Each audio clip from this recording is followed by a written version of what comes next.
Hunter Jun went with his team to another cleanup in the dungeon, when they were surrounded by a crowd of uninvited journalists. Many wanted to know about the difficult raid that his squad would have to go through, and the guy was a little surprised because he hadn't told anyone about it. Questions of various natures were heard from the crowd of fans.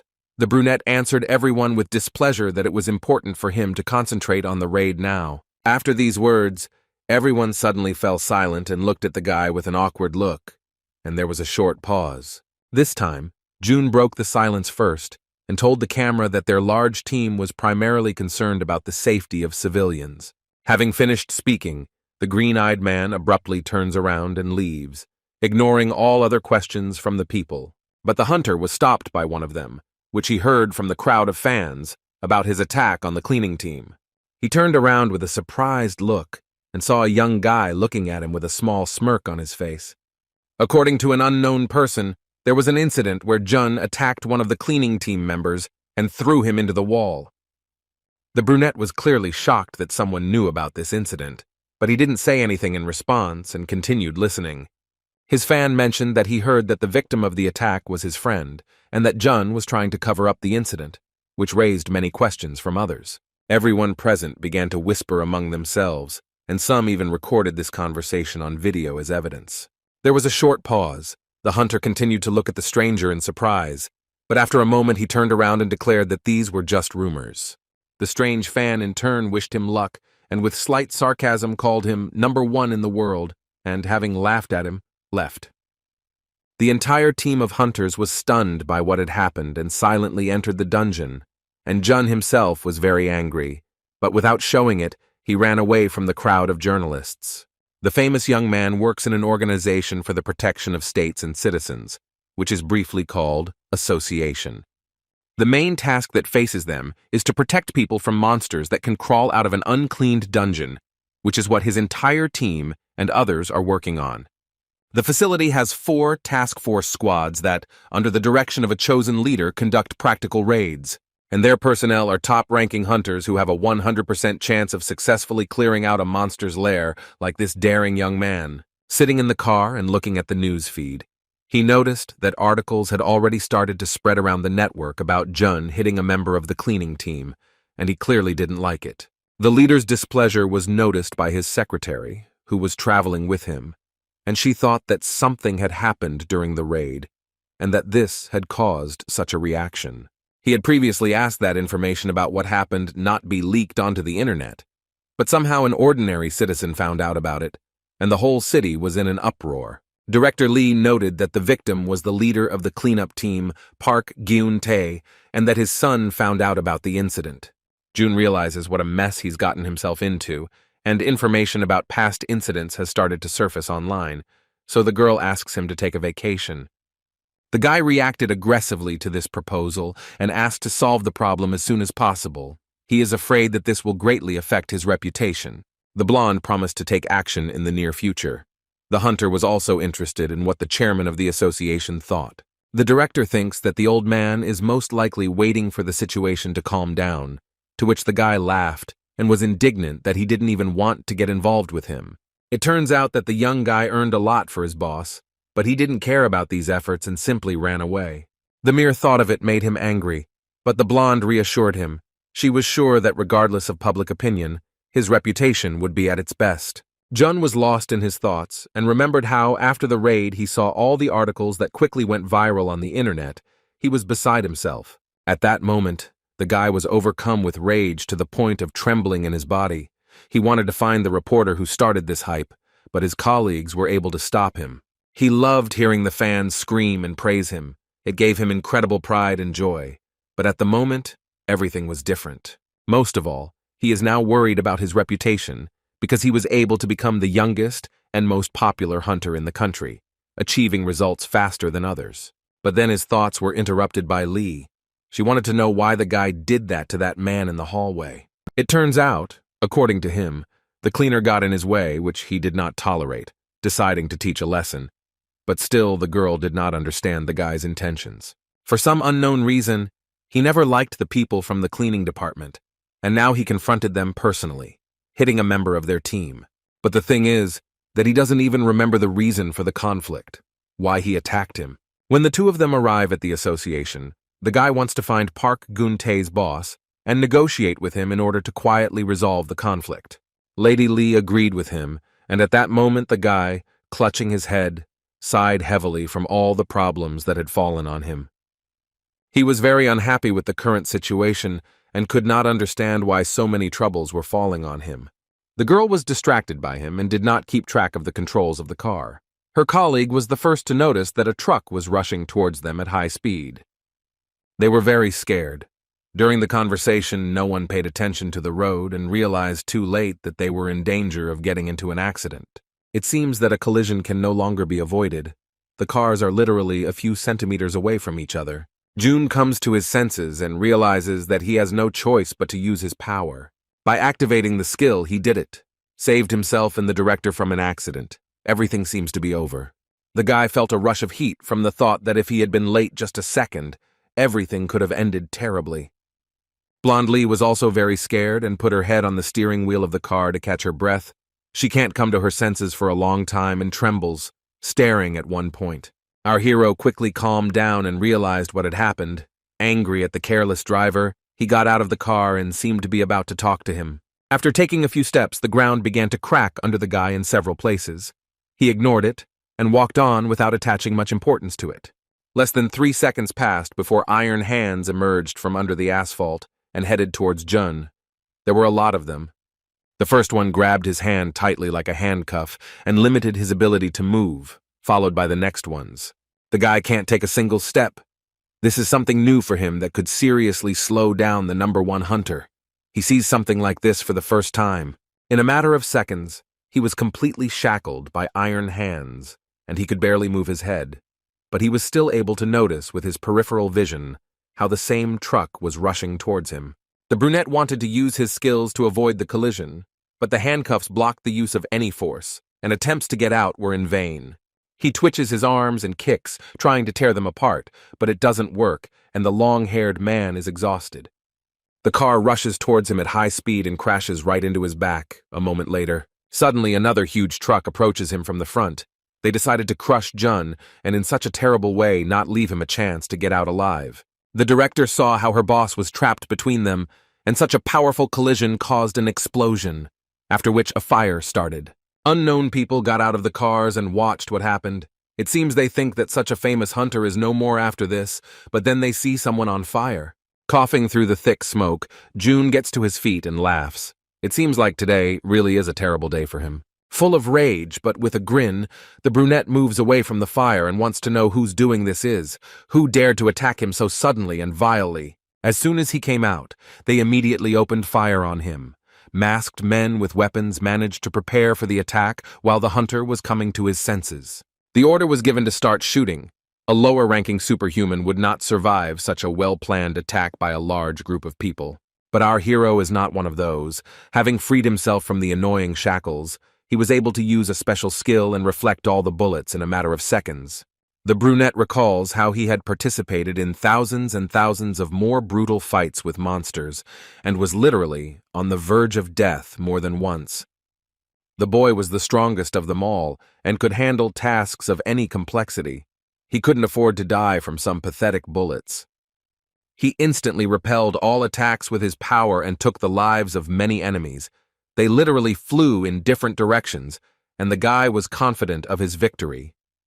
But the confidence didn't last long, and now he was kneeling down and looking at a masked man holding something that terrified him. In his hands was a gun with a blue light, which made the youngest hunter in the country doubt his strength and abilities. This is the most powerful weapon that is designed to clear dungeons and has incredible power. Now the chances of success are almost zero. And so they put the barrel to his forehead and prepare to shoot. Jun is still sitting on his knees and seems to be slightly frightened by this turn of events and laughs hysterically. An unknown man pulls the trigger, a loud shot rings out, a second, and the young hunter falls to the ground. His internal organs were fatally damaged, his heart and breathing stopped, his skin turned pale, and he couldn't move. Kim Jun-woo lies right at the feet of the bandits. He died instantly from a direct shot to the forehead. But then, unexpectedly for everyone, he was thrown off the bridge into the river. Everyone who was at the scene ran to the edge and watched what would happen next. With a loud slap, he fell into the river, and his body slowly sank to the very bottom. In the conditions of death, Junwoo has the opportunity to obtain a new unknown skill called karma. Thanks to the discovery of this ability, the brunette moves in time, returns 10 years back, where his new profession will be determined. His new job will be chosen based on his karma from his past life. And now our hero is finally reborn in a new place, with a new mission, with new tasks. The boy got to a place where there were a lot of bodies of different monsters and a very noisy atmosphere. Everyone was in a hurry, and they gave him his first task to carry the fallen monsters into the furnace. It's not hard to guess that his profession is close to his previous one. He is still in the Korean Association, but now he is a member of the dungeon cleaning team, and this is not an easy job. But then, the last events before his death began to flash through his thoughts. How he was driving in a car, an unexpected skirmish with a special squad and a blue weapon, the fear of death. A second later, June wakes up screaming, covered in cold sweat and shaking. The boy sat down on the bed, calmed down, and now in his thoughts there was only this strange dream, which it seemed was not short. From such a long dream, his whole body became numb and he could hardly move even a finger. Raising his eyes, he decided to look around. The guy found himself in some strange, unkempt house in which there was a heavy smell. The place is very dirty. There are bags of garbage and things lying around, terrible living conditions. It seems that even a pig pen would be cleaner than this. The first thought was that he ended up in the house of his director Lee, but she would never have taken him in. The brunette was confused.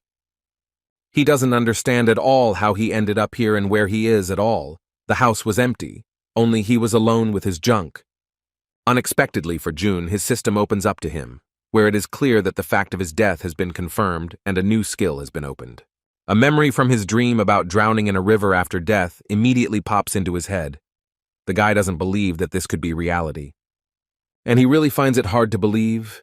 He is sure that this only happens in manhwas and not in real life. But then he looks in the mirror and sees himself 10 years ago. He looks much younger. The brunette definitely did not expect such a turn of events and looked at himself for a couple of minutes. The guy froze in place and could not believe the reality of everything that had happened. In a panic, Kim Jun opens his system and sees the same thing as before. Everything converges to the fact that it was not a dream and he is really dead. After reading everything written several times, the green-eyed man falls to the floor and cannot believe what he saw. His thoughts are intertwined and he is confused.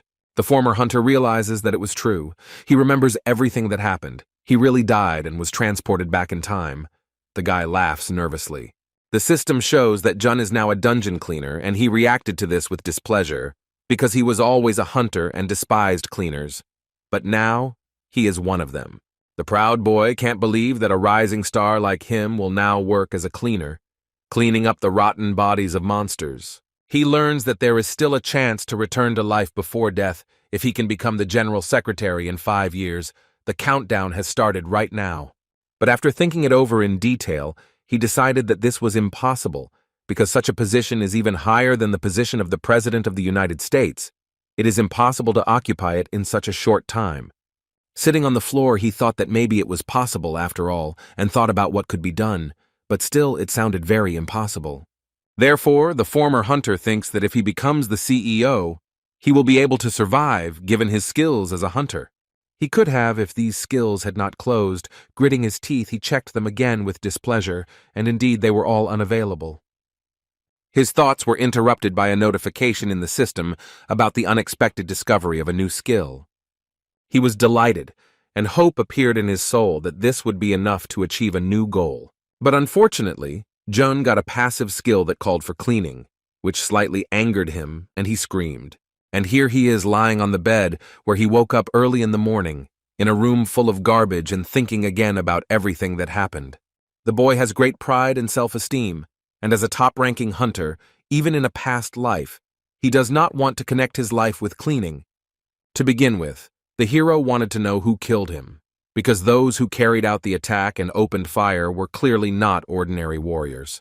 The first thing that came to mind was the private guild, but it was unlikely that it was them. Or maybe these are people because of the association, but still his thoughts do not seem like the truth. But then our detective is interrupted by an unknown call on his phone. The dreamer, without thinking, picks up the phone. It's his new boss, Pak, calling, and he's interested in why the guy is late for work. The friendly man thought that the reason for this was the difficult dungeon that he came across last time. Jun jumped out of bed when he heard his name. It seemed very familiar to him. Two of the guy's new colleagues overheard the entire conversation and were surprised by such an attitude towards work, and began to whisper behind the manager's back. It turns out that our hunter is not the first one to run away from work after the first working day. The new employee heard this.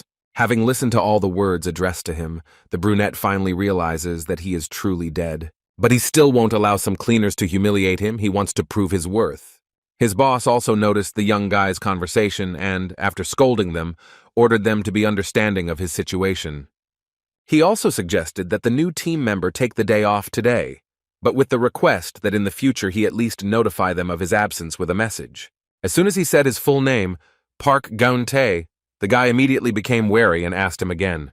Yes, it was definitely him. Jun was slightly stunned after hearing his nickname again, and it seemed he remembered something. Park didn't want to drag out this conversation, so he decided that the guy had a day off today, but it seems that his plans have changed. The tall brunette grabbed his jacket and went to work, warning his new boss about it. He had to get to his destination by bus because he didn't have a penny in his pocket to order a taxi, nor his own Mercedes, as before his death. On the way there, the boy recalled the incident where he beat up Park Geun-tae a few days before he was shot. He thought about everything that happened today. Now he has a new life, which means that there was no incident with his current boss, which makes him happy at least a little. But then the thought flashed through his head that suddenly it was he who killed him. The death of our hunter was obviously very strange and sudden. Everything was well planned. It was not difficult to guess. He remembered how someone had first staged an accident to attract the attention of the young Superman and forced him to get out of the car. He was then captured by an unknown device that limited his ability to move and blocked the use of skills. And the final touch was the pistol that was used against the young hunter and killed him with it. It was clearly unusual. Mr. Kim knows that this weapon is called titanium, and it is used to destroy dangerous monsters in dungeons. Park Geun-tae couldn't handle such a powerful tool, but he could easily hire someone to take revenge for the beating from his past life. Besides, if you think about it, our detective noticed that even his son treated the young hunter unfriendly during the meeting among the crowd of journalists. Jun was unhappy that he had slightly pushed the janitor during the conflict, and he had already been accused of beating the janitor, frowning menacingly at these thoughts. It all started when the two of them met in the corridor and Pak asked to cancel the order he gave. After the hunter's question, he introduced himself as the leader of the cleaning squad.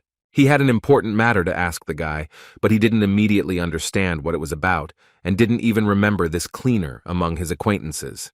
The man shared that he had a shortage of employees in his team and made a claim that Jun also suggested cutting their department, which worried him a lot. The young man listened to everything, but he did not understand why he had turned to him, since his superiors were doing this, and he cast a displeased glance at him. The head cleaner did not back down and noted that due to his popularity, he had great influence, and the association would most likely listen and do as Kim suggested. The boss lowered his head and asked him to reconsider his decision and cancel it, looking into his eyes with hope.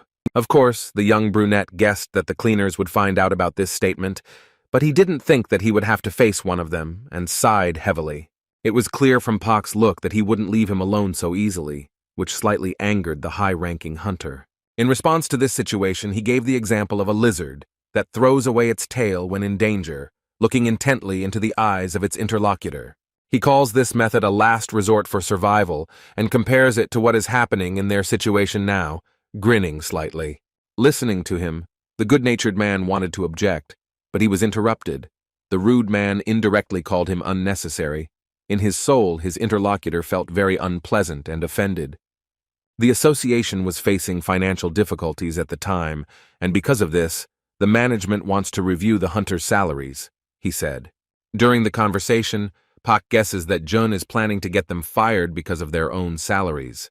For their efforts, the hunters receive absolutely nothing. Having rudely noted in response that the work of a cleaner is useless, he also believes that the most important thing is to clear the dungeons of monsters and then everything else. None of the hunters want to work for free, so they decided to propose this solution to the problem to the higher authorities, as one of them said. Moreover, in his opinion, Their department does nothing and simply receives money for nothing. Such a sharp response provoked even such a kind person as Pak to shout. The influential guy advises him to accept everything as it is, and even regrets a little that measures to reduce it were not taken a couple of years ago. It seems that a simple citizen cannot persuade him to reconsider and cancel his decision. He kneels before him and asks him to fix everything. He almost cried. The brunette reacted rudely to this, coming closer, calling Mr. Pak ungrateful, who raised his head and stared at him. He is irritated that his colleagues and he are getting paid just for cleaning dungeons. The guy in the cloak leaned over him and looked straight into his eyes. In a fit of emotion, Junwoo calls all the cleaners parasites, gritting his teeth. The dungeon orderly opened his eyes wide. He literally jumped up to him, clutching his cloak in his fist and trying to prove something. Without thinking, the tall brunette pushed the man into the wall and looked at him with a piercing gaze, continuing to humiliate him. Mr. Goon Tae coughed heavily. He was sitting against the wall and could not get up. He was in pain after the blow, and the high-ranking hunter looked at him with a piercing gaze. Looking at him, it seemed to him that this little man was pretending, because he had simply pushed him and nothing more. After this, the hero immediately called Director Lee and ordered her to sort this out and not involve him in such petty matters anymore. On that note, his thoughts were cut short. The bus arrived at its destination. Today's agenda was a dangerous dungeon of the yellow level. The daredevil remembers a raid here that took place in a past life, and remembers the boss, Foxtrot Centipede, with whom he fought when he was 28 years old. Once again, his thoughts confirmed that he has traveled back in time 10 years, watching how events are unfolding. His thoughts were interrupted by the friendly greeting from his new boss, Park Gyun-tae, behind him, who was happy to welcome the new employee. With growing anger in her heart, June turns to look at the man she considers an enemy. They finally met each other.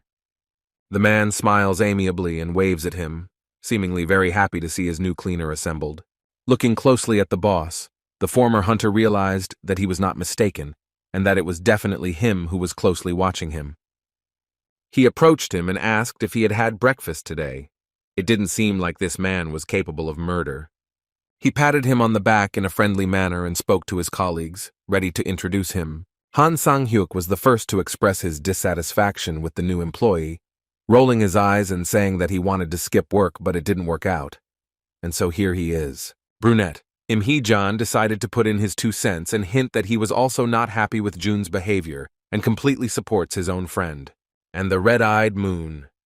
So Yeon couldn't understand why he accepted another one into the team and looked at the boss with confusion. The manager got tired of listening to these statements and ordered everyone to get to work. The cleaning team had only 45 minutes left to clean up. Lightening the slightly gloomy atmosphere, Pak noted that he did not want to be reprimanded again for not doing a job well, and got down to business with a smile. He handed the new guy on the team a gas mask, which would be useful when cleaning the dungeons. The boy looked at it with interest. Everyone has gathered their things and is about to go to the cleaning, but before entering, the man notices that something is wrong with the former hunter. The boy denied this, but still decided to ask what had long interested him. He did not understand what exactly the cleaning team was doing. In general, the association organization has 4 departments, each of which plays a very important role. The management department is busy tracking the dungeons and collecting information about them. And this is where all the work begins. The production of weapons and other important items for fighting monsters is carried out by the Hunter Support Group. Without them, we cannot do here. And the destruction of creatures in the dungeons is taken on by hunters from the operational department, which was what Kim Jun-woo did before his death and reincarnation.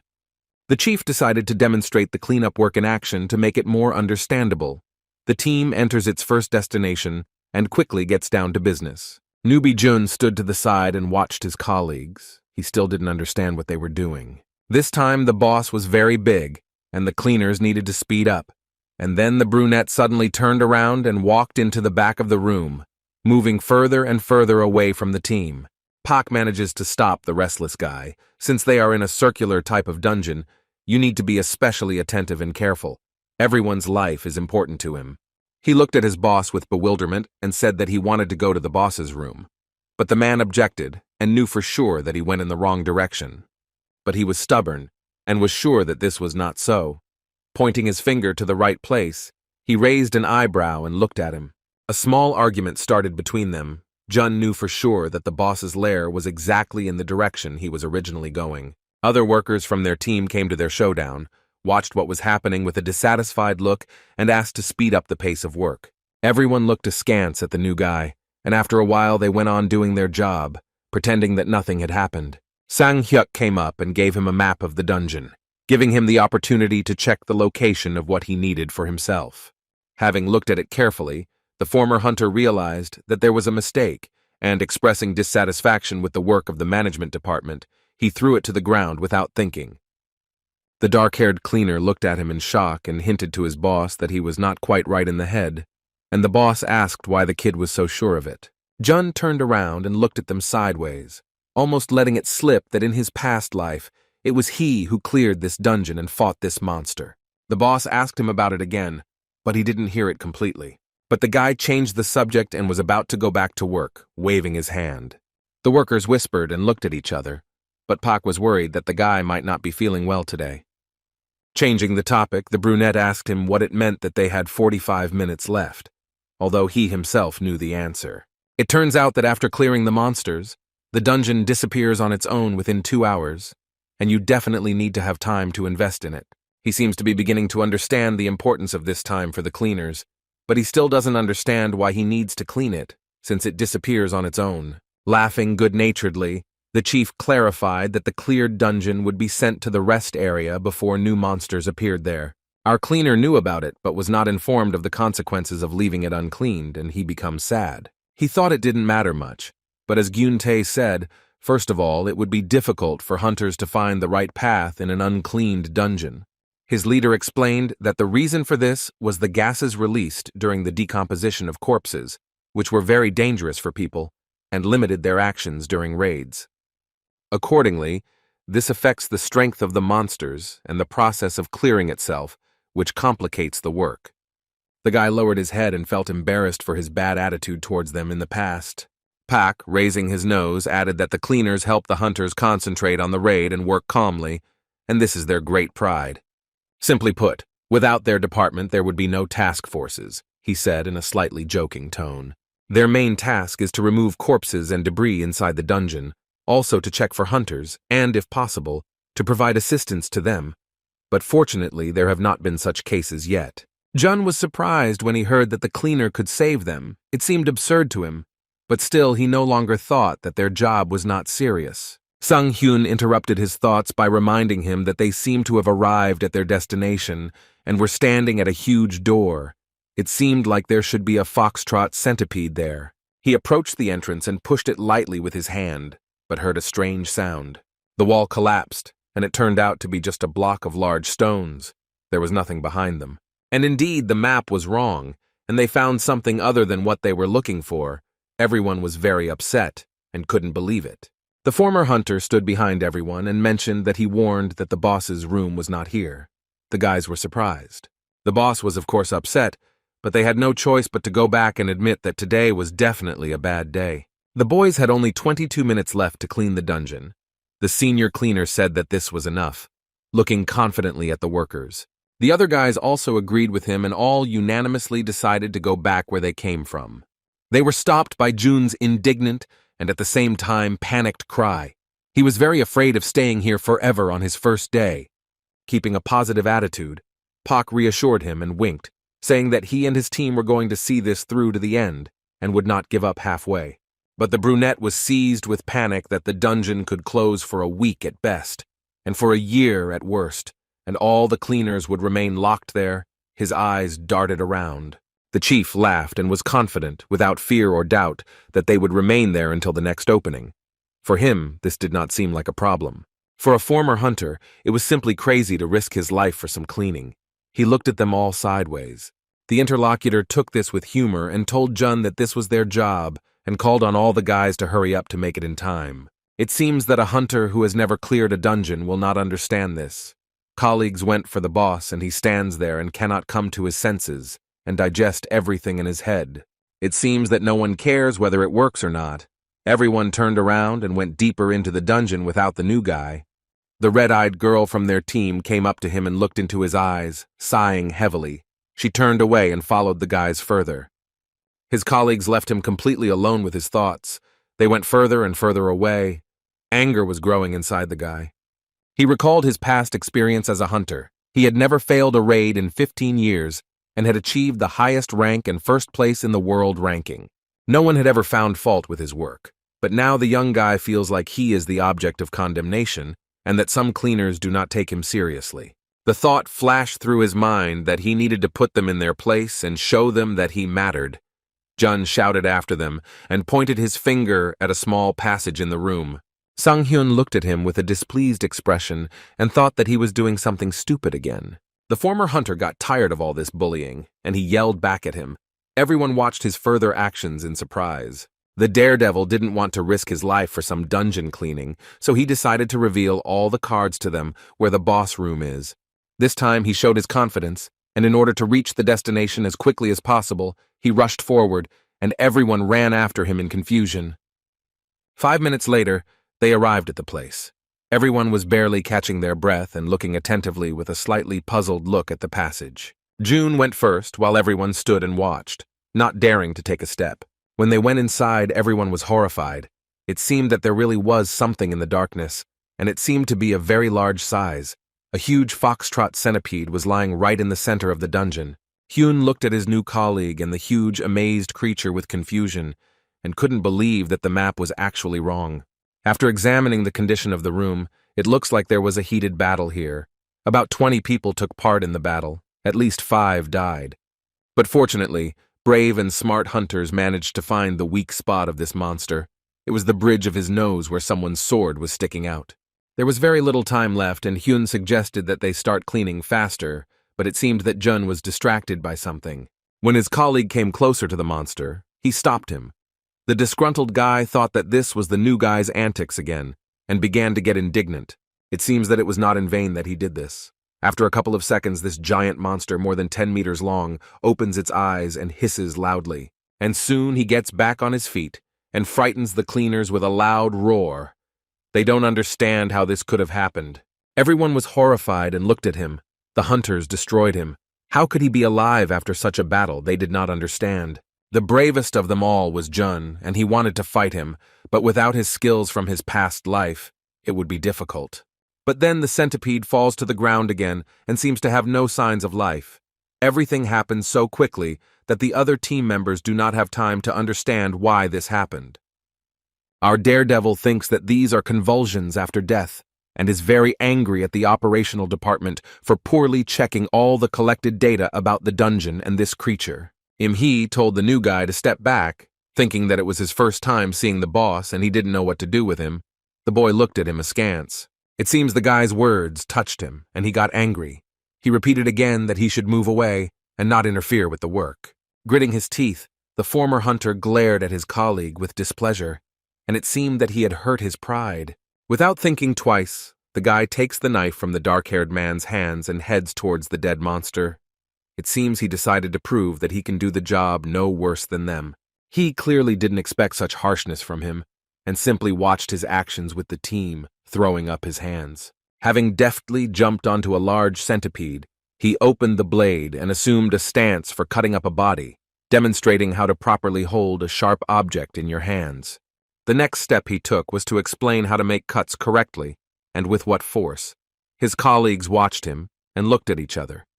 Suddenly, the centipede started twitching and many people got scared, but the guy reassured them that it was just that her nerves were still alive and there was no need to worry. Everyone watched the guy's actions with bewilderment. Even the boss was shocked by how quickly and neatly he cuts the huge monster. And so our former hunter turns around and asks if his colleagues will work at all. They immediately pulled themselves together and began to help. Seeing that someone almost stepped on the creature's blood, June suddenly rises from her knees and says that it is very sticky, and if you get into it, it will be impossible to move.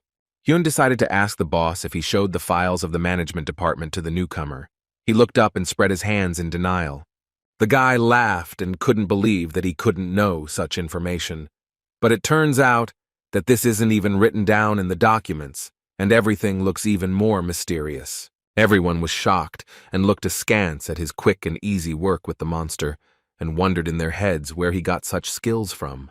And so, after a couple of minutes, the guys finished their business and it was time to sort everything into bags, leaving only the bones here. Finally, straightening his back and stretching, Jun felt light and satisfied with his work and seemed very happy. At that very moment, he catches himself thinking that he feels good about the new business. And that's what scared him. He shouldn't think that way. All the guys looked at the new guy with admiration and were amazed by his professional work. At the same time, Im-hee made a friendly joke at Hyuk by calling the boy his competitor. There is very little time left and everyone should be leaving already. Everyone did a great job and the manager was very proud of them. All the guys collected their bags and went to the exit and were already close. Pak praised the new employee for his excellent work and was very pleased when suddenly Jun stopped abruptly.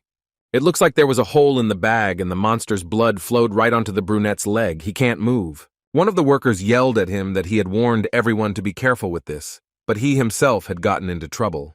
The guy put aside his panic and remembered that this could be dealt with using high temperature. He tried to use his power and activate the skill Fire Flower. But here's the problem.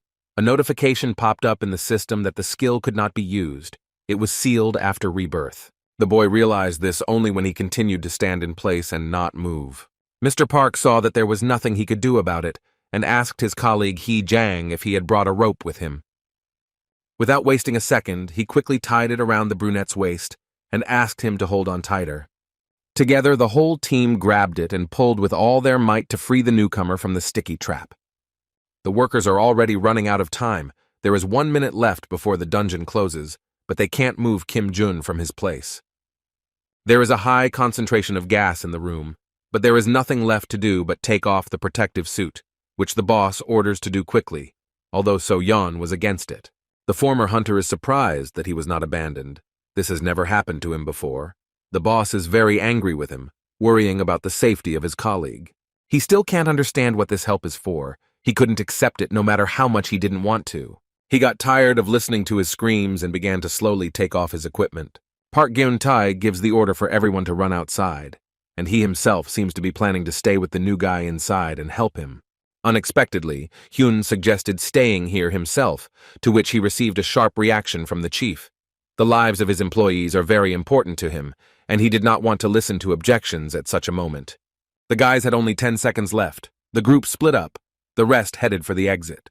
Pak ran to help Jun and was going to get him out of here using the same method he had suggested. The man tried to help him remove the part of his clothes that was stuck to him, and the boy also tried to do something. Then he quickly took off his jumpsuit and gave it to him. He quickly put it on and was able to free himself from the sticky shackles. The colleagues hurried to get away from here as fast as they could. Gyun-tae supported him and helped him quickly get to the exit, which was almost closed.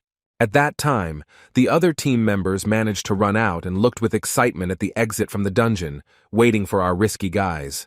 In order not to see anything, So-yeon closes her eyes tightly and shakes with fear, while the others also look at the almost closed gate. There are 3 seconds left. Men in gas masks are running as fast as they can to get out. The guys are almost at the exit. It's literally within reach. All that's left is to make the final push. And then the passage closes for a long time. The bright yellow light from it disappears as if nothing had happened. Moonsun slowly opens his eyes and prays that everything will be okay, and so will the others. Fortunately, the brave souls managed to escape and not be locked up for an indefinite period. Everyone ran up to the boss with joy and tears in their eyes, and were happy that everything ended well. The good-natured man laughed and waved his hand. The main thing is that it's all over, and he managed to pull Jun out of there. The young cleaner continues to be amazed by Pak's positive attitude. They somehow survived that misfortune, but he continues to laugh. They gave him a hand and helped him stand up. Fortunately, the concentration of gas was not so high, and they managed to pull off such a trick. The man calls this dangerous situation just a training and doesn't attach much importance to it. The new guy looked at him with wide eyes. For the sake of interest, the guy decided to ask how many dungeons he still had left to go through with his team. The eternally positive man answered that 5, smiling with all 32 teeth. This shocked him. He almost died at the first one due to carelessness, and he is afraid that something worse will happen in the next litter. If you count all the hunters in Korea, their number is about 11,300, including freelancers, and there are 96 teams in the whole country. At that time, there were only 5 cleaning teams, that's about 25 people, and they cleaned at least 3 dungeons a day, at most 5. After such an unlucky working day, Kim had no strength left, and he wanted to quickly jump into a cozy bed and fall asleep. And since today was a bad day, the team decided to have a corporate party and relax at the boss's expense. The young guys didn't want him to pay for everyone as always, but good-natured Pak insisted on it. He saw the hard-working Jun standing to the side and decided to invite him, and it seemed that the others were not against it either, and joined in the invitation. But unexpectedly for everyone, he firmly refused to sit in a cozy place.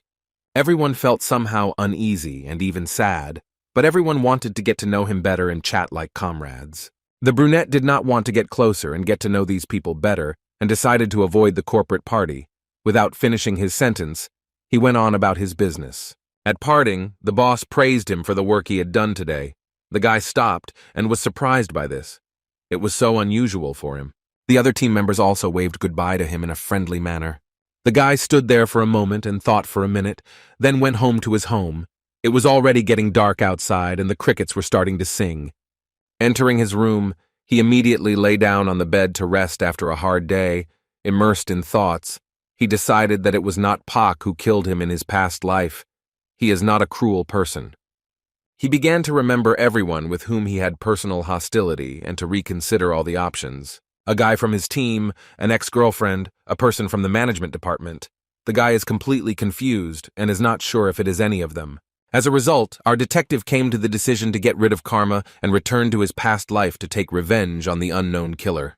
He sighed heavily and was already thinking about joining at least the management department and lowering the bar. And then the idea occurred to Jun to look in the system for the conditions for opening skills that could help him with this. Without reading them, he thought that he would not even need to work as a cleaner, but the joy did not last long.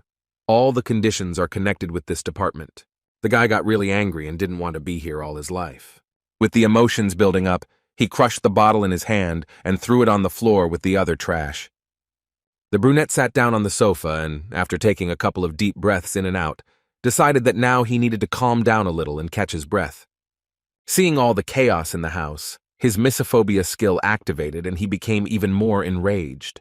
While cleaning the apartment, he was indignant that there was so much stuff here that it would soon rot. The smell made him feel disgusted. He quickly cleaned the room until it was clean, and on his first day at work at the new place, the hyper-acceleration skill became available to him. The next morning he was already riding the bus to the appointed place, lost in his thoughts. He didn't even notice how a man fell asleep on his shoulder. The first working week passed very quickly and productively for the novice cleaner, but every morning he woke up tired and dissatisfied. The boy had already managed to clean out 25 monster lairs and came home exhausted. Clearing dungeons, discovering new skills, using new tools, Jun did all this all day long But his new ability with acceleration is useful together with the attack skill, and because of this, the brunette cannot activate it. This upsets him. And yet the boy is pleased with the thought that this is in any case better than having nothing. Looking sadly at the conditions for unlocking skills in the system, he realized that he would not be able to achieve several of them, because the work of a dungeon cleaner is considered dangerous. However, there were also simple tasks, such as increasing the association's interest in the dungeon cleaning department. Using his hunting skills from his past life, the boy achieved this easily. Of course, it was a bit difficult to do this because he is a simple cleaner and not everyone will want to listen to him, but gradually everything worked out. His next step in his plans is to get to know those who will be in his future team of hunters and gain their trust in him. But the main problem is that there are more than 10,000 of them, and he doesn't know where to look for these guys. Kim Jun is afraid that he will have to clean for the rest of his life if nothing is done. He accidentally looked out the window and screamed, realizing that he had passed his stop and was driving on, and the sleeping man next to him was frightened. He had to return to his destination himself, but at a fast pace, he made it just in time. There were only 2 people from their group, and the guy asked where the others were, to which they responded rudely. His colleague also decided to ask where his friend with the scar on his nose had disappeared to, and without lying, he admitted that he had missed his stop, and they laughed together. While the guys were waiting for the boss, Sang-hyun offered the new guy a cup of coffee, which he bought especially for him. Green-eyed Jun noticed that his attitude towards him had become almost angelic and even friendly during this time. The impatient guy didn't want to wait any longer and wanted to quickly enter the dungeon. Sipping his hot morning drink, the dark-haired man replied that work was still being done there. Kim didn't quite understand what he was talking about. It turns out that the cleanup is still ongoing, and they have to stay and wait today. This upset him a little, and to make the time pass faster, he looked around the dungeon. It turns out he hadn't defended him yet, but he was able to determine his level and, moreover, didn't understand why the hunters were dragging out time. He didn't like that it took him too long to clear it, because the dungeon isn't that difficult. He hates waiting for something or someone. The guy had thoughts about going inside and helping them, but unfortunately he wouldn't be able to do it without his skills, so he decided to just wait. More than 30 minutes passed. Everyone was already tired of looking out for our heroes. Other colleagues treated such a delay calmly, but not our former hunter. He had already started yelling at them and wanted to literally drag them out of there. And here they come out. It is clear that the battle was difficult for them in this dungeon. These were clearly not high-ranking guys. Our expert in clearing dungeons looked at them askance and was indignant. A good-natured girl from his cleaning crew tried to calm him down, afraid that they might hear them. Jun seemed to be staring at someone and didn't even hear what was being said. It was a short, long-haired lady who came out of the dungeon tired, and it seemed that the guy was familiar with her. Looking at her carefully, he caught her gaze on him and immediately recognized who it was. It was Kim Min-ju, with whom he had collaborated before. The cleaner remembered that before his death she was on his team under his command. It was no wonder that he didn't expect to see her here. He became interested in what she was doing here. Was she really working here in this life too? The big-eyed huntress noticed the guy's intent gaze and asked what was going on. Gritting his teeth, he replied that everything was fine and he didn't want to talk to her. Yes, he had plans to meet his former team, but this girl was an exception and brought back only unpleasant memories. According to the brunette, she hated him for no reason, and they often had clashes and quarrels during their work together. When they were together on the team, she had an injury because of which the guy suggested that she quit, to which she made a loud scene. At that moment, he wanted to do what was best for her, so that there would be no bad consequences, but she rejected it. In his eyes, she looked very cocky and proud with an overly high self-esteem, although this did not affect her abilities in battle. A sweet and slightly shy girl from his cleaning crew came over to ask about it. She became curious why the green-eyed man was looking at her so intently. She began to think that they knew each other. In response, she heard that the new guy had confused her with his friend, looking away. The blonde initially thought it was his ex-girlfriend. He looked at Min-ju with such displeasure.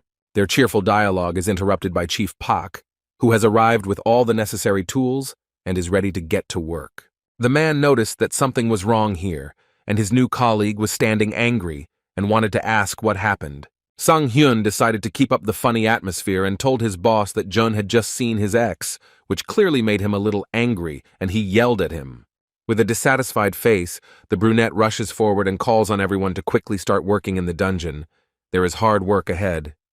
This time they came across a very interesting dungeon in the form of a building.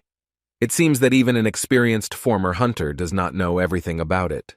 When the boss asked him about this, he replied that he only knew that the boss of this place looked very much like a human, and that was where his knowledge ended. But last week, everyone kept consulting the former hunter about monsters, and no one suspected anything. Before work, the team decided to distribute responsibilities, and all the guys listened to Jun, because he clearly has experience and knows what to do. The guy went with his boss to the boss's lair, while the others examined the strange dungeon and stayed there. They arrived at the appointed place and saw the body of a humanoid monster that the smart new guy had talked about. The boss apparently doesn't like such creatures very much.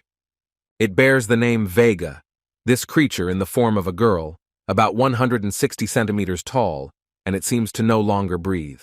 The guys came to the decision not to cut it up, but to remove it entirely. It would be more comfortable for everyone. Mr. Gyun-tae noticed that his employee was standing in one place and doing nothing.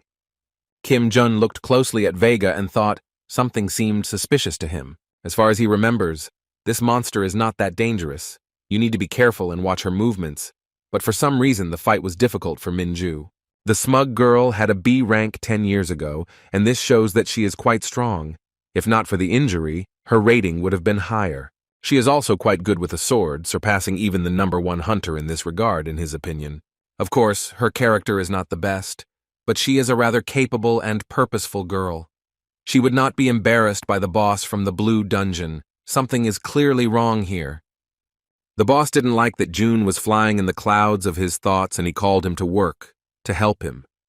Taking hold of the monster's body, he noticed the cuts inflicted by Min-ju and seemed to be in a stupor. He remembered something while looking at them, and after finishing cleaning, he went home to rest. The next day, he got up very early and went to work. Lately, he hasn't been able to get enough sleep and gain strength. It seems that today the hunters are still lingering in the dungeon. The impatient guy and his team are waiting for them to come out. Sang-hyuk was also unhappy with such delays, and his nerves were already starting to give way. Chief Park tried to calm him down. Jun also began to get nervous, and others noticed it. He looked worried and very tired. Moon.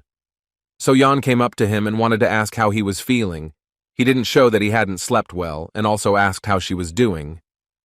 She looked at him, barely opening her eyes, and replied that she was fine, although she had an exhausted look.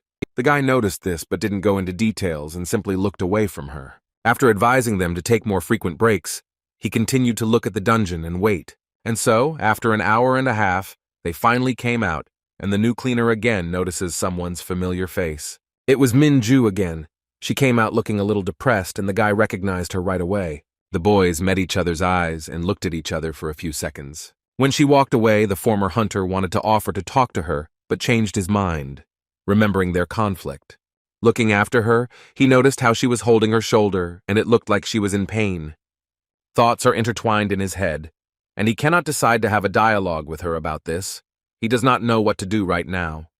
It all started when Min-ju ended up in the hospital after a raid, and the tall brunette decided to visit her. She had just recently had surgery and came out of anesthesia. She didn't expect to see him here. Her boss was outraged that she didn't even get up when he entered the room, but he asked about her condition. He didn't like the way she treated her health and was very angry, because working here it was important for her to monitor the condition of her muscles. Jun-woo told her more than once that she needed to train her left hand more, but not listening to him turned out badly for her. It got to the point where the guy said that she could no longer be a hunter and fight monsters in such a state. The association supported his decision. He gave her a small document and demanded that she drop everything right now. She looked at him in horror. With trepidation in her hands, Ju looked at the piece of paper that her commander-in-chief had given her, which confirmed their decision. Although in a rude manner, he was worried about the girl, and said that if she continued in the same spirit, she would lose not only her job, but also her normal life. She clearly didn't like it. She sincerely wanted to continue being a hunter on his team, but the decision had already been made. The only thing that the boss couldn't get his head around was that she was patient and didn't immediately say that something was hurting her. The girl, although she looked askance, listened to him, feeling an unpleasant aftertaste from the memories in her soul. Unable to contain her emotions, she clarified that she had mentioned this when she said that she would need to undergo an examination at the hospital. As it turned out, her boss, June, had discounted her problem that day and ordered her to continue working. Having yelled at him, she hinted that he was to blame for everything that had happened, since it was because of him that she had suffered for a long time. Unable to bear it any longer, he rose from his chair and bent over her, raising the tone of the conversation. The easily hot-tempered guy did not remain silent and told her in response that her health was her responsibility and not others. In any case, the long-haired girl is not going to go anywhere and wants to continue hunting after a few days of rest. This doesn't suit him either. The only option he could offer was to transfer to the dungeon cleaning department. Almost in tears, the girl said with a slight grin that she saw herself in June's eyes as a tool that could be thrown away at any moment.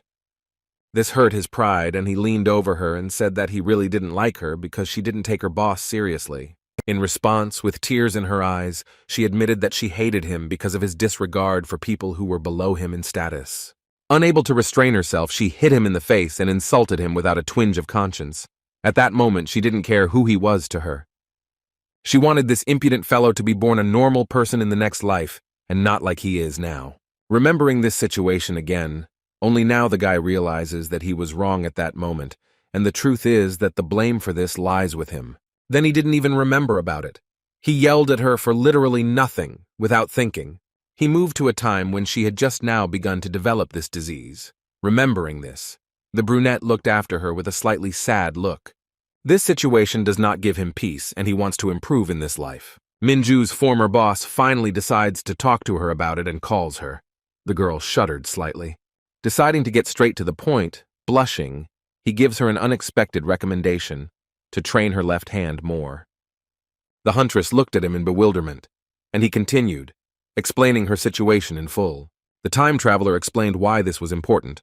The load was only on her right hand, and showed how to hold the sword correctly. Frozen in place and listening to the advice, she coldly agreed with the guy and nodded her head. The young cleaner felt uneasy and blushed deeply. He wanted to run away from her as far as possible after that. Remembering that he and his team had to clean the dungeon, the brunette turned around and ran there, giving a parting advice to undergo an examination. The girl was very surprised by this turn of events, but shrugged her shoulders and went on about her business. The next day, Minju had a day off, and it seems she decided to listen to the guy's advice and go to the hospital. The traumatologist praised her for turning to them for help in time. Hunter Kim looked at him with surprise and waited for him to tell her the results. The doctor, having taken an X-ray, confirmed Jun's words about the problem with the shoulder, which could develop for the worse if no action is taken. The kind man, smiling, prescribed her anti-inflammatory drugs and said that she needed to additionally change her position. The brunette asked how exactly. He advised her to train her left hand. The big-eyed huntress immediately remembered the words of this strange cleaner and thought about it. And so another hard day of work ended for all the teams. A beautiful sunset appeared and the streets became empty. Everyone was very tired, but Pak, as always, was positive and praised the guys for their wonderful work. Hyun turned to Jun with a cheeky intonation, but he was so tired that he didn't understand what they wanted from him. The colleague pointed his finger at the long-haired Minju, who seemed to have been waiting for our hero near the dungeon all day. The guy was very surprised that she was doing here on her non-working day and why she was waiting for him. His colleagues and boss started whispering and giggling behind his back. The workers said goodbye and went home, leaving the guy alone with the huntress. Kim Jun asked what she wanted from him. He needed to hurry before the buses ran out. As soon as everyone left, she took her sword in her hands and, moving it closer, put its sharp part under the green-eyed man's throat, looking at him intently. After a minute of silence, she spoke, asking the stranger how he knew about her shoulder problem, since they didn't even know each other. It pissed him off a little that a feisty girl like her was pointing her blade at him right now. She persistently repeated her question to him and looked straight into his eyes. It wasn't hard for the brunette to guess that she was in the hospital after all, but he pretended that he was just blurting out something he saw on the internet. The girl didn't believe him. A simple cleaner couldn't know such a thing. Sword technique is secret information. The guy also mentioned sword marks on the monster. To smooth things over, he clarified that the wounds inflicted by the right hand were deeper, while those inflicted by the left hand were lighter, recalling that the monster was fast. Nothing more. There is one well-known attack that she did not use for this very reason. With her shoulder, although she knows it, the girl listened in surprise. And it was from this, according to him, that he concluded that she could not physically fight even the safest monster. Having finished explaining himself to her, the daredevil noticed that she was clearly impressed by his mindset and ability to think logically. The lady puts away her sword. She really felt the load on this shoulder during the movement, June confirmed, and added that this only happens in situations when you need to be fast. The brunette listened in surprise. Although Kim did not own a sword, he knew about it very well only because he had all the classes in his previous life. There was a short pause. The guys were thinking about something of their own, but it was interrupted by Minju, screaming with joy. She thinks that in front of her is a free hunter. The guy was in shock. She misunderstood him, and it seems that for him the situation became worse than it was. I supplemented my guesses with the fact that he works in some private guild, hiding his rank and strength. Our cleaner sharply denied this, stating that he was not even close to them. The long-haired girl looked at him in bewilderment. Without letting her finish, the brunette replied that he was just an ordinary cleaner. He had to go to work tomorrow, so after that he turned around and went home. The thought that this impudent girl could use him made him decide to avoid continuing this conversation. At parting, the huntress thanked him. June clearly did not expect this from the cocky nature of this girl and stopped. The boy turned around and cried out in surprise, looking her straight in the eyes, and she only smiled in response. Blushing, the long-haired girl scratched her cheek and apologized for her rudeness at the beginning of the meeting. In the morning, Minju went to the management department and asked the manager to take a vacation. She justified her request by saying that the support department allowed her to rest after the examination. Lee Soo-yeon, her boss, couldn't believe it. looking at her with bewilderment. The girl also mentioned that she wanted to learn a new sword technique. The manager didn't believe her and thought that the girl was going on a trip with her boyfriend and was trying to deceive him. But he still decided to ask her how the training would go, assuming that she had purchased the courses. The long-haired girl corrected him by saying that these were individual lessons from the janitor from the dungeon cleaning department. To say that he was surprised was to say nothing. It seemed that the director Lee Soo-yeon found it funny, but the huntress said that her choice was final. He began to suspect that the janitor who had advised her to have her shoulder checked at the hospital had agreed to become her teacher. The girl was shocked that he found out about this, and almost immediately guessed that the nurse with whom she shared her problem could have told him this. The blonde man was angry at the cleaner, and the girl interrupted his thoughts and said that he had refused to train her. He yelled at her and couldn't understand how she was going to gain experience from him. The long-haired girl closed her eyes and replied that she would ask until he gave his consent. Although reluctantly, he still agreed and gave her a few weeks to do so before the big raid. Minju thanked him happily, bowed, and was about to leave. When the door closed, Soo-yeon thought about it. This situation seemed very funny and absurd. He wouldn't really like for this to reach the head of the second team. He's afraid that they might think something bad about him and her. He called the deputy of one of the directors and demanded that he be contacted immediately. Several days passed. Early in the morning, the cleaners got to work and cleaned another dungeon. It seemed that our former hunter had already gotten into the swing of things and was humming songs under his breath as he cheerfully wiped the floor. All the guys were doing their job, but then Jun-woo's boss Park came up to him with a question. He was interested in what the girl Minju was doing here in the dungeon, and even cleaning here with them. It turned out that it was June who brought her here. It couldn't be more obvious. After all, John, from their team, hasn't come for more than a week, and extra hands won't interfere with the work. The boss was embarrassed by the fact that she was a hunter and was doing this with them, because if the association found out about it, the reaction would clearly not be good. The guy had to bring her here not out of his own desire. It turns out that last night she begged him on her knees to teach her sword technique. At that moment, he was embarrassed by the fact that such a cheeky girl was asking the cleaner to teach her. He wanted to say something so that she would leave him alone sooner. He couldn't think of anything better than to offer her to help them with the cleaning, thinking that as a B-rank hunter she wouldn't want to clean. But unfortunately for June, she agreed, and on the contrary, was very happy about it. The guy underestimated her and thought that she wouldn't do it because of her pride, but she seems to be trying very hard to do a good job. It seems he was still in shock from this turn of events. This situation still seems ridiculous to him. Because of all the thoughts about this, he could not start working, and now he does not know how to clear it all up. Calling the brunette a teacher, she interrupts his thoughts and asks him to help her. The former hunter clearly didn't like such a nickname. He walked up to her and sat down next to her. Human blood was mixed with the blood of monsters on the floor, and it was not so easy to wipe it off right away. The green-eyed man gave her the recommendation to first remove the human quarters and melt the rest with fire. The girl obediently did everything her teacher said. Jun looked at her and also reminded her that it was very important to wipe the dagger now so that the monster parts did not corrode it. The cleaner noticed that she didn't look entirely happy. She looked down and looked at everything reluctantly. He thought this was his chance to push the girl so that she would not continue working with him. Minju jumped up from her seat and made it clear that she liked it and was not going to leave. Mr. Paku liked the fact that the new guy was teaching the girl, and the guy was a little embarrassed when he heard praise about himself, blushing deeply. But after a minute of joy, it made him angry, because before this he was a top-ranking hunter, and now he was being praised for his work as a cleaner. Without showing that he was unhappy, the young guy decided to praise the girl for her work and efforts. She became embarrassed and smiled sweetly.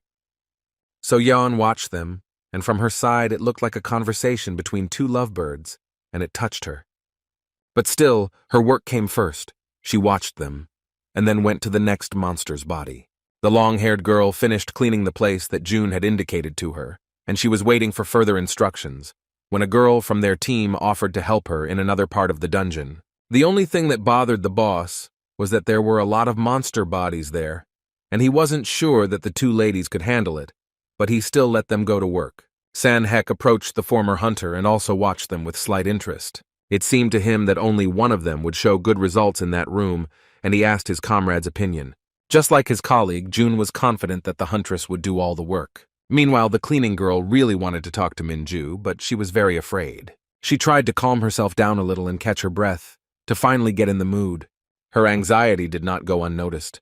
Her new friend noticed it and asked with concern if everything was okay. She didn't want to complain about her problems right away and decided to hide it. But it didn't work, and Minju asked her to tell.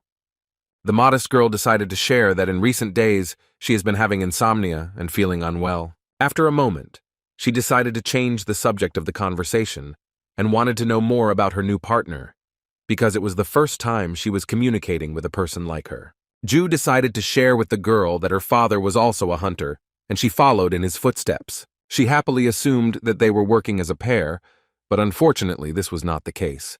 He was sent into retirement due to a shoulder injury. This is not the only reason. Due to constant pressure from other workers and management, the long-haired one works alone. There were no colleagues in the association when he worked. There were only those who were higher and lower in the ranking. He was soon fired. The sweet lady finds out that the girl's father was a B-rank hunter, and later he was fired and no one cared. He was used as a disposable weapon. In the end, hierarchy decides everything here, and just thinking about it makes them sad. After a couple of minutes of dialogue, the conversation turned to cleaners, and an awkward pause ensued. Minju interrupted her by asking So-yeon a sharp question about whether she was interested in teacher Kim Jun-woo. The girl looked at her in surprise. She doesn't know how to hide her emotions. It's all written on her forehead, and the answer was obvious. The long-haired girl laughed slightly and looked at her with interest, waiting for details. Looking away, So-yeon didn't know how to explain it properly. Still slightly embarrassed, she told her partner what she really thought of him, and although it was not visible behind the mask, she smiled. The beauties fell silent for a couple of minutes and each thought about her own things. The huntress recalled all the moments she had with this guy. After thinking it over, she decided that she clearly wasn't going to let him go after this. To smooth things over, she told So-yeon that she wasn't interested in him romantically. When asked why she came to him every day after work, she confidently answered that she wanted to learn from him and become stronger. She looked at her new friend Minju with interest and thought whether or not to ask her something. Having plucked up her courage, the cleaning lady decided to ask her new friend if she was his ex. Their conversation was interrupted by one of the guys calling them both. They turned around and laughed. Nobody wanted to go to them and they, giggling, wanted to cope on their own. Everyone was surprised that the girls became so close so quickly. The guys got together and went to the neighboring doors. The boss warned that there was a dangerous, poisonous monster behind them. Shaking his finger, he also asked not to touch him. Only in this case he was safe, glancing at all the team members. Pak noticed that something was wrong with his employee, So-yeon, and asked what was wrong. She objected that the protective clothing was uncomfortable, and that it was difficult for her to breathe in the gas mask, nervously adjusting her equipment. Other guys also started to complain about this. It could be dangerous for their health. The man raised an eyebrow and said that there was no money in the budget for that. Sang-hyuk continued to show his displeasure. The boss ordered to stop unnecessary conversations and get to work as soon as possible. Opening the doors, everyone saw a strange green liquid that lay in the center of the room. This boss monster is a super slime and it shouldn't have been allowed to touch the skin. The former hunter knew that he had a deadly poison that could lead to poisoning and that he needed to be careful. Caring Park supervised all the work of Jun-woo and Sang-hyuk. It seems that everything is going like clockwork, and without incident the guys worked hard and took the monster apart piece by piece. I also asked the girls how they were doing. Everything was fine with the huntress, but something seemed wrong with So-yeon. She was silent and didn't move. She did not answer his question. The commander-in-chief approached her and touched her shoulder, after which she fell to the ground and seemed to lose consciousness. She didn't react to the screams either, and just lay there. All the guys were very scared for the girl, and dropping their work, ran up to her. She turned pale. The boss sat down over her and tried to talk to her, to bring her to her senses by shaking her slightly, but she did not answer and did not open her eyes. Sang-hyun assumed that the purifier had failed, and the slime had eaten away at her protective suit. And this turned out to be true, and in a panic, the decision was made to call the help desk. The victim needed to be taken out of the room as soon as possible. This task was entrusted to Jun-woo, but he did not budge. He blamed himself for not having prepared them enough for the cleaning. It seems that it is already too late. Help will not arrive in time to give the antidote. He is very sorry. But his thoughts are interrupted by his colleague Sang-hyuk, who was already yelling at him to at least do something and not stand there like a stump. A few seconds later, the guy asked Kim Min-ju, and she looked up at him. He only wanted her sword, and hearing this, she was overcome with an inexplicable panic.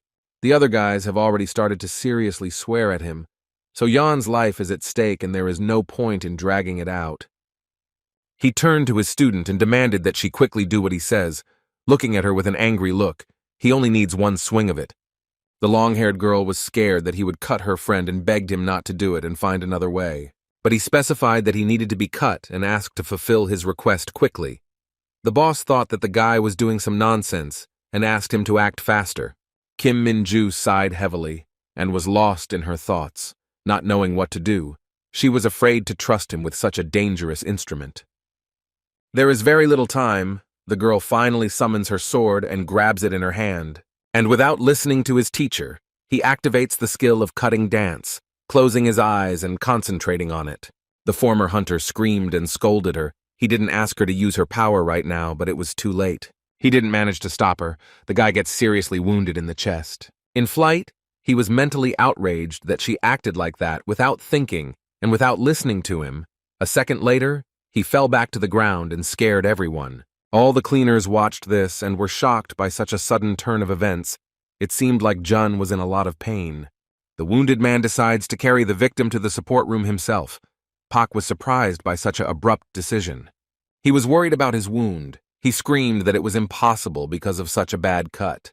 Without wasting a second, he instantly grabbed the girl onto his back and got ready. His friends didn't have time to figure out what he had done. The smart boy ran with her to the exit, so fast that his heels sparkled. No one even noticed how he slipped away. His girlfriend was breathing heavily into a gas mask, and it was audible. Without thinking, the daredevil activates the super acceleration skill and rushes as fast as he can to his destination. He only has 3 minutes. And now he is already at the appointed place. So Jan was taken to the ward and soon her colleagues arrived. The excited boss, with tears in his eyes, thanked the doctor for helping the boys. The former hunter's chest was bandaged and the bleeding was stopped. Stitches were applied, but it was still painful for him to move, and the chief bowed to their savior. The doctor turned to Kim Jun, looking at him from under his forehead. Without hesitation, he introduced himself with his full name and wanted to say something else, but he was interrupted. The doctor added that he should not forget to pay for the cost of the work, but he was clearly unhappy. Everyone was worried about the condition of the fair-haired girl and therefore asked permission to visit her. When they entered her room, she was already sitting joyfully and smiling. Her caring boss and her other friends looked at her seriously and were happy in their hearts that everything worked out. Leaning over the bed, Pak asked her to speak up next time if she felt unwell, but she just giggled sweetly. This situation made San-hyun very angry and right in the ward. Unable to contain his emotions, he was indignant about the poor quality of the equipment. He demanded that their suits be changed at least once every 6 months, crossing his arms over his chest. To tolerate this was suicide. Without keeping an eye on his language, he compared cleaners and hunters. Without thinking that Min-ju heard everything, the sharp-tongued guy felt awkward. He blushed deeply and tried to somehow apologize to her, but the girl was not offended by him. Now she had completely different priorities. Park said that he would give So-yeon a leave of absence due to her accident at work, which would be a great opportunity for her to rest and recuperate.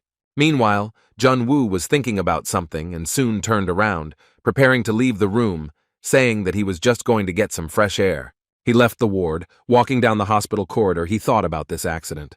Having opened the system, he decided to take advantage of this situation and increase the budget of the dungeon cleaning team. This situation will play into his hands, and he will be able to catch 2 birds with 1 stone, unlock the necessary skills, and get out of here faster. Meanwhile, the victim thought that he was angry because of her and left, to which the boss replied that the reason lay elsewhere. This guy, although hot-tempered, cares very much about his colleagues and is ready to give even his life for the sake of salvation. The huntress who heard everything thought about this. She sees in him the person from whom she can learn a lot and become better. The girl definitely admires him. Sang-hyun also decided to put in his 2 cents and said that he found him a bit strange, since the new guy had only been working there for a short time and was already using his skills. Only now did So-yeon realize that he had saved her life in this way, staring at her friend. She didn't even thank her hero. Inside, she was overcome with guilt. Chief Park decided to ask the hunter Kim Min-ju what she thought of the boy. After listening to the question, she thought for a minute, and later said that he was not her type, but overall he was a good guy. Her interlocutor was a little confused by this. In fact, the man was interested in her opinion about his abilities. She turned away for a second, feeling a little awkward about having misunderstood him. Without waiting for an answer from the huntress, he expressed his opinion that Kim Jun was wasting himself working as a cleaner. It seems they want to move him to the hunter's department, but it will be quite difficult and time-consuming. It is hard to disagree that he surpasses others several times in both experience and skills. This is visible to the naked eye. Mrs. Kim believes that it is all because he works with them. With the cleaners and the boss and his subordinate listened silently. Even a hunter rank can't appreciate the guy's skills, but they are definitely very high and higher than other hunters in Seoul. The boss assumed that he only works with them because he enjoys it, which worries Min-ju greatly. She voiced several versions of why Jun works as a cleaner. One of them is that he wants to feel the unity of the team. The whole team was touched by this thought, and even the boss couldn't hold back his tears like the others. But then Sang-hyun briefly suspects that he might go to the association because of the incident with So-yeon. Min-ju looked at him and was scared, but she doesn't think he's capable of such a thing. It looks like Jun did just that. He found the office of the most important person here. Now he is standing right in front of the director of the Korean branch of the association. His name is So-min-chul. The first thing he did was introduce himself and lift his head up, looking down at the man. It is he who heads the branch in Seoul. At the same time, those from his line took office. Their influence was enormous. He approached the man with a request to increase the budget of the dungeon cleaning team, but the man sent him to the management department. The boy didn't want to talk to those below him, and he explained this by saying why he came straight to him, to the boss. He had a suspicion that the former hunter was standing in front of him right now, but he confidently denied it. Min-chul was outraged that an ordinary cleaner came to the CEO to beg for money. The confident guy confirmed his words and looked him straight in the eyes. Still, the commander-in-chief wanted to know why they needed the money, because he believed that they did not have many expenses, and there was no need for it. The former hunter said that there is something that the cleaners cannot afford, and it is very important. The brown-eyed man stared at him with a menacing look, but the dark-haired man only laughed at his insolence and was about to end the dialogue. The guy interrupts him, saying that there was an accident on the team, and it was all due to outdated equipment that tore and a gas mask that didn't work. After listening to the whole situation, he raised an eyebrow and said that this was not mentioned in the reports. Even despite this, the director's answer does not change. He claims that there is no money in the budget. Pointing his finger at him, he teased him for being new here and not being able to know about all the goings-on within the association. With a slight grin on his face, Jun laughed at the man, because he knew that the income this year was decent, and he pocketed it all for himself. Min-chul was amazed that this guy knew something that had always been hidden from others. The former hunter also knows that this charlatan has not yet spent the entire amount. Leaning on his table, he said that at this rate, he will have to organize a memorable raid. A drop of confidence and manipulation did their job and brought the thief to clean water. He was shocked by what he heard. He laughed and reminded that he was just an ordinary cleaner, nothing more. The green-eyed man knows that he has only been in his position for 2 months, and he had to work hard to achieve this. The CEO was clearly scared, although he tried not to show it. Kim decided to put the cherry on the cake by threatening that rumors could start about the careless attitude towards the cleanup department. Gritting his teeth, Chol thought that this impudent boy had come to threaten him, but he laughed and denied it. He lowered his head, sighed heavily, and had to accept it. Having no arguments to justify himself, the dishonest man still almost agrees to increase the budget. The guy didn't care how long. It was important for him to fulfill the condition and nothing more, so he gave free rein to the action. Having finished the conversation, the former hunter was about to leave when he was stopped. The man asked him if he knew Kim Min-ju, and the guy was confused. Not expecting this, the guy gave himself away. The director immediately understood everything, and he let the daredevil leave the office, promising to contact the department when a decision was made. Kim Jun shrugged his shoulders, turned around, and left his room. As soon as the doors closed, the director called Soo-yeon, his subordinate, and told him everything that had happened and suggested that it was he who the girl wanted to study with. Sedoy was beside himself and wanted to teach him a lesson, but his cunning friend stopped him. He was sure that this weirdo was not a simple witch who dug up inside information. He reported that June also planned to increase the budget for the cleaners, but according to Min-chul, this was not his main goal. It seemed like that blonde man hated him too, and wanted to teach the impudent guy a lesson for the way he spoke to the management.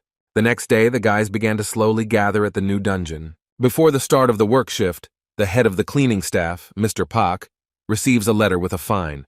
Sang-hyuk was outraged that they treated them so badly, and now they even charge extra money. It turns out that those people did not take seriously the situation that developed during yesterday's shift with So-yeon, and decided that it happened because of overwork at the second job. The girl felt ashamed. The workers are unhappy. They are already paid the minimum wage. And after reading to the end, they noticed that the accident report and request for compensation were rejected. This made June angry. He couldn't believe that Min-chul was such a rotten person. So Yeon approached him and asked him not to worry so much. Deep down, she felt guilty about it. It turns out that this is always how they treat cleaners. She lowered her head, forcing a smile.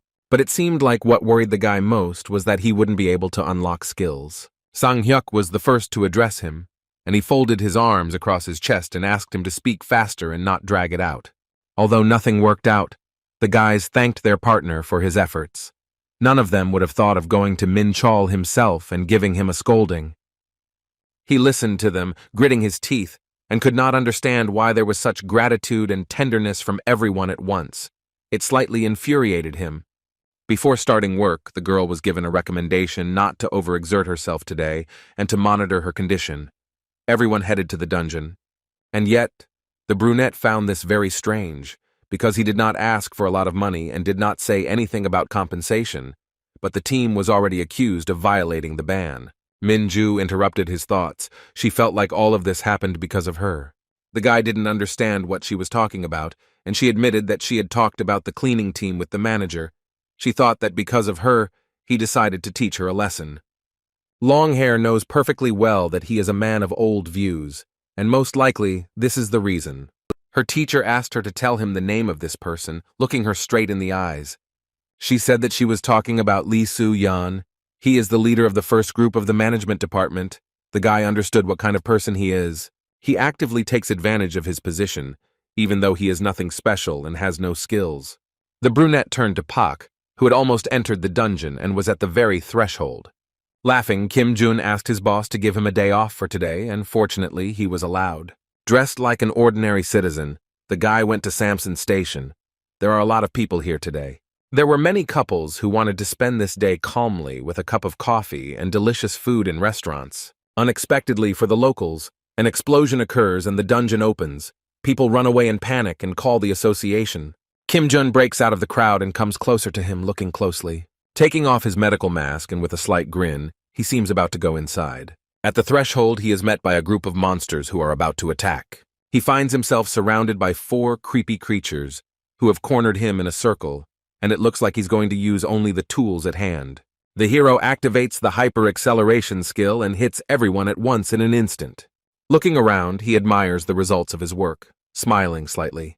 What he's doing now is called interception. He quietly captured the dungeon, although usually freelance hunters do this to make money. His plans are to hurry and clear out the lair before the hunters arrive and do everything in secret from the association.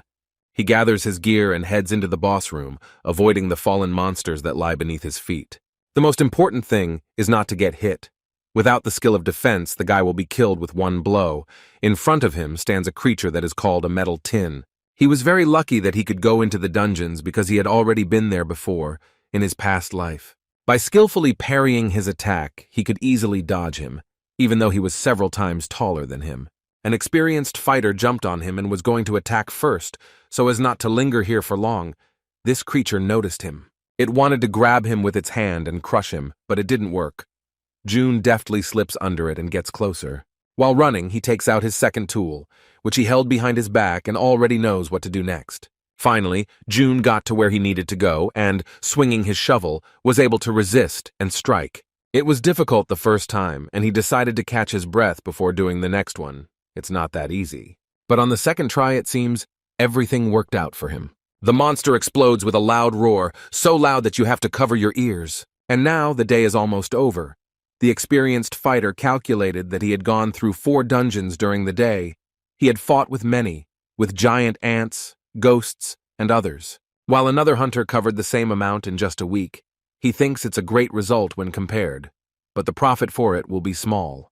Coming out of the previous dungeon, not far from the entrance stood people from the organization. It seemed that everyone was discussing who could intercept as many as 4. Some of them even had to go to work on their day off on orders from their superiors, which drove them crazy. He understands perfectly well that he needs to be secretive and act quietly. There is a big risk that he could be fired or fined, and he decided to end it there. After laughing, he put on his cap and was about to head back home. Today he could rest and wanted to look at their faces. After missing 2 days of work, Kim Jun came home and was very shocked by something, so much so that he himself stood there with a stupid face. Lee Soo-yeon himself stood in front of him, rubbing his chin and thinking about something. Chief Pak spoke with him. According to him, he showed up here to look around. Our hero certainly didn't expect to see him here and suspects that he guessed everything. The blonde man said he wanted to raise morale by interacting with the other workers, smiling slightly. Looking sideways at the former hunter, he asked him not to pay attention to him. Jun also stared at him. It was very suspicious that he arrived just at such a moment after the interceptions. The positive commander-in-chief of the cleaners provided him with a protective gas mask so that he could calmly observe the work of the team. The gray-haired man refused to wear clothes. Everyone got down to business. The man in the suit watched as the cleaning of the dungeon proceeded. This time, the concentration of the gas was low, and it disintegrated quickly, which minimizes the likelihood of an accident. He got bored looking at all of them and decided to think of some bait to throw them. It seems that the cunning Soo-yeon decided to catch the guys in order to find out the truth and called the huntress. She turned around and listened to him. He asked her about intercepting the dungeons. Jun heard everything and became wary, although he did not turn around. It is quite possible that the man decided that this was Kim Min-ju's doing, since she is from the operational department, but still, that day off looks suspicious in the guy's opinion. A smart CEO offers a reward for catching the anonymous person in the form of a promotion or additional rank points. Well, if he is found in another team, then a promotion is due for this. Sang-hyuk and So-yeon looked askance at their newcomer. Chief Pak also looked at him and seemed to guess who this scoundrel of an interceptor was. After his speech, the gray-haired man turned to the guy who suddenly took 2 days off and asked if he was interested in his offer. He was clearly scared and didn't know what to say. In response, he simply remained silent, not answering the man's question. It seems to him that after the offer of promotion, he will be sold out. Leader Pak noticed that something was wrong with him and asked him how he was feeling after yesterday. He knew that he was injured. The entire team began to scold the brunette for this in front of Soo-yeon, but he only listened and looked askance at his colleagues. He didn't understand why he was listening to all this, but he decided that the best solution now would be silence. The chief among the cleaners expressed regret that he would miss such a good chance to receive a reward because there were no traitors among them. Sang-hyuk suggests that the blonde should say directly who he is not sure about. Together with Mr. Geun-tae, it seems that everyone from the team has already guessed who started this and decided to stand up for him. The guy didn't understand why they were defending him. They were just colleagues, nothing more. But he suddenly decided to cut his visit short and went to his workplace. Calling his director Min Chol, he told him everything that happened. He realized that it was definitely that cleaner. When he was on shift, nothing happened. The boss realized that they were not dealing with an ordinary guy, and this situation could not be resolved so easily. Meanwhile, Kim Jun stood at the terminal and people looked at him and were scared. He was covered in blood. The guy decided with a smile that he would intercept dungeons in order to increase the budget, since the management did not want to do this. Min Chul wanted to give the money to the cleaners, but his colleague objected and did not want to share. He also reported that a considerable sum had been transferred to the cleaning squad immediately after those 2 days, which shocked the blonde. Soo-yeon is concerned about the situation and suggests catching the culprit and checking all the information as thoroughly as possible. The dark-haired man also believes that since the guy is so strong, he is not going to stay in this job for long. It is hard to disagree with that.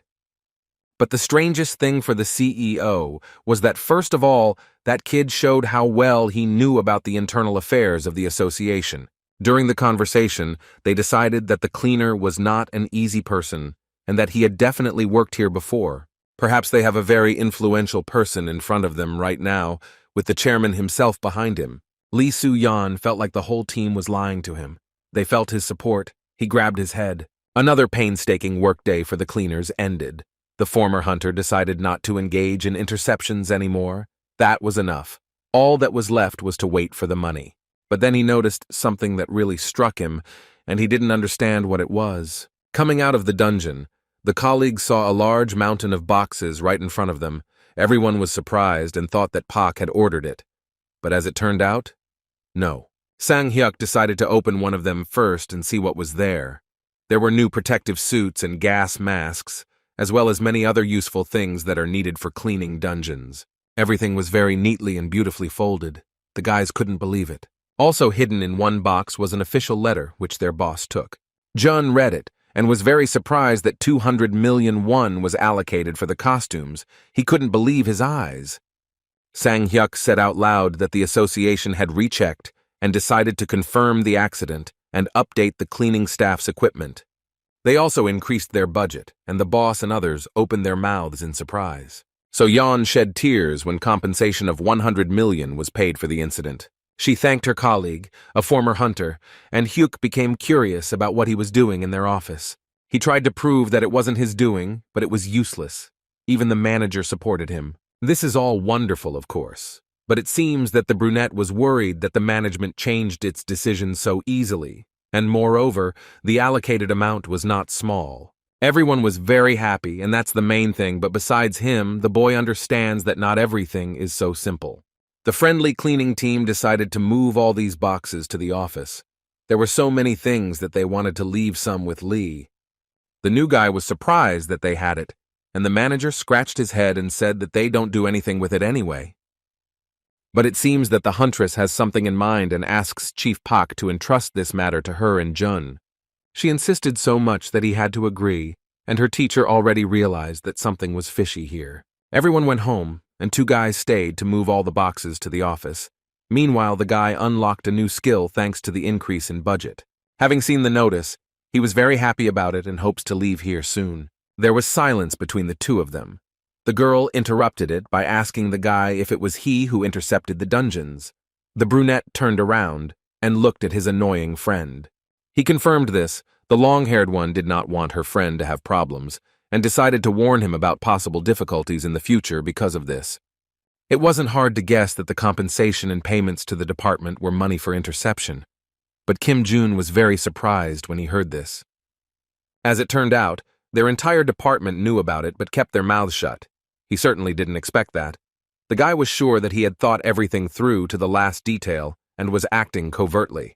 Having started her speech, the assistant noted that if he was caught next time, he would no longer be able to remain on the cleaning team, and the association had increased its vigilance. But it seems that her partner was happy with this development of events and was not at all upset. On the contrary, he was happy now that he had met her, despite her character in her past life. Here he already really likes her. However, his joy did not last long. With tears in her eyes, Minju said that she would do everything possible to ensure that he stayed working here. Having calmed down a little, the girl also added that she needed to rise to a higher rank, and in that case, she would be able to help him by looking him straight in the eyes. He didn't seem to appreciate it and was even more angry at his partner, and soon, having finished work, they went home. The situation with the dungeon interceptions ended well, but almost immediately another unpleasant incident happened. The cleaners came to work and were extremely outraged to see this. There were curses written about them on the walls of their dungeon. They read them, and inside their souls they felt unpleasant. Moreover, the bodies of the monsters were specially moved by someone to the most inaccessible place. The red-eyed girl felt very offended. Like all the other guys, San-hyuk suggested finding these people, but unfortunately nothing could be achieved by this. Jun was sure that this was the work of hunters, so it was best to ignore this attitude at the moment. His colleague did not understand why he had to endure it and wanted to beat them up as soon as possible. The boy decided that it was better to avoid skirmishes now if he wanted to unlock the skills, and he was sure that it would end soon, a completely logical decision. That's what he thought then. Even after a day, this bullying did not stop, but even the opposite. Sang-hyuk demanded to contact the operations department, and so Yeon could no longer withstand such pressure and simply cried, wiping the floor. As it turned out, Pak had already visited them, obviously. When asked directly, they answered that they didn't know what it was about, and left mockingly. Hyuk wanted to call their friend Min-ju, but the hero stopped him, looking menacingly into his eyes. He didn't care that it was working hours. The guy got really angry and promised to sort it out himself. The other guys were already afraid of him when he was really angry, but they couldn't stop him. He was so furious that he even ground his teeth. It seems the guy knows how to teach these inadequate people a lesson. He went straight to the association. These hunters acted like children. Jun didn't understand what they were spending their time on, and how they were not too lazy to do such things. Entering the building, he pushed those who stood in his way, and he heard disgruntled shouts behind him. Without listening to them, he went on. He didn't care what anyone thought about him at such a moment. He continued walking, breaking through the crowd of unscrupulous workers. The other guys from the cleaning team came out of the dungeon, receiving a wave of insults from the hunters from the moment they entered. One of them pushed the guy with his shoulder, and the girl too. She stepped aside and was completely afraid to take a step. The two of them, in a slightly mocking tone, advised these washers to find some extra work, belittling them. An angry Sang-hyuk insulted them back and tried to scold them. But then Min-ju interrupted their quarrel, turning to the bullies. They turned around and looked at her. The two guys attacked her in a rude manner and began to threaten her. They demanded respectful treatment. No longer holding back her anger, she demanded to know which team they were from, since they allowed themselves to address others like that. The half-bald guy continued to taunt her, but his friends seemed to recognize who they were dealing with and asked him to shut up. He also added that their colleague Kim Min-ju was standing in front of them. The most daring of them became worried and greeted her sweetly. She looked at the two of them with a disapproving gaze and realized that these upstarts from their department, without thinking twice, apologized to the girl. But it seems that the apology was not accepted. The long-haired girl felt bad that they insulted her friends. She didn't care that they didn't recognize who was standing in front of them. The huntress approached the cleaners and asked if everything was okay with them, and those two bullies stood to the side and seemed to feel a little ashamed. So Yeon's friend said that these were newbies who had just gotten their first rank and were acting tough, giving them a displeased look. And those two heard how they were being talked about and were also unhappy with such treatment and looked after them with anger. The next working day, Min-ju came to the guys. Jun-tae thought that she was with them today and happily greeted her.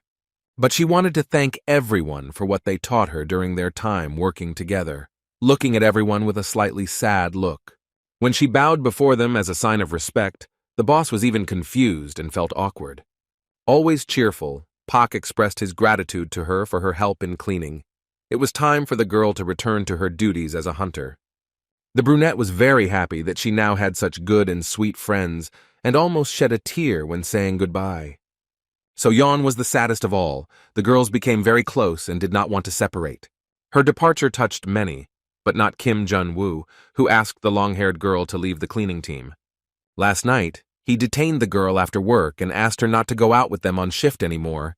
She barely held back her tears but accepted everything as it was. The smart student immediately realized that this would be good for her. It was important for her to train and fulfill other duties now.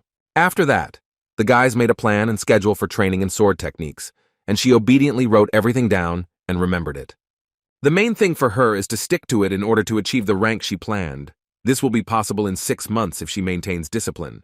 Since the guy can't be a hunter now, he uses this obedient girl to make her the best warrior in the dungeons and to communicate with the association. Although he was a little embarrassed that he was using her even in this life, but alas, nothing could be done, he only smiled slyly. Just then, the lady looked up and looked at him with a wide smile. Ju thanked the guy for what he did for her and allowed him to turn to her for help if needed. Meanwhile, in the association, loud laughter from two guys could be heard throughout the entire corridor. The two bullies who got a scolding from Min-ju this morning are sitting on the cozy seats in their office, and as usual, they are making fun of the guys from the cleaning department. They imitated that old man Lee Soo-yeon who asked them to treat them with respect and laughed even more. Our former hunter finds them and first gives one of them a good beating, not holding back. His friend looks at this and begins to be indignant. He was upset that this was done to his brother. These screams and indignation had already gotten to Jun, and he swung his hand at the second one, intending to give him a good slap, but he screamed in fear. The bald ignoramus thought of activating a combat skill and is now preparing to attack the guy, accusing him of not understanding the situation. Our daring daredevil deftly dodges all attacks. He is as fast as lightning. Noticing that this didn't work, the offender activates a deadly attack and again tries to appear cool in the eyes of the janitor. He raised an eyebrow and looked at the new hunter, who in turn boasted that he already knew how to control his strength very well. Our hero is not so easily scared by some weak skills, and he confidently hits the dark-haired man in the face and his skeleton. Having ridiculed these two, they seemed to be not very happy and even ashamed of their behavior. One lay on the floor and did not move, and the other rubbed the place of the blow with his hand. As hunters, they are forbidden from using skills outside of dungeons and against civilians, and Jun scolded them for this. He swung at him again. He hates those who barely got the lowest rank and pretend to be God knows what. The guy with the scar on his nose was very angry at him because he considered him a threat, and according to him, because of this, he tried to attack with his pathetic skills. Sitting down next to his offender, the cleaner promised to tell journalists about their bad deeds and to stop cleaning the dungeons after them. With a trembling voice, he wanted to threaten that the organization would always be on their side. The green-eyed man threatened that the association was not going to risk its reputation to cover for some 2 E-rank guys. The enraged brunette offered to apologize to the cleaners on his knees for such actions, but this clearly hurt the pride of the offender. Since this arrangement did not suit him, the daredevil suggests fighting one-on-one in the dungeon as men. Their conversation is interrupted by the creaking of the door. Su-yeon came into the office hearing the noise and saw all this mess, looking at those two in bewilderment. They too did not expect that sudden meeting and sat with wide eyes and did not know what to say. Trying to treat the guest with respect, he leaned over to him and asked why he was there, calling him Mr. The cleaner replied that he came here to those two guys because of stupid jokes and told the boss about everything that happened. Fearing the reaction, one of them wanted to put all the blame on Jun, for which he received a juicy slap from Su-yeon himself and fell to the floor. Having laughed at him, he asked Mr. Guest for forgiveness for such behavior. He even felt awkward about such formalities, and scratching his cheek, he laughed slightly. After hearing the apology, the former hunter went about his business, while the gray-haired man wished him a good journey and smiled nervously. Finally, he turned around and asked that those bullies never catch his eye again. The green-eyed brunette returned home and changed into ordinary clothes and hurried to meet the huntress Min-ju, who was already waiting for him. She decided that she still wanted to take a week off. She didn't want to bother herself with those two. The girl interrupted his thoughts and reported that those two hunters had nevertheless apologized to the guys from the cleaning department and the boss for their actions, and now they can't hurt anyone anymore. They were kicked out of the team that same day. It seems that the former hunter suspects something. He was very surprised by such news. It was very strange that the fair-haired leader treated him too kindly. He clearly had something in mind. In the morning, before the cleaning crew's shift, they were shocked when they arrived at the scene. The hunters lined up in a row and, having solemnly greeted them, thanked them for their work. The guys clearly did not expect this and were speechless. Jun praised them back with slight bewilderment and heard words of support, which surprised him even more. Their attitude clearly changed. They even wanted to clean up the boss's room and help with the cleaning. This continued for quite a long time. Chief Pak was very happy about these changes. This happened for the first time in his 10 years of work, and all thanks to the appearance of a new guy on their team. So Yeon thanks him for everything he did, but out of habit she became worried and shared it with him. She was afraid that this could harm the guy. All the attention was now revolving around him. Suddenly someone would appear who would start to take revenge. The daredevil doesn't attach much importance to this. He is 100% sure that he won't be touched at the moment, especially after the mess he caused. Sang-hyuk approached the guys and also decided to express his opinion. The guy with the scar looked at him with interest.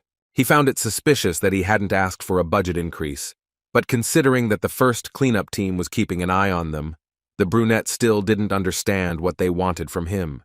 The colleague concluded that his new friend was an influential person, since he didn't necessarily have connections with the boss and everyone listened to him. Kim raised an eyebrow and looked at his work partner with bewilderment. In response, the boy laughed so hard that all the guys from the cleaning came to them and looked. His friend didn't think that in that case he wouldn't be cleaning and asked him to get down to business and stop chatting. Hyuk blushed. Meanwhile, Lee Soo-yeon sits in his office with his senior colleague Im Dong-bin and seems very depressed. The blonde guy clearly doesn't like interacting with him. This guy is very curious and won't miss anything. He already guessed that he is watching the cleaning squad. Sitting at a chair and chewing chips, he mocked the guys from the first cleanup group for spying on the cleaners. He grabbed his head and shouted at him, he doesn't understand at all who they're dealing with, and that's the whole problem. After laughing, he said that everyone was in a rage because of him, and that he was the only one they were discussing. He asked if he thought that this guy was one of the chairman's people. The glutton teased him a little because he couldn't get a promotion due to inattention. His gray-haired colleague sat shaking with anger. Soo-yeon was tired of this conversation and, although in a rude tone, he gently hinted to him to return to his business. The narrow-eyed Dong-bin promised to help fix the situation with this strange cleaner, smiling slyly. He asked with interest how exactly, chewing his chip. All people are prone to making mistakes. There is no way around it, and it seems that the senior colleague already has a plan of action in his head. He jumped up from his seat and thought that the cleaning squad had committed some kind of misdeed, but not yet. But soon they would do it. Lee Soo-yeon knew that this person who was in front of him now was not an ordinary person. He had definitely come up with something strange. Looking at the floor, he asked what he wanted to get from him. In exchange, Dong-bin wants to get the multi-zone dungeons in the Yeongdepo side, which is a special and very difficult dungeon. He was shocked by such a demand and needed time to think it over. The difficulty is that the team cannot leave them until they defeat all the bosses that are there. This is a job for the appropriate hunters. He just needs to get access to it. It will be a good benefit. But handing this over to him is too much. Lee Soo is not ready to take this step. According to the fat man, the manager had already given him this consent, and he would like to resolve this between themselves, to the benefit of both parties, licking his fingers after the sweets. This guy is very cunning, and thus took the other team's loot, but without his help, the man alone will not cope with the cleaning squad. Still, the blonde decides to agree. Having thought everything over carefully, it seems to him that this is a very good deal. After voicing his answer, Dong-bin laughed and was very happy with his colleague's decision. And that's not all. The narrow-eyed guy also asks to borrow the hunter girl Kim Min-ju, to which he also hears a positive answer and, satisfied, thinks about how to start everything. As for the hunter himself, things seem to be going smoothly. Unlocking skills doesn't require much effort. The guy has already chosen his next goal, to increase the growth of interest in the dungeon cleaner squad among ordinary citizens. His thoughts were interrupted by a call from his fellow hunter. He took out his phone and swiped up. When he picked up the phone, he heard that she was going to tell him important news and was very worried. The girl says that she was chosen as the commander of a squad to clear a multi-zone dungeon. He listened attentively to his friend. The guy took it easy, because she was his student, and he was confident in her victory and successful completion of the tasks. But he was calm until she said that their cleaning team would also be taking part in the cleanup. June's eyes widened at what he heard. The next morning they came to the appointed place. All the other hunters looked askance at the boys and whispered. Everyone was afraid that this new guy might join them. Their whispers irritated his nerves and ears. Kim was very angry, and Chief Park was beside himself, but without losing his positive attitude, it was still obvious that he was worried. The meeting was about to start. The disgruntled guys asked to take their seats, and in the meantime, the former hunter had already suspected something. He spoke to Min-ju. She thinks that something happened between the leaders, and they decided to hand over this project to them. The guy was outraged because you can't just do something like that, and you need to carefully prepare for it. Their conversation is interrupted by Dong-bin, who enters the office and falls silent. Everyone looked at him, and when he began his speech, he met June's gaze, and he immediately understood who it was that was standing in front of him. The men met eyes and looked at each other. The guy remembered how in his past life this man had stolen a raid from him and had done this repeatedly with others. Anger penetrated the former hunter to the bones. He hates this man for his actions. The girls noticed this and wanted to know what happened. Speaking to the long-haired girl, he advised her not to get involved with him under any circumstances and to stay away. No one knows what he can do. Narrow-eyed began his speech, talking about the upcoming raid and the tasks facing the guys. He gave voice to others to listen to objections, but there were none. There was silence in the hall, and he continued. His first order was that the hunters would split into 3 groups and deal with the monsters. The cleaner's job will be to remove the creature's bodies to prevent poisoning from toxic gases. He assigned this task to the third cleanup group, where Chief Park was the leader. He stared at him together with So-yeon. Upon completion of the operation, the cunning man promised bonuses to all participants, and other hunters asked if the clean ones would cope with the task. They looked up and confidently said yes, of course they could handle it. This is also good news for Jun. He sees many benefits and will also be able to unlock a new skill. This is a good chance to also interact with the task force, which doesn't happen often. However, despite all the perks, the guy decided to refuse, getting up from his chair. This greatly surprised Dongbin and the others. If he agreed, then it would only help him, and he didn't need that. His team didn't quite understand why he did it, but they still trusted him and his decision. Chief Cleaner Pak understands perfectly well that this guy knows how to think ahead and knows exactly what to do in such a situation and is worried about everyone. Their friend, the hunter, is also not confident in her abilities. The instructions were not very informative, and besides, this is her first time on such dangerous missions. The boys were touched by what June was doing for them for their own safety and were moved to tears. This is why Pak decides to follow his colleague's example and also refuses to go on a raid for a day. Following everyone else, Minju also refuses. She didn't like the idea from the very beginning, and besides, she doesn't know how to manage the whole process. Her teacher's words not to get involved with this guy also pushed her to this decision. Everyone in the room looked at the team with wide eyes. In the evening, the sly man returned to his office depressed, where he was met with ridicule by So-yeon. He could barely contain his laughter when he remembered the face of his colleague after even the cleaners refused them. But he warned that the cleaner was not so simple and not stupid, it was not so easy to catch him on the hook. He continued to laugh at his colleague. He turned around and asked to get the fishing rods out of here as quickly as possible, if that was what he had come for. Sadoy continued to mock him, because even Kim Minju had left, and the second task force would hardly cope. The angry red-haired man got angry at him and slammed his hand on the table. Rising abruptly from his chair, Don made the decision to use the mandatory list of participants. Now they definitely won't be able to escape. If they don't obey, the teams face dismissal. Having prepared everything necessary, a few days later the cleaning team and the huntress were forced to participate in this cleanup. There were a lot of people near the dangerous dungeon. It is clear that such a large-scale operation interested the media. No one had time to get themselves in order, and it seemed that the guys were worried only about this. And Kim Jun noticed that their commander-in-chief was not in a good mood. The guy decided to approach her and talk, but his greeting made her tremble with fear, because for the first time such a task fell on her shoulders. Her teacher wanted to cheer her up. It was important that she looked confident because if she was seen like that, the townspeople would start to worry. She laughed and said that she would handle everything with flying colors, and looked at him with a slight smile. The guy asked her to forget about them immediately upon entering, and concentrate on the mission. The girl felt calmer and asked to stay in touch. From his appearance, she realized that he didn't really want to come to her aid. She looked into his eyes with an interesting smile, and they were silent for a few seconds. He sighed slightly and agreed to back her up, but only in critical situations. It's time to get ready. The joyful head of the cleaners raises their morale and asks them to look at all the necessary supplies for cleaning. There were a few minutes before the start. The guys checked all the necessary things for the cleanup. Sang Hyuk made sure that everyone had enough food and water for the duration of their stay in the monster's lair. Cheerful and energized, Chief Pak gives the order to put on the gear. Everyone is excited. Dawn approaches the long-haired commander-in-chief and notices that she was near the cleaners. He supported her and said that everyone was counting on her. The girl nodded her head. It turns out that the group leader himself will also participate with them. He has every right to do so. The brunette turned around and told So-yeon that he assigns the best hunters for such a mission. In their case, it was Kim Minju. She clearly has leadership qualities, but that's not why she was put in charge. This is all because the narrow-eyed person simply does not want to take responsibility for everything, and it is easier for him to plan operations than to lead.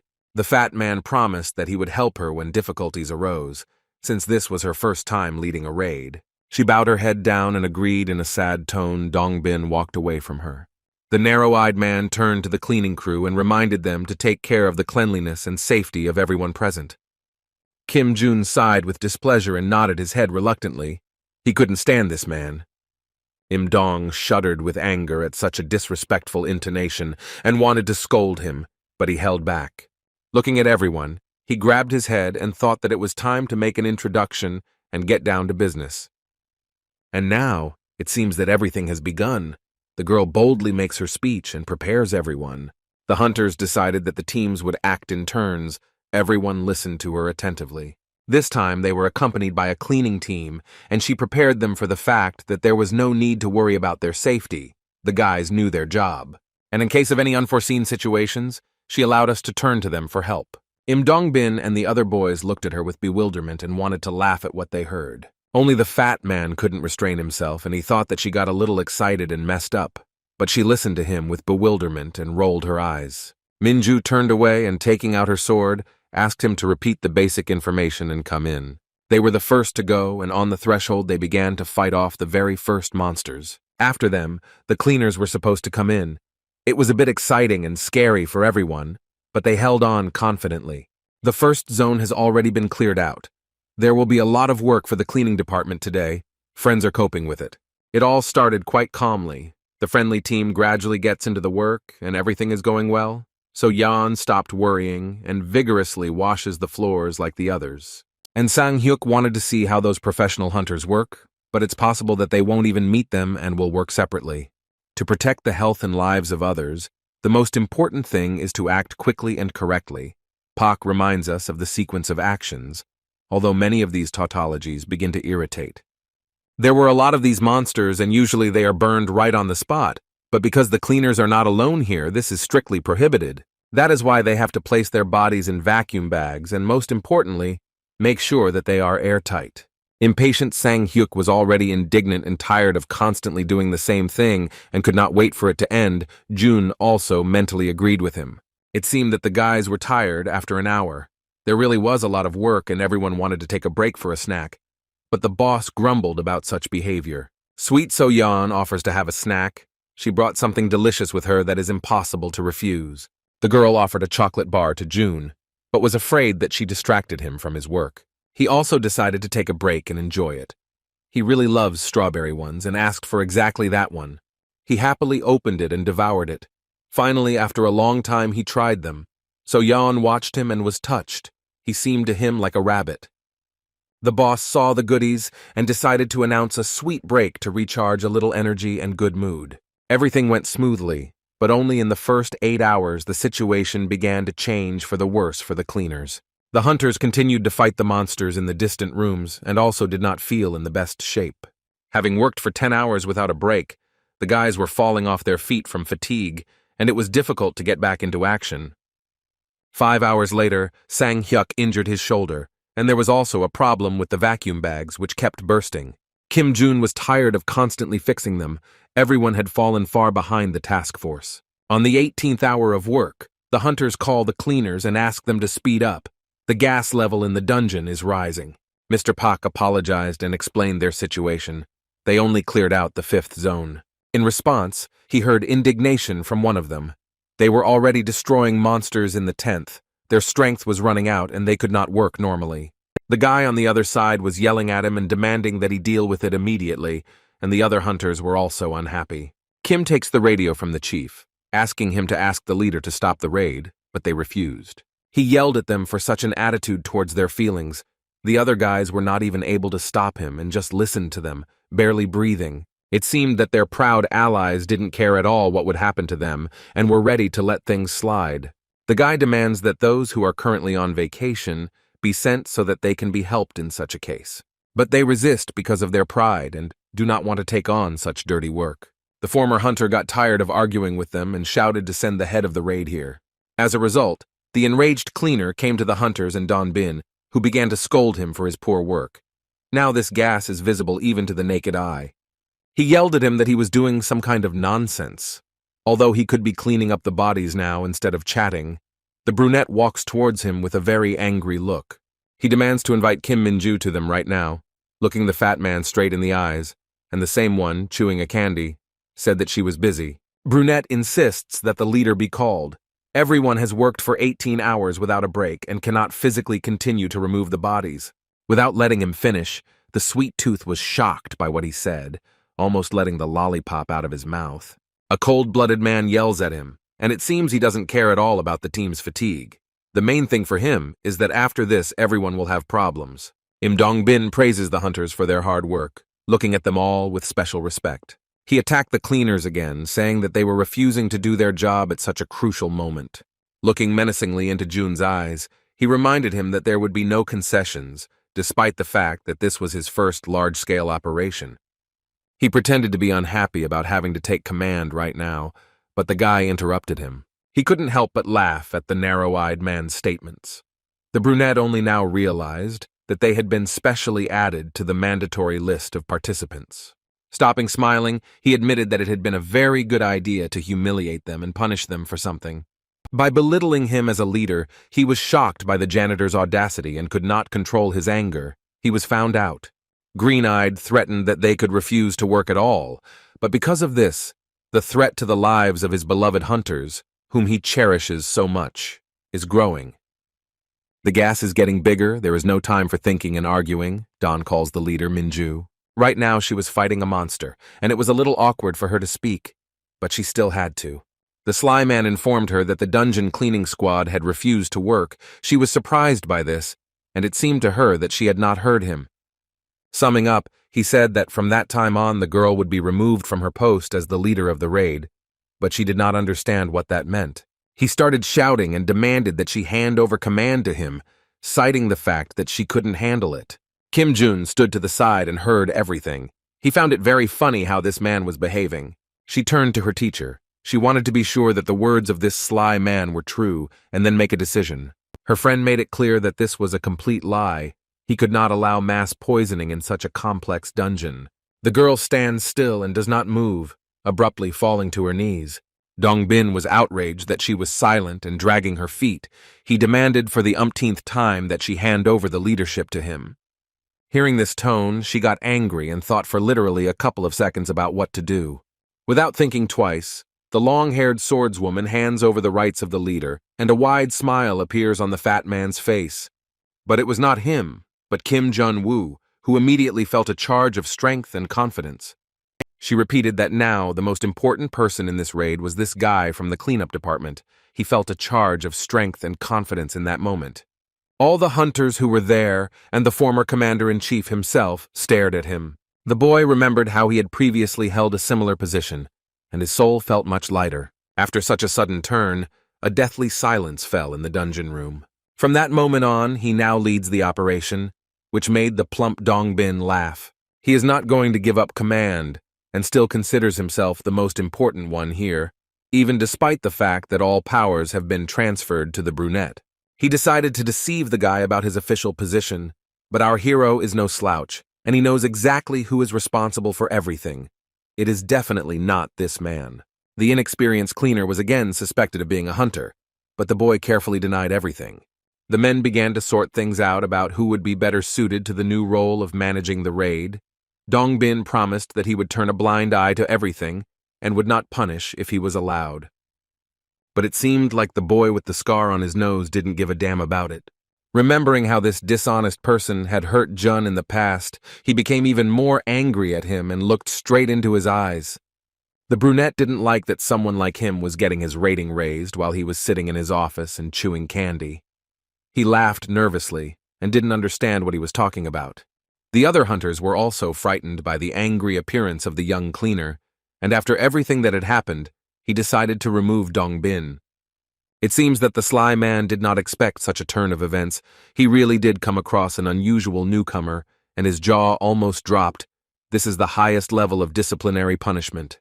The brunette walked up to him and covered his mouth mockingly, taking the means of communication for himself.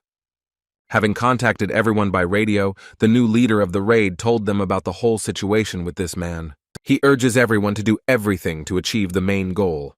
The hunters of the Kim Min-ju squad listened to him attentively. Chief Park Gan-tae and his team were also surprised that he was now in charge, and they became curious about what happened. He gives his first order and sends teams B and C to help the cleaners, their faces immediately twisted. In response, he heard only whining and indignation. They clearly did not want to scrub the floors and humiliate themselves as they believed. For failure to follow instructions, the commander without hesitation removes them from the mission for the company of that glutton. The guys were also unhappy with this arrangement and shouted at Jun.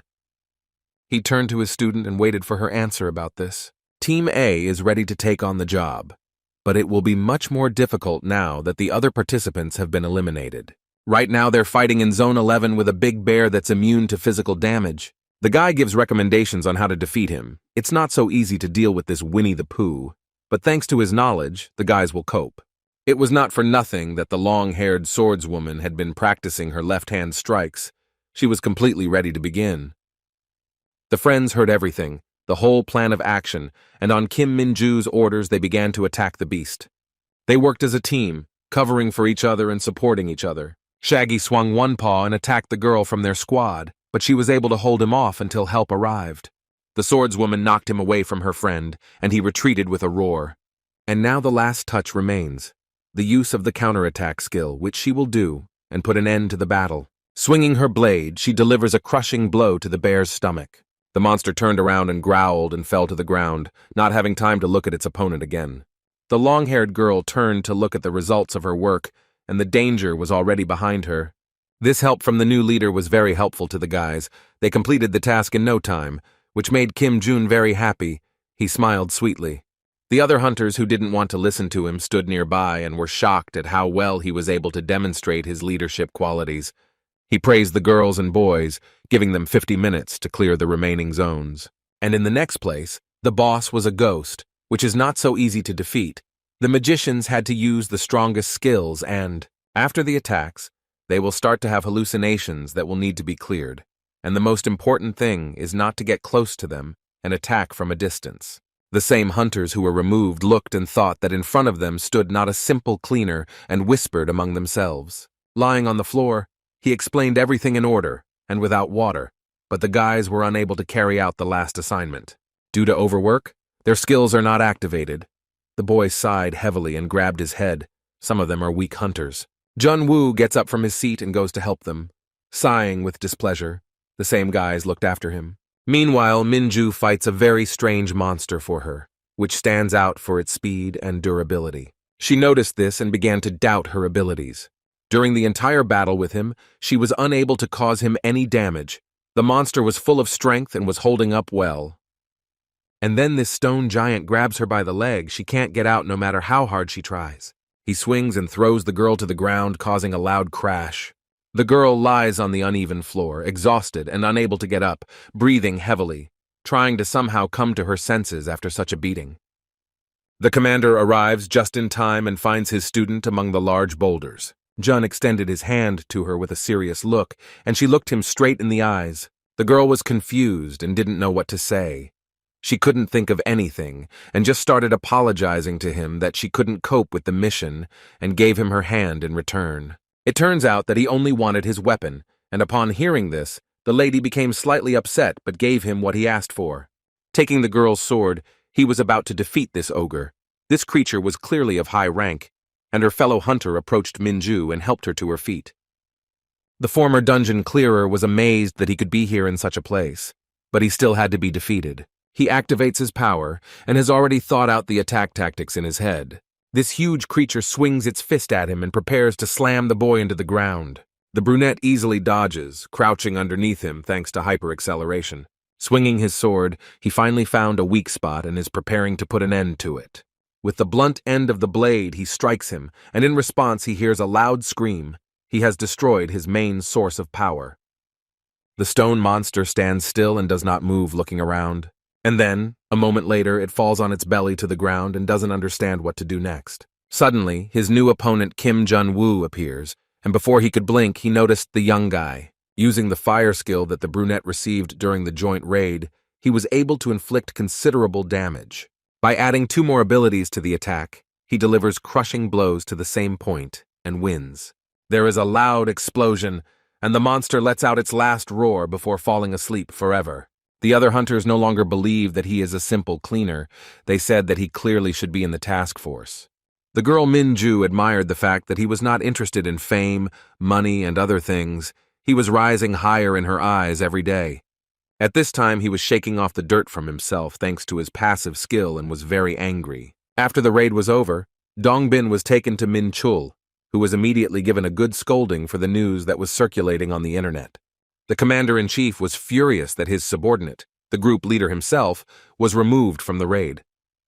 The same one stood silently in front of him, head down, sniffling, barely able to squeeze out an apology. This loser made excuses that Kim Min-ju and Jun Woo were working together, shifting all the blame onto them.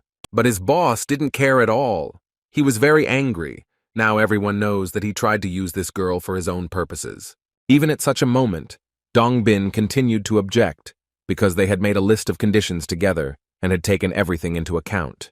Min-chul stood up from his chair and walked towards his colleague, grabbing him tightly by the hair. He looked down on him and didn't like such a friendly tone of communication. He couldn't just close his eyes to the fact that now every passerby was discussing this incident. Before the situation gets any worse, the superior officer sends him to the police as quickly as possible. He ran away from this torture chamber as quickly as possible and obediently headed to the police station without closing the door behind him. Left alone with Soo-yeon, he suggests telling the cleaner that he helped him, but he only sighed in displeasure. Moving to the window, Min-chul turned to his colleague about an important matter that he had been thinking about recently. The gray-haired man raised his head and asked. The dark-haired man suggests that Kim Min-ju be appointed as the squad leader and decided to consult with him. Meanwhile, the police have decided to take disciplinary action against Im Dong-bin and the other members of the group, which is tantamount to dismissal. The brave girl's friends have already come together to congratulate her on her promotion with beautiful flowers. Having accepted the gifts, she looked into everyone's eyes with a joyful look. Not knowing how to convey in words what she wanted to say, she was very happy. So much so that she cried with joy. So Yeon's friend began to worry a lot and asked if everything was okay. The long-haired girl just laughed and replied that everything was fine, and her teacher Jun stood behind and did not say a word. Sang-hyuk thinks that his new girlfriend is now on equal terms with Lee Soo-yeon and is very proud of her. All the nice words really embarrassed the girl, and she just smiled. Kim Jun looked around the entire office, and now it seemed somehow empty to him. He became interested in how many people left here. Many hunters were fired. She said that out of all of them, only 17 remained. It's like one team, nothing more. The former hunter also decided to support the girl and cheer her up. She deserved it. But in his heart, he envied her. The guy became a leader in the past only at the age of 30, and this huntress much earlier, it drove him crazy, but he didn't show it. Having also heard the girl call herself part of the cleaning team, he demanded that she not say that again, and she looked at him in bewilderment. Cleaners should not be allowed in cleanup teams. Other team members will be unhappy and will not want to have such a leader. Their conversation was interrupted by hunters who had just arrived after their shift and were obviously very tired. Seeing the cleaners, they greeted them warmly and were surprised by such a sudden visit. The very first ones introduced themselves with shining eyes. They were Hong Ji-yeon and Lee Jin-ho. Sang-hyuk was shocked, but in his heart he was pleased, just like So-yeon. The short guy congratulated Kim Jun on the great joint raid, and he felt awkward and didn't know what to answer. All together they expressed gratitude for their work and allowed them to ask for help at any time. The guys clearly did not expect such friendliness. The manager, having put the flowers in a beautiful vase, laughed at such a positive attitude and surprise of her cleaning boys. Min-ju stood up from her seat and asked her teacher to relax and do her work calmly without worrying about any interruptions. He looked at her sideways and thought that she was crazy. Just after receiving a promotion, the girl is already waiting for her assistant, and she needs to stay in the office until he arrives. Walking over to the window and immersed in his thoughts, the former hunter recalled how he too had been assigned such a person. It was Lee Ah-yeon, the closest one to him from his work in his past life. The brunette asked what his or her name was, but Min-ju didn't know the answer yet. She just had to wait.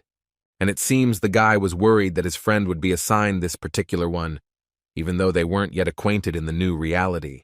The cleaning team should already be leaving for their shift. Everyone said goodbye and was getting ready to leave.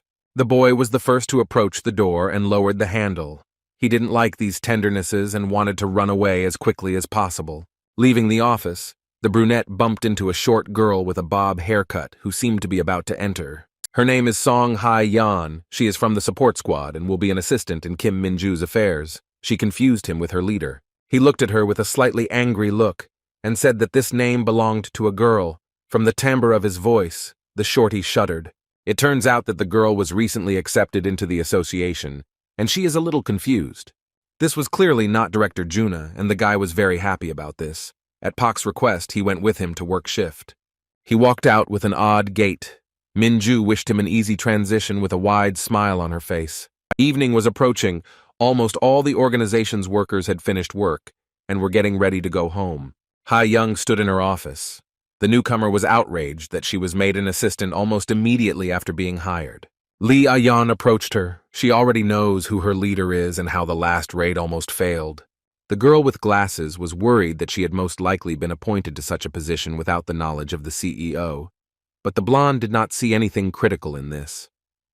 The conversation turned to one of the cleaning workers, Kim Jun-woo. The former secretary knows very well that he is on excellent terms with the swordswoman.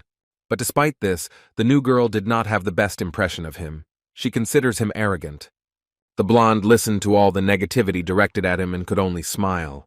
Having said everything he thinks about him, the guy's former director still believes that he's doing a great job and has accomplished a lot during his time at the job. The short-haired girl remembers how such a young guy managed to increase the budget for the cleaners. Besides that, he was able to stand up for everyone and gave a good beating to those new hunters who offended them, and she fully supports him in this.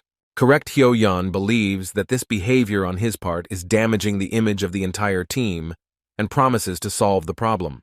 It seems that in her new life, the blonde Lee became interested in this guy. During his shift, he felt it through the ringing in his ears. He can even do this, and his boss was surprised why he was constantly picking at them. The next day, colleagues were again cleaning the dungeon. Out of boredom, Kim Jun hummed a song about Mr. Proper while lazily mopping the floor. His student came up to him and also muttered this under her breath and tried to talk to her friend. He didn't like the fact that the task force leader was having fun with a rag and cleaning solution, and he was sure that the other members of her team wouldn't appreciate it. But turning back, the brunette saw that the girl's colleagues were helping the cleaners clean out the dungeon. The guys have no experience at all in this, and they need tips to do their job well. Chief Pak will teach them everything. So Yeon asked one of the guys to help her and Sang-hyuk with disinfection. The guys from the second task force were very happy to help them and happily got down to cleaning up. Having gone to another part of the dungeon, June decided to find out from the long-haired woman for what purpose she was helping. It was clearly not without reason. He asked her not to drag it out and tell him the hunter felt awkward, but she admitted that some rather difficult raids were planned for this month, and the guy had expected that.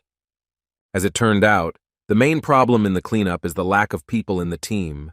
About 20 warriors are missing. Interrupting her, the confident cleaner said that the level of the dungeons was determined by the headquarters and not the association. The girl wrote everything down just in case. Even 4 people can cope with this task. An experienced fighter told her an approximate plan of action that will lead to victory. The girl was very surprised. She didn't know at all that this was possible. This man seemed to open her eyes wider. Lowering her head, the long-haired girl became embarrassed and thanked her mentor for such help. Having finished, he asked to leave, stating that the dungeon cleaning squad would handle everything themselves.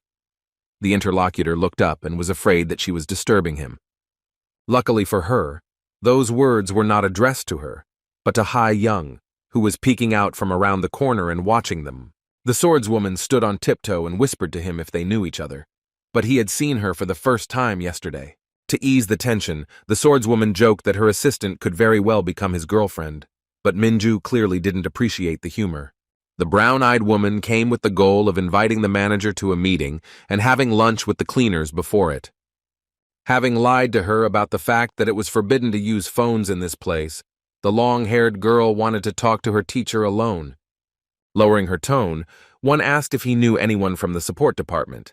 The guy raised an eyebrow and asked why she needed this information. The support department asked Ha Young to keep it a secret, but they conveyed that they wanted to see Kim Jun-woo there. The boy guessed that it was most likely because of the incident with the man to whom he did not hand over control of his group, Im Dong-bin.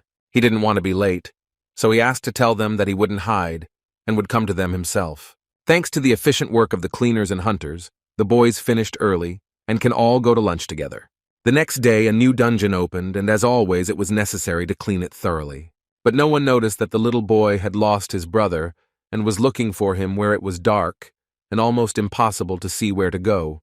He was trembling with fear. Suddenly, he heard a hoarse voice calling him, and it sounded very similar to the call of his family member. Coming closer to hear better, the little daredevil was glad that he was alive and did not have to search for long. He continued to ask him for help in a hoarse and tired tone. The baby came closer and closer and wanted to see him sooner. He was very worried. Only at that moment did the boy realize that he was in trouble, that this was not his brother at all, but a creature with sharp teeth and a brutal look. It gnashed its jaws and prepared to attack, smiling maliciously. He screamed at the top of his lungs with tears in his eyes, calling for at least someone to help. In the evening, Director Min Chul gathered the dungeon cleaners in his office to discuss something important. Watching the news, doctors and journalists talked about the monster attack on a little boy that happened this afternoon. That kid decided that since there were no barriers at the entrance to the dungeon, it meant he could enter, and that was the reason why the commander-in-chief called everyone. Everyone knows that civilians are forbidden to enter the dungeon. The man began to scold the team for not putting up a fence. This is a big blunder. Chal shouted at them and could not understand how they could forget such an important foundation before starting work. The guys listened to him and looked at each other. The boy was very lucky that when the cleaners returned home, they found him and saved him. If it had been a little bit too late, it would have been too late. Full of rage, the director demands that the person who forgot to put up the fence before starting work confess. Without wasting time thinking, Kim Jun decided to stand up for everyone and took all the blame on himself, admitting that he did it. He was interrupted by the long-haired swordswoman who wanted to object to her friend's lie, to which she received a sharp response. He yelled at her and demanded that she remain silent. This is not the first time that the brunette has repeated that it was his mistake, while others stand there and do not understand why he is lying.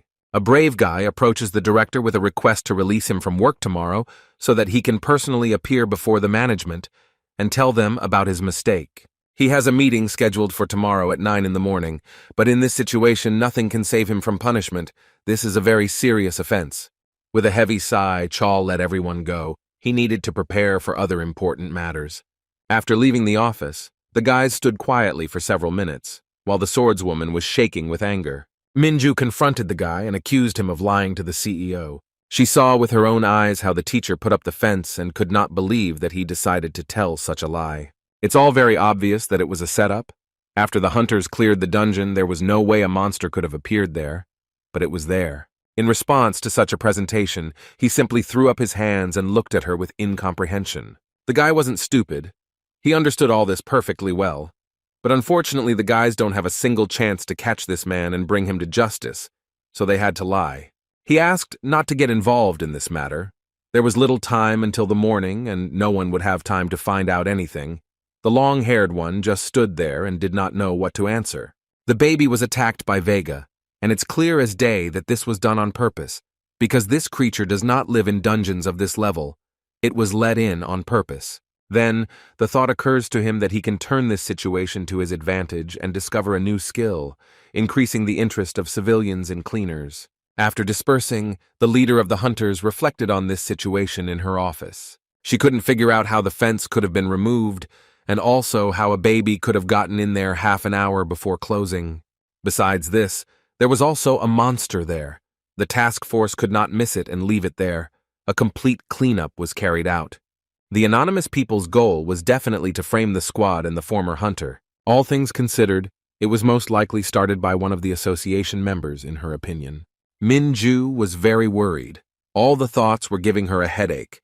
The other hunters were also worried about this situation. The guys approached her and also said that they thought it was not true. The team decided that they wanted to return the favor and help him in general. Everyone wanted to find the criminal. Minju looked up and looked at her friends with hope.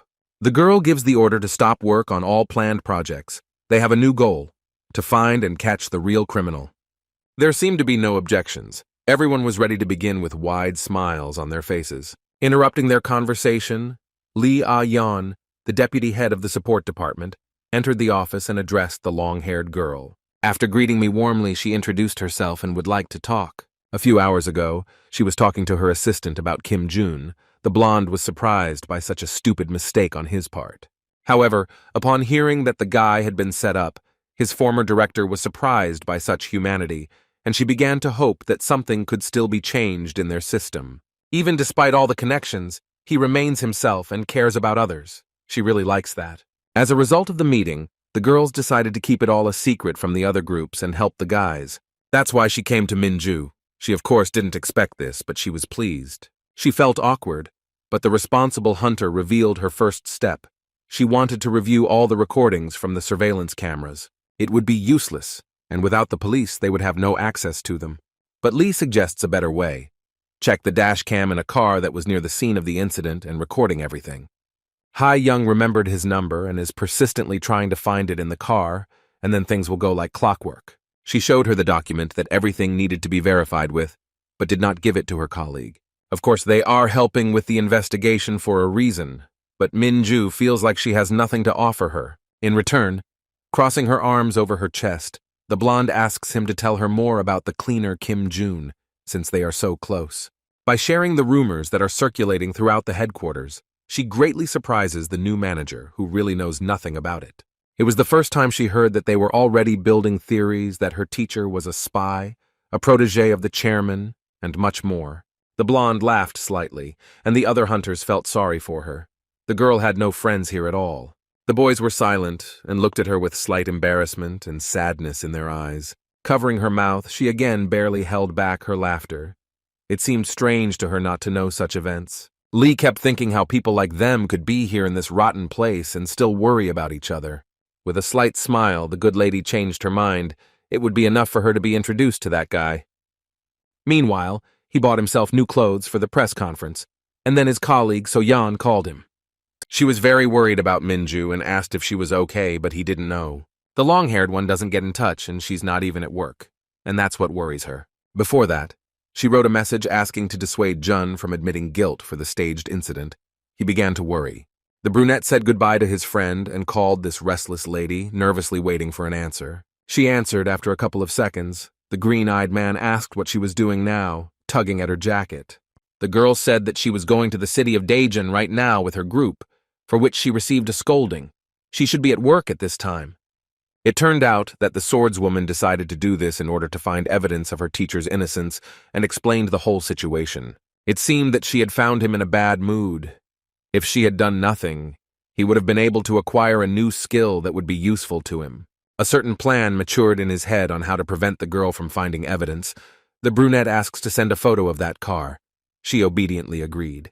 All the passers-by looked at the displeased expression on the former hunter's face and were frightened by just one glance. As he was about to hang up, the brunette heard the girl want to say something about the injured boy. He was already tired of talking to her, and this clearly got him angry. He fell on the asphalt and screamed loudly, banging his head on the ground. People who were passing by were very scared for him and thought that something was wrong with him and that the man was not feeling well. June doesn't love this girl with all her soul. Standing up, the guy shook from the anger that had accumulated in him and broke the phone in his hand. Having activated the hyper-acceleration skill, he instantly rushed from the spot, dispersing all the passers-by. The boy ran past cars on the highway, and all the drivers didn't even realize what had just happened, like lightning. He himself decided to look for this car, which was being chased in order to prevent evidence from being found. The evening came. The kid who encountered the monster was lying in the hospital and his brother was next to him.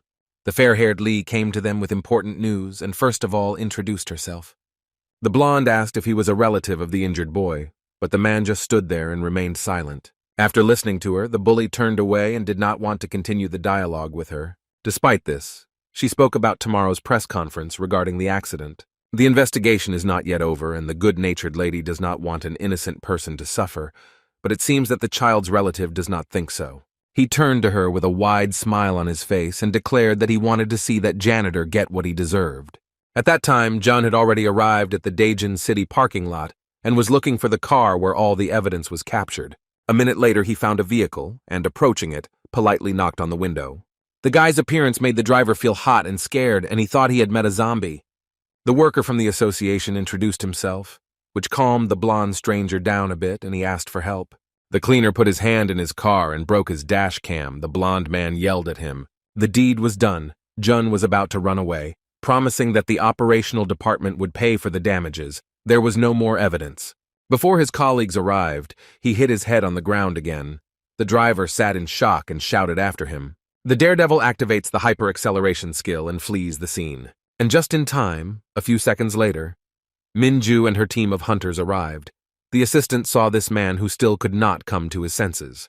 The swordswoman started the dialogue first and thought about how to carefully tell her what she needed. Before they had time to finish speaking and introduce themselves, the owner of the video recording yelled at them. The short guy said that the registrar was no longer there, so it seemed that they had traveled this distance in vain. They had no choice but to leave the place. Sighing heavily, they apologized to the man and left. At the hospital, a small quarrel arose between the guy and Lee. At first they stood silently and looked at each other. Jun's former secretary asked if someone ordered him to do this. She immediately realized that he was to blame.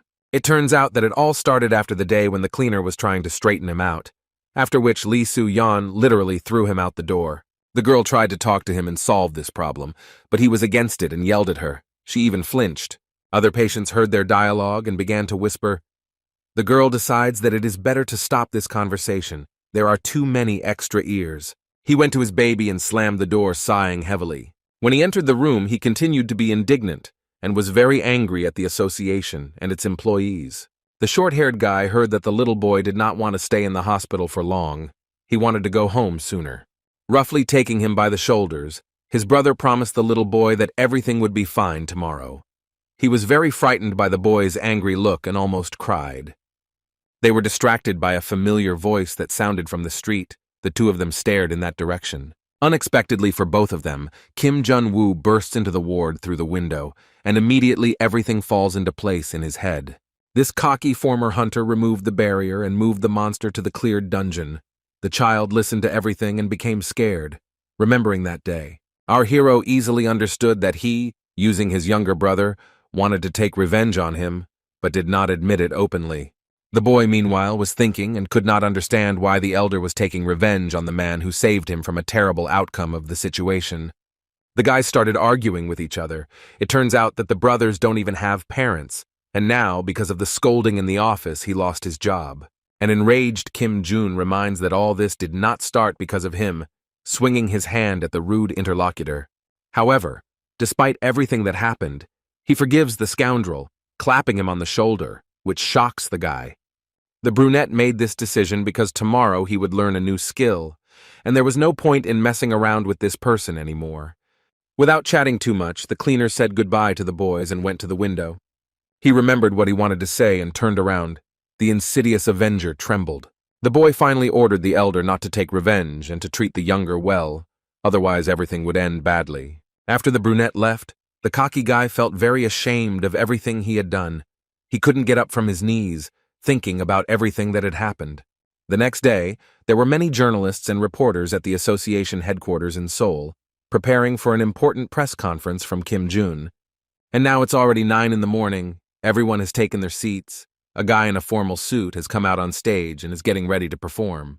He began his speech by apologizing to everyone for yesterday's incident, when a little boy was hurt, and the cameras recorded everything. The green-eyed man admitted that the lack of a barrier at the entrance to the dungeon was his mistake, and the responsibility lay solely with him, even though it was a lie. He repeated it again and fell silent. Everyone present continued to look at him and the people on the air. In his mind, he was already happy that he would be able to unlock a new skill when his speech was interrupted. It was his boss Pak, who was sitting in the hall and heard everything. He stood up from his seat and headed straight to the stage and was told about the press conference. The boss pushed him away from his post and asked him to leave. It turns out that the boss asked her to cover for the guy, but he didn't understand why she was doing such charity, why she was trying so hard for him. The man introduced himself and stated that as long as Kim Jun-woo was a member of his team, he would be responsible for all mistakes on his behalf. Just then, the former hunter heard a familiar voice and turned around.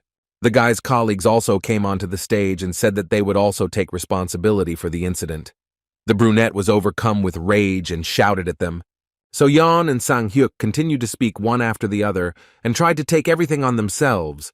Everyone present was already confused about who to believe. The boy has already shed tears because of this. Now he won't be able to unlock skills, and it seems like everything is lost. A question came from the crowd of reporters and journalists as to whether the boys were claiming that the entire cleaning team was responsible for this incident. The room was in chaos again, colleagues shouting at each other, defending the green-eyed man. People on air watched this and didn't understand what was happening. There were a lot of funny comments. Eventually, the former hunter got tired of this, pushed away all his defenders and ordered them to shut up. After shouting at those present, he demanded that the journalists write down that it was Kim Jun's mistake. The youngest of all the leaders arrived just in time, along with the injured boy who wanted to say something, and the room became quiet. The kid stated that it was he who moved the barriers and went into the dungeon because of his interest, and admitted his guilt. He lowered his head and fell silent, looking at everyone who was listening to him. The reporters who were in the room began to whisper among themselves, looking at each other with bewilderment. Minju concluded that the cleanup squad was not responsible for this incident, and the fence was installed as required. His relative who set it all up couldn't understand why he did it. It's unlikely that they'll take his word for it. The child decided to stand up for his brother and did not betray him, while the older one drowned in his tears, realizing how good he was. Now he finally realized that he had behaved wrongly by using the youngest member of the family, and the feeling of guilt was eating him up from the inside. The cocky guy wanted to tell the truth and admit his wrongness to everyone, in public, live on air. Remembering that after his father's death, he promised to take care of his closest relative who was left to him. From such a touching moment, the baby also burst into tears. From all the thoughts, he began to worry that because of such actions after confession, his only close person would go to prison. The brothers hugged each other goodbye. They really didn't want to part with each other when they realized that there was no one else closer to them. After stroking his head, the elder asked him to hold on and wait for him until he returned.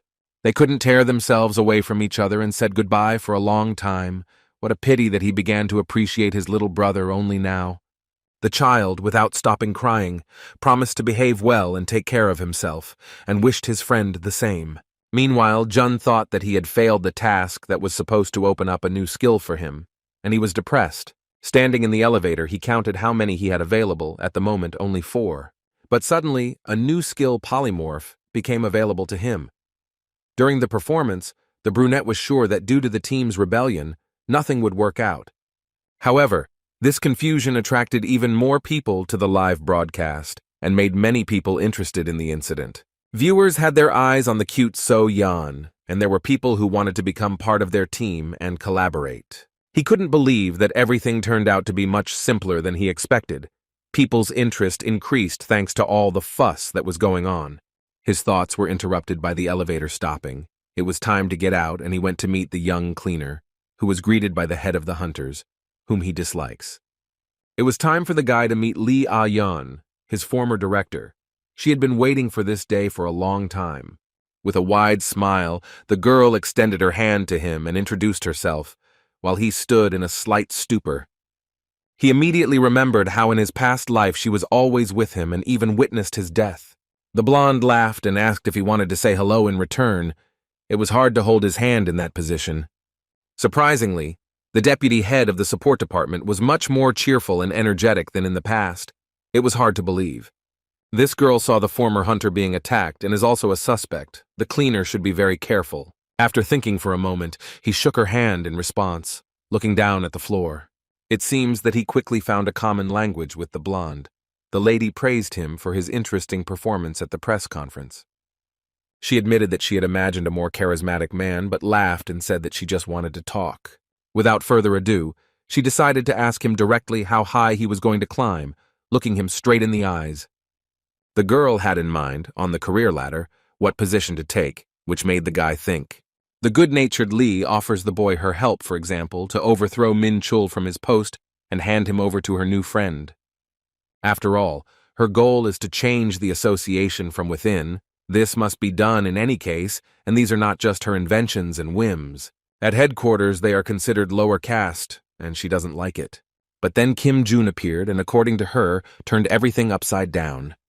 From everything she said, the guy took it as if she wanted to get the chiefs fired from the headquarters. But Lee didn't say that, and simply reminded that she wanted changes here, in this flea market. The guy didn't back down and, looking into her eyes, said that this is exactly what she was trying to achieve. But she wasn't going to prove or disprove anything. The new acquaintances looked at each other and simply smiled, and Minju did not interfere in their conversation, and sat silently next to them. In addition, she wants to involve hunters and offers her support. But then the swordswoman interrupts her, and she is not sure that she has the right to decide such important issues. Ah-yeon offers to help with the necessary equipment to fight monsters. Listening to her, The guy with a scar on his nose understands why she discusses these topics so calmly. This girl speaks so confidently, not being a director, only because her father is a member of the association. He was one of the giants who managed it. Lee got her director position thanks to him. They were both the main people who held the association together. However, it was until Lee Du-shik was fired that everything went to waste. This happened 5 years later. After the reform in the Seoul branch, they fell in the eyes of the high-ranking officials. After this, the girl also lost her power and became the assistant of the former hunter. Perhaps because of this, she became so cold, like a robot. The guy remembered that her loved one was fired because he did not meet the organization's standards. This cannot be allowed to happen again. If this happens again, the task force and his squad will disappear without a trace. That's why the cleaner jumps up from his seat and decides to refuse, which the two girls clearly didn't expect. Lee ran after him and tried to find out what was going on. Maybe he didn't like the conditions. Although he had to do what he did, he asked not to give him such unnecessary help. In his mind, he thought that it was his former secretary who ordered the squad of warriors who dealt with him in his past life. The green-eyed man explained his choice by the fact that he never had such goals. He thanked her for the pleasant conversation, and after these words he went to work. As always, upon entering the dungeon, he is met by his cheerful boss and colleagues. But Sang-hyuk wasn't there yet, and he decided to ask where his friend was hanging out. It seems like he took a leave from today because his sister came to Korea. He wants to spend time with her and gain strength before work. His sister is a hunter from the International Association. She came for work, so the guys will have to work for a week without one team member. He laughed and thought how they could communicate with each other. They probably often had fights. Resting is a useful thing, so as always the positive boss set the guys up for a productive start to the shift. When they started working, no one noticed that there was a strange, long-haired man with them, who was standing next to them with a notebook and writing something down. As they headed to the next room, they asked each other in turn if they had taken the necessary equipment and remembered about Sang-hyuk. They finally noticed the uninvited guest when they remembered that there were only 3 of them. He laughed and explained that he would be covering the group's work for the press. At headquarters, he was given permission to do this. He thought that the guys were notified about this in advance. Jun raised an eyebrow and asked why on earth a journalist had suddenly come to them straight into the dungeon. And all thanks to the press conference. After that, a lot of people became interested in them, especially So-yeon. He added that people do not understand what cleaners do, even though they bring a lot of benefit to the association. Looking down and blushing, he admitted that he thought it was a good chance to write an interesting article. The red-eyed girl thought that it would be nice, and she supported this decision. The team stepped aside and decided to discuss everything. Perhaps after this, newcomers would come to the guys, but on the other hand, this could cause a backlash. For a second, an idea came to our former hunter's mind. He ran to the modest journalist and asked if new guys would definitely come to them. The green-eyed man was fired up by this thought. This embarrassed him a little. He cannot guarantee the result, but still promised to write a great text. A pleased June asked the journalist to write about the cleaners in as much detail as possible to achieve this. The writer really liked this attitude of his, and he jumped for joy, asking to count on him in this. And regarding this, Lee Soo-yeon was very worried when making such a decision because of the risk of new employees appearing there. Min-chul reassured him that he didn't think that cutting up monsters' bodies would make for a great article. With his hands folded in front of him, he decided to give the cleaners the opportunity to feel important in the eyes of others. As he pulled back and seemed to remember something, his colleague asked what was going on. It turned out that the director forgot to warn the 3rd cleanup group that someone was coming to them. The man watched the cleaning and asked the guys a lot of questions, which literally drove the former hunter and others crazy from such hyperactivity. Gritting his teeth, Kim Jun tolerated him only because of the article that he had to do, whether he wanted to or not. As the guys reached the huge monster that needed to be removed, the long-haired man's eyes widened in surprise. It was the first time in his life he had seen something like this. All that was left was to pretend that they were happy, although it was difficult and really irritated the brunette. Their guest was making too much noise. Taking out a knife, the guy decided to show how he could deal with a corpse, and rolling his eyes, licked it with a slight smile. The journalist looked at him with a terrifying look and even became scared after he inserted the blade into the monster's body. He looked at his colleague with wide eyes and didn't know what to answer. Unable to bear it, he fell to the floor and other guys came to his scream and asked if everything was okay.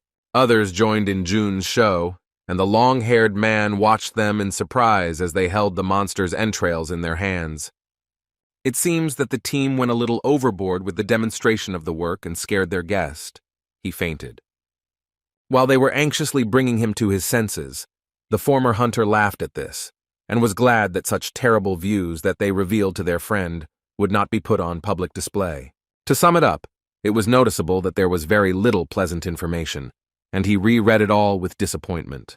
Nobody else knew what could be added to the advantages of the profession, and it seemed like everything that could be said and shown had already been said and shown. But our former hunter wanted this article to present them in the best possible light, and therefore he tried to come up with something. Just in time, Chief Pak turned to the green-eyed man and asked about his salary, since he had been working in their team for a month already and should receive it. This gave the guy the idea that even if this is not a pleasant job, money can still interest people. He eagerly opens his phone to check his card balance. Seeing how much he got for 300 hours of work, it was clear that the payouts here were small, taking into account the bonus for the joint raid. The other guys were very happy. They received much more this month than last month. While the boy was distracted, the journalist managed to look at his mobile phone and find out information about it. And here it immediately becomes clear that even at gunpoint no one will go to such work. The article, it seems, will not help. The only way out of the situation was to lie.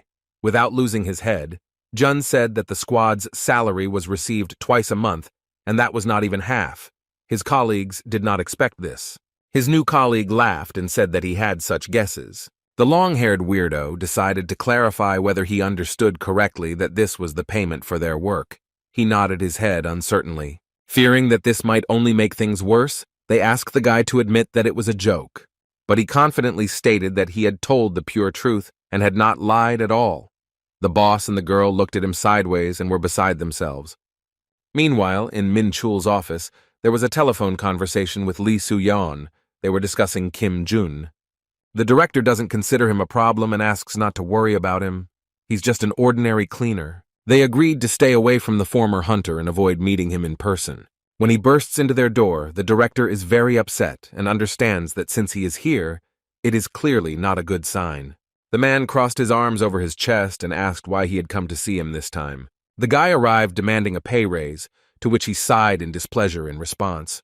Having started to explain that this was impossible at the moment, he realized that it was useless, and the stubborn man would stand his ground in any case. The brunette wants to double the payment by looking down on him.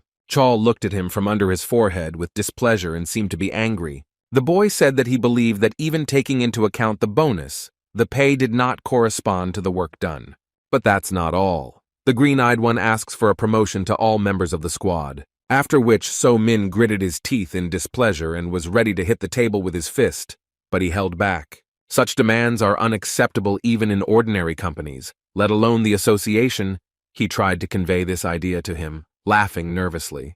The guy thought that the man had nerves of steel, or so Jun thought. Unfortunately, the guy gets a refusal.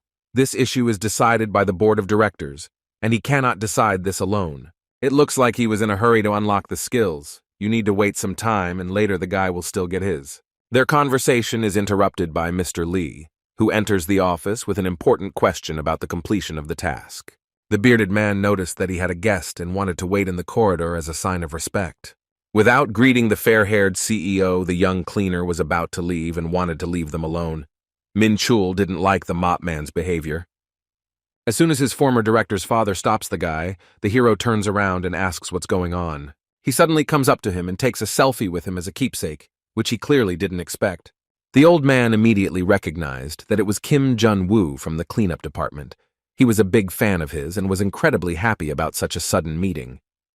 The brunette thought about it and knew that he would soon be removed from here as it should be, but at the moment, he is the most influential here. During the conversation, the guy finds out that Lee Ah-yeon also chases after her favorite idols, which makes the interlocutor laugh a little. Lee Do-sik, as his fan, knows a lot about the former hunter, how he tries for the sake of his squad, how he beat Im Dong-bin, and much more.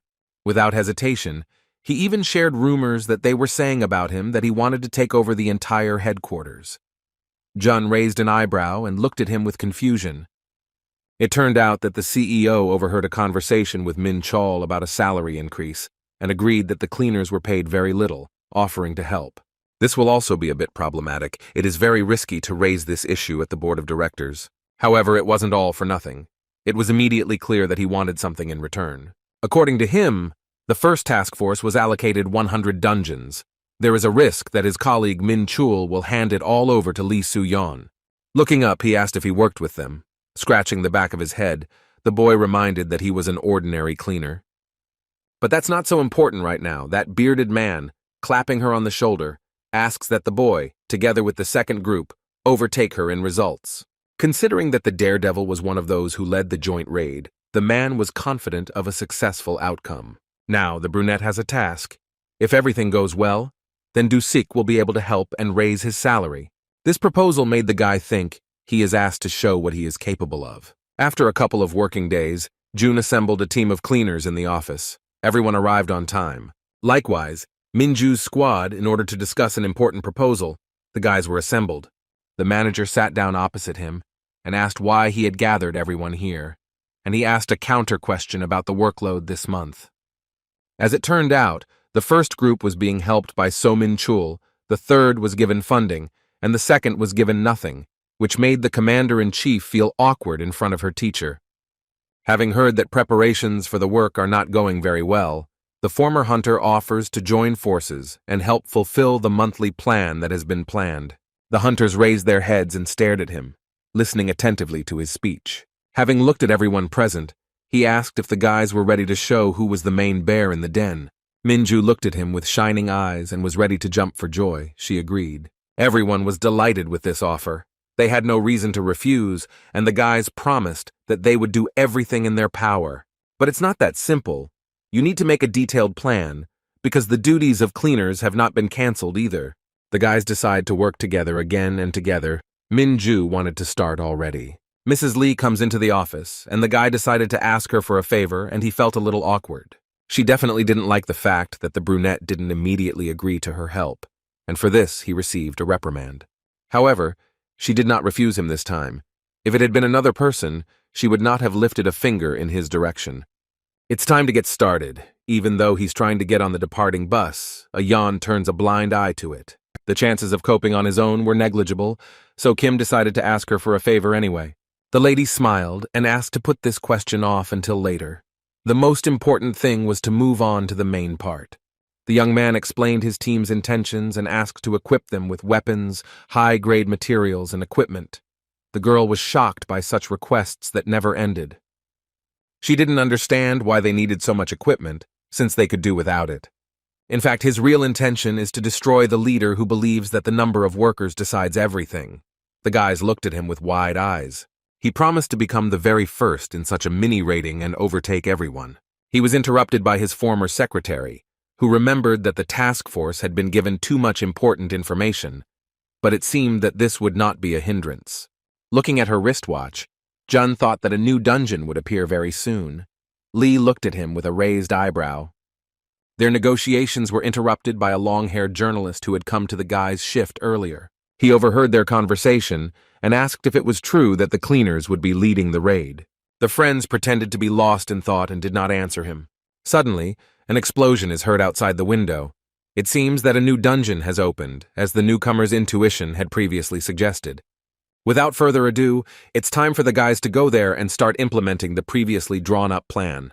He also relies on the support department, which is handled by his former secretary. The team immediately gathers the necessary things and enters it, while Lee supervises the process and is responsible for the supply of materials, which are unfortunately lacking. The girl claims that the control room will be able to get everything necessary, but even that will not be enough, as one of the workers reported.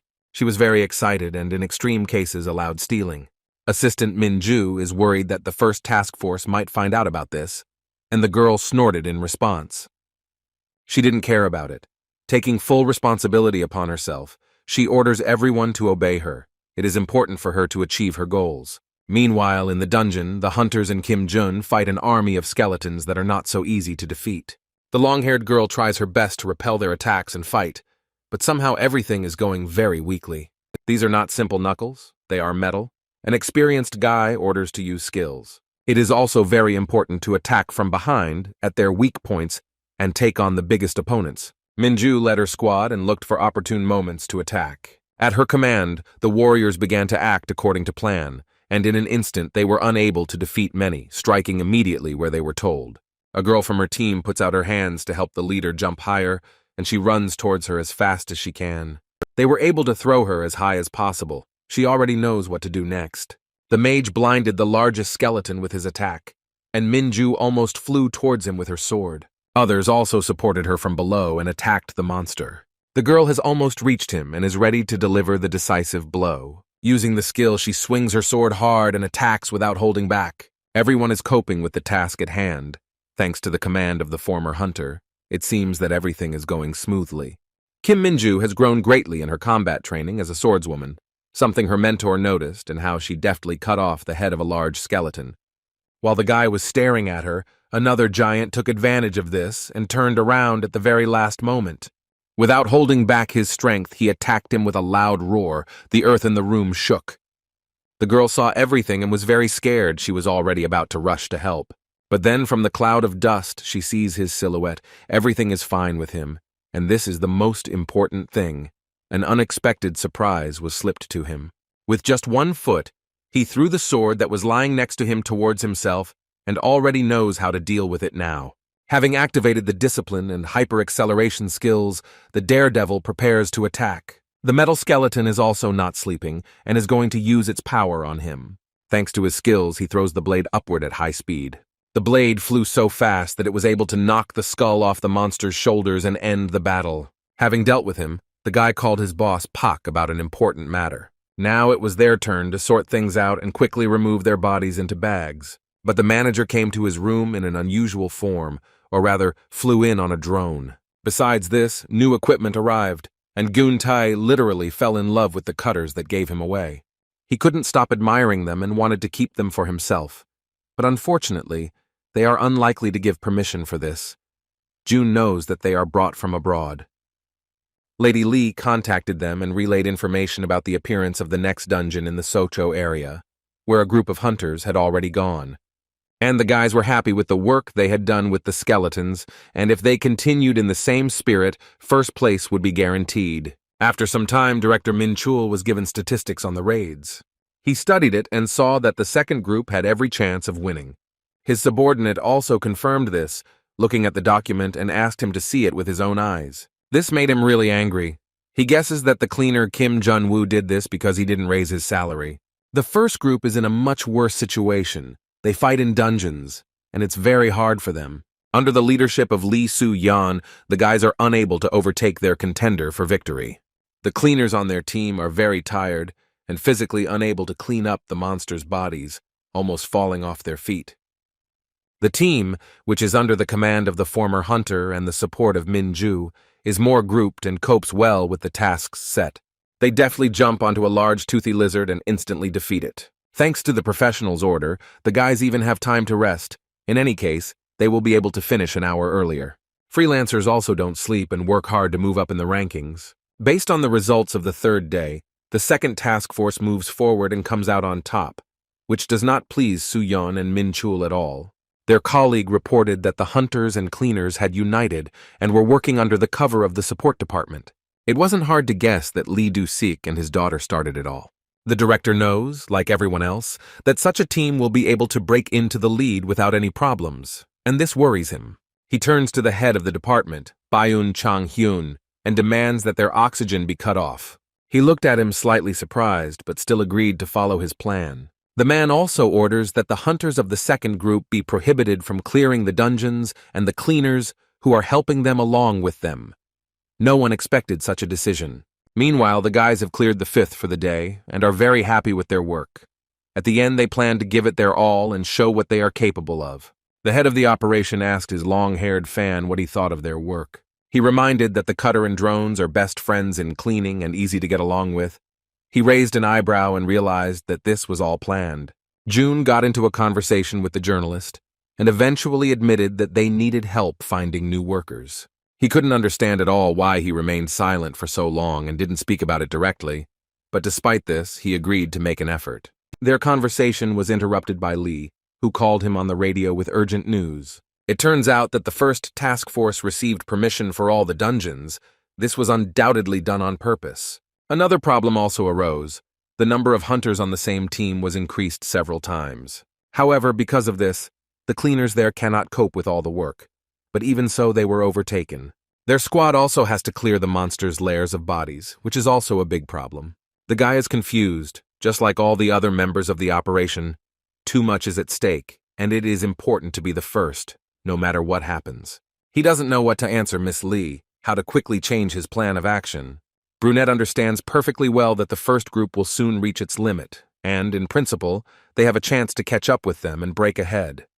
The main threat is the uncleaned dungeons. Soon there will be an unbearable amount of poison there, from which even a mask will not save. You will also have to deal with the fact that you will have to clean up dungeons where there will be monsters. This cannot be allowed. The brunette is worried about his team. He himself can handle them, but the guys. It seems that he already has some idea of what can be done. He calls his former secretary. Meanwhile, Lee Du-sik watched the situation from the sidelines. The hunters were unable to handle his data, and there were 3 uncleaned dungeons in Seoul, which enraged him. As soon as he asked his secretary to contact the head of the control of the detachments, someone enters his office. It was his daughter Lee, and it seemed she had decided to visit her dad for a reason. He scolded her for such a sudden visit, because he asked her not to come to him at such a time when they were at work.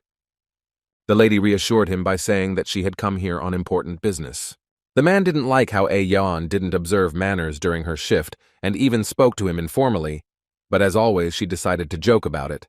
She believes that there is no need to make a fuss about this situation. With the uncleaned dungeons, the bearded man did not understand what she was talking about, because this is the most dangerous thing that can happen. According to her, the guys she helps are doing just that now on the orders of the leader. He still didn't understand her and how she could be so calm and balanced. In addition, Kim Jun asked to tell him that they only lost the battle, not the war, and everything will be fine. She got tired of being the transmitter between them, and she asked her father to arrange a meeting with the guy he was so crazy about. After these words, she turned around and left under the pretext that she was very busy and would go work with a toilet brush together. When the door slammed, her father laughed out loud at them all. Wiping away his tears, he thought that they were going to beat everyone next time, since they were saying such things and quite confidently. Having calmed down a little, the CEO asks to contact the chairman of the association and convene a disciplinary committee. Taking his cloak, he left, thinking that this time even ordinary cleaners would be able to clean his face. Meanwhile, an important meeting is taking place in Min Chul's office. Many want to stop the operation, including him, and he asks his secretary Cha what the consequences might be. Others believe that this is completely illogical and will cause a storm of indignation on the board of directors and add a lot of unnecessary enemies. He sat there depressed and could not say a word. The man had no idea what to do now and how to act. Byun-chan realizes that it is too late to fix this now, and he deeply regrets getting involved with this person. Interrupting their conversation, the boss is approached by his subordinate with information that the second task force and support team have been sent to clean up the dungeons. Another employee sees the positives in this, because now he doesn't have to worry and can continue to clean them up. There is also a great chance to rise up and win raids without wasting time on cleaning. Pyeon-chan is not happy with this, because this was their last chance to make amends, and it disappeared in an instant. With his head down, Min Chul felt in his heart that they had screwed up completely. Right now, Jun's team is clearing out the last dungeon for today, and the guy's former director is helping them. She is new to this business, so she asked for help from the hunter Min Ju. She was unable to cut this monster.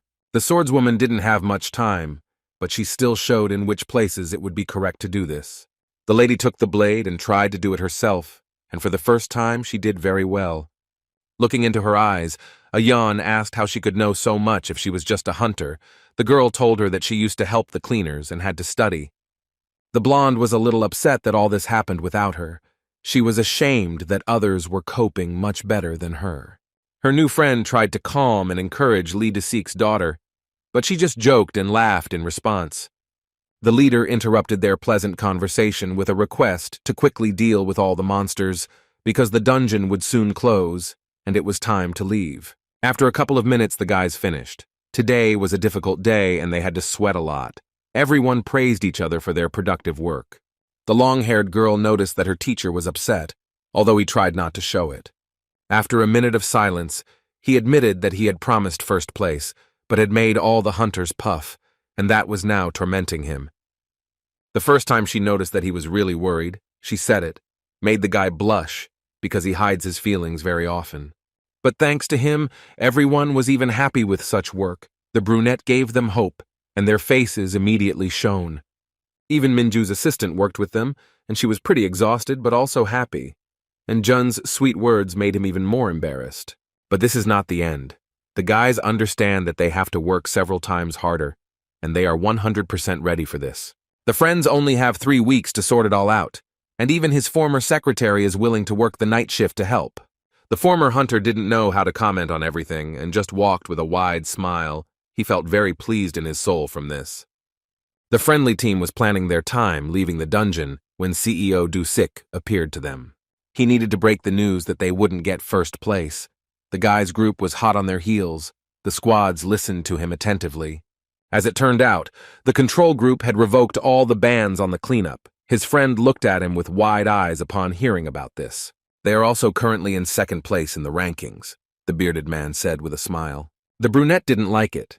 He won't be able to unlock the skills, but it seems that the other team members and their assistant are very happy. The journalist said that he was not going to lie or embellish the situation on social media and would write everything as it is. Kim looked at him sideways. Even though they didn't fulfill their promise, the director was pleased, and now he plans to deal with Min Chol to the fullest extent. In parting, he patted his idol on the shoulder and invited him into his office. Jun immediately realized that a reform of the headquarters was planned. In his head, he had already decided not to go there and avoid the meeting. Chief Park and So Yeon were about to say goodbye to everyone and return home.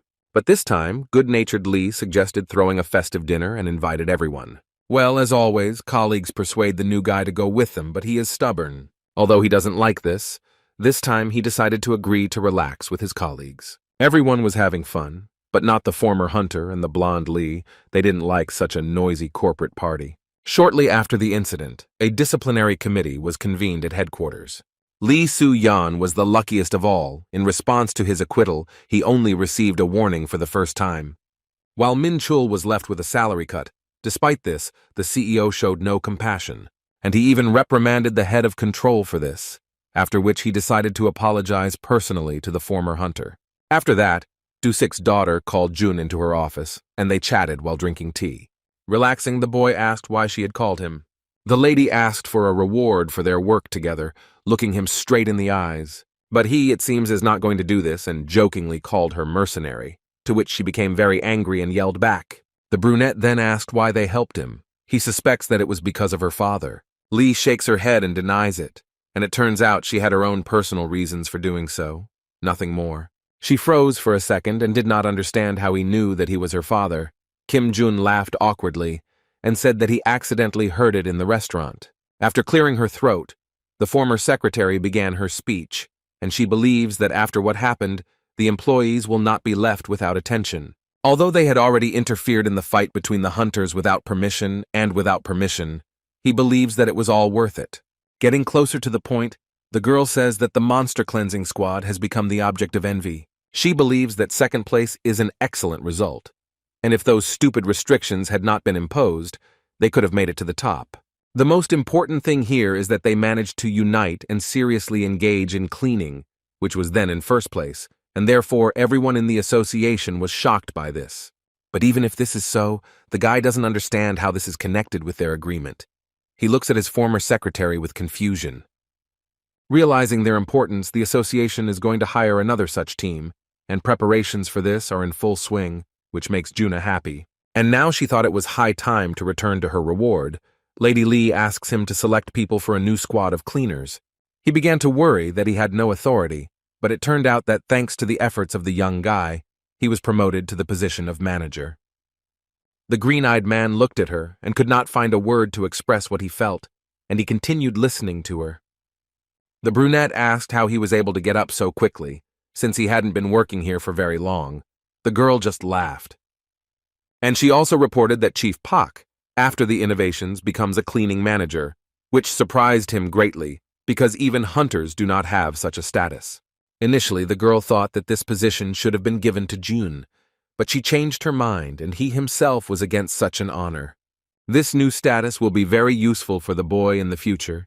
He will be able to unlock new skills and become stronger, and this will lift his spirits. But still, for him, being a squad leader is too boring a position, and this is a big minus. In order not to miss the opportunity, he decided to find out more about her attitude towards hiring an employee, but according to her, there was none. And besides, the fair-haired Lee doubts that he wouldn't like to see a new guy next to him. The girl advises him to look for new workers among his acquaintances, to which the guy confidently replied that they would soon come themselves asking for work. The gray-eyed girl looked at him in bewilderment. It seemed impossible to her.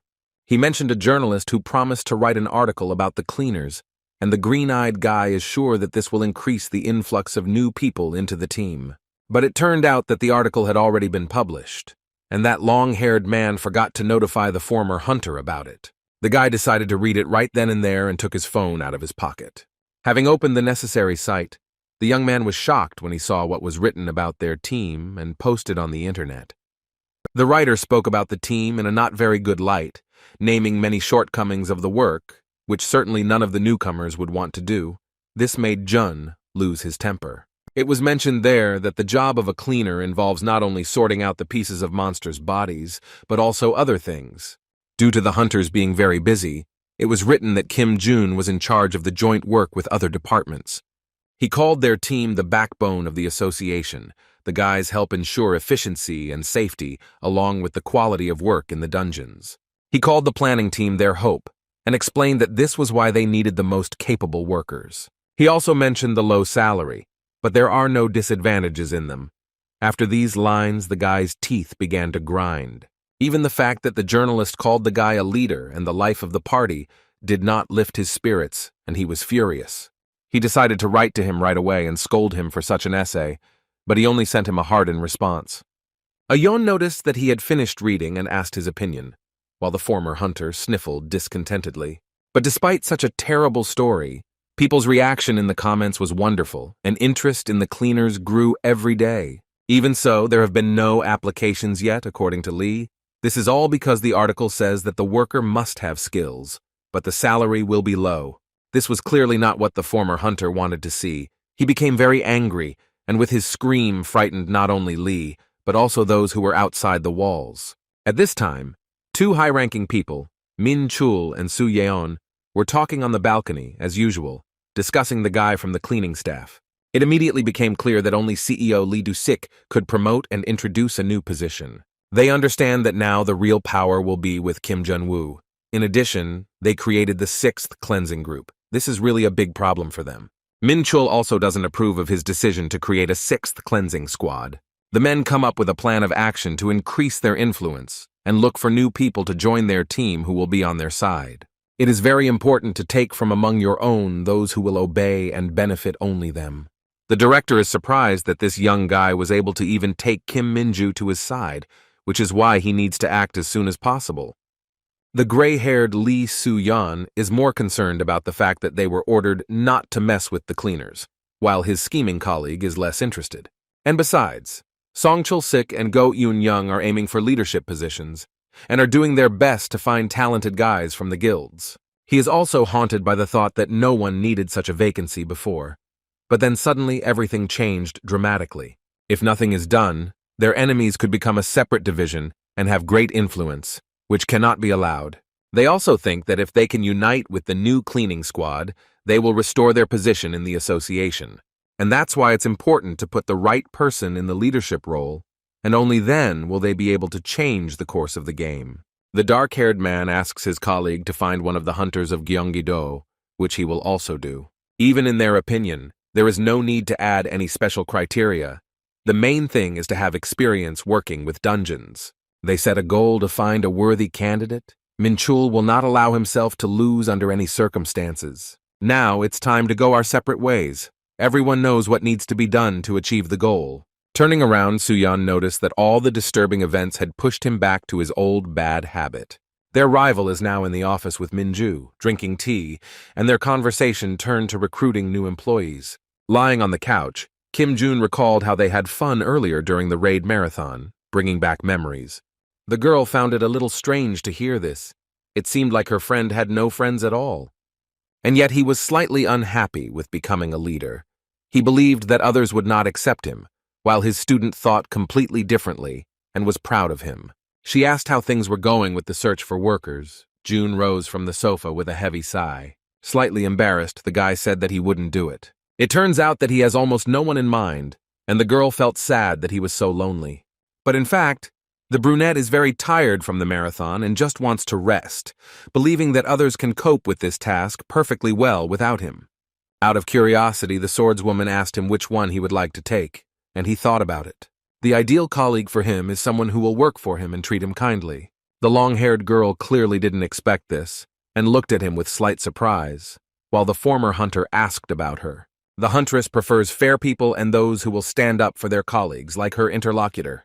Before they could answer, their conversation was interrupted by an unknown man who entered the office without knocking.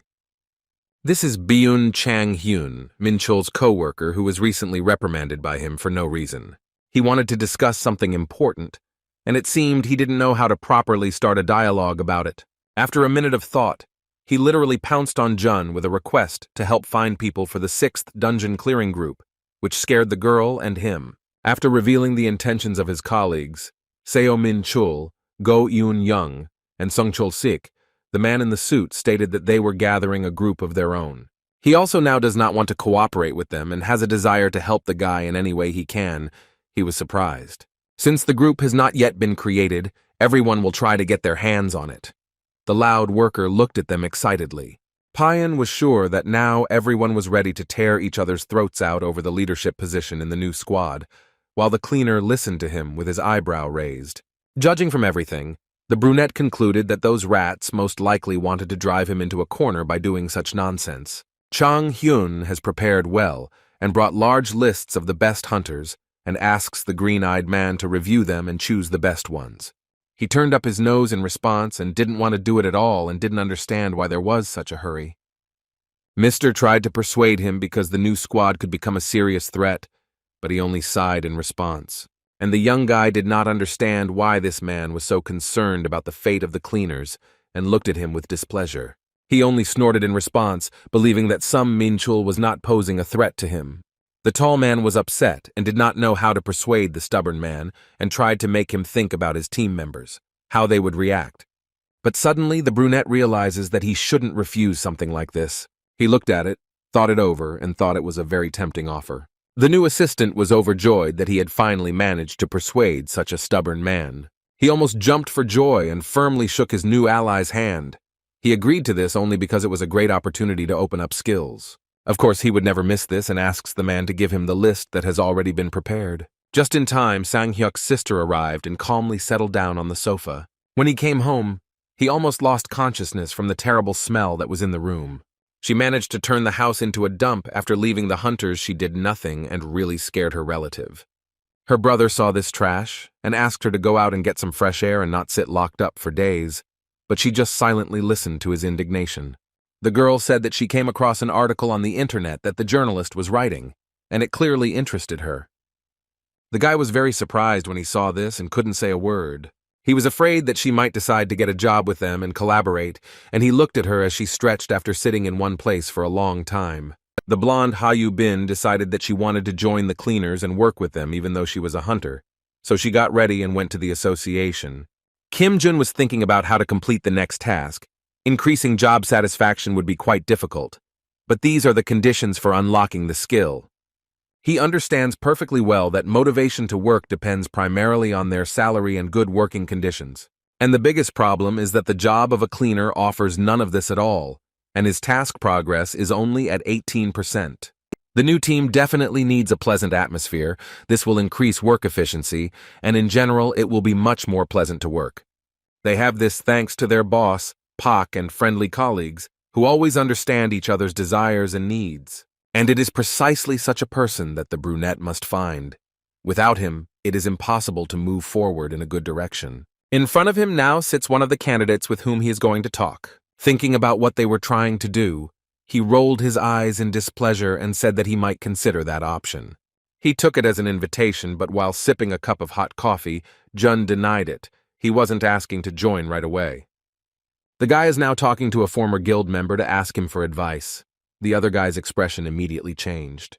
He decided to ask him about everything that interested him and still advised him to go to the task force with skills like his and not scrub floors. Without listening to the questions, Shin Tai-hwan reacted violently to this. He wanted to promote the association and not give advice on finding people. Having straightened his jacket, he jumped up from his seat and cut the meeting short, saying that he would regret his words, but he had already done so just by coming here. The cleaner was outraged by such behavior. He is only an A rank and already wants to be bowed to. He couldn't find a suitable candidate from the list that Chang Hyun gave him. Some were wonderful hunters and weren't suitable. The other category were simply clowns who rushed to the cleaners and irritated our judge. He reviewed this list over and over again, but it was of no use. Suddenly, Lee called the brunette. She praised him from the doorway and was glad that she entrusted this task to him. But he, sipping coffee, did not quite understand what was being discussed. She contacted him with the news that Madame Yu Bin was waiting for him in the office and was eager to work here. While she was being treated to some goodies, the former secretary called the guy to come to the place quickly. Upon hearing her name, he did not understand who she was.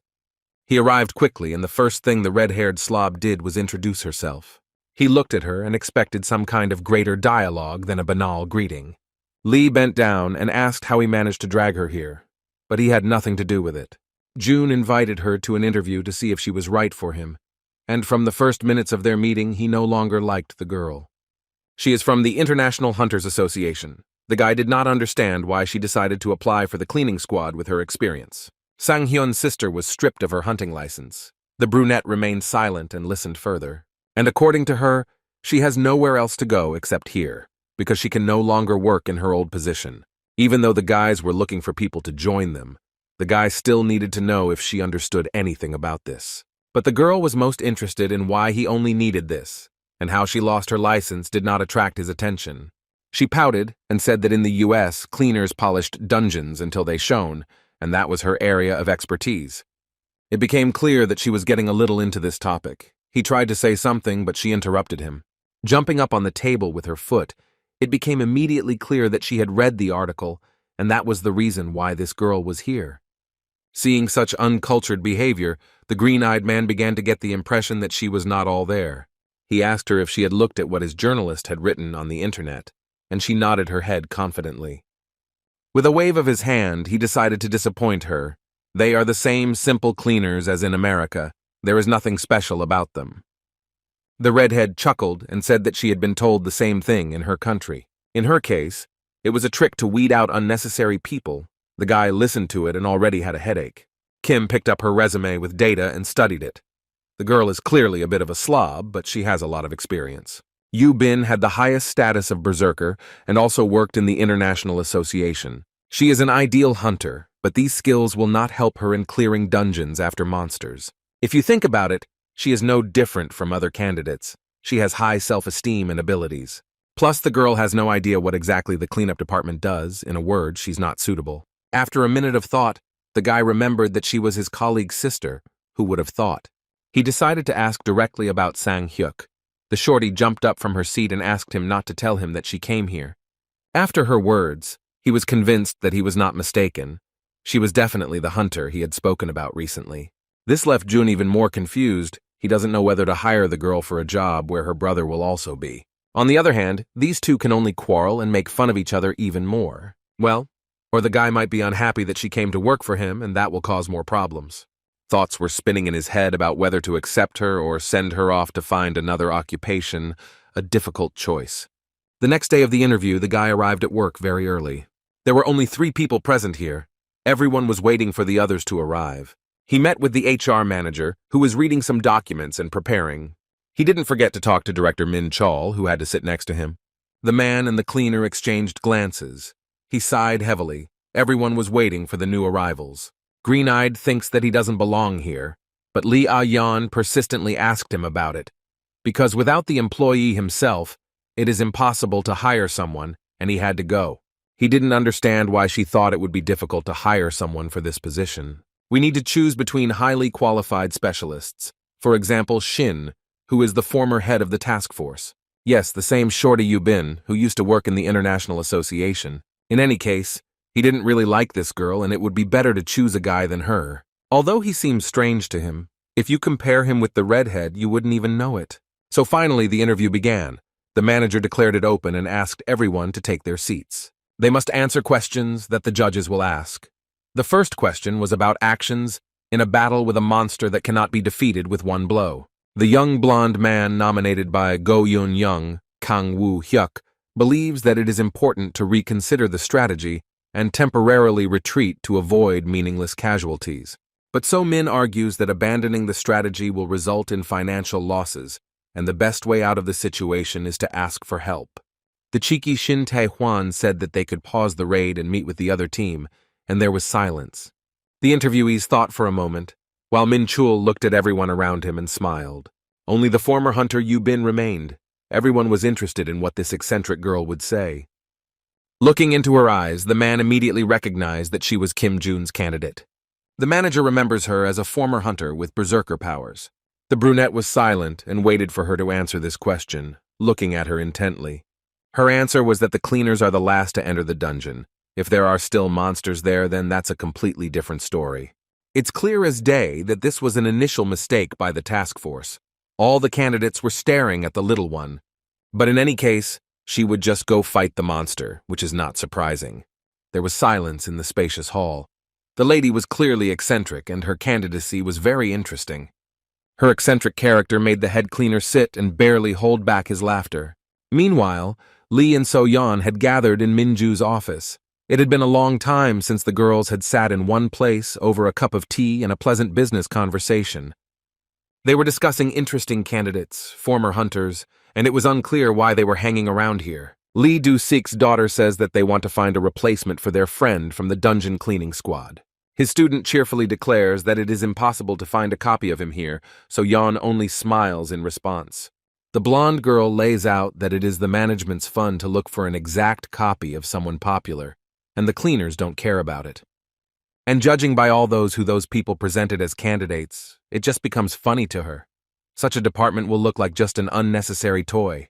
Minju was even upset when she heard about this, because now there are many opportunities in this department. She sincerely wants Kim Jun-woo to win this fight. According to her, he is a strong candidate.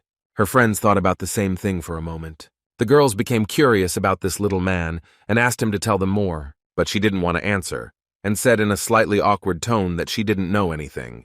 Of course, besides the fact that this unusual lady came.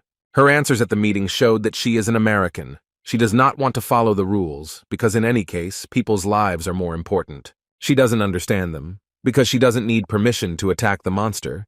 And it just sounds funny. Jun grabbed his head and couldn't get his mind around the fact that she was even in the International Association. But to be honest, he absolutely doesn't care whether it passes or not. He has a more important problem. The brunette is most concerned about that daring man who, in the eyes of others, is ideal. However, it will not be useful for cleaning. It is the worst option of all. Suddenly, a brilliant idea comes to his mind which he wants to implement. He decided that it was necessary to ensure that no one was accepted in the end, and that's what he would do. But his thoughts were interrupted by the manager, who suggested ending the event. When the guy decided to ask another question to assess their real skills, how many parts need to be cut into the body of a centipede, everyone looked at him askance. Although, despite all the indignation, he believes that he did everything right, they still hire cleaners and not some outsiders. Of the 4 candidates, he heard no response from any of them, so he decided to move on to the next one. It seems that no one knows the answer to the question of how to wash away human and monster blood that have mixed together. Rising from his chair, Jun said that without knowing even the basic things, all of them are not suitable and will only be useless in work. The boy stated this directly, and everyone just looked at him with wide eyes. After the interview, that rude hunter approached him. He didn't like such a radical statement. Yes, he may be acting rashly, but they all need good employees. The creepy man leaned over to him and laughed at the way he had turned the interview upside down. Finally, he advised him not to get cocky and not to act like he was in charge. He was just an ordinary cleaner and nothing more. As soon as he left, a red-haired girl appeared. She approached so quietly that she scared the boy. He jumped up from his seat and let out a small scream, while Yu Bin looked at him with a sullen expression on her face. The girl also didn't like such questions, and she expressed her dissatisfaction to him because she wasn't ready for this. The straightforward guy quickly put her in her place, sitting down next to her. He believes that even in America they won't be indifferent to the election of an employee. Finally, he gave her advice that she needed to prepare if she wanted to work here. Otherwise, he would trample her into the ground. He indignantly told her that she thought that the cleaners were doing nothing here. The redhead panicked a little and rejected this. To be honest, the former hunter initially wanted to throw everyone out, but the guys were lucky that the interview was rescheduled for another day. He did not continue the dialogue and simply asked to prepare well for the next time. When Yubin came home, she was in despair from such humiliation. She recalled today's conversation with that insensitive mop man and could not come to her senses. Her brother came to her screams, which made her even more angry. The brunette asked, with a light laugh, to thank Kim Jun for telling her everything personally and not openly. Sang Hyuk explained that when it comes to work and the team, his colleague becomes a completely different person, and this reaction was to be expected. With a slight mockery, the boy laughed at his sister, who thought that she would very easily get into the ranks of cleaners. It seems that the girl changed her mind about going to the second interview, thinking that she had no chance of winning. Her brother confirmed this. She was afraid that this terrible man would trample her into the ground and not let her rise, but Hyuk continued to instill in her that cleaning did not suit her. Suddenly the doorbell rang. It was very strange, because no one was expecting anyone. The guys looked at each other and opened the door. They were the guys' pleasant acquaintances, So Yeon and Minju, they apologized for the intrusion and greeted him warmly. As it turned out, the girls came to help Han Yu-bin and insisted on it. The redhead heard everything and asked with bewilderment why they wanted to prepare her. They wanted a capable huntress to pass the practical part of the interview, which is quite difficult for a newbie. The guys brought their colleagues, Chief Pak and Mrs. Lee. Their colleague did not expect such a meeting and was very surprised, and at the same time, of course, happy. With them was Pyeon Chang-hyun, who as always was vigorously conveying his thoughts. After clearing his throat, he began again. He demanded that the American huntress be included in the cleaning squad without fail. Mr. Pak and others have already started to tell what exactly they will do and how to help the redhead. She was amazed that people with such status were going to help her. Now she felt awkward saying it, but she still admitted that she had no intention of going any further. All the guys who came here were simply in shock. They froze in place and did not know what to answer. A week later, the whole team came to the practical task. There was noise all around. Everyone was diligently preparing for it. Jun was surprised that Yu Bin, whom he had not expected to see here at all, also came. She admitted that she had not come here of her own free will. It was obvious. He couldn't understand why she was so confident now, even though she was tired and hadn't slept enough. But there was still a fire burning in her eyes. The guy became very interested to know what would happen. All he had to do was wait, just a little bit. In fact, Sang-hyuk's sister came to him to apologize. She was given a cleaner's uniform, which she had difficulty putting on. She still couldn't calm down, and was irritated by the fact that this 2-meter-tall boor couldn't even apologize to her. And then June only now remembered that he was her boss, and he didn't like what she was poking at him. But the girl with character quietly laughed. The redhead admitted that she had been studying all week thanks to his colleagues, and asked them to keep it a secret. Their conversation was interrupted by the director. He called everyone present and asked them to listen carefully. Upon entering the dungeon, Director Min Chul made an announcement that the practical tasks would be conducted in real dungeons, accompanied by judges. After this, candidates will be given several tasks and will be assessed according to how logically and correctly each of them is solved. The most important thing in this is to comply with all the rules and regulations. Han Yu-bin listened obediently to everything. What makes it even more difficult is that the cleanup is part of the quest, so the dungeon will have monsters. Considering that these are former hunters, they should be able to handle it. So it's time to begin. Chol gives permission to start work. All candidates and their escorts entered the yellow dungeon. It seems the guys are confident in their abilities and are ready to give it their all. And now the guys have all entered the glowing gates together and are moving only forward. Then a small group of people stop Lee Soo-yeon and say that there is a problem. Almost at the threshold, the first task was received, a signal for help from the fourth group at a time when there are no free teams. The guys must cope with this. The first to answer was Taihwan. He wanted to finish the task in 20 minutes and go help. The others didn't seem to have any objections. Former hunter Kim Jun has been tasked with recording each participant's scores, and the first task has already been failed. Even if this is the case, It is only a huge plus for him, and he is very happy. But then the trained girl objected. She didn't like this plan. She thinks that this time will be very little, but it seems that no one wanted to listen to her. After all, it will be necessary to double-check the work done. The other guys turned away from her and left. They still wanted to complete this task in their own way. Otherwise, they would not be able to call themselves cleaners. Lee Soo-yeon said that most people agree to carry out the cleanup and it's time to start. Yu Bin got angry at these decisions and stamped her foot. She had to go with everyone. The chief judge was watching this and was shocked that she understood the essence of the matter when the others were now making a big mistake. It is very important not only to clean up, but also to work in a team and correctly assess your own strengths and those of others. This is the essence of the practical task. It is impossible to finish cleaning in such a short period of time and not rush to help so immediately. Our guy was clearly amazed at how she had changed over the week and quickly realized what was right. Just then, they hear a loud crash right in front of them. After some time, they come across a monster that they have to defeat and complete a practical task. Without hesitation, everyone present activates their skills and prepares to attack. Shin uses his rage and does a high jump. He moves closer and with a powerful swing of his blade strikes him in the leg. The other boys are not sleeping either. A huge snake grabs the monster's body and prevents him from moving while the others attack. Our American huntress flies up from above and prepares to put some of herself into this battle. Unexpectedly for everyone, Yu Bin struck the head of this huge creature with a simple hand. It fell to the ground with a loud bang, and everyone present watched the progress of the battle. The judges were not happy about this. They did not expect this from an international-level hunter. But our hero knows that this has a certain meaning and calls all the cleaners. All the participants of the selection turned around and listened attentively to the young man. One of them looked at him with a strange smile and seemed confident of his victory this time. Yesterday, before the practical task began, Min-chul met with Shin to prepare for it and kept a copy of an important document with him. The director was worried that this plan was drawn up by the cleaner, and therefore it was not clear what to expect from him. His candidate snorted and thought he would be doing something more worthwhile than going on dates with a wimp.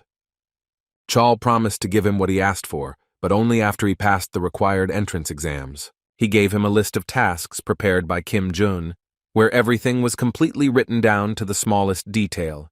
He insisted that the practice be removed, but it did not work out. The man expressed support for his friend from the guild and admitted that he really wanted to get this vacancy. After reading them, he was sure that victory was in his pocket, and he would easily cope with everything. With a broad smile, he promised him to fulfill all the conditions and become the first. June announced that they had to do the cleaning themselves due to the workload of the other squads. Also, the limited time adds to the difficulty. Shin still seems confident of his victory and proudly looks at his judge. But now he made some changes, which the big guy definitely didn't expect. He will have to imagine that all his comrades died, and they will cope alone.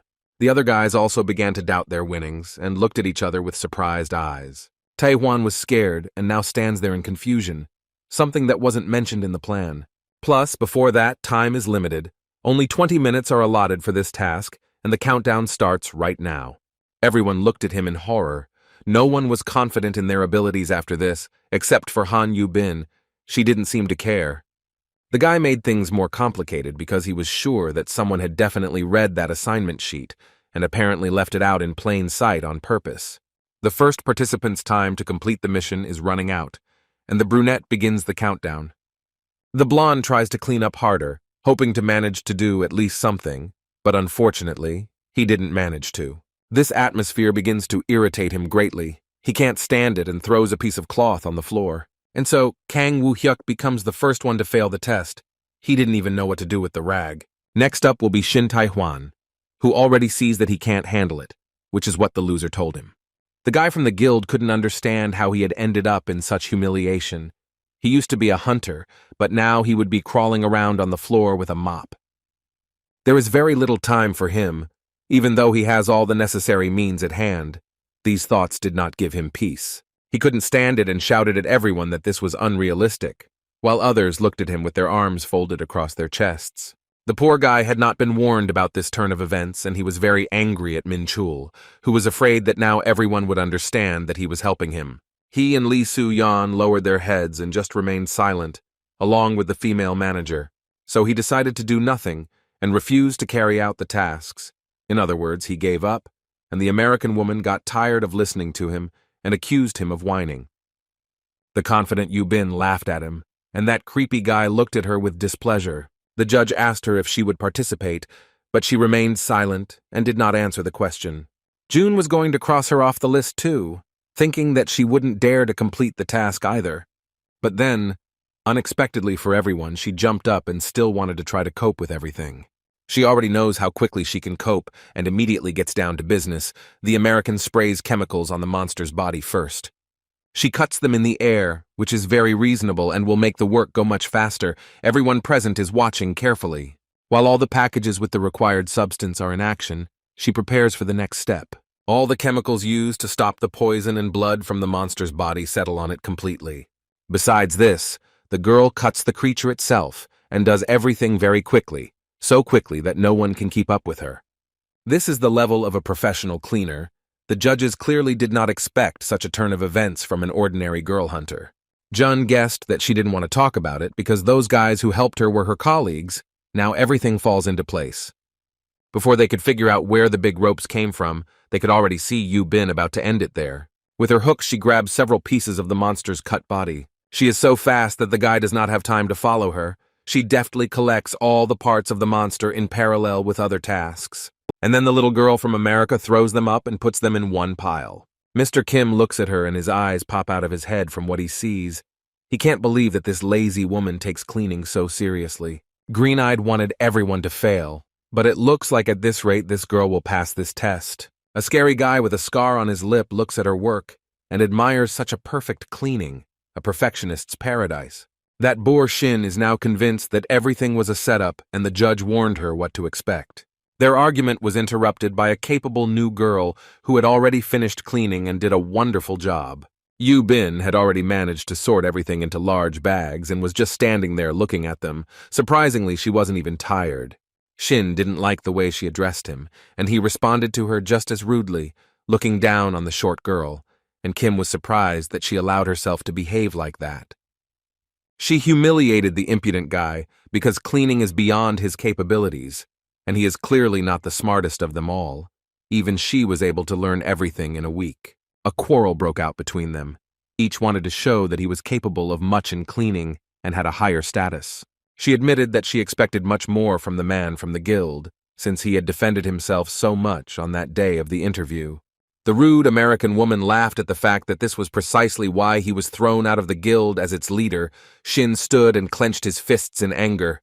In front of her stands the man who is the first in the country to harm the berserkers.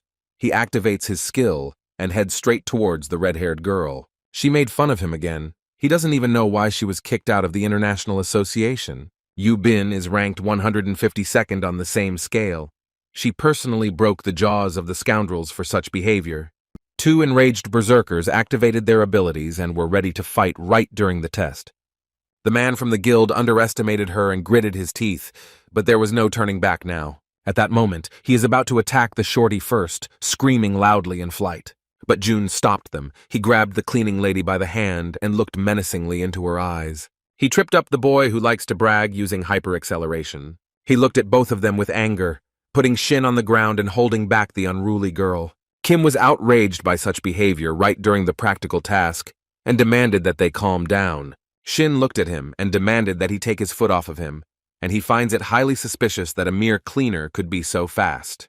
But he had no intention of letting the bully go.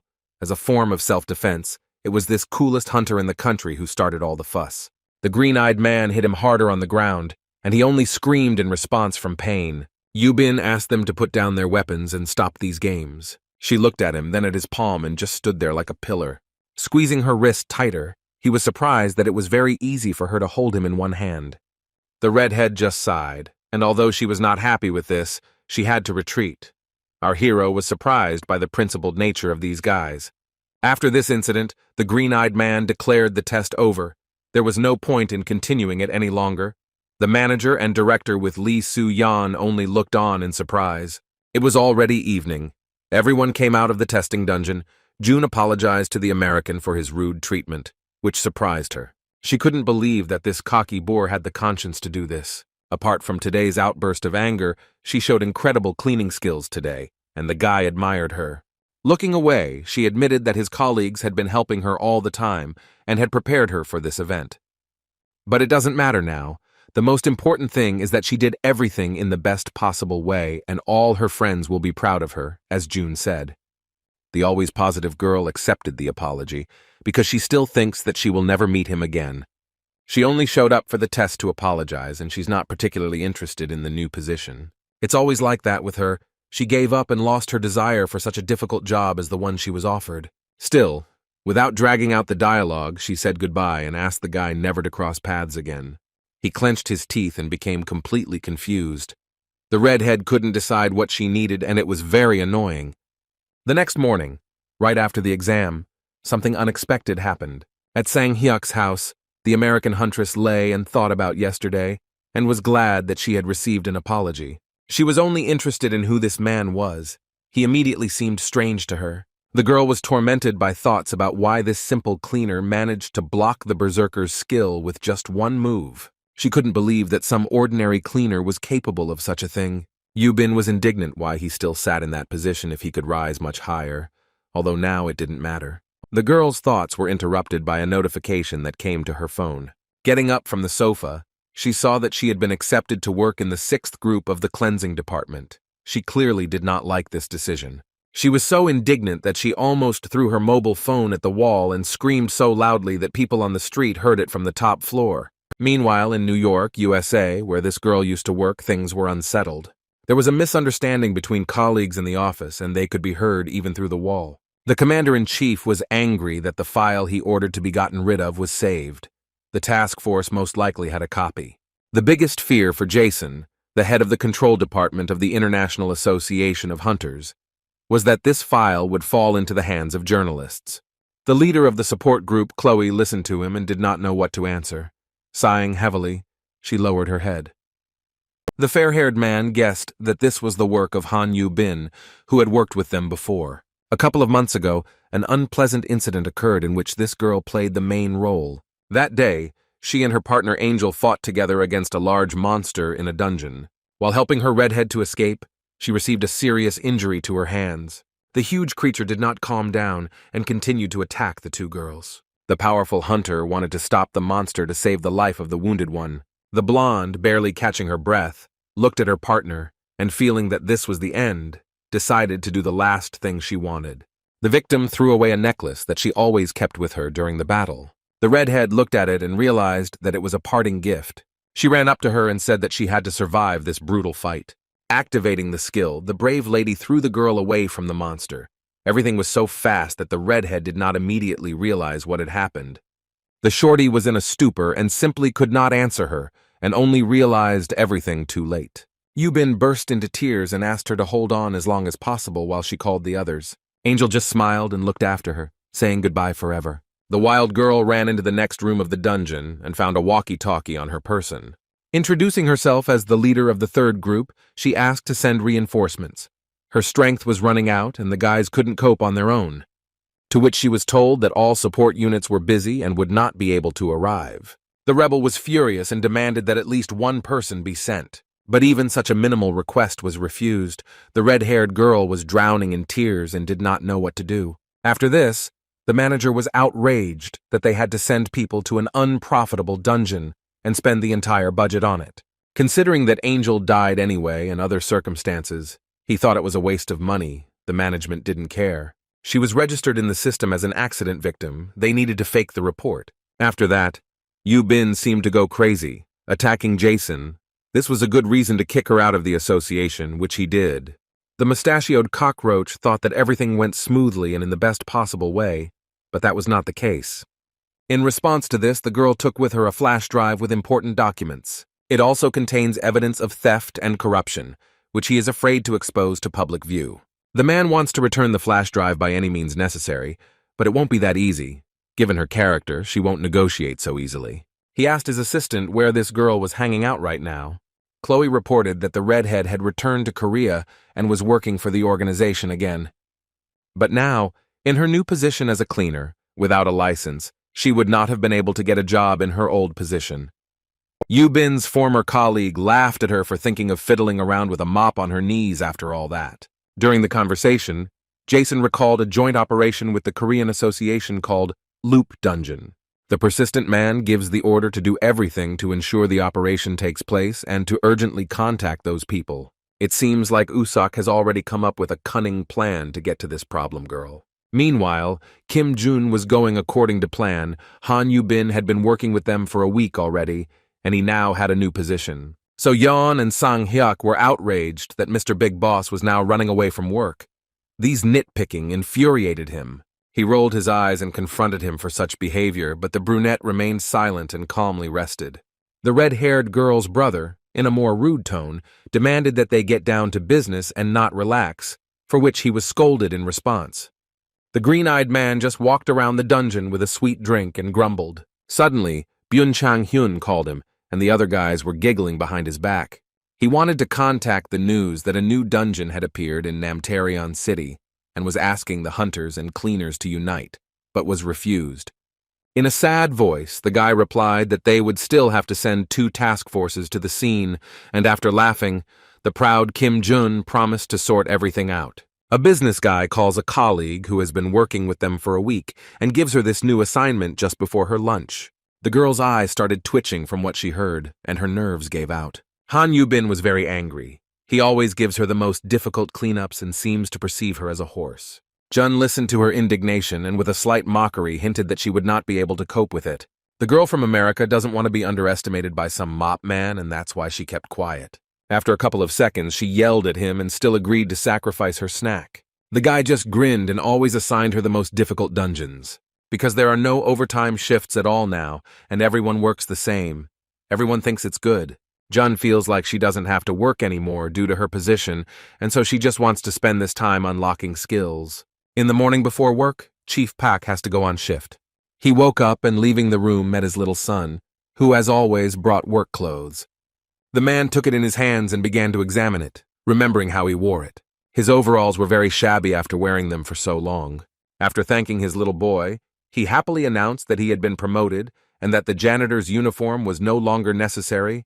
The boy hugged him and was very happy. When he left for work, he proudly straightened his tie and headed to the right place. On the way to the office, his friends and colleagues joyfully greeted him and congratulated him on reaching a new level in his career growth.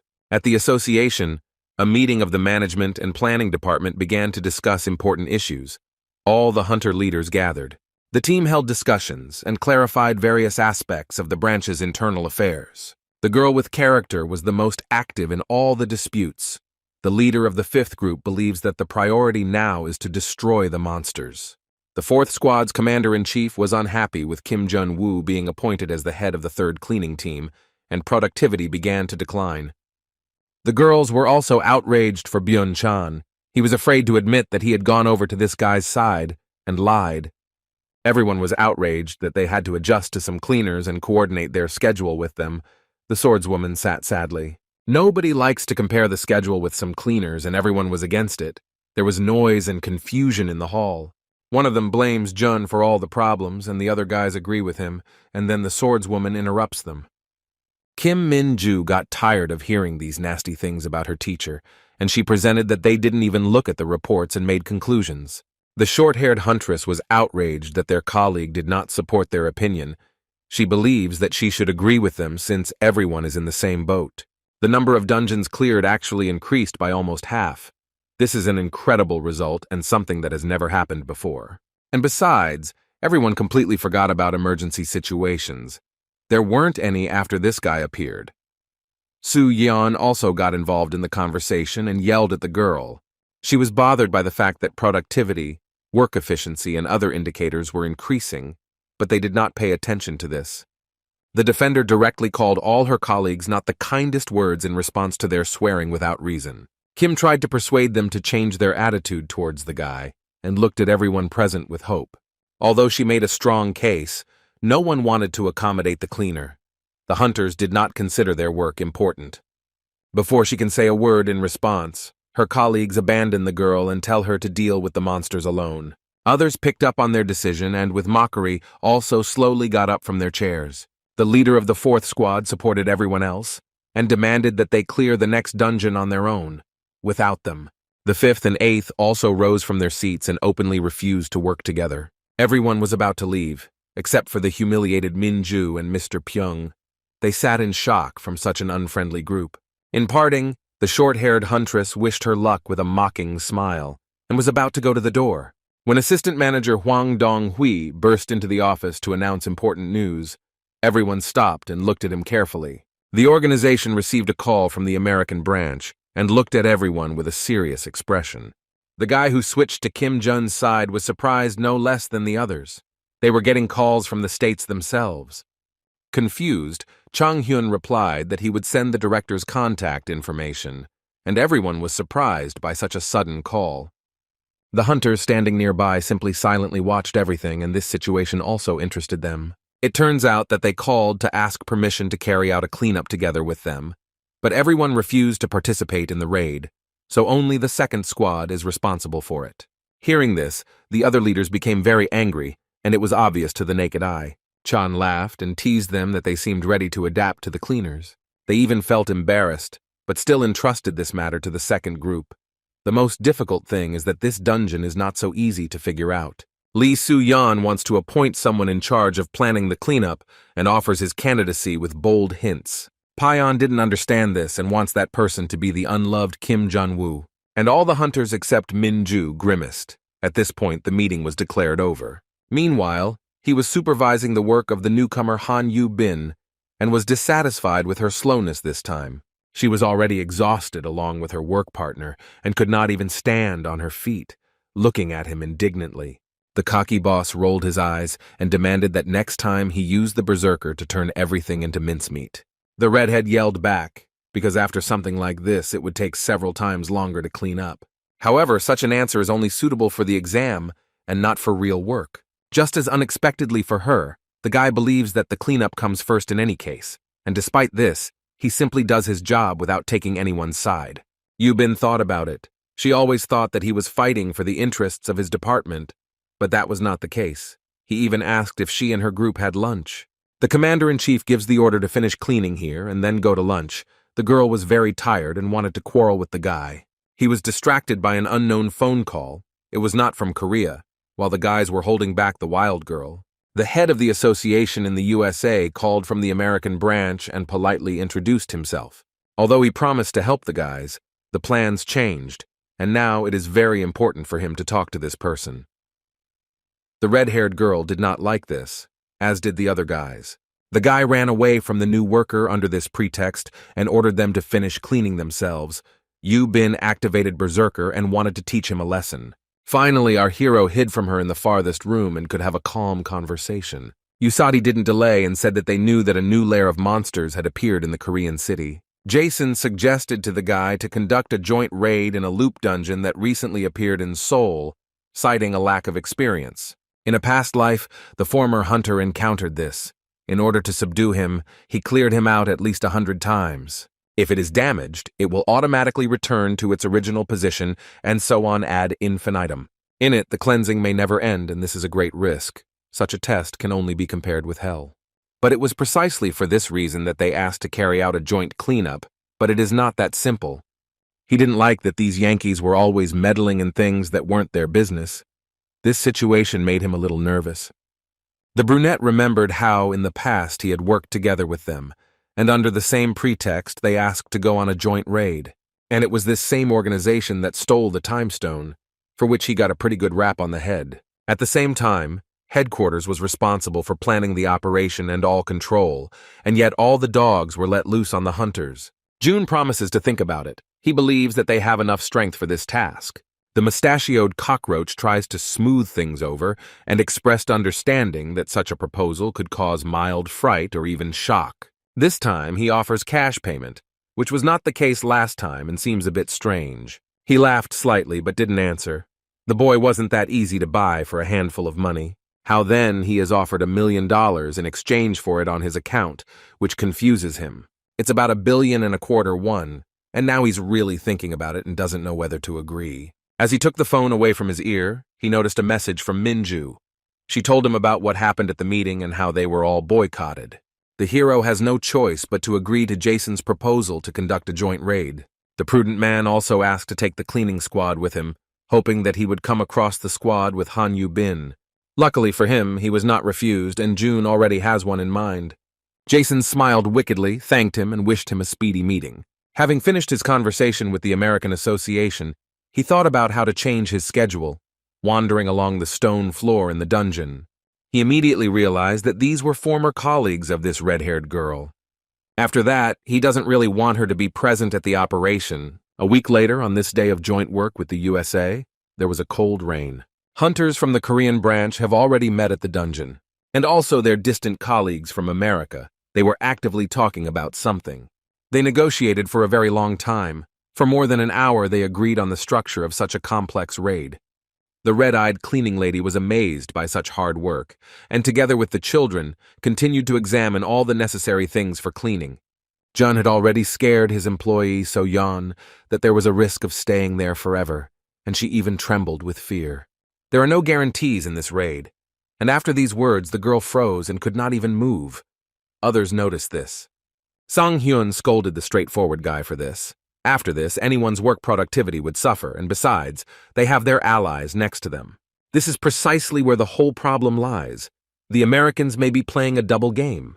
But in the past, there really was a hunter who went through such a dungeon 1,500 times and literally went crazy. They don't have any additional information, but June knows everything because he's been through this before. Brunette wants to hand over the leadership to Minju. It will be useful for both of them. She will gain experience thanks to it. And he himself, in secret from everyone, gets the desired time stone, a cunning plan, however. And only now the former red-haired huntress arrived and headed towards this mop man. It turns out she noticed who they were dealing with and was very angry that she was not warned about it. But Kim did it only so that she would not refuse this task. The guys from the cleaning team giggled behind them, watching them, and it seemed to them that a fight could break out because of the American woman's mood. She didn't understand why she was doing all this because they could do something right during the raid, and yet the brunette thought that it was best not to do anything unnecessary now. In their line of work, they also shouldn't create problems during such important tasks. The redhead snorted in response and wasn't sure that they would be able to cope. He stood in the rain and thought further. He was afraid for his new worker because she was completely unpredictable. He understood from just one look that these people had some kind of plan, in a bad sense. If the operation goes badly, it will also affect the cleanup department, which worries Jun very much.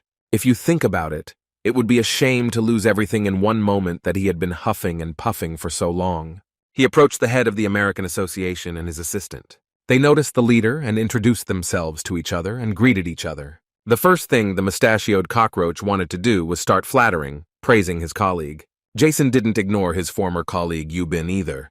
They were still feuding, so the girl responded with sarcasm. He mockingly pretended to be very happy to see her on the team, but she was not so happy. In principle, the girl did not hide it. She directly made it clear that she was not happy with such a visit from their side. But alas, nothing could be done. Having covered the shorty with an umbrella from the rain, he expressed, of course, not sincere regret for the incident with her dead friend Angel. Without further ado, the blue-eyed man hinted to her about the flash drive that she might have stolen. Her answer was negative. The new cleaning lady pretended that she knew nothing about it.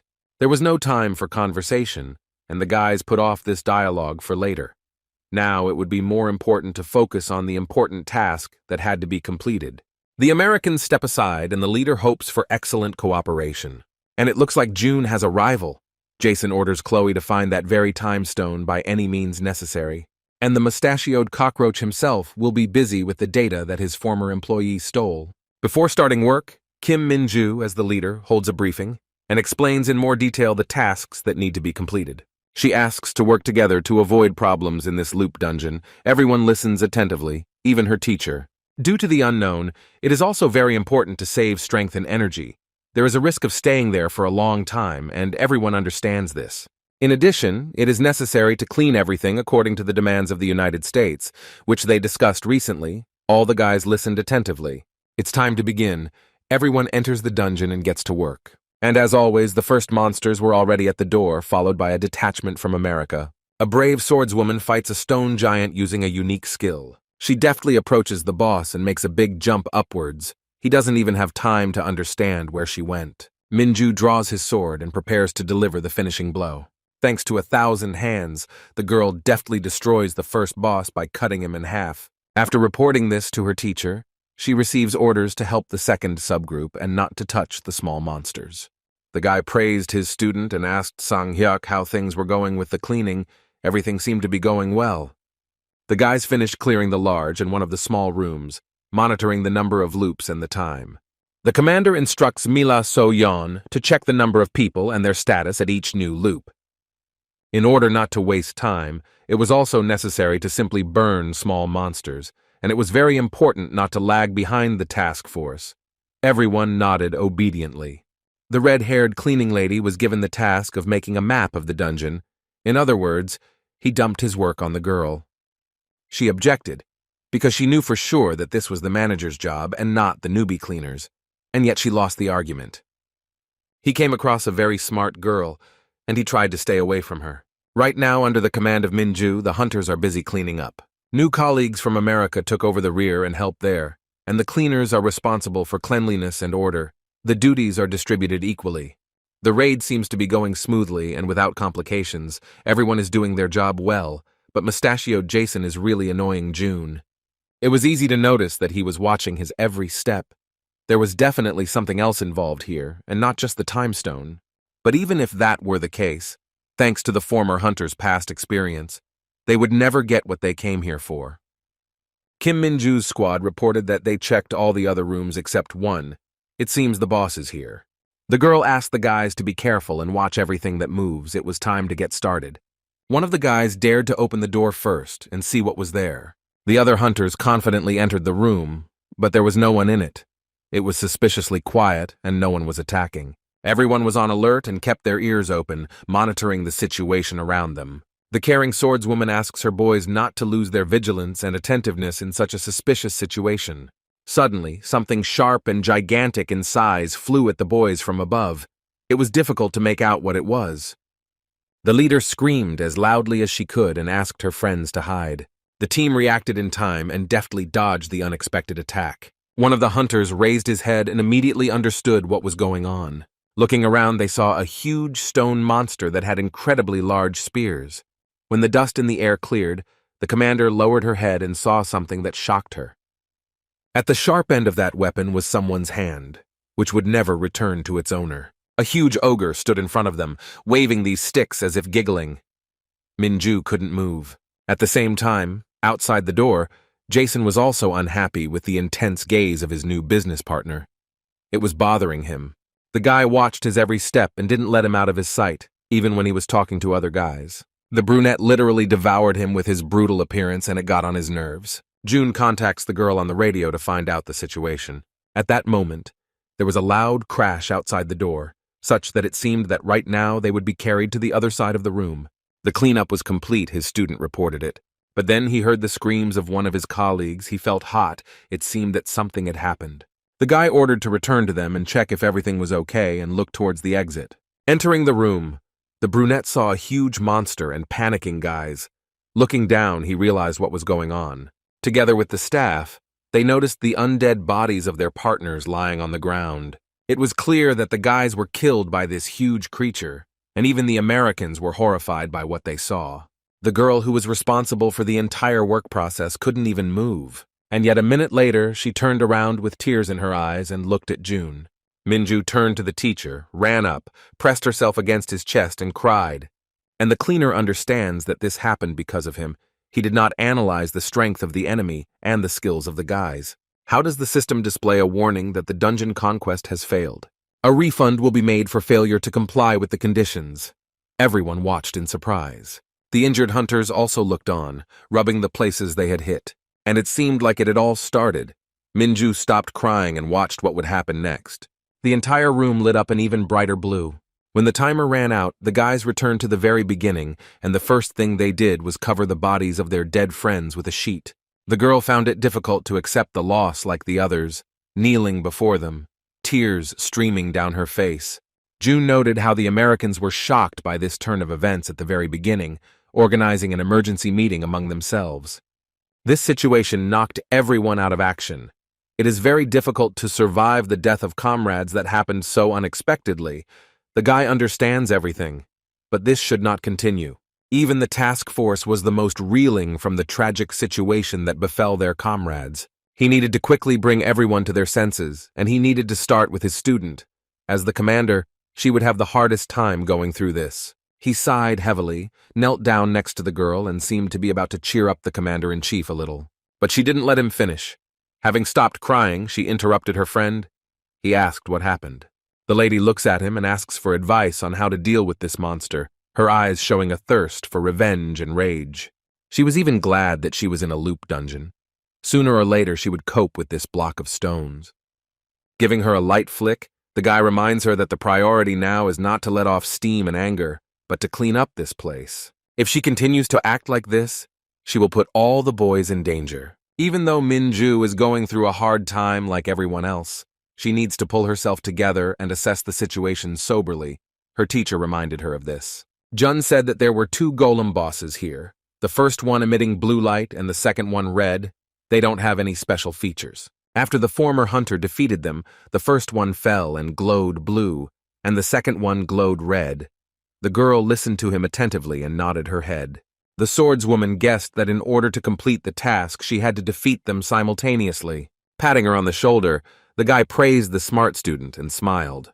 The long-haired girl jumped to her feet and thanked him for his help in a difficult moment. Gathering her confidence, she stood up and called everyone together to work out a plan of action. It consisted of splitting into 2 teams and attacking simultaneously. Since the radio signal will disappear after the monsters appear, they will have to complete the task within 20 minutes. She also called on American hunters to help, because her guys are physically exhausted and no one can be harmed. The green-eyed cleaner was about to open the door, but the commander-in-chief stopped him and asked him to send Yu Bin to fight them. Jason intervened in the conversation and noted that it would be very difficult to fit in this time. The guys really needed her help in close combat. Since her license is invalid and this group of Americans seems suspicious to her, she doubts that she can take her with her. But the girl with the quirk doesn't really care. Jun thinks that the redhead is clearly stronger and more capable than Minju and told her so directly. He is worried about the whole situation. After listening, she felt very sad, and it seemed that the swordswoman was even a little jealous of the American. Sighing heavily, she went into the room with the others. It seems like now is the time to see what their new colleagues are capable of. A redstone golem was already waiting for them at the threshold, preparing to attack. The guys acted strictly according to plan, and now the long-haired one is about to attack the monster. The head of the cleaning staff urgently demands that she be closed down as soon as possible. Her team activates skills to delay him for a while she gets closer, and now the girl is very close, running with a blade straight at him and preparing to attack. The huge monster makes a powerful swing with its weapon and does not sleep either. Finally, they collided, each side pressing with all their might, trying to inflict as much damage as possible. When she collided with him, she felt severe pain in her right arm. The guys were scared for her because everyone was tired, including her, and there was not enough firepower. The long-haired girl flew to the side with a wound and could not move from the spot. The cleaning guy orders everyone to run for cover. It's very dangerous here now given the circumstances. Fortunately, during the flight, the swordswoman was able to dodge the aerial attack and still continued to fall down without strength. Another moment, and the crazy stone monster will be able to grab her in his fist and crush her. The huntress becomes very scared, and it seems that this is the end. Fear can be seen in her eyes. Jun rushes to her aid, deftly catching the girl and using a fire skill, delaying the monster for some time. The lady just comes to her senses and realizes the situation. She sees her savior. However, Minju must defeat him on her own, without any outside help, and the most important thing is not to let her guys down. Everyone is counting on her, and the thought of this made her heart beat faster. She looked at the teacher with a confused look. She was worried that she couldn't fight with her right hand, where the injury had occurred. However, the guy reminded her that she had been training with a left-handed sword for quite a long time, and this gave the girl confidence. In this reality, the capable lady is his student. If she was the same as she was before the regression, the chances of winning would be 0. Taking her blade, the girl already knows what to do right now. In front of him is not the same Minju who was in his past life. This is his follower who is ready to study further. The swordmaster can fight with either hand, and believing in his strength, activates a unique skill. At this time, the American branch is fighting next to Han Yu Bin with another boss. The former huntress copes with difficulty, but deftly dodges all attacks. The guys tried hard to work and defeat this monster. More precisely, only she. It is not in Jason's interest to help her fight.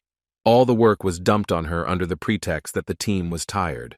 Even Chloe adds fuel to the fire by saying that there are only 5 minutes left to finish the battle. The redhead knew for sure that no one was tired. They had more than enough strength. And this was what irritated her the most. The girl has no choice but to activate the skills of an enraged berserker and finish off the monster quickly. When she did this, the mustachioed man smiled evilly and watched her actions together with his assistant. Minju, thanks to her teacher's warm words, was able to gain courage and act. This is her opportunity to become stronger. Jun understands this. This unique skill can only be used once, and she has to try hard. The guy promises to be there and cover for his student. She smiled sweetly. Her motivator wants his friend to do well, and before the attack she promises to do well. Jumping up with determination, the girl, with the support of the guy, prepares to attack.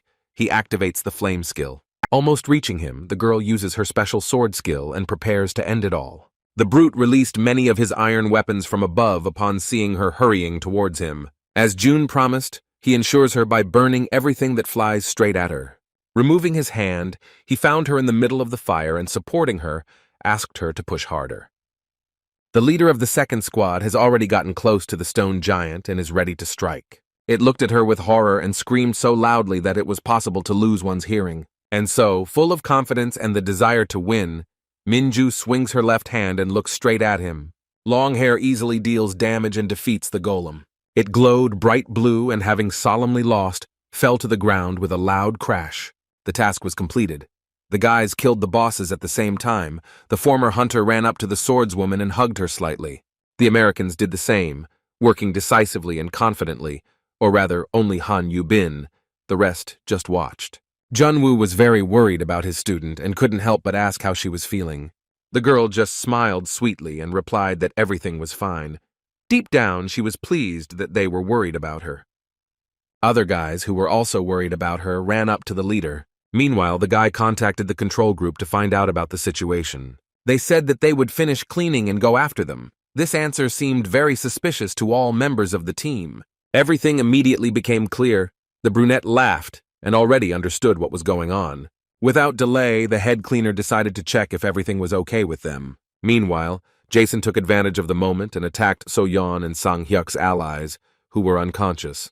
The redhead got it too.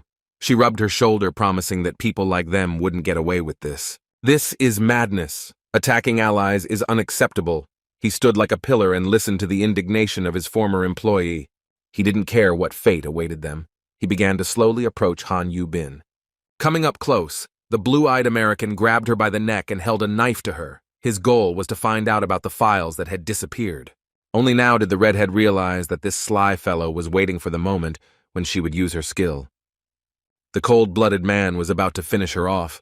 The girl was already having trouble breathing and her eyes were getting dark. The guys from the cleaning were still lying unconscious and exhausted on the cold floor. Yubin was scared for them too. Just in time, Jun came to the rescue and deftly knocked the weapon out of the ill-wisher's hands. He grabbed the hand that had been hit hard and didn't understand what was going on, how it appeared here. But the brunette didn't understand why they attacked innocent guys, and especially during an operation where there was a risk of getting stuck forever. Everyone knows that the first thing to do is to quickly get out of this dungeon.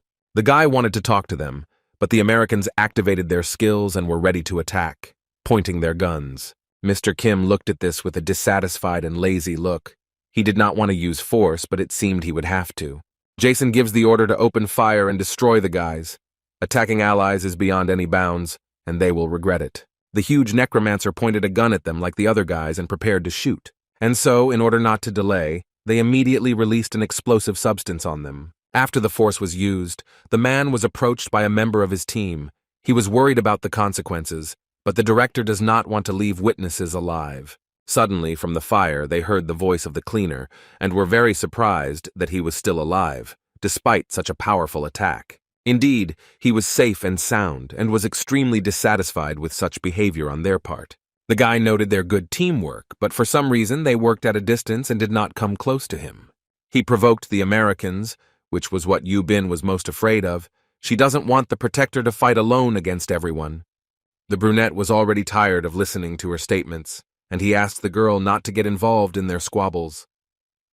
Chloe intervened in the conversation and said that she called for backup. They would arrive soon, and so Yeon and Sang-hyuk were simply unconscious, but alive. The redhead felt a little better. But still she didn't understand whose side this strange woman was on. And the brave June continued his speech, thereby evoking the emotions of the Americans. It turns out that they didn't know that not having at least one melee fighter is definitely a loss. The guy laughed at them. He hinted that the Berserker class would be a good fit. Everyone looked at Han Yu-bin. Jason laughed out loud because his former employee had her hunter's license taken away, and after using this, she couldn't come to her senses for hours. The former hunter asked her to rest, taking out a large broom from behind his back. But the red-haired shorty thought that he would make her fight right now and was already gritting her teeth. She couldn't stand it. But in fact, thanks to his replica skill, he himself copied her ability for 1 minute. Everyone who watched this was shocked and frightened by the power that was now in the hands of the impudent cleaner. He doesn't have much time at his disposal, so he wants to do everything quickly and is preparing to attack. All the ill-wishers were seriously scared. Their boss asked them not to worry. He was just an ordinary cleaner and nothing more. And his knees were shaking. He couldn't believe that he could use such a high-class skill. The brunette copied the power of the Atlantean golem and took advantage of the change in shape and size of the object. In his case, it was a mop. It seems like he already has a plan of action in his head and is ready to crush them like annoying gnats. He launches a large number of them straight into a crowd of American allies. Everyone is looking at this in panic and thinking about how to avoid a direct hit. In response, the mustachioed cockroach releases fire at the guy and asks his subordinates to maintain formation, but they cannot stand still. Having sat on one of the brooms, the boy went to one of them, who wanted to run away. However, he didn't have time. The cleaner caught up with him and hit him hard on the head with a pen so hard that it broke.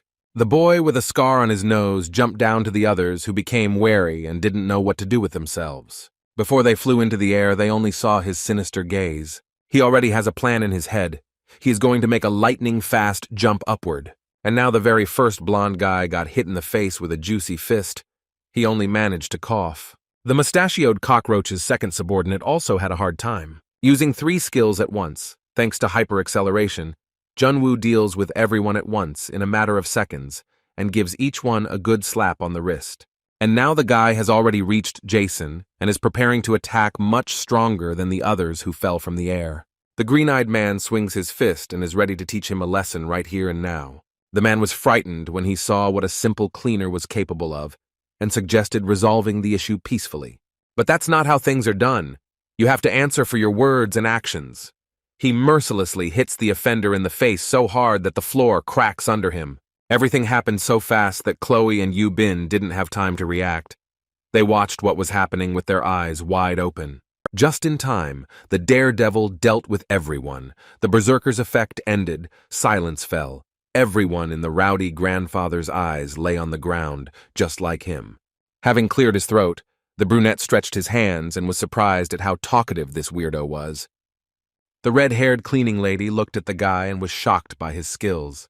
He clearly should be at the head of the association and not working in a job like this. She wondered if he had been on the team with her and Angel that day. Would there have been a better outcome?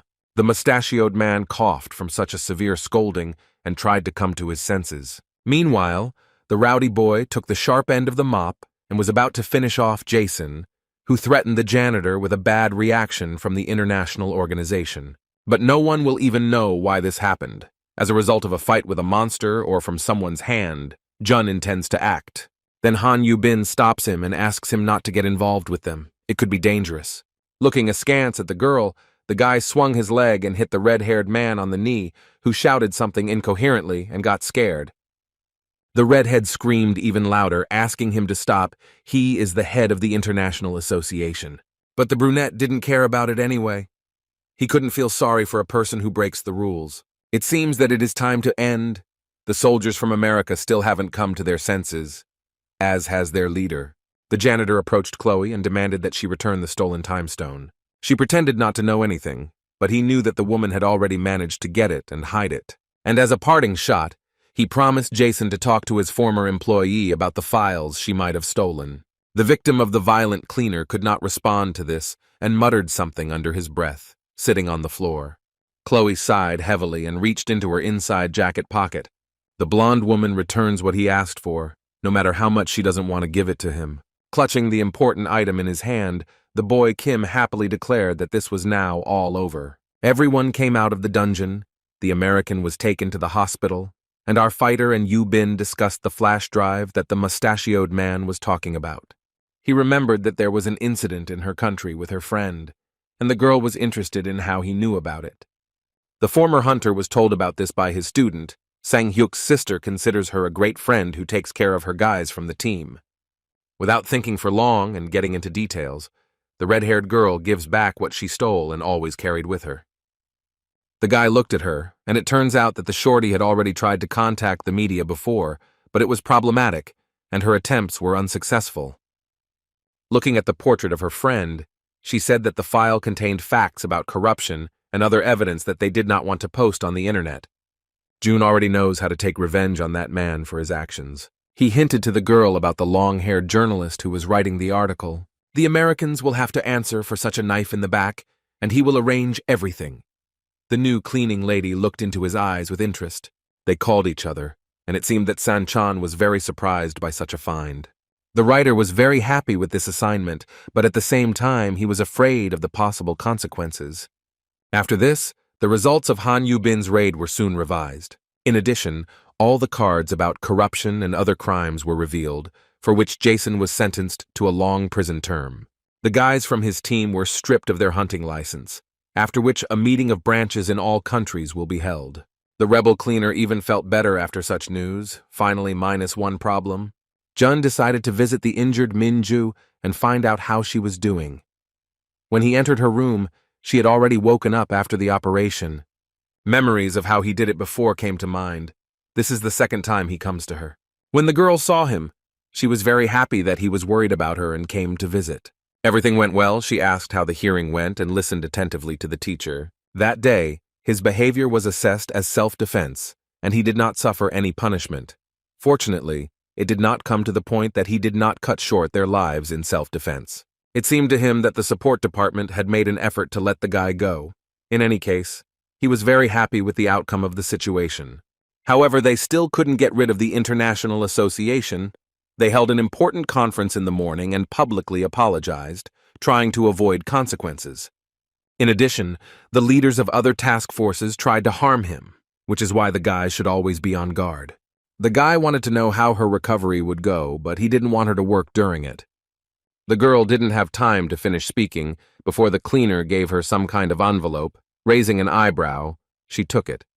Her teacher asked her to open it quickly, and he himself sat down on a chair. The swordswoman was paid compensation for the accident that happened. This money will soon come to her account. The long-haired one did not expect this, and looked at her friend in surprise. Kim Jun had already taken care of her vacation so that she could fully recover. He said this embarrassedly. Rarely was he so worried about someone. His student was very pleased, but she felt ashamed to accept such help. It's all because her comrades died, and she thinks she's not worthy of a promotion. The former hunter encouraged her by saying that the long-haired girl did everything she could at that moment. He also added that she did a wonderful job with her tasks. It was not her fault. The girl became even more embarrassed and looked away, her thoughts confused. The guy got a call from his secretary, and he had to answer the call. He called the boy into his office. He needed to come urgently right now. Minju sat with her face turned away from him. Rising from his chair, her friend said goodbye to his girlfriend and was about to leave the room, wishing her a speedy recovery. The swordswoman in turn asked to be careful on the way. Kim raised an eyebrow but did not answer and left. She was still sitting in slight bewilderment. The commander-in-chief of the hunters was pleased that they were worried about her, and she blushed from all the thoughts. It was evening in Korea, and CEO Lee Do-sik's daughter called June over. Miss Lee reported that the popularity of the cleaning department is growing every day, and there are a lot of fans. There is a lot of buzz on the internet about them now. There's a lot of news and new articles are published every day. Interest in the work is increasing. And this is only good for the guy. Thanks to this, he unlocks new skills, which he's very happy about. Looking out the window, he thought for a second about what he wanted to ask his interlocutor. Suddenly, he remembered that he had asked the fair-haired girl to help him arrange compensation for the families of the 2 dead hunters. Turning to face him, the gray-eyed girl decided to clarify whether she had understood him correctly. and he nodded his head in response. Her team did everything in the best possible way, and everything went well. The brunette looked away and thought about something. Ayan admitted frankly and honestly that she was very glad that he did not make more sacrifices in that dungeon, and she likes that they have such a brave and risk-taking guy like him in their circle. It seemed that the brunette had already stopped liking battles. There was always some kind of nasty aftertaste. Even remembering it made him feel disgusted. After finishing talking with Lee, Du-sik called him into his office. It seems to him that serious problems will arise in the future after the board of directors. Kim asked how things were going with the internationalists. They haven't started putting pressure on them yet, and that's good. He says that some people want to kick out the cleaners before the main association takes action, but the CEO was able to hush it up. The guy was grateful to him, but it looks like this is not the end, and this issue will be raised repeatedly, which scares both of them. Besides this, on the agenda there was a discussion of one important thing that is connected with them. The entire board of directors worked hard and negotiated with them, especially Jason. However, things didn't go according to plan after June got involved. This time he had to turn a blind eye to all of this, but he couldn't let it happen again. After telling him the whole situation, Lee's father asks him to be much more careful with his words so as not to complicate things. The man warned that an important inspection was planned for next month, and although the former hunter was ready to answer for his words, the CEO did not trust him a little. Before his regression, he would have just gotten away with it, but now he will take responsibility. Du-sik is sure that this guy's strength will not be enough, and they need to move together for their own sake. Jun looked at his interlocutor with slight incomprehension.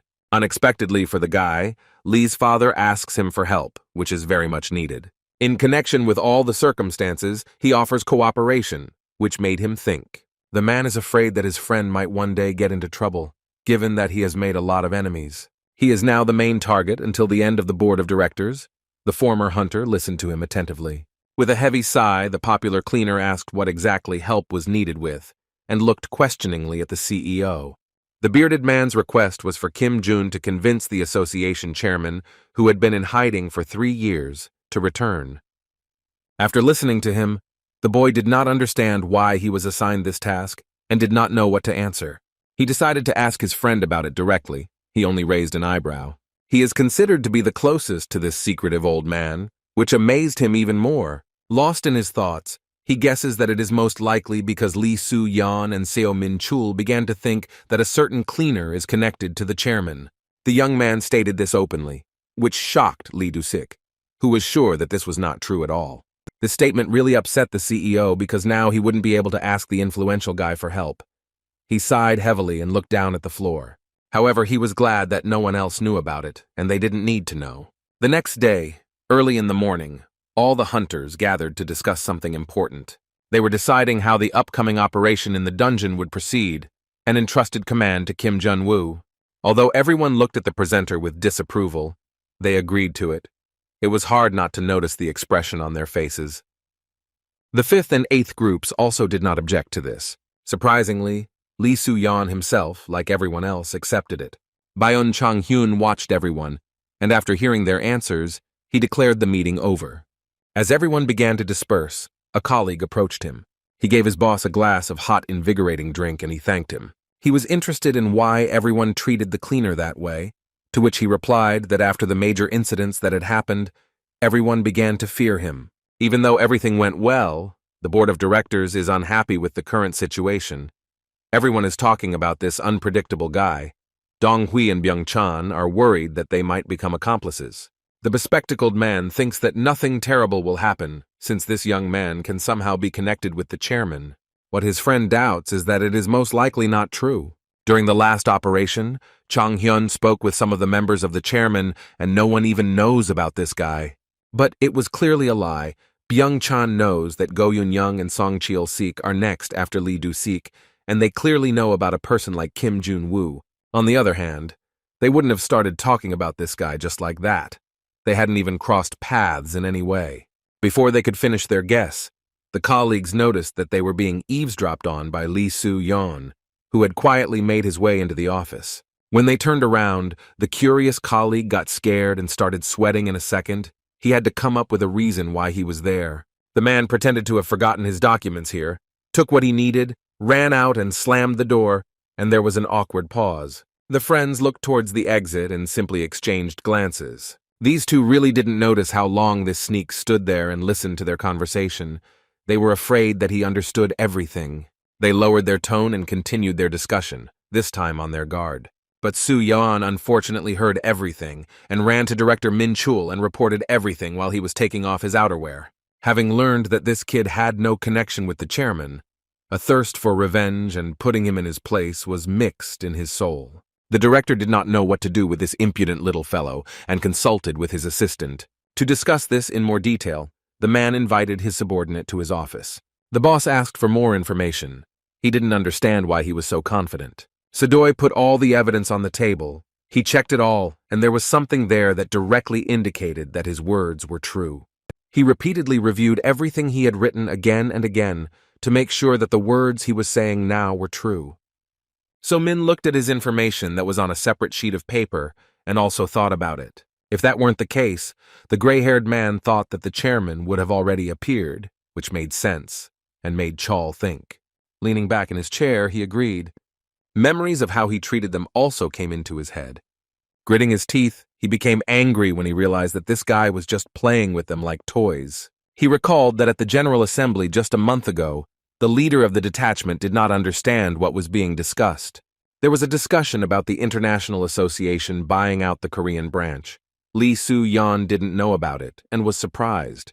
Judging from this, he guessed that they should transfer the rights to them and throwing up his hands. He himself did not believe his words, but it was true. The director has already tried to establish contact with other countries and conducted negotiations on more than one occasion. Those who are approaching retirement could calmly take their shares, and the managers and hunters would have to submit to the International Association. Everything would have been much simpler, in So Min's opinion, if the old chairman had handed over the management to Lee Du-sik. Now he would never sign the necessary papers. It was because of this that the director did everything without his knowledge, but here too it was a failure. And all because of Kim Jun-woo's intervention, everything didn't go according to plan. He knows that because of this violent guy, Song Chul-sik is very angry with him, and they are at risk of being left with nothing. Lee Soo-yeon listened to the speech but has no idea what the right thing to do is and suggests pulling off the trick themselves. As it turns out, this is exactly what they are going to do while power is in the hands of Lee Du-sik. The top management now has no idea where the old chairman is hiding, and so the men can forget about him.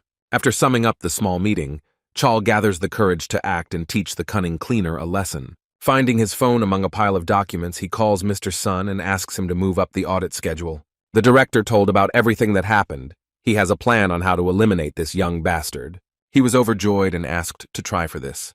Min Chul heard support from the entire council in response. Everyone wants to overthrow Kim Jun. As a token of gratitude, the dark-haired man promises to provide his brave friend with a place here, which clearly suited both of them. The next morning, a real revolution began in the organization. Kim Min-ju came with the guys to her office, and they were surprised by what was happening there. There was an inspection at her workplace that no one had warned about. Unknown people were checking all the documents and records that were there. One of them approached the girl and wanted to clarify information about the reports. She doubted their authenticity. And all because rumors reached her that the manager was being mentored. The long-haired one replied that it was just advice and before she was promoted, which seemed to make the situation worse. Other people watched the conversation askance and did not believe a single word she said. The lady with glasses threatened her with a bad outcome if she lied. The strict woman did not believe that she could just be appointed to command a difficult raid that had recently taken place. She suspected that something was wrong here. Minju admitted that the other executives declared a boycott and looked at her with disdain. The lady explained that this was most likely due to indecision to do something like that. It turns out that she had already spoken to other managers, and they said that it was all because this cleaner controlled the schedule. The investigation member concluded that this girl was close to Kim Jun, since the huntress did not answer this question directly. Because of her silence, the meticulous woman drew the appropriate conclusions. And it was because of him that the accident with the two boys happened. Listening to this, she did not know what to answer. She clenched her fist after hearing these words and tried to deny it. Having abruptly ended the conversation, the woman said that she would contact the manager soon, and the situation was turned upside down. The girl was confused and didn't even know how to react to this, just like her squad. At the support department office, Lee Ah-yeon spoke with one of those people about handing over weapons and equipment to the task force. The blonde said that they were just having a competition that day, and they decided to support the enthusiastic kids. The conclusion was drawn from the situation that the girl interfered in the competition, although she should have remained neutral. The blonde did not give any reason for her actions. The persistent man asked what the result would have been without their help. It was concluded that, judging from everything, she interfered with the work of the squads by supplying everything that was needed to Jun's team. There was also an inspection in Park's office. They made a claim against him that the schedule was not drawn up by him. He did not know what to answer, and he was hot from excitement. He stood and looked around with a confused look, and did not know what to answer. Another group was sent to the leader, Byun Chang-hyun, who was shamed for placing such a great responsibility on the lowly cleaners. Most of the recent raids were entrusted to the second task force. There was nothing to answer for this. Considering all the circumstances, the guys all didn't work as they should have. And it was all the fault of this young cleaner who was to blame for this. After clearing another dungeon, Junwoo receives a message from his former secretary about all the interrogations and checks. He didn't understand why this woman was so kind to him. At that very moment, a car pulled up, a man got out and addressed the guy. "This is the Inspector Choi Jun-hyuk," and he asked to follow him. The guys got into the car and drove off. The men arrived at the scene and entered the building, looking for the necessary premises. Having already entered the office, the former hunter wondered why it was necessary to create all the fuss over some cleaner. It was a pretty clever trick. They took the phone and checked the other guys. Now it's his turn. And his interlocutor read some documents for more than 2 hours and remained silent. This behavior is pure manipulation to get the guy angry and make him admit his guilt. In such conditions, obsessive thoughts develop that cannot be stopped. If you stay in this state for a long time, a person breaks down, and right now it seems to this person that this is exactly what is happening. And after that, the broken stem of the flower, the person will say what they want to hear, and without options. This is exactly what they expect from the former hunter. In their minds, there is already an image of how this guy will ask for forgiveness. But our hero is no slouch, and so he decides to start the conversation himself. The manipulator looked at him with a stone face. He touched on light topics and went on the offensive casually. He asked why the inspection had been postponed. Looking at his hand as if nothing had happened, he asks how things are with Song Chul-sik, glancing at the silent man. The man from the check sat silently and did not answer. But the guy didn't like this, and a minute later asked him to be more careful with his words, and he laughed in response. There was silence again. The cunning cleaner now assumes that this guy has chaos in his head and can barely contain his smile. The dark-haired man sat and continued to look at him silently, sticking to his old tactics. The one under the table was swinging his leg slightly but tried not to show it. After checking the silence, an agitated Lee came to Jun. She was afraid that he might blab something unnecessary. But everything went well for the guy, and he managed to scare his silent interlocutor until his knees shook, which made him laugh non-stop. The rest of the guys are doing just awful. The only good news is that this guy hasn't been fired yet. The news is great, but the inspectors are still quite a nuisance and really interfere with normal work. The former hunter is tired of watching his best colleagues suffer because of them. He wants to make them leave here in a very illogical way. Ayan looked at him with hope in her eyes that he would help her get out of this hole. The brunette wants to leave the association, which his former secretary didn't like, and she got angry at him. This decision will have a significant impact on the cleaning squad, and she is worried about these guys. And hunters will at least be able to join some guilds. Kim looked at her, and after listening, he realized that such things also bothered him, and very much. After discussing this with the girl, he calls his director, his fan. Lee Do-sik excitedly picked up the phone and wanted to discuss the issue of the rumors spreading about the chairman. His words were getting tangled up from worry. Jun interrupted him by asking him an indirect question about whether he could help him carry out his plan if he gave him a weapon. To which, after a couple of seconds, I confidently received a positive answer. After the conversation, he asked Miss Lee to go with him and arranged a meeting place in the lobby. The girl was confused and didn't know what he was planning, but she had to go for it. The guy was very angry at this attitude towards him, and he wants revenge. A couple of minutes later, the guys met at the appointed place, and the guy said that he needed to go to one place and needed her help. Lee was bothered by the fact that she was dressed like she was going to a parade, and she was annoyed that she was constantly driving him around. But they got into the car and set off. Arriving at the destination, the girl noticed that he had brought ramen with him, He couldn't go there empty-handed. Raising her eyebrows, a yawn followed him. Having taken a step, she began to ask many questions, which the guy did not want to answer and simply asked to be near him. The colleagues walked silently for about an hour. It was already dark night and the crickets were singing. And in the end, they came to some small house, which was deep in the forest. His blonde ex-secretary was very tired from such a walk and could hardly catch her breath. No one answered Jun's call, so he decided to come closer and open the door. As soon as the entrance creaked, a strange, gray-haired man, without showing his face, pointed his weapon at him. The girl with the bob haircut watched all this and decided not to interfere. The guy introduced himself, who he was and where he was from, and said that we needed to talk to him. Only when she got closer did Lee realize who they were dealing with. The association's chairman, Park Im-bum. 50 years ago, there were no organizations in the world to fight monsters. There were only a few people who became hunters, including this man. A little later, with great effort, the association was created, and at present, this man is the manager. Although he is already old, he has a sharp tongue and does not want strangers to enter his house. Having heard this, the blonde got scared. Jun said he bought his grandpa ramen, his favorite. He looked into the distance and simply remained silent, not knowing what to answer. And so a minute passed. The guy added that it was spicy like that, and he preferred it. His former secretary watched in horror. Hearing this, he stopped grumbling and let the boys into his house. While he went out to prepare an evening snack, Lee whispered how her colleague knew where the lost one was hiding, and received no answer. Their conversation was interrupted by Im-bum, who had already prepared a large portion of spicy noodles for himself and his guests, and was ready to listen to them. When the chairman of the association was young and went on raids, he ate only this dish, and it became his favorite, and he still eats it with pleasure. The bearded man became interested in how the boy knew about this place where he had been hiding for a long time, and asked him to tell him more about himself. The guy with the scar on his nose introduced himself as the leader of the third cleanup group, and gave his name. The blonde colleague was gobbling ramen and listening to them. Grandpa was surprised that some simple cleaner was able to find someone who had been hiding for so many years. Without dwelling on it, he asked the young lady to introduce herself, and almost immediately realized that she was Lee Du-sik's daughter. She was so excited that she was trembling. Finally, after a light warm-up, they got down to business. The guy told them that they were currently merging the branch with the International Association. He doesn't want to have a lot of problems, and wants to stop it as soon as possible. But the grandfather doesn't see the point in this. He doesn't intend to get involved in all this. Right now, this organization is living its own life, and it seems too late to manage it.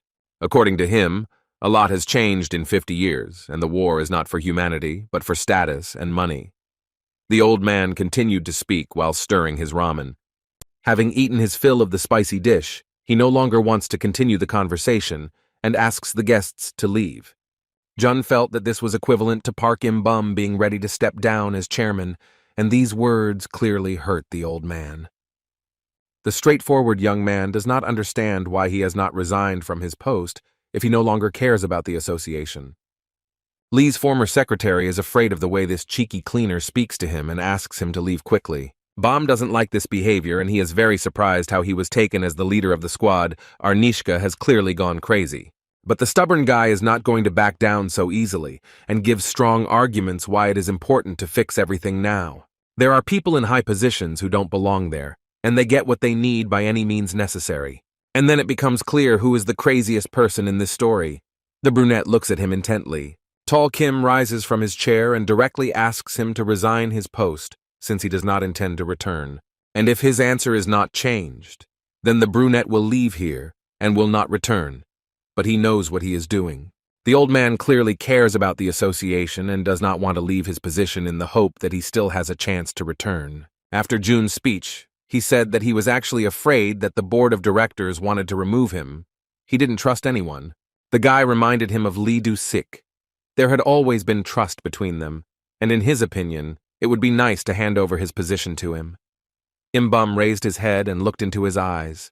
He thinks that it is still too early for this, in response to which the brunette suggests that they join forces and restore order here.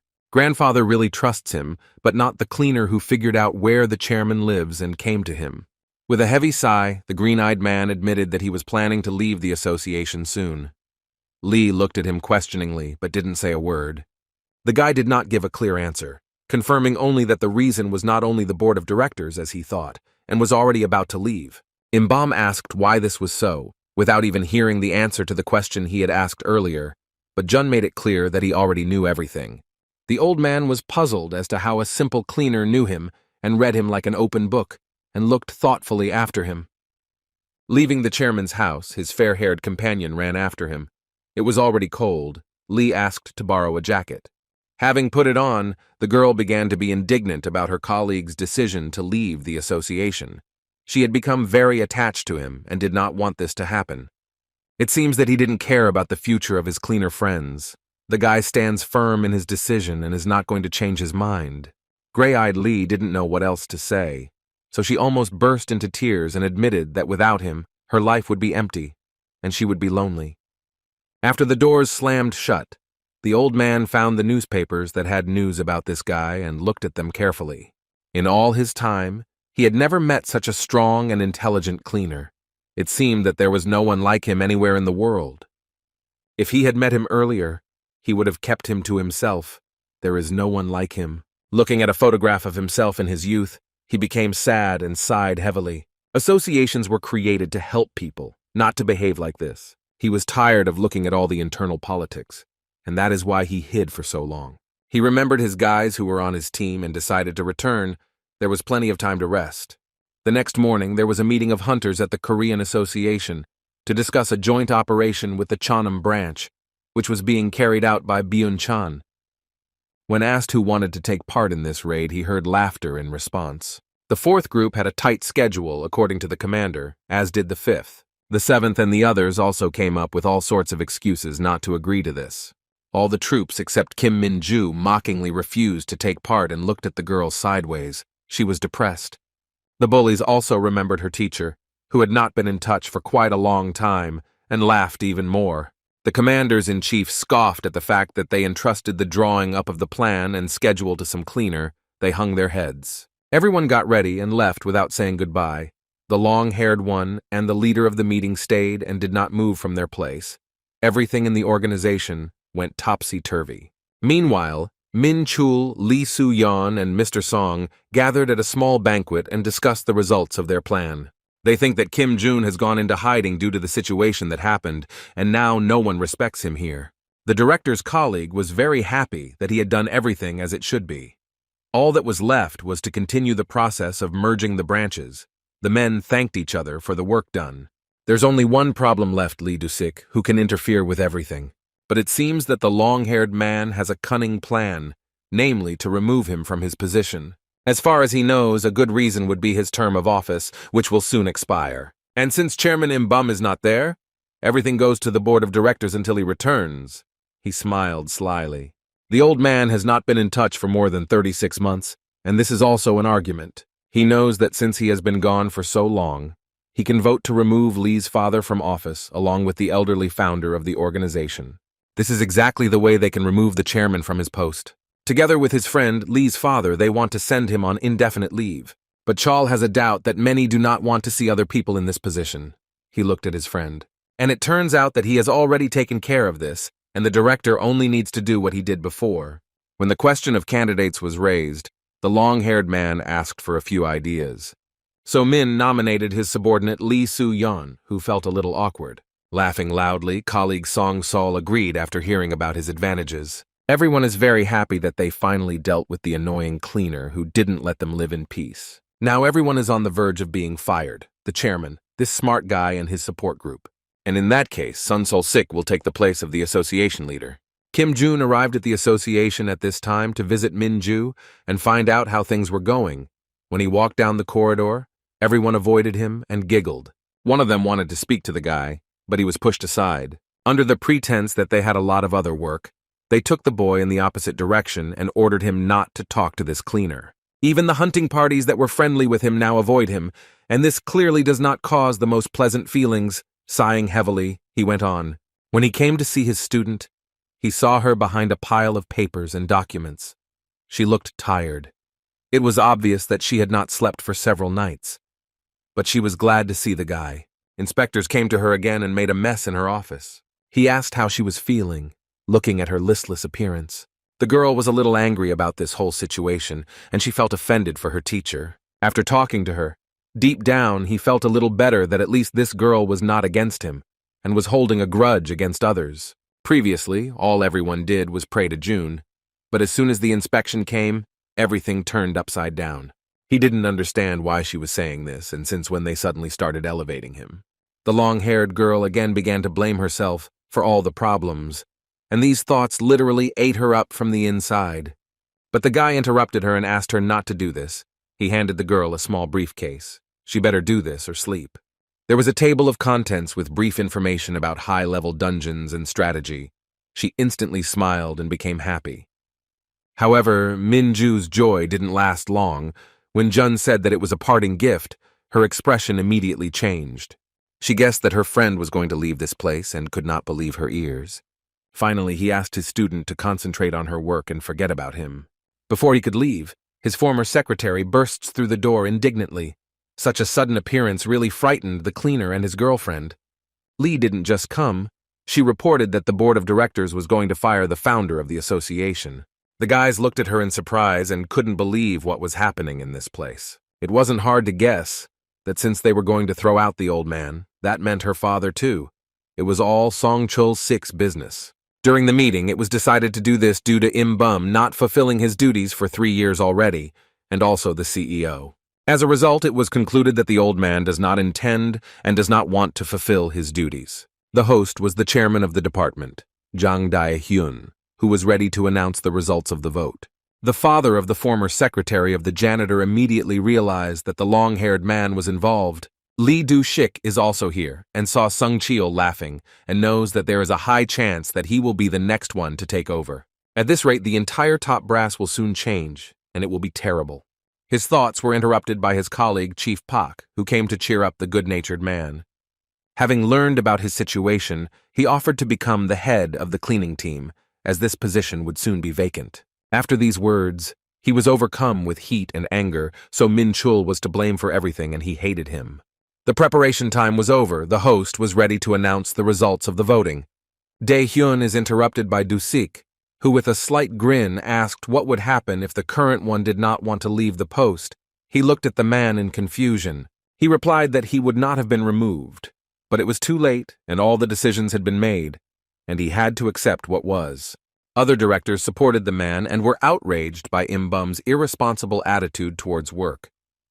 Suddenly the door opens and the old chairman himself enters, jokingly greeting those present. Everyone jumped up from their seats and created chaos. How he appeared here so unexpectedly and at the most crucial moment, everyone's jaws almost dropped. Looking from under his forehead at his shameless colleagues, he said that one young cleaner told about all the dark deeds that were going on here. They immediately understood who he meant. The old man hinted at the unloved Kim Jun-woo. During another dungeon cleanup by Han Yu-bin's group, the cleaners decide to stop working and distance themselves because of him. The redhead laughed at them, because when everything was fine, they were kneeling before him, and then decided to run away. The girl didn't like their decision, but she didn't put pressure on them or try to get them back, and finally asked them not to involve her. The guys started making excuses that they had no choice. Work was much more important for everyone. The redhead was not going to back down. She said directly that her shameless colleagues were simply hiding, to which they looked at each other, but did not answer. She has pride, and she's not going to treat her boss like that. The girl remembers how he helped her on the day when her former boss, Jason, was imprisoned. Thanks to the disclosure of those files, she feels like she wants to return the favor. At the same time, the directors of the association cannot recover from such an unexpected visit. He looks at everyone and, in principle, sees nothing surprising. They are all the same as they were before. Im Bum greeted his old friend, Lee Do-sik, who smiled happily and greeted him back. And the red-haired man wondered how this could happen if Jun was not related to the chairman. It really confused him. Coming closer to his colleagues, he began to scold them for what they had done here during his absence. One of the directors began to justify himself, saying that everything was fair and that everyone acted according to the rules that were written in the documents. Peering out from under his hat, the chairman clarified that they were supposed to send him notices of suspension, but that did not happen, and they acted without permission. Song Chul noted that no one knew where this old man had been hiding for the past 3 years, and it was impossible to send a notification about it. Without letting him finish speaking, the grandfather decided to find out how a simple cleaner was able to find it back then. And everyone present was very surprised. And really, how could the guy pull this off? Having come to his senses, Father Lee demanded clarification. The question of resignation was raised without notifying the chairman himself, and Dae-hyun agreed with him. The long-haired director demanded that the results be announced. In any case, it was too late to cancel anything. Since the chairman was nearby, there was silence in response. The long-haired director looked at everyone present. All the others did not expect such a trick from him and were very angry, did not know what to do with it. His other colleagues felt embarrassed by this setup on his part, and they admitted that there had been some kind of mistake in the calculation. CEO Lee Do-sik and the chairman looked at them with disdain and were surprised by such behavior, and they had no good words to say. There was chaos in the office. Everyone was indignant because they had been looking for him for so long, and even a special search squad could not find him. Song Chul-sik was not going to back down and raised his voice at the old man. He thought it was unacceptable that he had been hiding for such a long time and then came to the meeting at the most crucial moment. Imbam asked the judge what to do in this situation, but he was confused and his hands started shaking from the gaze of the organization's founder. Taking a deep breath, he decided to close the matter and end the board of directors. The old man thanked him for this and decided to make an official statement since everyone was gathered. Before speaking, he tapped his wand on the floor, beginning his speech. He directly stated that he does not want his association to include those who are only interested in a higher position and money. From that day on, he plans to create a planning headquarters and carry out a complete internal reorganization. Other colleagues grimaced slightly, but tried not to show that they did not like this idea. He appoints his old friend, who was almost sent into retirement by unscrupulous workers, as responsible for this. It was only at this moment that Lee Do-sik realized what kind of weapon Kim Jun had been talking about that day. So he smiled happily, agreeing to such a task.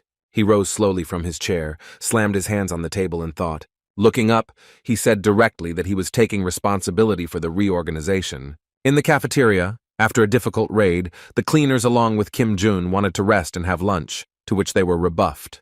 It turns out that the workers were given orders not to let the cleaners in. The dissatisfied guys were already getting ready to leave and have lunch somewhere else. Then they heard a familiar voice from behind them. It was Lee Soo-yeon, who was already sitting at the table and eating his portion. It is very strange that the man is very friendly and accommodating in communicating with his unloved colleagues, winking and inviting them to the table. His friends turned around and looked at him with disdain, wondering why he suddenly decided that. Since the boys were very hungry, they agreed almost without hesitation and sat down to dine with the gray-haired man. He said that someone didn't want the cleaners to use the corporate cafeteria, and everyone looked at him questioningly. Most likely, it was the hunters who wrote a complaint about the fact that the cleaners constantly emit an unpleasant smell, since they work with the bodies of monsters all the time. And now this gray-haired man will be in charge of the second task force. Soo-yeon told Jun that the guys were accused of abuse of power, including Min-ju. The guy decided to stand up for her, and told her that other squads had run away from completing missions, and she had to turn to him for advice. Min-chul's subordinate noted that they would also cut down on the number of cleaners, looking down on him. He picked up a piece of fruit on his chopsticks and threw food at it, laughing that their time was up. The other guys besides the former hunter yelled at him for throwing food. The guy watched all this and said nothing, but he got up from the table and deliberately knocked over his portion, insulting the cleaners. And everyone, especially Soo-yeon, felt very offended by this attitude. In a commanding tone, Lee Soo-yeon made them clean up after him, but he didn't notice the one who was watching all of this. He turned around and saw a familiar face looking at him. The chairman came to the dining room on time and saw everything that happened. Noticing him, the man was frightened by such a sudden appearance. Imbum came to Seoul to see the former hunter again, and it looks like he arrived just in time. For such a rude attitude towards the cleaners, he gives the boor a strong slap in the face and asks him to watch his language next time. He warned that if this happened again, he would fire him without any fuss. The old man asks the guy to come to him immediately if such unpleasant situations happen again so that he can throw the offenders out of here. At parting, the founder of the association said that he wanted to have lunch with him someday, to which Jun did not object. He asked the workers to bring that scoundrel Lee Soo-yeon to his senses and take him away as far as possible from him. Imbam turned around and looked at this weird cleaner, wondering why he was being so kind to him as if they were friends. After lunch, Min Chol was waiting at the entrance. He didn't know how to start a conversation and was worried. He asked him to talk alone. They went to a deserted place, and he began to apologize. The former hunter had nothing to say and listened in silence while the man blamed everything on Song Chul-sik, but he already knew everything. Raising his head, the director began to hope that the boy believed him and wanted to ask him to talk to the chairman. The brunette interrupted him and noted that he was just an ordinary cleaner who cleaned the dungeons and nothing more. This horrified Min Chul, and he didn't know what to answer, being at a loss. The squad leader laughs slightly at this and cannot believe that everyone has such an opinion about him. He kneels before the young man and asks for forgiveness again, in exchange offering to reveal all the crimes that his colleague's son committed. And the green-eyed man also knelt down and looked him straight in the eyes. The phrase that the guy already knew perfectly well about all his actions surprised the director even more. He didn't know what to answer. The man finds it hard to believe that this young man is ordinary. He is amazed at how much expertise he has in fighting monsters and their bodies. He has never met anything like this. The simple cleaner looked at him with a slight grin and found it funny that until now he had been considered a nobody, and now he was being elevated. Turning away from Min Chul, he went about his business, and the man was still kneeling and confused. With a wide smile, he decided not to answer anymore and returned to his office. The director couldn't move from his spot and was wondering what he should do right now. After his interlocutor left, he decided to check all the data in his office about the chairman again with Lee Soo-yeon. It becomes increasingly unclear to him how Jae-moon was able to find Imbum so easily, even if the contacts are invalid and publicly available.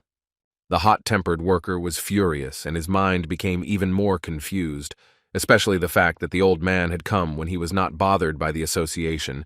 Even the board of directors did not know anything. The gray-haired colleague was also bothered by this. He still wonders what the connection is between them. Back then, in the canteen, they communicated like long-time friends. He looked down and was confused. There was some kind of chaos going on here. Min Chul understands that now they will both get it in the neck for the fact that the plan was ruined, and this irritates him even more. Attempts to calm him down are useless.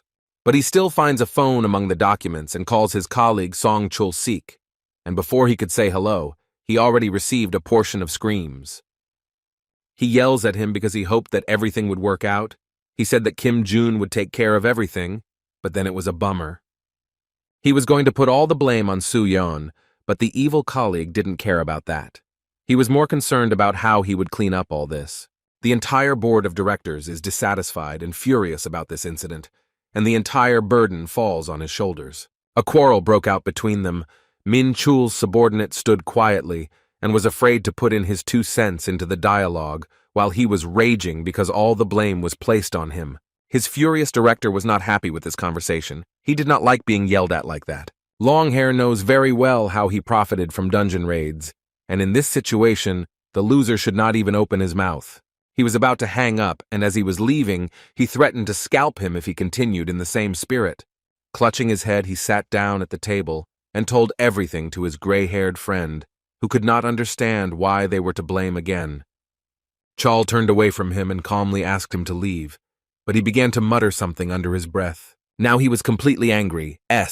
Drives him away with a shout from the cab. At that very moment, he heard the click of a handle, and after that, there was silence. Finally, he could catch his breath.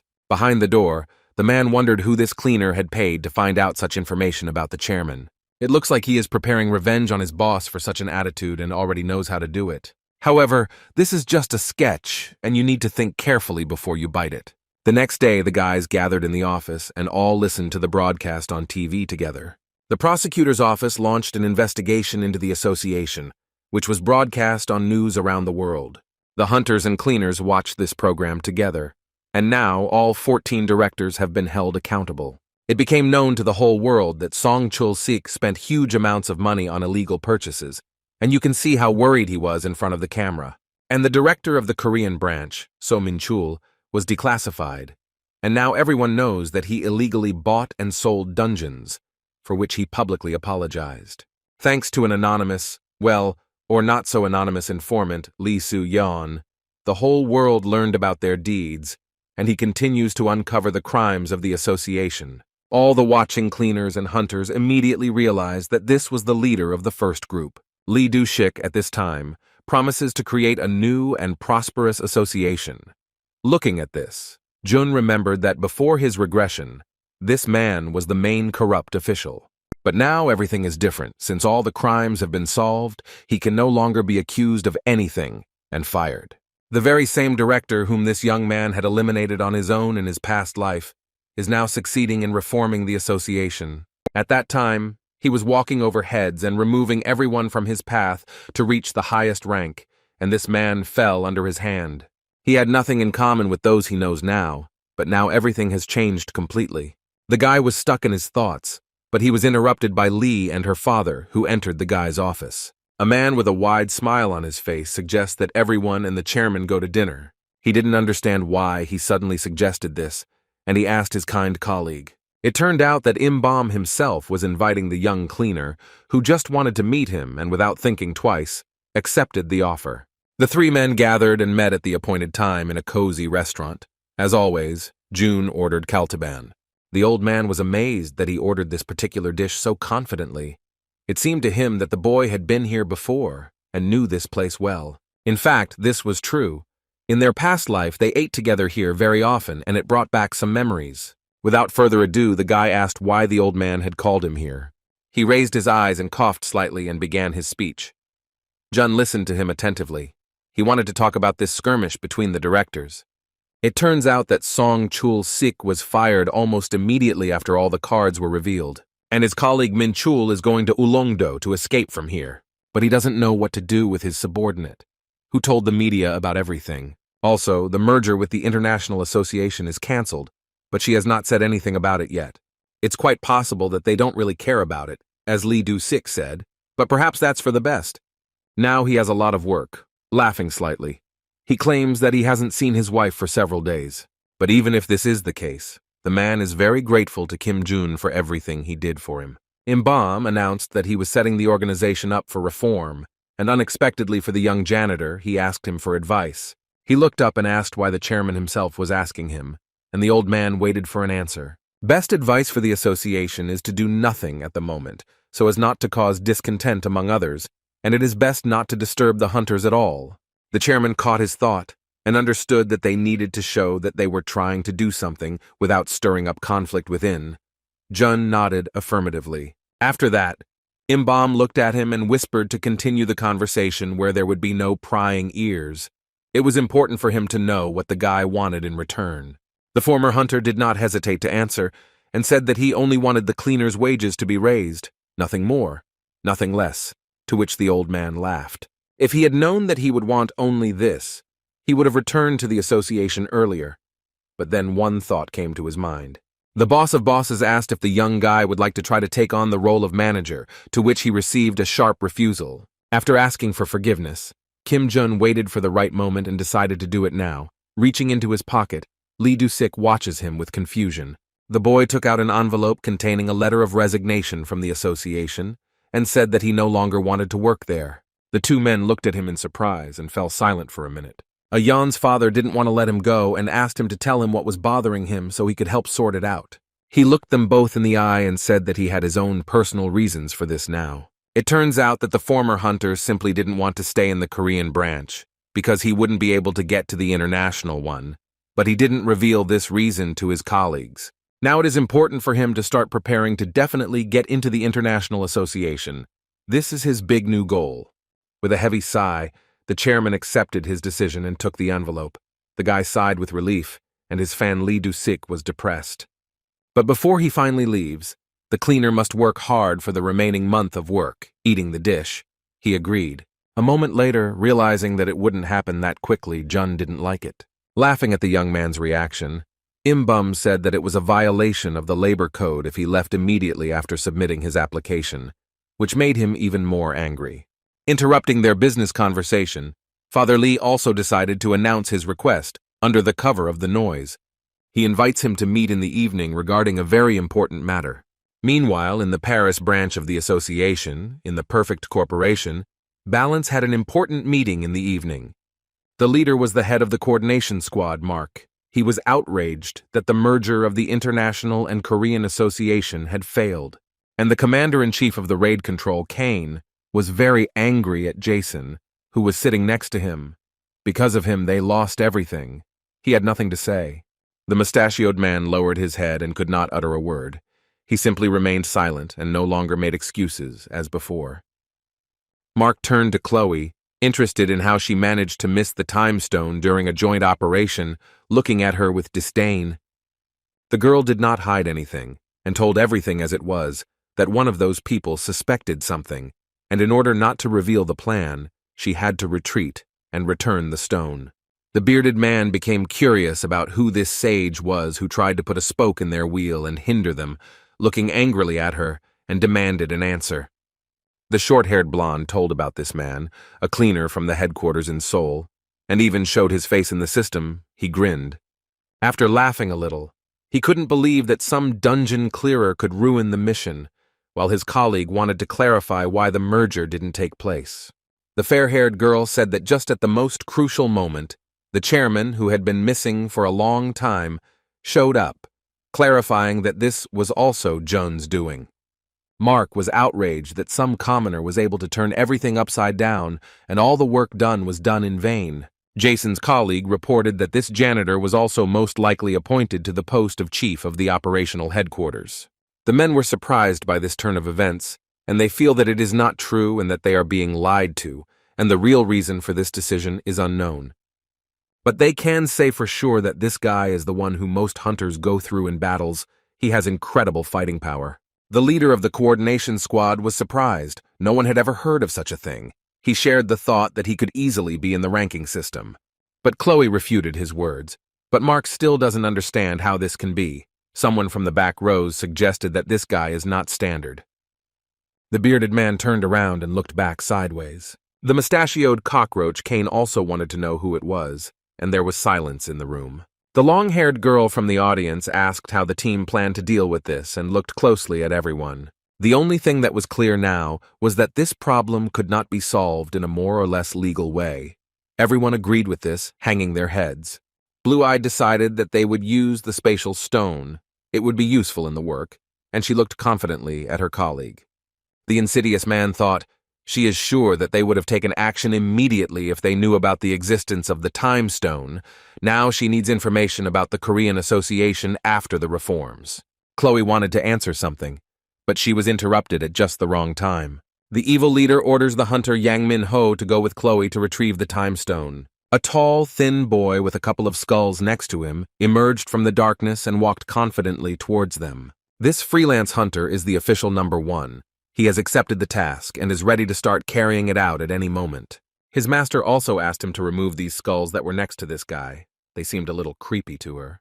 Snapping his fingers with a slight smile, he easily shattered one of them, just as he wanted to exchange them for new ones. Chloe watched the blonde's actions but said nothing. Lost in thought, this hunter seemed familiar to her. The guy walked up to Jason and used his skill to rip his face off his head. With a slight movement of his hand, he takes his skull in place of the old one and smiles maliciously. The manager promised to report everything to the general secretary and ended the meeting for today. After summing up, everyone concluded that the cleaner Kim Jun-woo was now their new enemy, and having decided this, they went to their workplaces. Meanwhile, all his colleagues decided to relax and take a rest, and he sat and looked at the ceiling with a dissatisfied look. And everyone was having fun, but not the young guy with the chairman and the fair-haired Lee. All this noisy atmosphere was squeezing the energy out of him, and even the journalist San Chan decided to let loose. The former hunter thought about the fact that he didn't have much time left to complete the task. He needed to become the general secretary.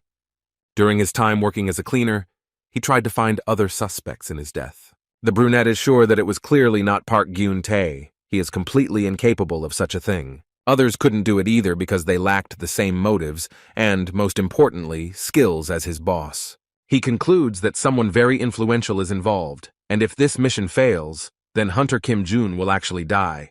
The guy was thinking about how he could get into the International Association, but his thoughts were interrupted by his former secretary Lee. His friends were having fun and walking. They looked at them together. Even Min Ju and his squad drank a little alcohol and laughed. To Sang-hyuk's surprise, even the long-haired journalist came and no one knows where he came from. The chairman was tucking into his favorite dish in the very corner of the cozy establishment and was outside the noisy atmosphere. The brunette looked at the guys and deep down was glad that they were having fun. The blonde felt the same. Remembering how contemptuous these people were before the former hunter's regression, a shudder ran through his body. And the way they have become now and gathered for him, it brought a smile to his face. The cleaner looked at them and couldn't stop being glad that he had such people around.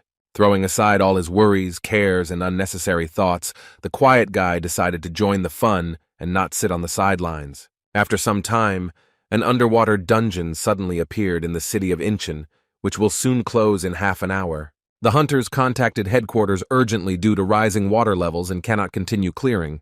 The exit has also disappeared. Everyone is very scared. Miss Lee took on this task herself, and she is also worried about Kim Min-ju and Chief Cha-hyun-suk. The swordswoman quickly contacted the others and told them about the situation. She was currently fighting a monster that looked like a big snake. While the long-haired one was distracted, it attacked her, and because of the big wave, it is now impossible to see where she is.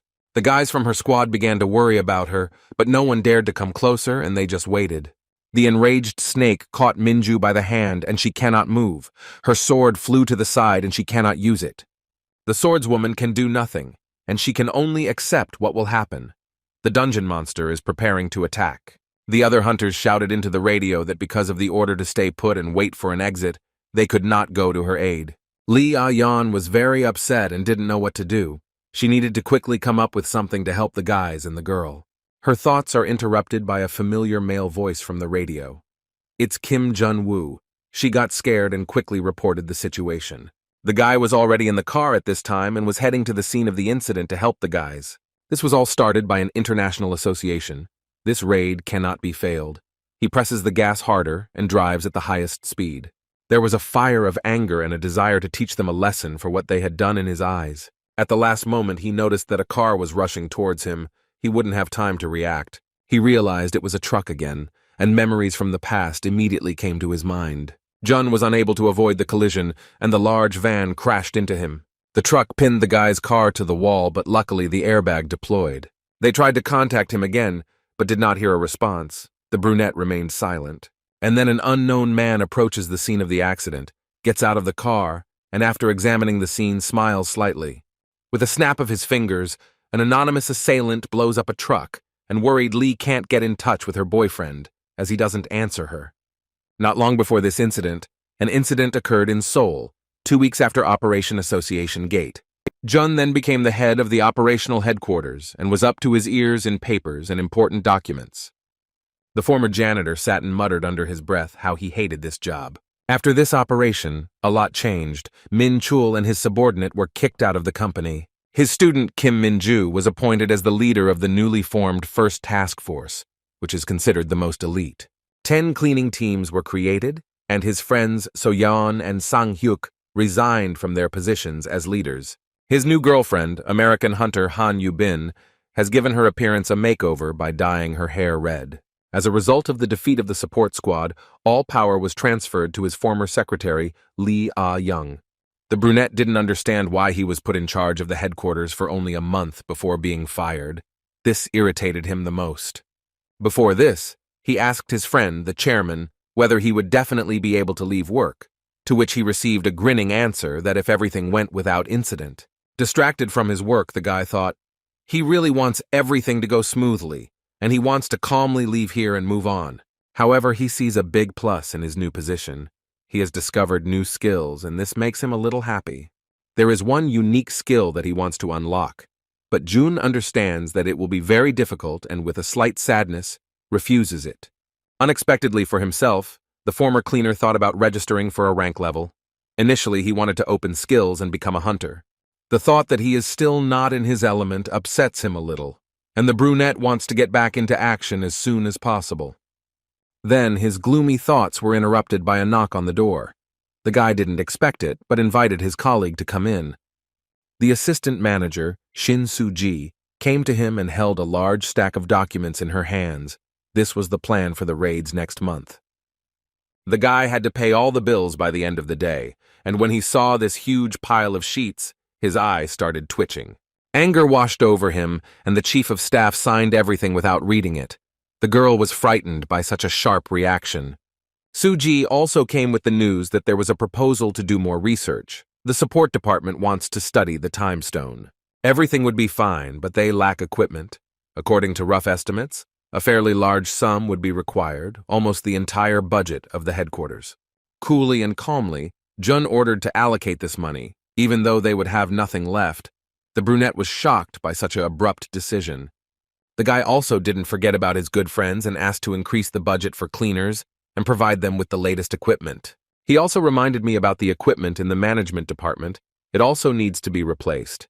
In a word, the guy is taking revenge for the fact that he had to clean the dungeons. The girl stood in a stupor and did not know what to say. At that moment, Byun Chang-hyun entered the office, and he also had important business with the guy. Coughing slightly and adjusting his tie, he was ready to lay out what he had. The dark-haired girl watched them. Shouting across the entire office, the colleague said that due to the reorganization of the association, many hunters had left, and there could be problems during raids. He was so exuberant in his thoughts that Jun's head was already hurting, and he summed it up by saying that there was a critical shortage of personnel. Shaking the shoulders of the leader, he also told about that very underwater dungeon. There are waves near the port of Incheon that cannot be handled. Shin Soo-ji, who was nearby, walked up to the brunette and wiped Jang Hyun's drool from his cheek, and he agreed to look for help. After finishing speaking, the colleague left the office and met Lee Ah-yeon in the corridor and told her everything that happened in the office. Her friend listened attentively. The dark-haired girl revealed the details of the conversation.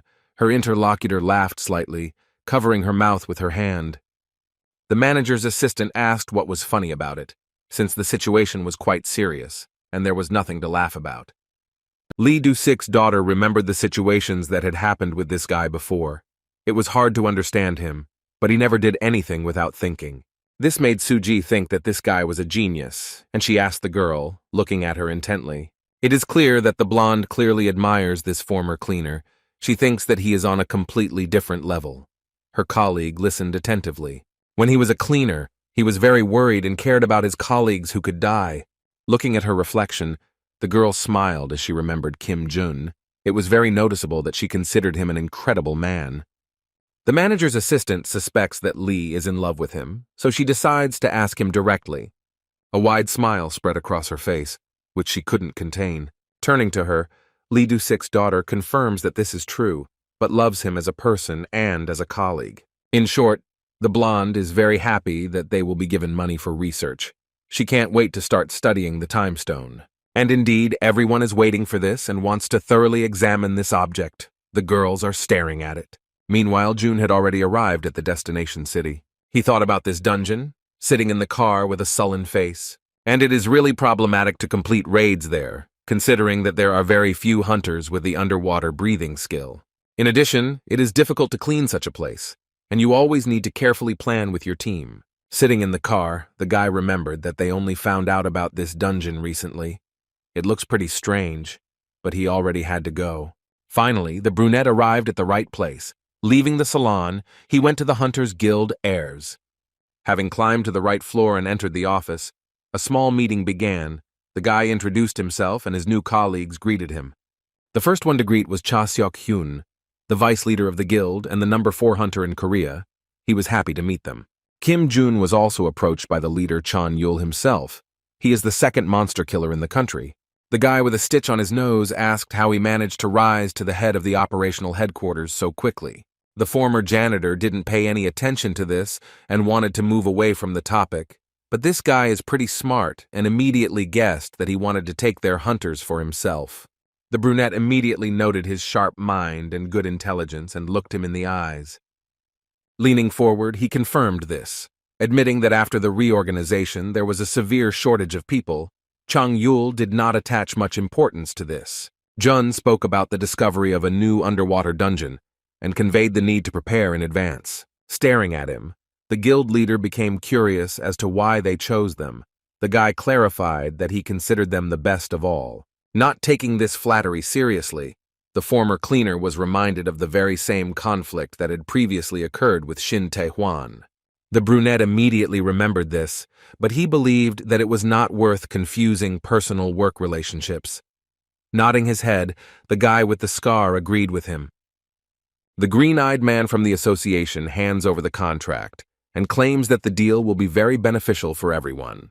Before he could finish speaking, Chan Yul interrupts him mid-sentence and looks him straight in the eyes. The gray-haired man made it clear that they were not interested by raising his head.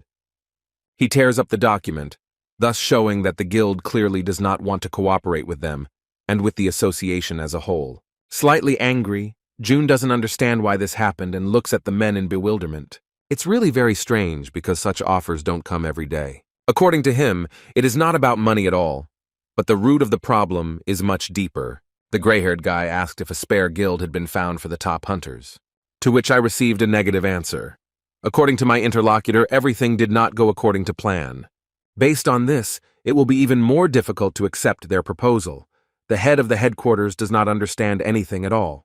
The leader reminds that the relations between the two organizations are not the best and most prosperous, but even the opposite. It seems that Kim Jun-woo is beginning to realize why this is so, and he is thinking about it. In fact, private guilds are not part of the association, but they are not completely independent either. After distributing dungeons, when some remain, the system automatically transfers rights to them. The association takes all the items after the raid, but the guild receives income for them without a commission. At first glance, everything is profitable and smart. If they did not share anything with them, independent institutions would be left empty-handed. Because of this, they had to submit in order not to be left without work. However, the organization uses this to exploit the guilds, which is where the strained relations began. After thinking it over well, Junu feels like he made the situation worse. Min Chol. These people are afraid that if they sign such an agreement, they will become enemies of society, despite the fact that they are considered leaders. Mr. Kim directly stated that he was surprised by such an abrupt refusal of the award, although this word is not appropriate here. He just had to accept their decision and leave the building. The guy got up from his chair and was about to leave. As they part, Chan Yul gives a little advice. Don't expect hospitality from other guilds. The head of the headquarters turned around and thanked him for the recommendation, slammed the door, and walked on. Chan Yul sighed heavily and looked after him with an empty gaze. And then the hunter Yang Min-ho appears, who was watching everything that was happening somewhere in secret. The young man slightly mocked the fact that the leader tried to join the association without his knowledge, and he looked at him with bewilderment. His deputy shouted at him, looking him sharply in the eyes. It was already clear to the hunter that the association's lifespan was short. He laughed at the fact that a simple cleaner could become a leader. Cha Seok-hyun, looking at him, does not understand, just like his colleague, what is wrong with the fact that his organization can cooperate with them. Min-ho laughs slightly and says with a satisfied intonation that his idea is already becoming a reality. The guy with the scar doesn't understand his motives. He's not even a member of the guild, and most likely won't get any benefit. In fact, the creepy boy wants to arrange a grand massacre by setting everyone against each other first. In response to his question, he himself seems to not know what he will get for himself, but Yang Ming simply does not like to wait, as he said. He is sure that very soon the association will completely fall apart, and he is sad that his friend refuses such an offer. As a farewell, the hunter ordered that no one be told about their conversation, and waving his hand, he went about his business. Seok-hyun jumped up from his seat and walked over to the manager, who was sitting silently in his place. The confused subordinate looked at the boss with excitement and asked him to tell him about his further actions. Lost in thought, he thinks that if he sides with this strange boy, they will be able to earn good money. But it's not that simple. It was impossible not to notice that Kim Jun was not at all like So Min Chul. The leader noted that one could talk to him calmly. There is no need for quick decisions here. It is beneficial for them to be under the wing of the association, but it is important for them to take into account relations with other guilds. The jock asked him what he thought of the former janitor. He replied that if the former director had heard the insult to the association and the refusal of the offer, he would not have been embarrassed to express himself, while Jun did not even bat an eyelid. After talking to him, Chan Yul was struck by his calmness and stone voice. He clearly admires this guy. The energy of this guy shows that it was as if he didn't care about absolutely anything at that moment. There are guesses that perhaps this young gentleman paints such a broad picture that he does not notice the little things. Their conversation is interrupted by a girl who bursts into the office and in a panic says that they have big problems. The men looked at her with bewilderment. This is the leader of the guild Forward, Yuji Wu. According to her data, right now the guilds of Seoul are conducting large-scale interceptions of dungeons. It wasn't hard to guess that this was Yang Minho's doing, and it needed to be stopped immediately. During this time, Jun visited several other guilds and everything went sadly. He was not allowed past the check-in counter and was driven away. Everyone else refused to even talk on the phone. He was irritated by the fact that he couldn't just hang up and forget about it. That's exactly what he would have done before. He can't do something like that when he's so close to quitting this job. The brunette was angry that former director Min Chul had abused his power and had fouled him. His thoughts were interrupted by a call from the leader Pyung Chan. Kim thought that he was calling to inquire about recruiting hunters, but that was not the case at all. He scared the guy with such a sharp statement, and he began to worry. His colleague reported that right now, all over Seoul, there have been 18 dungeon interceptions in the last 2 hours, and they are continuing. According to his data, this is the work of the Hunters Guild. Jun is shocked and does not know what to answer. Moreover, not just 1 or 2 were involved, but almost everyone in the city, and they created this commotion en masse. Chang reports that everything points to the start of a turf war, and this is very serious. Sitting in his car, the former cleaner couldn't understand what the association had done wrong for the guild. And monster lairs often appeared. This hadn't happened for a long time. But why now? Hunters emerged from the dungeon, which was not far from the explosion site, and reported the situation to Yang Minho. Another interception was completed. The leader of the Ursa Major Guild, Berserker class Sung Jun-hyun, added that their enemies had not yet reacted to what was happening. It is very surprising. Suspicious that their leader turned out to be so accommodating and soft. He fears that such a mass uprising will reflect poorly on their organization and that they will eventually be required to pay damages. The hunter is sure that the association turned to them not only because of the lack of warriors. If you think about it, this crazy hunter is right, which made the whole squad think. According to his calculations, if all the guilds revolted, then the inexperienced leader, who was a cleaner, would try to somehow negotiate. They were especially weak now. And indeed, when they were on the verge of collapse, they became more vulnerable. The guild leader agrees with him. This is what needs to be taken advantage of, so they can knock out new dungeons for themselves. And as the icing on the cake, the creepy guy scares them with a bad outcome. If they don't listen to him, they will pay their enemies for the rest of their lives. The blonde asked him if he wanted to give them money for the rest of his life, but the answer was obviously no, and the thought of it made him shudder. His teammates stood quietly nearby the entire time, waiting for the leader to stop talking. After finishing his conversation with the commander-in-chief, Jun-hyun urges the guys to move on to the next point of the plan as soon as possible. But someone else is stopping them! The guild hunters heard a female voice behind them. It was the leader of the association's first task force, Kim Min-ju, along with her group. She was very angry about everything that was happening, and threatening to use brute force. She demanded that this commotion be stopped. Jun continued talking to Pyung Chan. His colleague turned away from his phone to another one, and he overheard their conversation. He clearly heard that they wanted to consider the issue of armed conflict, and became scared. He wants to start legal proceedings and report to the chairman, but the former hunter interrupted him. He doesn't want the old man to know about it. The loud-mouthed colleague is panicking. All the lawyers are already looking for evidence, and he is not ready to put up with this. Then their damage will increase many times over. The guy wasn't so much worried about what was happening as he was worried that he wouldn't be able to quit his job because of all the commotion. Gritting his teeth, he promises to solve this problem himself, and also asked that the lawyers do nothing and not bother the old man. Pyung Chan reluctantly agreed to his terms, hoping that the boy knew what he was doing and what he was dealing with. Jun was very happy and promised to contact them a little later. Scrolling through the list of contacts, he looks for Han Yu-bin's number. She quickly picked up the phone and already knows what's going on with them. She was just clearing the dungeon with the guys, and the brunette asked them to stay there, which caused displeasure in the girl, and he hung up. In fact, the former janitor understands their hostility towards the association very well. It's also not hard to guess why he is being ignored, because he is not a big shot, but an ordinary ragtag person. Even if it is so, it still does not fit into one's head why this is considered a reason to organize large-scale interceptions. At this time, in the Sanam area, the group leaders began to quarrel seriously.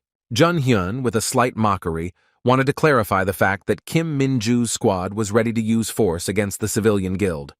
She confirmed this. Their actions are illegal. Although the teacher did not give any orders, the girl wants to resolve everything personally. The long-haired girl wanted to scare them with compensation for everything they had done. But they don't even intend to do this, and they don't care. They refer to how they were treated before. The swordswoman calmly gave the recommendation to express all dissatisfaction in an official letter, and not to her now. But according to Jun Hyun, the association did not react to them in any way. This made him very angry, and he started shouting. People passing by turned around. Noticing his aggressive attitude, Min-ju took out her sword just in case.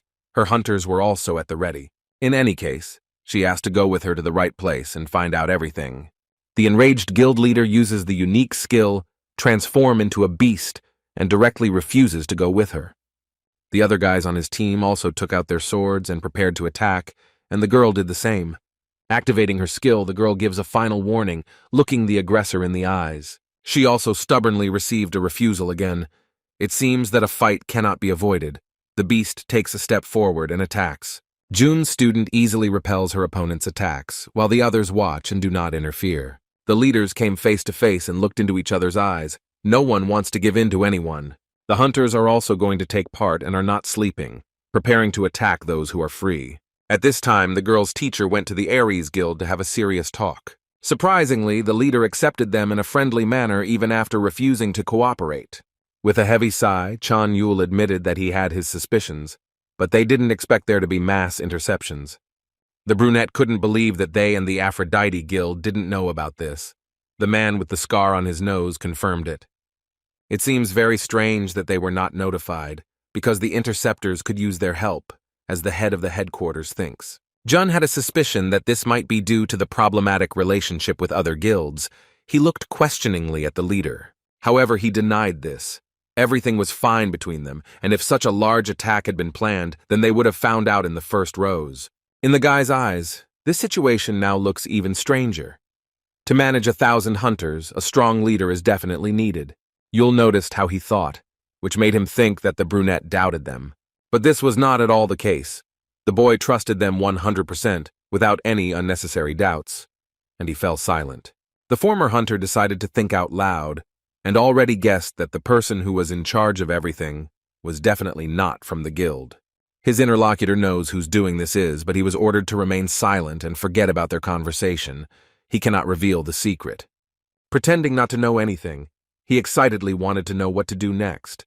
Jun said that within the association they already wanted to involve lawyers. The gray-haired man noticed that he clearly did not want this. Smiling slightly, he agreed, because he wanted to decide everything himself. As Yang Min-ho had expected, the guy wants to resolve everything peacefully, through dialogue. The guild members listened to him attentively and were amazed that he did not want the problem to scale up. It would be beneficial for both sides. Chung Yul was surprised that there were still such intelligent people left in the association, but he still has very big doubts about the deal. It's unlikely that Min-ho will agree. Suddenly, their colleague looked into the office and told them about the clash that was currently taking place in the Sanam area.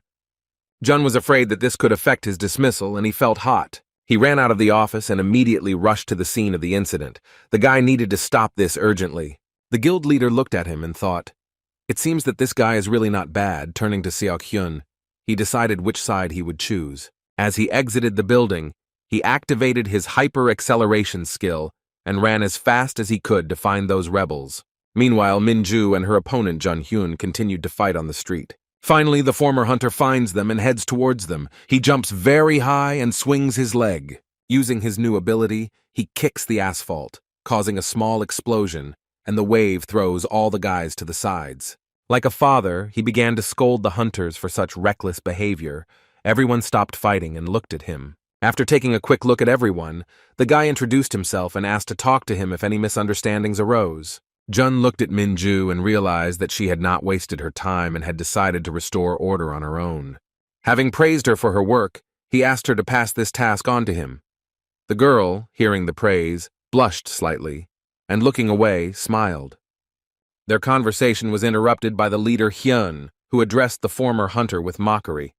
The guild member rudely asked him why he had come here, trying to provoke him with insults towards the association.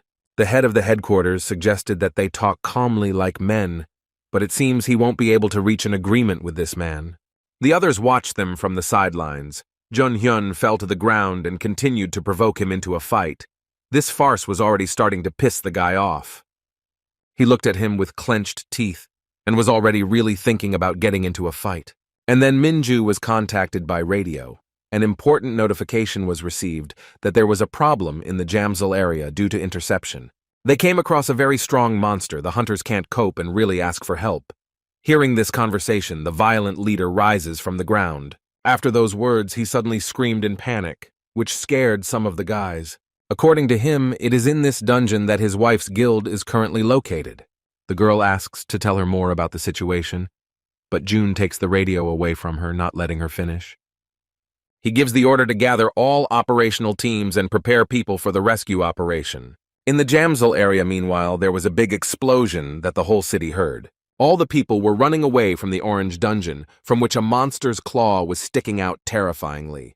Even the cleaning lady Han Yu-bin took time off from her duties and arrived at the scene to help fight the monster. June arrived just in time and saw her with Byun Chang-hyun, who was holding the walkie-talkie with a hand shaking from excitement, and noticed the guy. He reported that this was a dangerous dungeon and that they had carefully prepared and planned everything for the raid, but the guild had broken in and ruined everything. There has been no news from them for over an hour, and everyone is worried. The former hunter was very angry at such frivolity on their part. Jun Hyun's team members held him with all their might. Upon arriving at the scene, the wild guy wants to go into the dungeon and save his beloved. The former cleaner was already fed up with his shouting and scolded him for such behavior, but he didn't stop screaming and making a fuss, for which he received a good slap from the manager to bring him to his senses. And it seemed to have worked. The man really did calm down and seemed to listen to Jun's advice not to tempt fate. But his inner joy did not last long. He again raised a fuss, thinking that the commander-in-chief of the association wanted to benefit from the raid. He jokingly confirmed his words, as if he was actually trying to do this. The guy was not really going to sit back and turn a blind eye to such a serious event, and decided to make one decision. Taking off his jacket, the former hunter decides to sacrifice himself and go there himself to deal with the monsters. No one expected this. At the very entrance, Byun Chang-hyun stopped him, reminding him that such a solution would not be effective. Even trained people might not cope with the task. Besides, he said that this operation would not bring in any money, even if everything went well, which made Jun think. But even despite this, he does not change his decision and decides to enter the dungeon with the first squad. Everyone listened to him. The commander demanded that they stop chatting and be very attentive.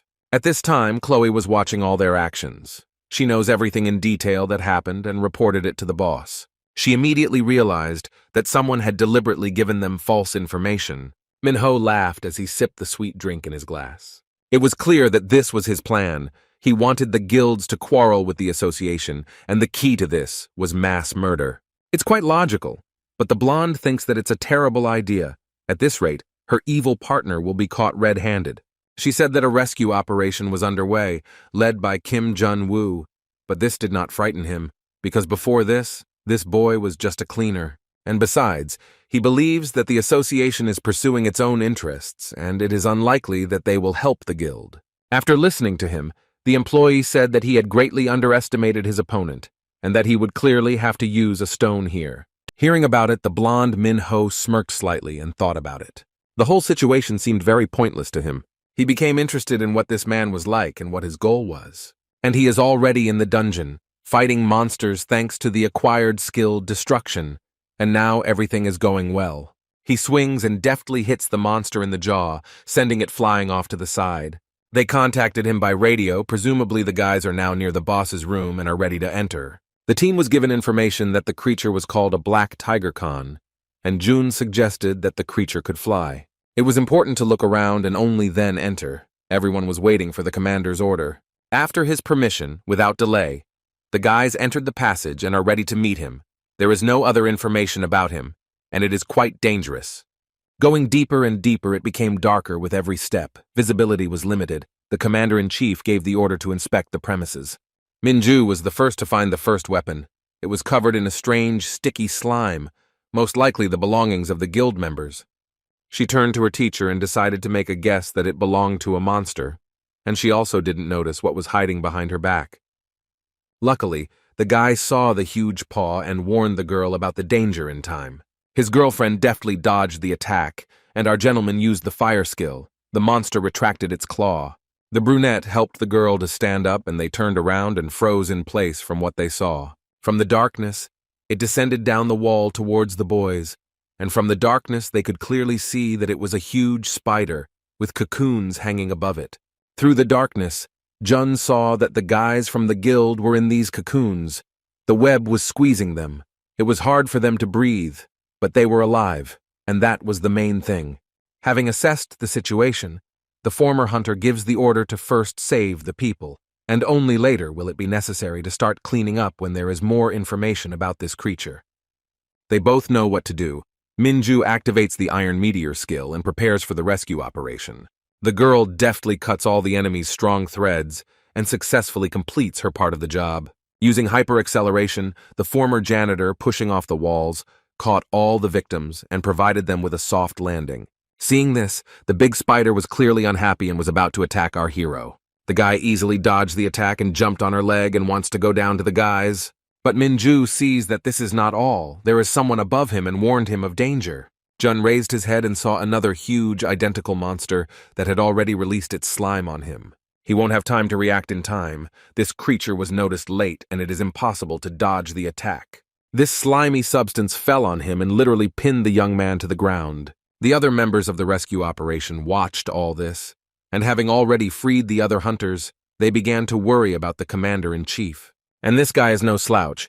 He uses his new skill called Uriel and frees himself from the slime captivity. It seems that these shaggy creatures have seriously angered him. He is ready to deal with them right now. By default, his mysophobia is activated, and it becomes clear that it's time to take out the trash here. Meanwhile, at the entrance of the dungeon, Han Yu-bin was sitting with the other cleaning squad, clearly dissatisfied with something her brother had noticed. She did not mince words, for which she had already received a reprimand from her dear colleague more than once during all this time. The redhead was very angry at Kim Jun. The situation that had happened did not give her any peace. The other guys were surprised by her character. Before the rescue operation began, the guy called the first operational squad to go with him. The former American huntress was very glad that she was also taken on this raid. She was already tired of scrubbing the floors and wanted to stretch her legs.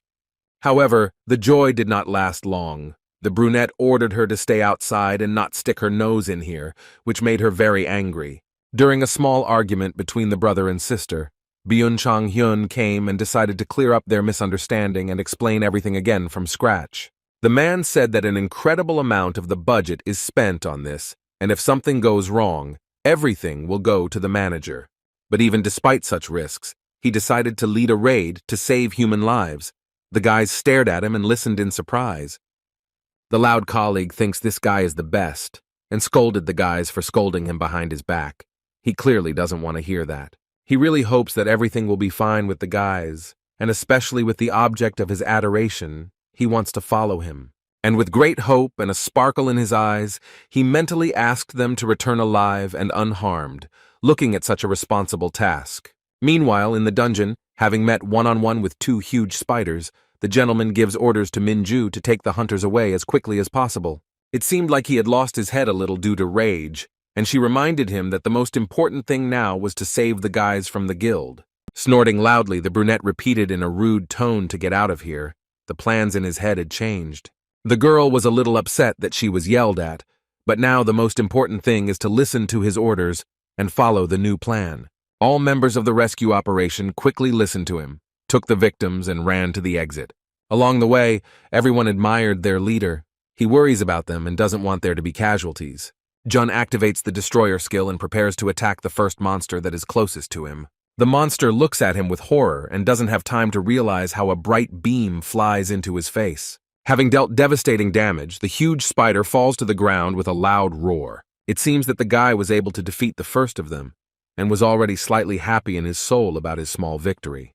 But then another similar creature appears behind him, which slightly shocks our hero. Surprisingly, it ran not at the guy, but towards the guys who were carrying out the exhausted colleagues. They prepared themselves and prepared to attack them by squirting out slime from themselves. June noticed this and concluded that most likely these spiders can think logically, and they have intelligence. He was just about to activate his skill and attack when a strange web enveloped his hand. Taking a closer look, the leader noticed that small spiders crawled out of the belly of the defeated monster and did this.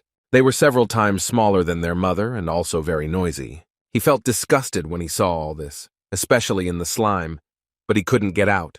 While running away from the dungeon, the guys saw that the guy was in danger. One of the hunters reported this. Minju turned around along with the others and looked at him with fear. His hands were still covered in sticky, nasty webbing that was starting to get annoying. But the resourceful boy found a way out of the situation. With a jerk of his hand, he threw all the small spiders up. They creaked and couldn't do anything while they were flying. Kim Jun was surprised how many of them there were, even more than he saw in the womb. Without thinking twice, he cut them with his wings right in the air. At the same time, he activated divine protection and directed all his strength towards his friends. Just in time, he saved the boys from a huge wave of slime, which fell onto the barrier with a nasty sound. The long-haired girl saw this and ordered everyone to run quickly to the exit, expecting an even more powerful fight from her teacher. One black tiger was afraid of meeting him again after seeing what he had done to his comrades. The enraged former janitor slowly approached him. When he noticed him, he seemed to get scared and quickly ran upstairs where there was more darkness. However, to his regret, he can't escape. Joan activates 2 skills at once and takes aim. In an instant, he deftly cuts the vile spider into 2 parts, leaving no chance for survival. Having done this, a clot of mucus immediately fell on him, right on his head. The guy was already feeling sick from this and he wanted to go outside as soon as possible. The first to emerge from the orange dungeon were the hunters with the injured people. The guys greeted them joyfully and loudly. Everyone was glad that the rescue operation was successful, and only one red-haired Han Yubin noticed that the leader was missing.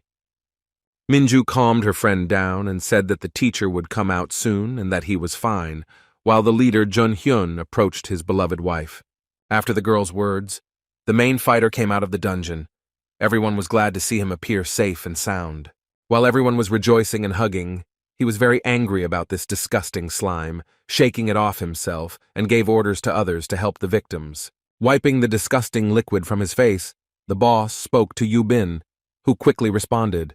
He demanded that we start cleaning the dungeon and not sit and cool off. He also didn't forget to address the boisterous Mr. Song Jun Hyun, who was kneeling next to him, holding his wife. Even despite what these guys had done for them, he still continued to be sarcastic and rude, not intending to forgive their attitude. Everyone who was nearby and heard everything looked askance at the bully. What an ungrateful person they had.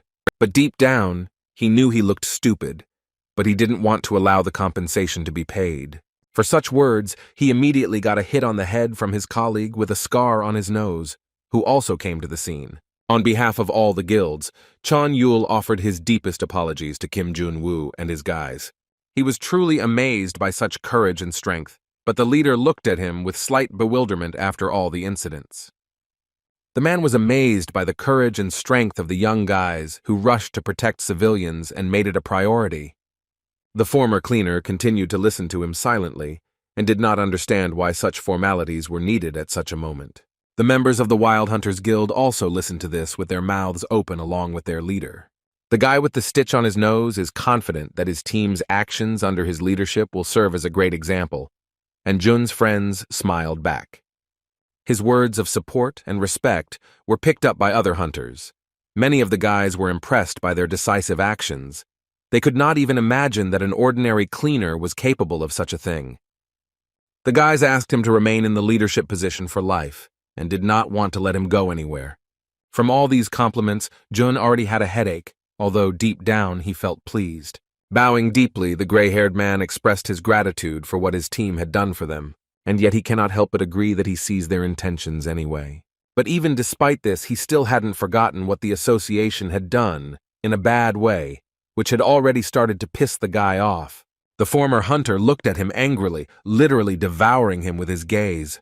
He is aware of everything that is happening, but this is still not a reason, in his opinion, to brazenly take away the dungeons. Jun doesn't like this. When the amount of damage on their part reaches a fairly high level, they immediately ask for forgiveness. The guy looked them intently in the eyes. The man with the scar on his nose felt very ashamed, but Jun Hyun, whose mouth wouldn't close, on the contrary, wanted to object and blame the association for everything.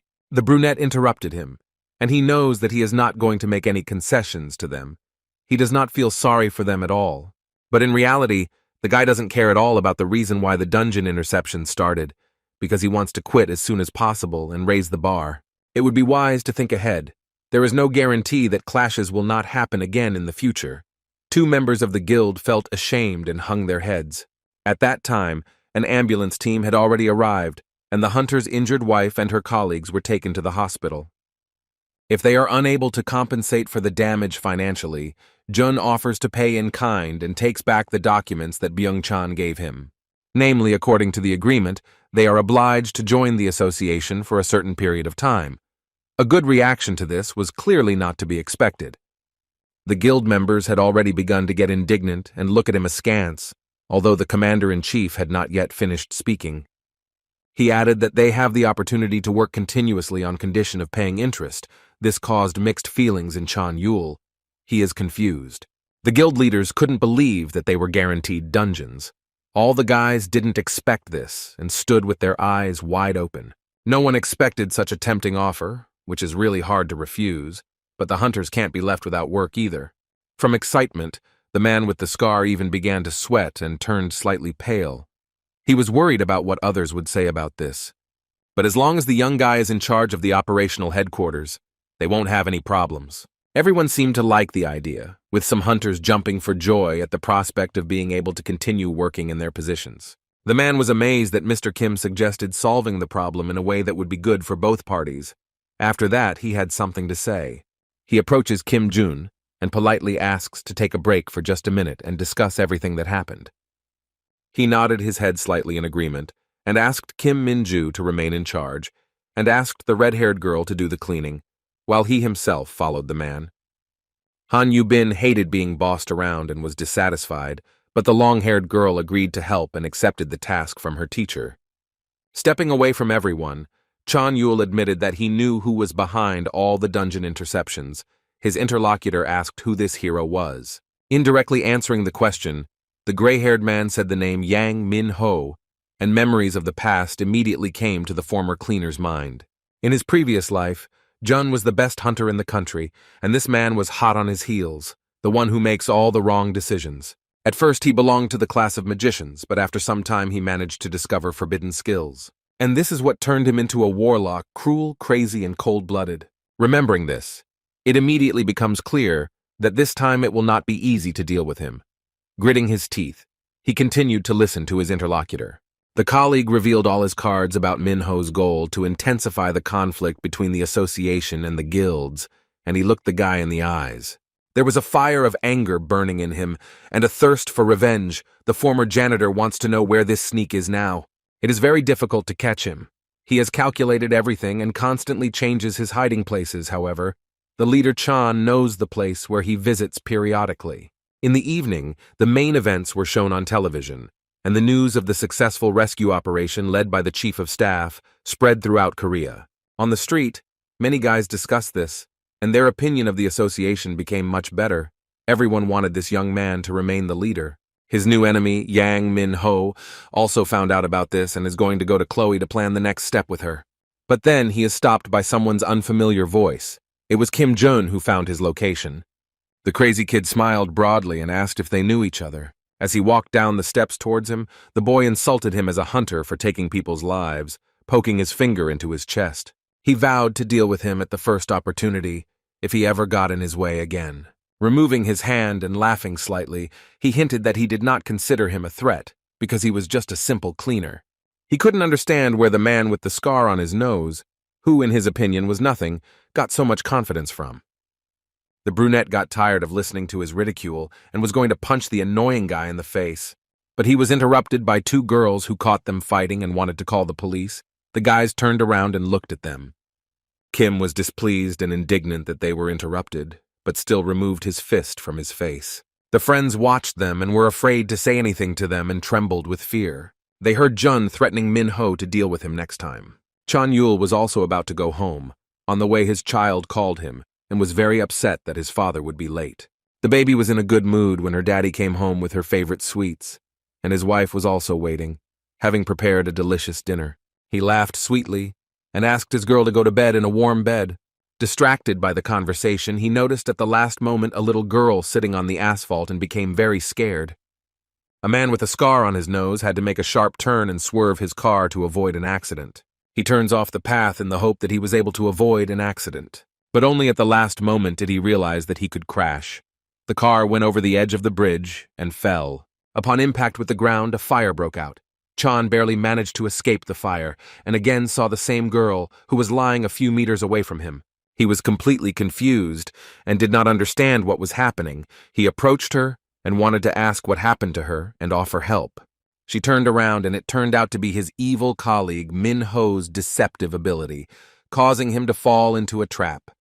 There was a loud explosion, after which a cold-blooded, but at the same time angry guy appeared to the gray-haired guy. Now he understood whose side his servant had gone over to, clenching his fists tightly. Coughing from the thick smoke and forcing a slight smile, he explained his choice, since the head of the headquarters really did offer favorable conditions for everyone. Yang Min-ho clearly didn't like this answer, and he was ready to deal with him without mercy for it. With just one snap of his fingers, he crushed into dust his skull, which had been with him all the time of renewal. In an attempt to defend himself, the guild leader activates the Divine Light skill and attacks the mage. However, his attacks are too weak, and the crazy guy easily dispels the enemy's magic. The defeated man falls to his knees. The blonde rips off his head, leaving only the skull, and leaves it next to him, laughing evilly. Now that he was seriously interested in this man, the former cleaner Kim Jun-woo, he went back to his colleagues. A week later, the association organized a small meeting where they discussed the current situation. There was a lot of positive news. The guys from the guild are highly motivated to work here, and other people have also become more favorable to the organization. And at this rate, the damage will soon be recouped. Byung-chan disclosed the details to his boss and other colleagues in detail, and profits and work efficiency increased. Jun is pleased with the result and asks Lee about researching the time stone. Winking slightly, the girl promised to show him the work she had done personally. The guy nodded his head but asked that a report be made by next time. He didn't care what would happen next, since there were 3 weeks left before his dismissal. After that skirmish with Yang Min-ho, there was no word from him. It seems like he's finished. Time to move on to the main thing. He looked up and turned to his colleagues. He needed to discuss the situation of the underwater dungeon appearing in the port of Incheon. Immediately after the meeting, he went to prepare for the meeting with director Lee Do-sik's daughter and arrived at the scene on time. There was a blonde girl waiting for him, and he asked her why she had chosen this particular place for her research report. Without answering the question, the lady took out a gun and was about to shoot at some target. The brunette looked at her with confusion. She pulled the trigger, holding the gun in one hand, which immediately jerked away. There was a small but loud explosion of bright blue color. Lee fell to the floor with a joyful cry, and Jun was afraid for her and yelled at her for careless handling of the gun. Looking at her colleague with displeasure, the girl slightly jokingly asked him to teach her the correct shooting technique. Politely offering her his hand, the gentleman helped her up, and Lee explained that this was their way of researching the time stone. She reminded me of the looped dungeon, where time continues in an endless cycle, and she believes that such power comes from it. From all the assumptions she made, one can conclude that the potential of this object has not yet been revealed even halfway. It can be applied not only to space.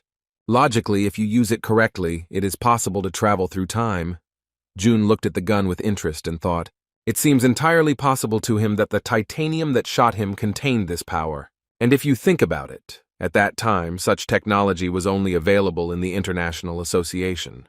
His colleague Su-ji, who arrived at their small meeting with urgent news, prevented him from fully thinking everything through.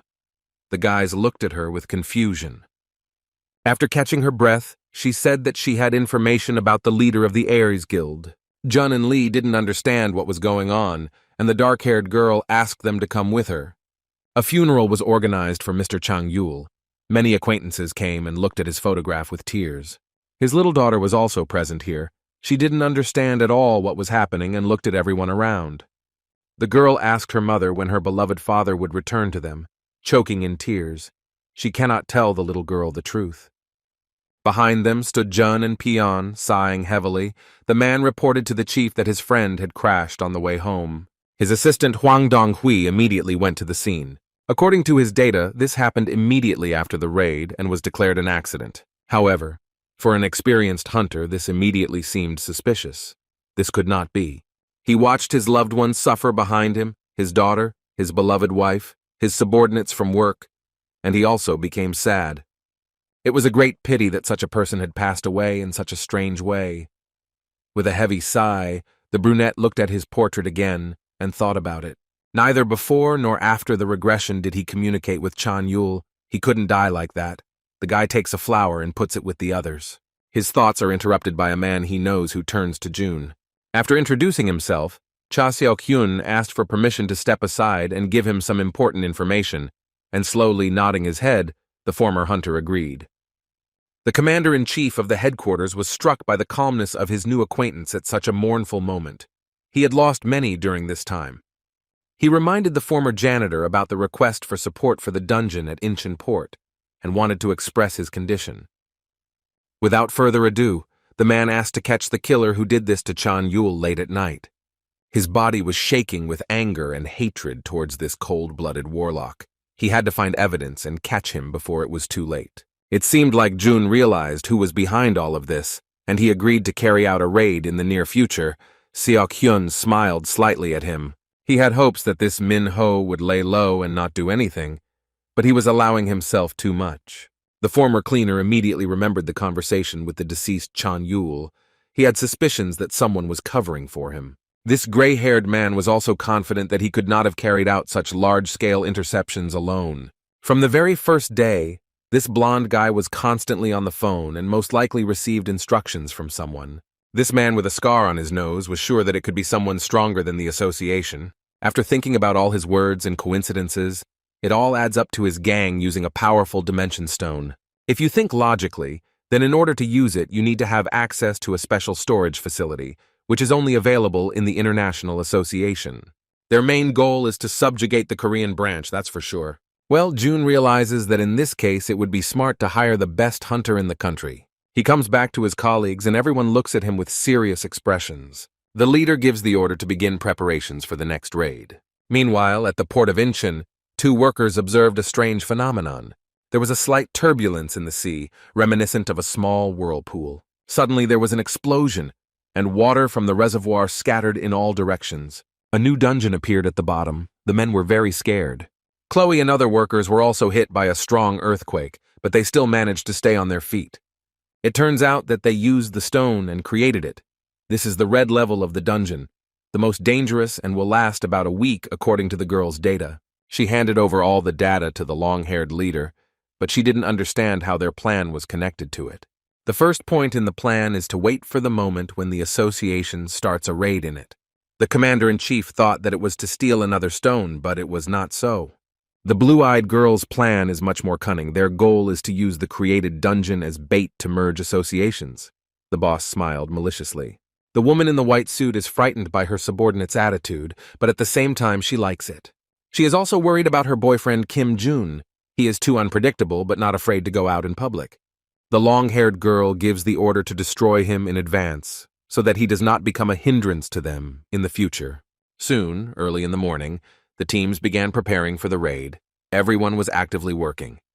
Only 10 talented people were selected. The new leader of the Eras Guild, Cha Seok-hyun, and the boss of Aphrodite, Yu Ji-woo, joined forces. The guys from the Korean branch, the first operational detachment headed by Kim Min-ju, also worked. The people from the second group will fight side by side. Its commander is Choi Jong-hoon. They are assembled. Before the start, the head of the headquarters held a short briefing. Everyone should understand that this operation is not like the previous ones, and is very risky. And now it's time not to delay and give the instructions to the guys. An order was given that in underwater battles one should not overdo it, and retreat at the slightest difficulty due to the fact that it is underwater. Everyone nodded their heads. The former janitor assigned duties to all units and put his long-haired student in charge of the raid. The brunette advises to divide the attack into several stages, and if there are minor changes, he urges you to inform him about them. The main boss is an immortal python. The guys have to fight him and determine the location themselves. They listened to everything and remembered. It is also very important that it is impossible to leave this dungeon until it is cleared, so it is important that everything is under control and goes according to plan. The briefing was over and the boys had to wait for the weapons to arrive. Seok-hyun approaches Jun and wants to ask the smart boy a question. He smiled and agreed to listen to him. Having collected his thoughts, he asked if he was a hunter, looking straight into his eyes. The guy looked at him with a sidelong glance that hinted at more specificity. The narrow-eyed man admitted that after seeing his animal-like gaze and confidence in leadership, it began to seem to him that this was not just an ordinary cleaner. He found an even bigger clue in the fact that he was in charge of the Orange Dungeon. Not everyone would risk doing that. The brunette decided to say that he was not a registered hunter so that his ally would quickly get rid of him. And it doesn't matter much because he can easily get into the ranking system whenever he wants. The curious man cheerfully hinted that he admired him even despite this. The fascinating conversation is interrupted by Lee, who said that Minju cannot participate in the raid. They looked at the girl with bewilderment. Meanwhile, new suits and special equipment for underwater raids have arrived and are ready for use. The long-haired one has already tried on her outfit at the request of the deputy, and it seems that she is a little embarrassed to appear in such a form. Lee Du-sik's daughter also said that the amount of equipment was limited, so the guy would not be able to take part in the raid. Pointing her finger at his chest, she ordered him to save his subordinates in case of danger, and immediately became embarrassed by this. But leaning over him, she asked him to avoid dangerous situations after everything he had done for his friends. Turning away from him, the blonde gave the order to quickly put on their suits and prepare for battle. All the participants were loading large boxes onto a truck and were in a hurry. When everything was ready, Minju turned to Jun and politely said goodbye to him. He asked with confusion why she suddenly did it so mournfully. The guy promised that he would never allow the battle to end badly and finally asks the girl for one thing.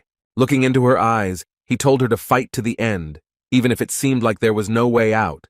The long-haired girl smiled sweetly and nodded in response. No one noticed that Han Yu-bin had sneaked up on them. She also wanted to start participating in the battle as soon as possible and was rushing everyone.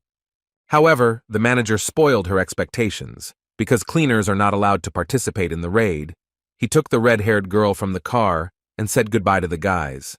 His student spoke to him again and drove away with a smile, sitting in the back of the car. When they had driven far enough, the guy turned to the short, red-haired girl and wanted to talk to her. An hour later, the team of hunters had already arrived at the designated place and was preparing to begin serious work. The International Association is not asleep. They are being closely watched. Chloe's subordinate reported to her about the whole situation, and she watched carefully. Without hesitation, she takes the phone out of her pants pocket and calls the most important person. He picked up the phone and the blonde asked Yang Min-ho again if he had definitely read the operation plan, to which she received a positive answer. But still, the crazy boy didn't like this boring method, and he expressed his dissatisfaction directly. The girl interrupted him and demanded that he stop wagging his tongue too much and think about successfully completing the mission. Right now, coordination in Korea is now solely his responsibility. It was not just entrusted to him. What is equally important is not to disappoint CEO Emu, and Chloe asks her to do everything possible.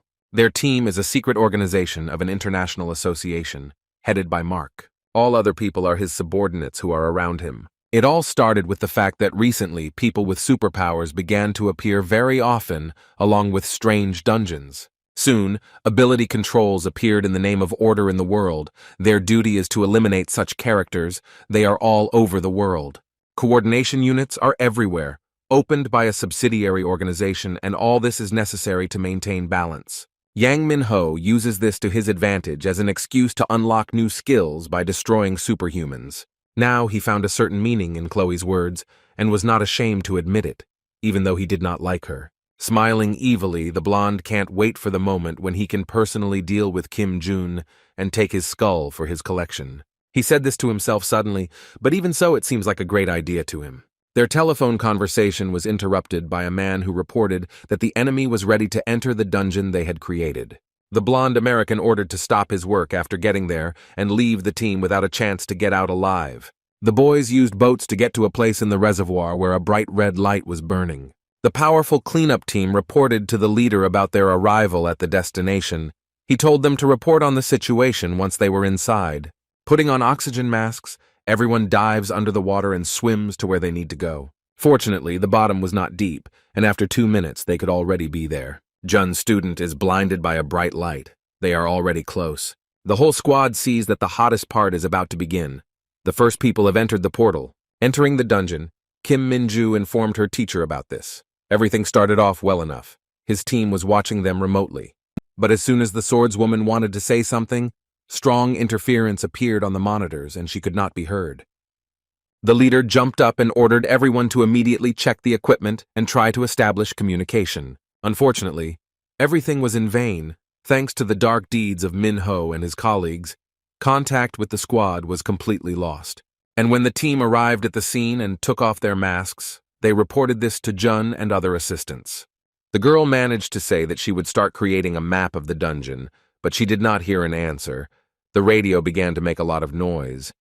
The first thought was that it was because of the location that the interference was heard. The long-haired one was trying to catch the connection. After a couple of seconds, something very strange started to happen at the entrance to the dungeon. To avoid accidents, everyone was ordered to move away from him. The hole became smaller and smaller until it completely collapsed, and the task force looked at it with incomprehension. They didn't defeat the boss, but why this could happen was unclear to them. Communication with headquarters was completely lost, as Choi-chan reported, and the water level in the dungeon also began to rise. The situation is worse than ever. Monsters have even come out to them and are preparing to attack. Seok-hyun isn't going to drag things out and plans to start fighting them right now using new technology. He summoned robot RD number 3, which looked very much like a small puppy. Min-ju and his colleague were very touched by looking at him, and the muscular guy orders him to attack. Using the command FAS, like a real dog, he programs it to perform tasks. He obediently attacks the cobra-like enemy and copes with the task effectively. The swordswoman and her friend don't like this type of battle anymore. At headquarters, they tried to solve the problem with the connection, but without result. Jun concludes that the dungeon has definitely closed. He has never encountered anything like this before. Even in his past life, he had never seen anything like this nightmare. He knows that if people are locked in a dungeon, they won't get out until it opens itself, which could take several months. Gritting his teeth, the guy remembered that the underwater one would appear only in a year and not earlier. The guys were in serious danger. Only now did he realize that the sudden opening and closing was not accidental. The guy is sure that this was definitely controlled by an international association. He approached his former secretary about the suits, and she told him that with intense exercise they only last for 2 hours. Jun turned around and walked quickly towards the exit. Everyone turned around and looked after him. Right now, he plans to activate the dungeon stone and save his friends. On the way to his destination, he urgently called Chairman Imbam and demanded that the board of directors convene. When he heard that they would have to fight with the International Association, he promised to help and not delay it. During the trip, the guy wondered why they would do something like this, but a truck crashed into him and interrupted his thoughts, pinning the car to the wall. Luckily, the airbag went off just as the impact occurred, and when he looked closer, he saw someone. Min-ho stepped out of the van, smiling menacingly as he admired the results of his work. It seems his arrogance didn't save him. An ordinary cleaner can't survive something like that. After laughing and looking at him in the car, it seems he really did kill him, and even without using his abilities, he was very happy. He knows that this boy is talented, but that doesn't make him immortal, and everyone knows that. Superhumans have certain abilities or arsenal, but their bodies remain human. Even a strong hunter can easily be caught off guard and attacked. Min-ho takes his cold hands out of his pocket and gets ready for the main part. There is only one last movement left, and all the work on this part is considered done. One snap of a finger and Juna is engulfed in a blue flame explosion that should end it all. The blonde hunter wanted to take his head for his collection, and already imagined how it would look and stand out among the others. But it was not to be. Behind him, he hears the voice of the former cleaner and is quite surprised. Turning around, he saw his opponent, who had activated his defense skill in advance and thus saved his life. Unfortunately for Min-ho, he realized this too late, and now he has to fight him, and an easy victory will not be enough. Despite the threats, the killer is not afraid of a fight with the former janitor. Deep down, he finds it amusing. He noticed that the guy had combat and passive skills that a regular dungeon cleaner clearly couldn't have, and he wondered who he was. June, without answering the question, threatens to teach him a good lesson, which will cost the rude man his life. For a whole minute, they looked at each other in silence and prepared for battle. The blonde was the first to break the silence. Using the corrosion skill, he makes a high jump and attacks the new head of headquarters. As a former hunter, he reacted in time by covering himself with a shield. He suddenly heard a strange crunching sound right next to his ear. His defense was defeated, Yang Min-ho's ability to corrode everything he touches, which he did. Bouncing off the former janitor, he was about to activate the weakening and leave the brunette without a chance of survival. However, Jun was able to deftly dodge all the strong attacks that were launched at him. The blonde smiled slyly.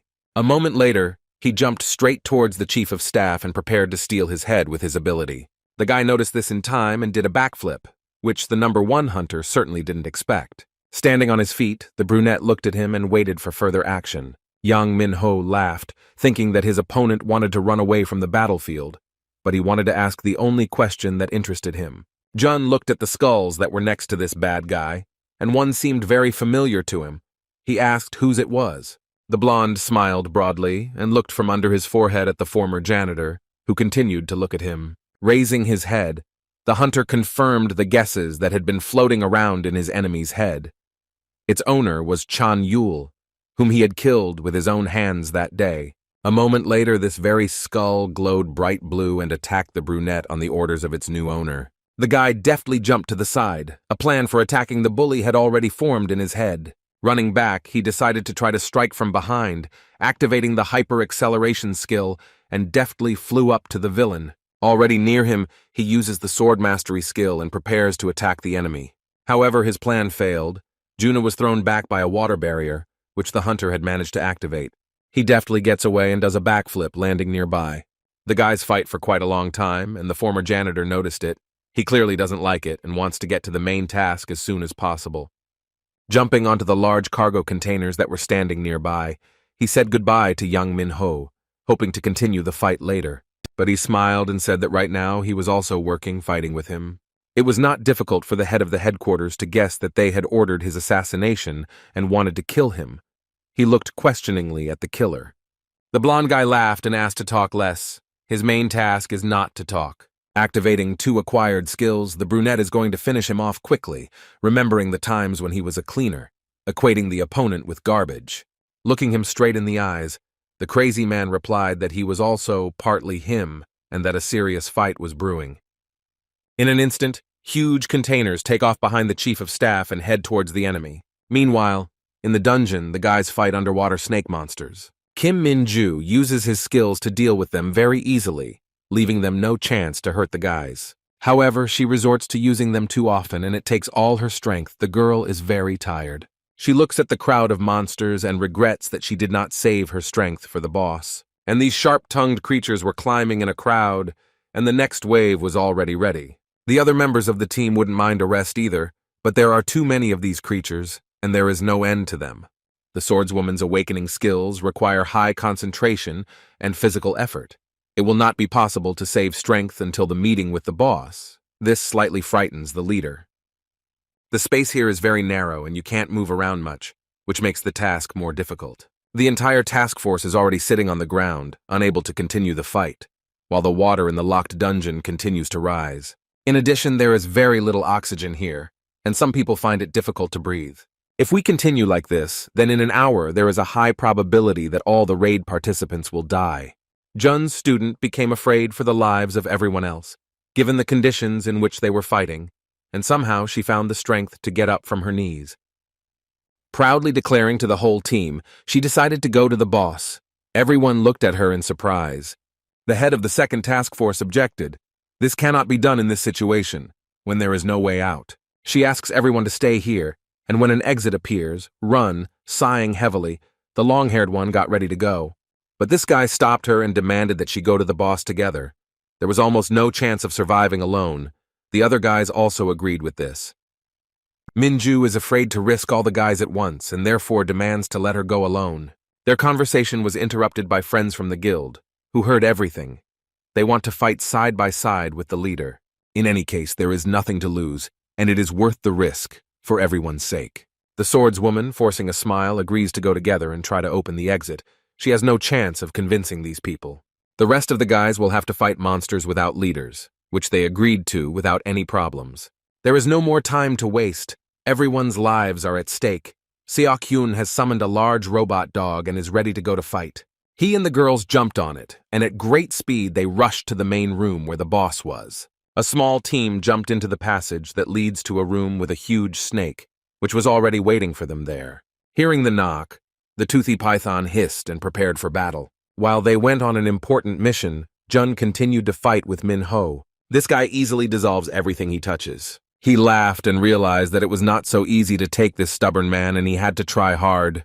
Kim continues to throw a huge pile of boxes at him, which he absorbs instantly. Having studied his behavior, the brunette understands that this superhuman can inflict fatal damage at absolutely any distance.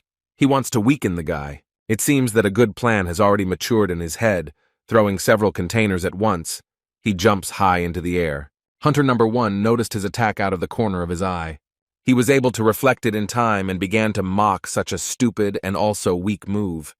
When the blue smoke cleared, he didn't notice Jun in that place and was very surprised. Looking around in confusion, he searched for his opponent, who was nowhere to be found. But he appeared a second later right next to him. Everything happened so quickly that Min-ho didn't immediately figure everything out. The brunette laughed at his inattention, which could cost him his life, looking straight into his eyes.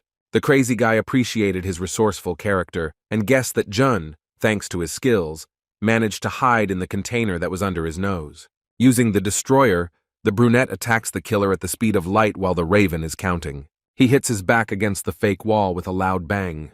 There was even a big crack in the container. Yang Min-ho coughed heavily and couldn't understand how a simple cleaner could cause damage. This humiliation made him very angry and he was going to attack again. However, his plan failed. Jun used his skill to deftly pin him to the wall by his arms, making him unable to move. Burning with rage, the green-eyed man slowly approaches him and reveals all the cards about his weaknesses that he knew from the beginning. Even with his deadly skills, hunters like him have very low stamina.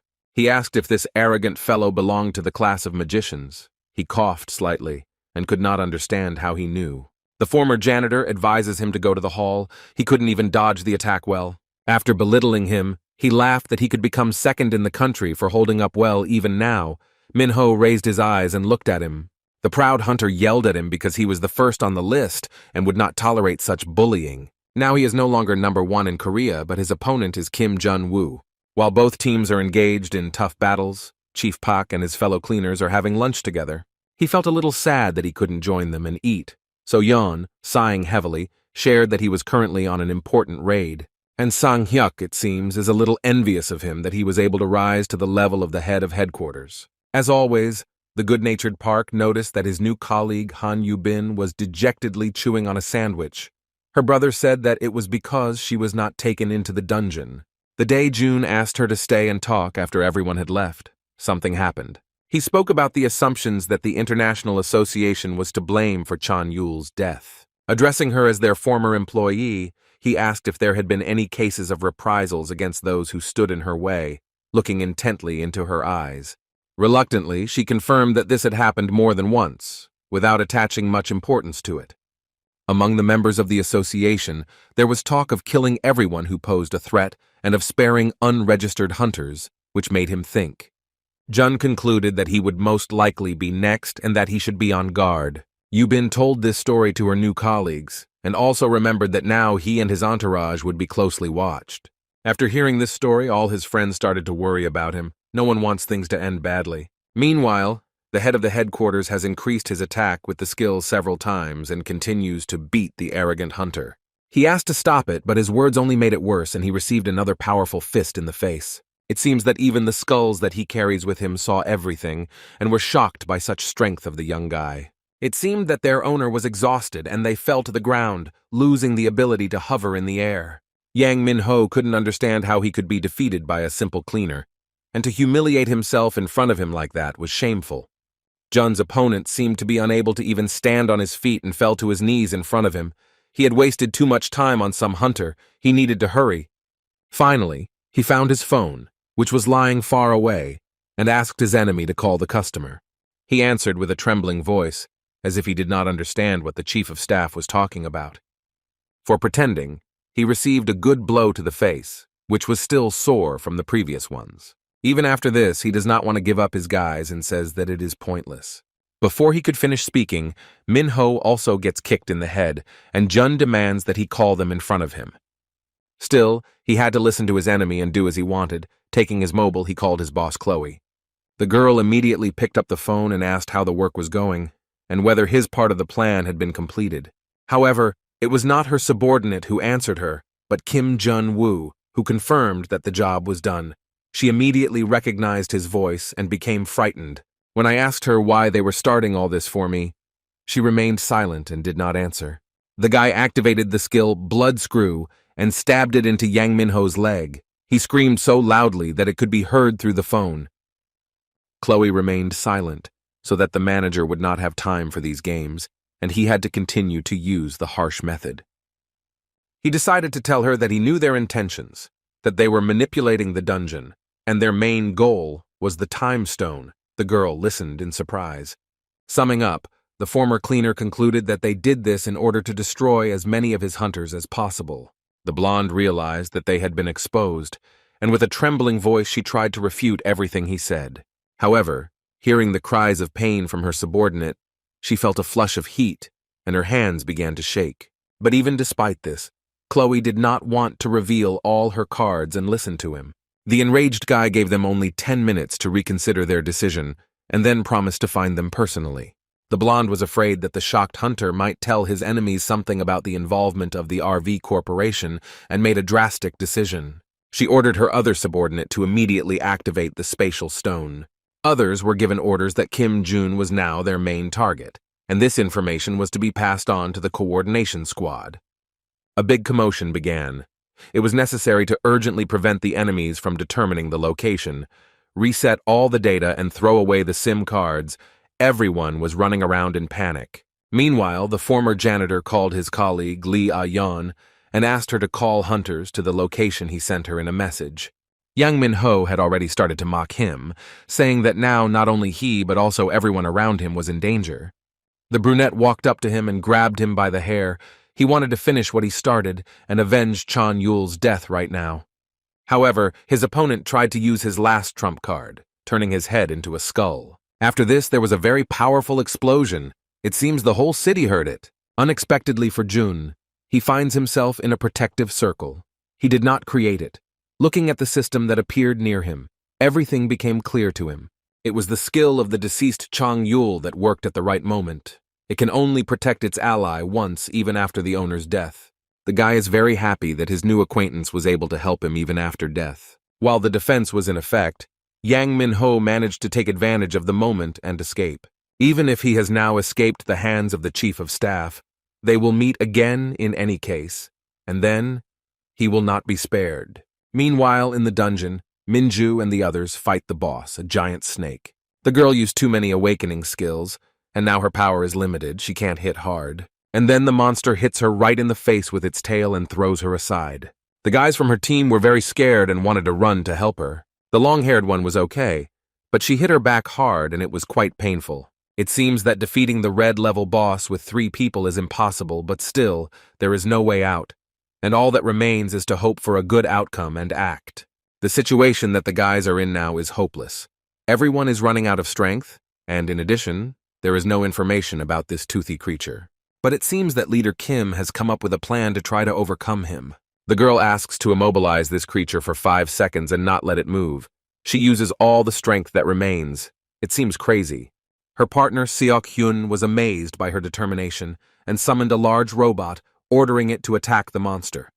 Juna's student, almost exhausted, makes her last dash and prepares to attack this monster. It's very difficult for her to even hold a sword. She's worried that she won't be able to cope, but she has no choice but to try.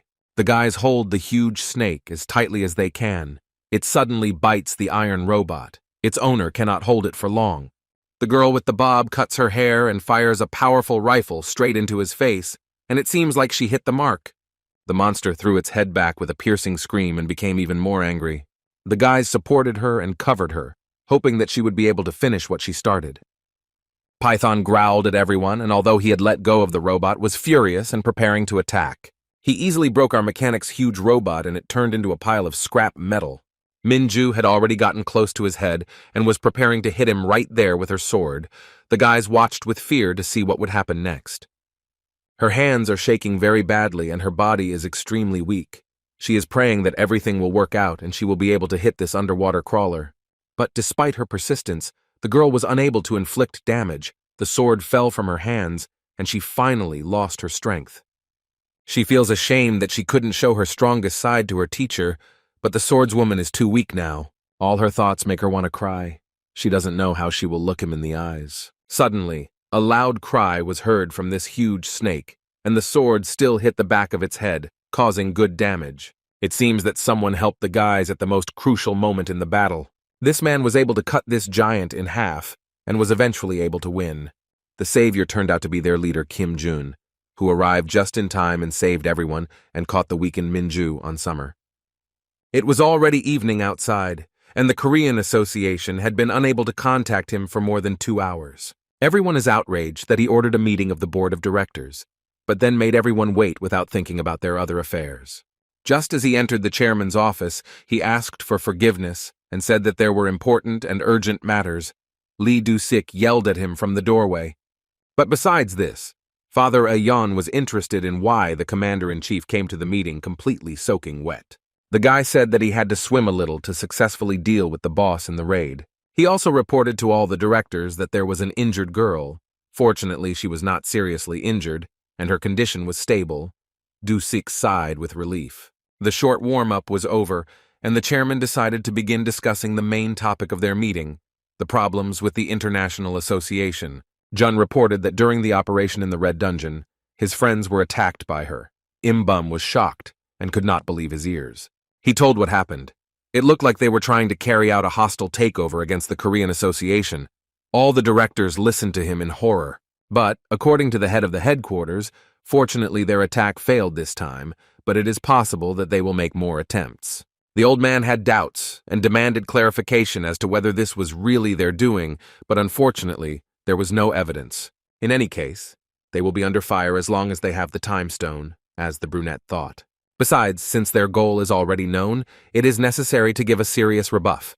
The guy suggests gathering enough forces to prevent future clashes. The chairman agreed with him, but demanded more specifics and to talk about his ways of influencing the situation. Jun suggested going beyond the country and acquiring a similar independent association to make it a branch, which caused a strong reaction from everyone present. One of the directors objected, because this is a direct provocation against internationalists, and then she will definitely become their enemy. Other members of the council also spoke out against it. They believe that then those people will definitely not remain inactive and it will only make things worse. None of the directors wanted to make such drastic decisions. Everyone directly expressed their dissatisfaction and abandoned the idea. Im-bum was also against it, explaining his decision by saying that it was too great a risk to be subjected to an even stronger attack. However, even though no one wants it, the old man understands that the former janitor has serious reasons for suggesting this. The guy confirmed this. The chairman smiled slightly and allowed him to act, but on the condition that he take responsibility for it. All the directors looked at him with incomprehension. They didn't understand how Im-bum could just close the topic and give this madman free rein. A man who is blind in one eye decides not to let them get away with anything for almost killing his people during a raid. Jun really wants to help them, but he remembered something. A thought flashed through his mind about the severance agreement, which expired today, and he pretended to be sad. The old man laughed slightly and said that he had taken care of everything. He had extended the contract for another month, making an exception for him. Seeing this, the guy was clearly unhappy because he wanted to leave quickly. Deep down, he was very angry. The next morning, the hunters who participated in the raid discussed yesterday with a smile. The guys were grateful to Kim Minju and Jun for their help. As soon as they remembered about them, the head of the headquarters himself appeared in front of the guys. The hunters greeted him politely with a wide smile on their faces. However, he was not in the mood, and gritting his teeth, greeted his colleagues in return and went to his workplace. The guys looked after him and did not understand why there was such a terrible reaction, shrugged their shoulders and went on about their business. Arriving at his workplace, Jun couldn't calm down because his dismissal was postponed for a whole month. Sitting down at the table and lost in thought, he thought that he could not entrust such a serious matter to someone else. Everything seemed to be going as it should. The guy has a big task ahead of him, to take revenge on the International Association for all the evil it has done. Most likely, he assumes that one of them shot him in the head in a past life. The brunette wants to meet this person. The leader guesses that perhaps he was their target, and if this is really the case, then all his friends are in great danger. This seriously worries him. Kim Jun walks around the office and in his mind decides to quickly sort out the assignments and go work alone. In addition, he was assigned a business trip, and he was unhappy with this news. Then his thoughts were interrupted by a knock at the door. It was Suji who came with a large stack of papers and spoke to the manager in a quiet voice. The head of the headquarters said that he was leaving this week, and a colleague suggested booking a plane ticket in advance. The girl was also informed that Kim Min-ju had regained consciousness, but the guy was sure that he did not want to come to her. The colleague looked at him intently and was dissatisfied with his cold-bloodedness. Sides. The guy didn't like that they were looking at him like that, and he added that he had already gone to the victim. In fact, he sent her a small note asking her not to get injured at work anymore, and seeing that it was from her teacher, the girl was very happy. Soon her friends came to visit her and brought something tasty in a basket. The long-haired one was very happy. The cleaning of the underwater dungeon is still not finished, but the cleaning guys came to their friend, as the red-haired girl said. Han Yu-bin advises Min-ju to rest more and recover. The girl smiles in a friendly manner. She is pleased that she is being taken care of. The guild leaders, remembering that battle, began to doubt that the girl only had an A rank. It seemed to them that she should be much higher in the ranking. If the swordswoman hadn't gotten tired then, she would have definitely defeated the huge snake. The guys said that Kim Jun finished everything. The patient looked at them in surprise. Seok-hyun said that in the midst of the battle, the entrance to the dungeon opened, and soon a leader appeared to help in the battle. Having caught his unconscious student in his arms, he approached the pumped-up guy and asked who gave the order to fight the boss with 3 of them. The guild leader admitted that Min-ju had decided so, and the brunette looked at her then and thought about it. The green-eyed man smiled and was proud of such a leader of the task force, calling her a good girl. Hearing about the praise, the swordswoman blushed deeply and was happy that Kim Jun was finally satisfied with her work. Sang-hyuk noticed that his friend had a deep blush on her face, and he asked her the reason in a joking tone, making her even more embarrassed. Suji also knocked on the victim's door. She was also very worried and decided to visit her, bringing delicious fruits. In addition, it was important for her to inform her that Kim's boss was going on a business trip and asked that something be passed on to her personally. The brave huntress listened attentively to everything and seemed to be a little upset that the teacher was leaving. The colleague took out a small envelope and said that he had decided to take Kim Min-ju and 1 other person with him. This honor fell to the cleaning lady, Han Yu-bin. Suji reminded that the flight was the day after tomorrow and they needed to hurry up and pack their things in advance. The redhead was very angry with Jun. Just that day, she was going to go on vacation and finally take a break from all the work. 2 days later, the 3 colleagues met at the Incheon airport. It was time for them to hit the road. The guys now face a big task of preparing to open a branch in another country. They need to find as many allies as possible. Even though the guy's plan seems perfect, it still has one flaw, and it worries him a little. During a conversation with his former secretary, he decided that he did not want to sign a union agreement, but only wanted to manage independent associations. The blonde thought that this was a pretty good move, which would allow her to simultaneously create her own association and keep the international one on a leash. The girl immediately supported this idea. However, there is one big downside. If they fail, all the employees will be fired, but Jun doesn't seem to care at all. Lee asked what the first branch he would go to would be, and the head of the headquarters had already decided that it would be Vietnam, and the girl happily supported his choice. But there is one big problem. The association's budget leaves much to be desired. Due to recent events, there is almost nothing left.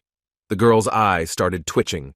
Even so, Jun understands that he needs to try, and in his mind he has decided that he wants to give it his all and leave the company as soon as possible. A couple of minutes later, the guys had already boarded the plane and taken their seats. The red-haired former huntress was constantly yawning. She was very tired. The leader of the headquarters was already tired of listening to her, and he slightly scolded her for this. The girl became even more angry. She decided to pick on the guy in response, asking him why he was constantly reading the same documents, looking at him sideways. He explained to her in a displeased tone that their budget was very limited right now, and the brunette was currently trying to figure out investments. A quarrel broke out between them again. They could never get along with each other. The swordswoman watched all this, and sighing heavily, looked further out the window. The guy pointed out one feature of the Vietnamese association. They don't have a support team and conditions for their creation. Yu Bin rolled her eyes and listened to him. And it seems that while they are flying to their destination, Jun already knows what he can offer them. He has good ideas. Arriving there, they were met by the guys from the coordination squad. The leader, Juan, was the first to extend his hand to the guy with a smile and introduce himself. The brunette introduced himself in response and praised his new acquaintance for his good knowledge of the Korean language, who thanked him and invited him to the headquarters. The guys put them in the cars and set off. According to them, it wasn't far. Juan suggested that the guests take a nap, but the guys politely refused. They would like to explore a new country for them. Looking at the view from the window, they were horrified to see the ruined city. Everything was in ruins. That's why the guy with the bandage on his head didn't want them to see this on their first trip to their country, as they said. Jun became interested in why this could have happened. He asked to tell the story of this tragedy. The blonde explained that 50 years ago they discovered a dungeon that started it all. And while other countries were struggling with these creatures, Vietnam was a little late in the game.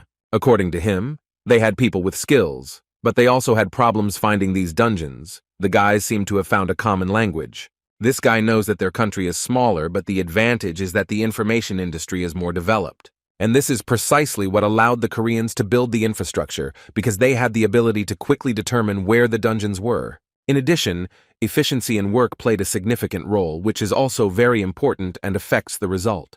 But even after such a long time, the Vietnamese have not yet managed to deal with all the damage caused, and holes with monsters continue to appear. Juan said with a heavy sigh. He reported on the more difficult situations they had, and the head of headquarters in Korea suggested asking for help from nearby associations. A year ago, they had a red-tier dungeon on Mount Pusalun, he said, and at that time it was impossible to carry out a rescue operation. All the people were locked in the boss's room. As the commander of the coordination squad says, he requested support from the International Association and from the nearest ones, but no one helped them, and all the guys died. Smiling slightly, the man remembered that Korea, too, had not responded to their request. Indeed, this happened. Jun remembered how the chairman asked him to organize a rescue operation, but he did not see any benefit in it. Besides him, Min Chul and Lee Soo-yeon also refused. They also didn't find anything for themselves in it. But even despite this, Juan was very glad that he had found a person who was ready to take over the management of their association, and laughed slightly. While the men were chatting, the girls had already fallen asleep and Kim Jun became their pillow. Looking at them, he himself also wanted to sleep. It was already late at night. The guys were sleeping soundly, but then they arrived at their destination and their new acquaintances began to wake them up. The former hunter was the first to open his eyes, and looking around he saw that there were people with a gun standing next to them, and they were tied up. It seemed they had been kidnapped. Han Yu Bin was the next to wake up and also noticed that they really did this to them. The guys wanted to resolve everything peacefully, except for her. The red-haired girl suggested punishing them in a cruel way. The brunette looked at her sideways. Minju was also in favor of negotiations. In the car, they seemed like kind people to her, and the guys wanted to talk calmly. The guy asked Juan why they needed all this, and it turned out they just needed money, and a lot of money. They plan to hold the guests hostage in order to get what they want. The green-eyed chief of staff immediately guessed this. Taking out a pistol, the blonde and his team said they took this step so that they could continue raiding and defend their country. With wide eyes, Jun directly asked if this was done for ransom, to which he received an immediate affirmative answer. After listening to their situation, he replied that this is why they came, to help, but on the condition that they officially join their association. But the Vietnamese are not happy with this.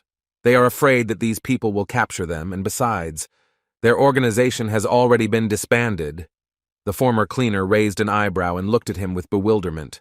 He hadn't seen such information in the reports, but as it turned out, a year ago after that accident in the dungeon, their union came to an end. The blonde sighed heavily. The team wanted to sell their branch to an international association, but due to the lack of subsidies for this, many employees quit after that. The tied-up guys listened to them attentively and felt very sorry for them. They don't even have money for protection, and they are trying to fight without sponsorship. Jun lowered his head and thought about the deal. He was very surprised that he met the Ghost Association. But even in this situation, he found a positive. There would be no need to negotiate, and it would be much easier for both sides to start all over again. The former janitor suggested that the boys recreate the Vietnamese department, and everyone nearby looked at each other with wide-open eyes. But the guy put forward one condition, to organize it as a branch of the Korean one, looking at him with a smile. However, he received a sharp refusal from Juan. He thinks that they are trying to deceive them, and he demanded the boss's number. At the same time, at headquarters, Lee Do-sik was worried that Jun had chosen this particular association. It seems to him that nothing good will come of this. They don't have a very good relationship, and this worries him a lot.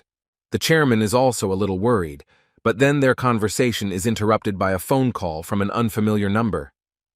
Picking up the phone, he heard strange demands and raised an eyebrow. He yelled at inadequate people, thinking that it was voice phishing. Meanwhile, Juan was trying to convince them that Kim Jun was taken prisoner along with his friends, making a snarky voice. Im-bom told his colleague about this, and he laughed at the fact that scammers come up with things these days. The International Association had already held a meeting of all members to discuss the latest events, with Ima leading the meeting. Everyone was wondering how Chloe could have been exposed by the head of the Seoul branch, and she lowered her head and apologized. She can't get away with a simple apology. She gets shot in the shoulder, while other colleagues watch everything attentively and silently. She was in a lot of pain and fell to her knees, clutching her shoulder, trembling, but after a while the blonde had to get up and continue talking to the manager. They counted on her and entrusted her with difficult tasks. Now no one has any idea how to sort it all out. Emma's trust was undermined. The blonde looked at her subordinate with anger. This woman had let them all down. Chloe lowered her head and apologized again, her voice shaking slightly. They once again failed to capture the time stone, for which so much work had been done. She didn't like the fact that even Yang Minho himself was defeated while fighting with some cleaner. What she was most afraid of was that the Secretary General would find out about the failure of the operation. But there was no need to solve this problem. She looked at Mark. Emma turned to him with advice on how to proceed. He looked thoughtfully at the system that was in front of him. First of all, the CEO wants to deal with Kim Jun. He also regrets that this matter was entrusted to Achel. She wondered if she should trust him with this mission, tapping her fingers on the table. The blonde still allows him to complete this task. He looked at her and thoughtfully nodded his head. However, now is not the best time for this. You can't attract too much attention. The blonde looked at everyone present. It's very lucky that the enemies don't have reliable information about them, and it would be better to lie low now. Kane listened carefully. The best solution would be to return to the time stone a little later when the situation returns to normal. She came to the decision that it would be better to postpone their present plans and to take up the independent association for now, and the meeting was ended. Mentally, Emma decided it would be best to clear out any other cleaners who might interfere with their operation. The guys from Vietnam were no longer able to fool the chairman. He got very angry about this and hung up. The other guys were a little upset. They thought that maybe they had called the wrong number and told them about it, but that was not the case. His team members couldn't understand how their leader could not care that his best guys were kidnapped and now didn't know how to proceed. Juan couldn't understand why these young guys were sent to them to carry out the merger of the association. He raised an eyebrow, looked at them, and thought. In sees them as young and unconscious, who don't understand anything about it. He also believes that they are too small and do not represent any value for the chairman. They looked at them and were already tired of this childish behavior. If their leader doesn't care about them, then it won't be possible to take ransom from them. This makes everyone wary, and everyone asks the commander-in-chief what to do with them. The blonde guy with the bandage on his head orders to drag them to the lair, his boss calls him. The other guys nodded their heads in agreement. The boys nodded their heads and obediently dragged the three guys to a separate lair. General Manager Viet tells him the news about the appearance of a yellow dungeon where you can make good money and forces him to get down to business. He says that they haven't decided what to do with the others yet, and it would be completely unwise to get involved, for which he received a reprimand. The guy's eyes darted around. They hadn't figured out the green level yet, but the boss didn't give a damn about that or their lives. Finally, the bald man forced them to go there, and he doesn't care what the outcome of their lives will be. After hanging up the phone, Juan sighed heavily. He remembered that they currently had very few employees in both the cleaning department and the cleanup. The guy understands that they won't be able to cope even with the green dungeon now. They will all die just by stepping there. He told his whole team about it. The guys screamed with discontent. No one wants to do this and tempt their fate. The guys hate their boss. They turned out to have abandoned more than 100 dungeons due to a lack of people, equipment, and other important tools in battles. Juan sighed heavily and said that they would still have to demand ransom for the guys from the Korean branch. They couldn't refuse the raid. While they were discussing their next plan of action, Yubin suggested looking for another association, but Jun refused and insisted on his own. He explained his choice by the fact that Vietnam is the only independent country, and therefore it is ideal for them. The smart guy said that branches like this one only use land routes to transport cargo, and he is the only one through the north of this country. Although this is an advantage, they can't take advantage of it because they are the weakest in the country. The brunette wants to solve this problem. The redhead just raised an eyebrow. His plans are to make Vietnam the largest center of Asia. This is his very first goal. This will help to create means of control over international associations. But then their conversation is interrupted by Juan, who demands to call his chairman again. June and the girls look at him with incomprehension. A blond man with a high hairdo approaches him and grabs him by the jacket, demanding that he give them the money, threatening to shoot him in the head. Minju watched the guys and surprisingly did not see any negative emotions in the guy.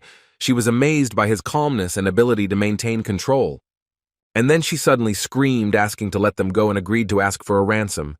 The blonde smiled. But then he heard his name being called behind him. He turned around and saw his colleagues who had come with terrible news. Barely catching their breath, they reported that monsters had broken free from the green dungeon and were heading towards residential buildings. Juan turned around and looked at them with horror. He was very scared and did not know what to do next. The lives of many peaceful people were at stake. Jun heard this and, kneeling down, offered them his help in the fight against the monsters. The Vietnamese stopped and looked at him. He reminded that at the rate they are going now, they will not be able to cope with these. It will not even be possible to evacuate civilians. Snorting in response, he thinks that they are up to something and are trying to deceive him. The commander found it difficult to trust them and refused them in a rude tone, promising to sort everything out himself and correct the situation. The brunette turned to the swordswoman and former huntress, asking their opinion on this. They also believed that with old equipment and a small number of people, they would not be able to win. He's afraid that in that case he'll have to build an operational unit from scratch, and he doesn't particularly want to do that. Using their skills, the team from the Korean branch freed themselves from the annoying ropes and went to help the stubborn warriors. Because of the monsters that came out, a fire started in one of the streets. Residential buildings were burning. People were screaming from under the burning rubble. Someone's mother and father, who managed to escape the clutches of the fire, called for their son Eddie, but did not hear an answer from him, and were very worried. The boy was lying under the burning boards. He didn't have time to get out and sniffed the smoke, which caused him to fall unconscious. Next to him was his faithful dog, who was whining pitifully.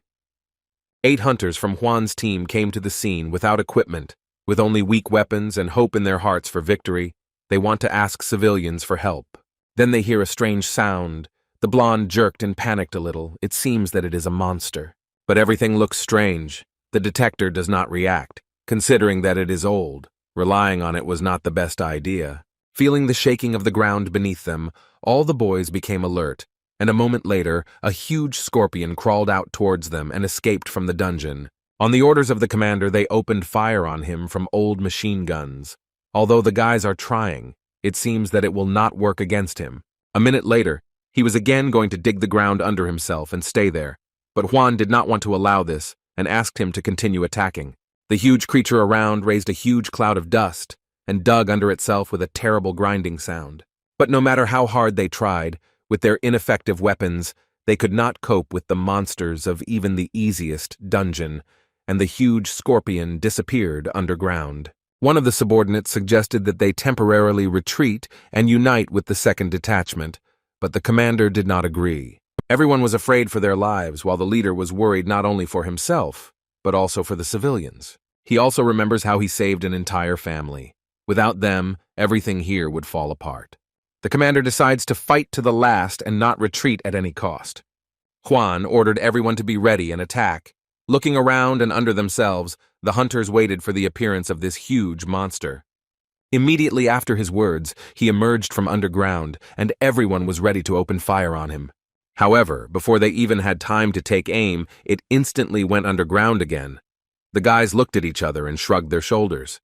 But then the ground beneath them began to slowly collapse, and they lost their balance. It was a very strange feeling that made them wary.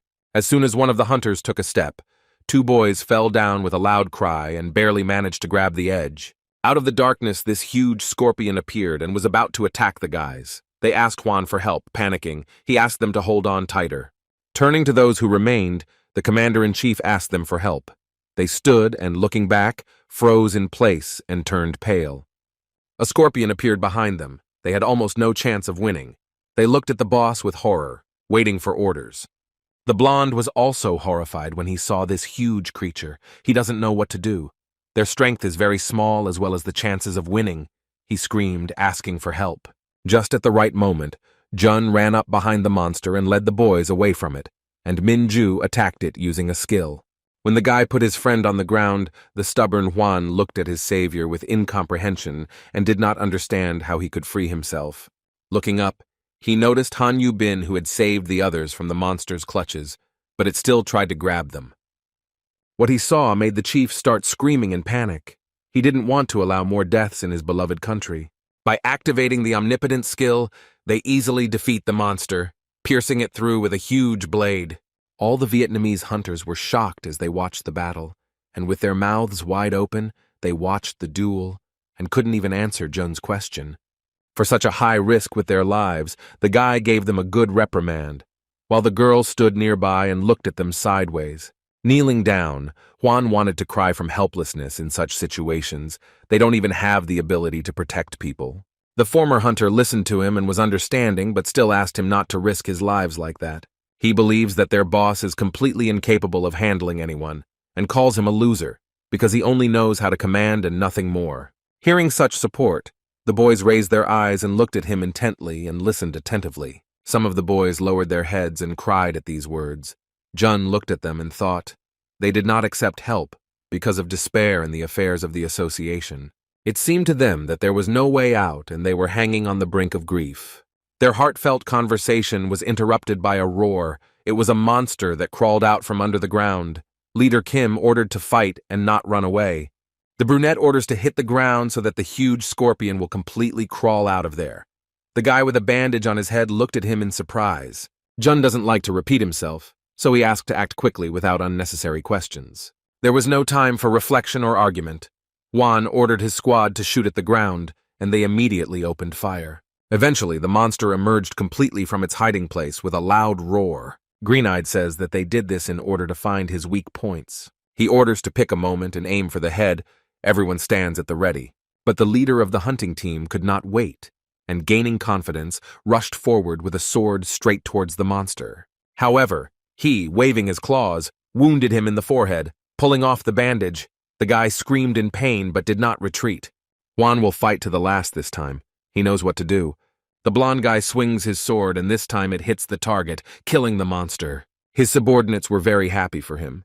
They finally managed to defeat the first monster. And the Korean guys stood and silently looked at them with stony faces. Standing on the giant who was no longer breathing, he barely caught his breath himself. The guys looked at him. Hearing that there were no casualties among his own, he sighed with relief and began jumping up and down with a squeal like the others. Hunters who are much more experienced in battles than they looked at them and already understand that it will be difficult to work with them, since they are so happy about the victory over the weakest creature. The Vietnamese guys ran to hug and shake hands with joyful shouts.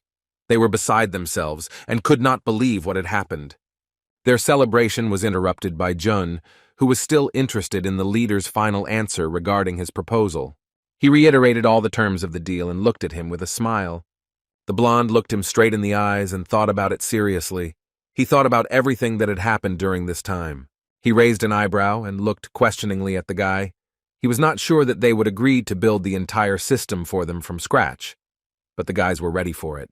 However, before this, the former cleaner warned them that they might have to start a war with their boss, looking his interlocutor intently in the eyes. He looked down at the floor, kicking the small cobblestones that lay near him.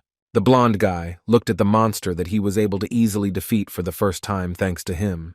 Then he glanced at his dear comrades with whom he had fought side by side for a long time, and they had become like brothers to him. They looked at him in response, waiting for an answer. He thought it all over and turned back to Jun and his colleagues. With a heavy sigh, I agreed to go somewhere new and trust my new acquaintances. But the guy didn't like this answer and asked her to agree more politely. Juan was not used to such words. He always tried to appear strong, but still asked for help, gritting his teeth and blushing deeply. The brunette didn't want to drag things out and suggested starting right now, namely meeting with their cold-blooded and heartless boss. A few days later, a meeting with him was planned in the center of Hanoi, and everyone was preparing for this event. But now everyone has been waiting for him for quite a long time, and he still doesn't show up. The guys start getting angry at the failure to follow the rules of etiquette. Yu Bin was the first to get furious. She couldn't wait for so long. Min Ju also expressed her dissatisfaction. The guy knows that this guy is very influential and will soon become the Minister of Defense. He is confident that their boss will be able to make a good living even if he hands over the association. Jun was deep in thought but was interrupted by Viet, who nevertheless came to the invited meeting. He apologized for being late and others could see that it was not very sincere. The former hunter answered him directly that they had been waiting for him for a long time, folding his arms across his chest and looking into his eyes with a displeased look. The bald man looked at him in surprise, cleared his throat, and immediately recognized this guy from the Korean Association. He approached the table, and his subordinate Wan pulled out a chair, while he called the guys from Korea scoundrels for refusing to help. Everyone looked at him sideways. And yet he asked why they came to Vietnam, carefully examining each new person here. Jun didn't delay, and directly said that he wanted to conduct a merger and acquisition with their association, looking the bald man straight in the eyes. He didn't seem to appreciate this idea and wanted to dissuade him from doing so, citing the difficult situation in theirs, but the guy interrupted him. He made it clear to Viet that he knew about all the events that were happening in them, hinting that it was not a problem and they were prepared for it. The man didn't like that his subordinate had told him about this. He looked at him askance and was angry. Crossing his arms over his chest, he aggressively suggested that he was going to threaten him with this and forcibly take away his association. The brunette offers him quite favorable conditions, sipping hot coffee, and also promises to do all the work for them, and they will receive several times more profit. Hearing about the money, Viet's eyes sparkled, and he began to think that he would finally get rich thanks to these people. He repeated that if the important papers were signed, they would pay a certain amount every month. To make things fair, Kim Jun-woo gives him documents to read and asks him to carefully read their contents. The head of the Vietnamese Association took the sheets of paper in his hands and tried to understand everything that was written there. The guys watched him closely. The bald man smiled broadly, and it seemed that he liked everything very much. He is satisfied with everything, but he would like to do everything that is written there on his own. But the brunette warned that it will not be easy at all. The man recounted all the conditions written there. He did not believe that all the work would be done for them, and they would pay them money. The guy from the Korean Association nodded his head. It seems that he was only interested in money and nothing more. The terms of the deal seemed so pleasant to him that he salivated and was ready to agree. However, before signing the contract, Jun warned that they would not receive anything from the results of the raids that the Korean Association was conducting. He was unhappy with this. He asked him a question about this. The bald guy thinks that the money should be shared. The guy mentally found it funny that he wanted to rake in all the money for himself. The brunette calmly explained how everything works. Here it is decided by who contributed to the cleansing, and in the end it becomes clear that he will not receive any income from there at all. This really angered the man. He jumped up from his seat and began to object, while Juan was frightened and watched their conversation with fear in his eyes. The head of the headquarters was also dissatisfied with his objections and reminded him that in the event of a deal, both sides would benefit, looking the impudent man angrily in the eyes. He threatened the greedy Vietnamese that he would lose both money and allies, emphasizing the importance of signing the treaty. To which he heard laughter in response. Viet thinks that the boy will lose more than them and mocks this. June reminds that the associations are in the same position, no more, no less, and the girls behind him nod their heads in confirmation. There was an awkward silence in the room. The leaders looked at each other, and the bald man thought about that proposal. After a minute he spoke, saying that he agreed to the agreement and its terms, and glanced at Juan, who sat dejected and silent. And he threatened Jun with bad consequences if he deceived him. His new ally hands him the necessary documents and gives him a pen. Viet puts his signature on all the papers. Having done this, the man asks to tell him about his plan of action, and looks with interest at the guy from the Korean Association. The first thing the brunette wanted to do was to establish basic infrastructure, including help with information about the location of dungeons and add an accessible method of transportation. Rushing things along, he was interested in the further actions of his new business partners. The next point of his plan is to create a cleaning squad. The bald man looked at him with interest, but he still had questions. After the meeting, his friends asked how the guy was going to restore the infrastructure, to which he replied that they would build the road at their own expense. Cleaning lady Yu Bin, when she heard that he was going to spend all the money they had, was unhappy, and her eyes started twitching. Even with their help, these funds will not be enough, and sponsors and investors must be found in any case. The young man entrusts this task to his boss. Juan looks at him in surprise. He noticed this uncomprehending look and decided to clarify if everything was okay. The blonde lowered his head and thought about it. Looking his new comrade straight in the eyes, he promised to do everything possible to help themselves. The former cleaner was very pleased with this attitude and smiled in response. Having resolved all the issues with them, he now turns to the girls who are next to him and gives each one a task. They listened to him attentively and nodded their heads. Having divided the responsibilities among themselves, the allies left the office and began to implement the plan. Viet, leaving the spacious room, listened to a question from his guards. They were unsure that they could trust the Koreans. They are worried about what they have planned, because before they did not respond to requests for help, and this was very memorable. But the male manager doesn't seem to worry about this. He already has a plan that if something goes wrong, he will make them pay compensation.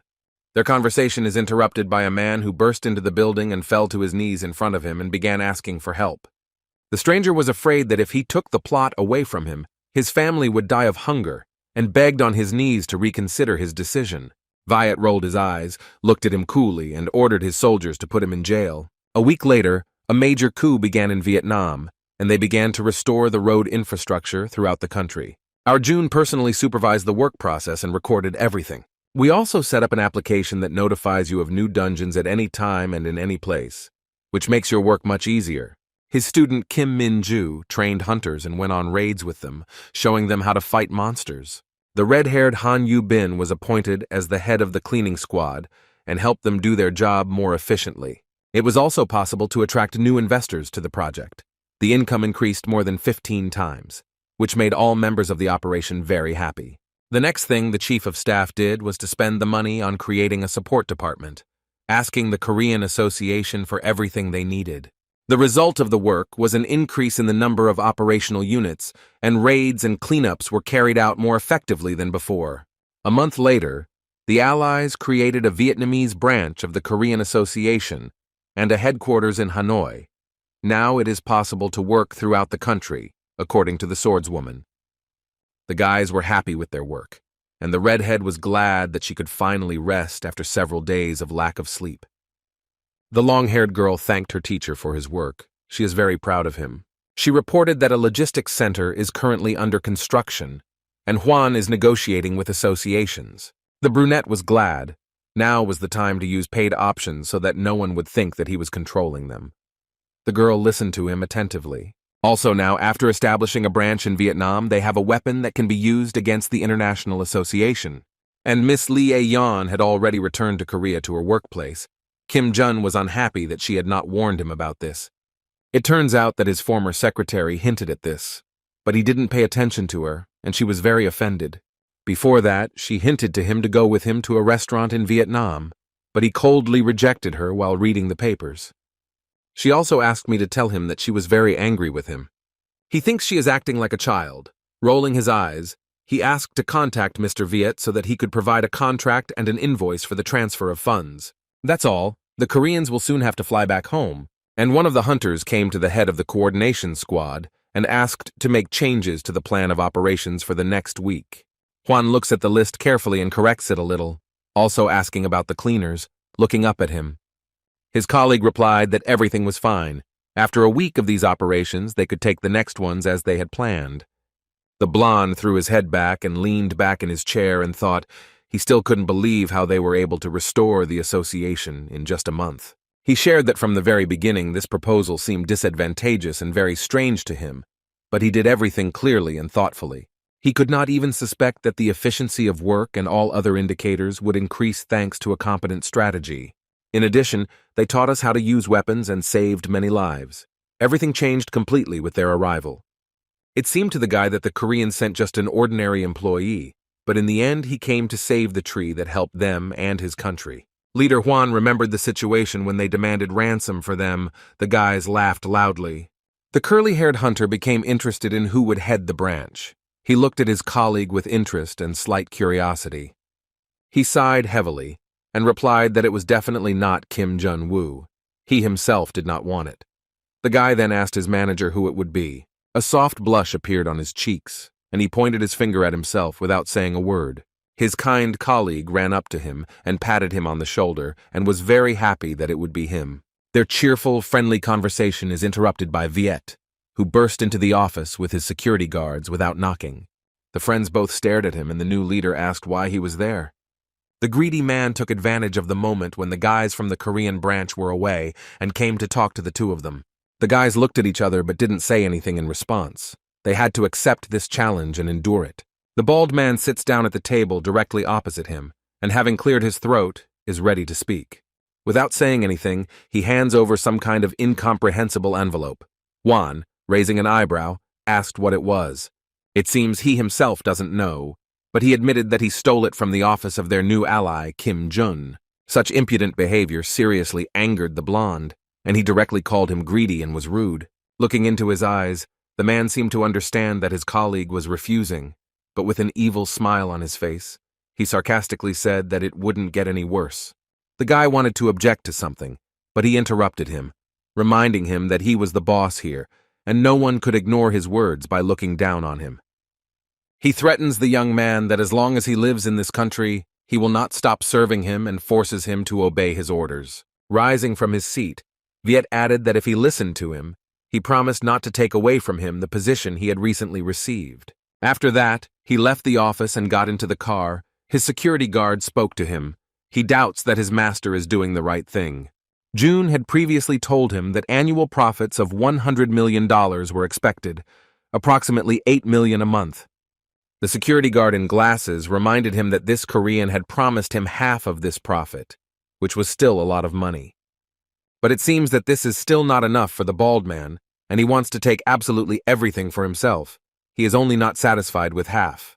And this greedy leader really likes Juan, especially because he is very easy to intimidate and raise a loyal dog.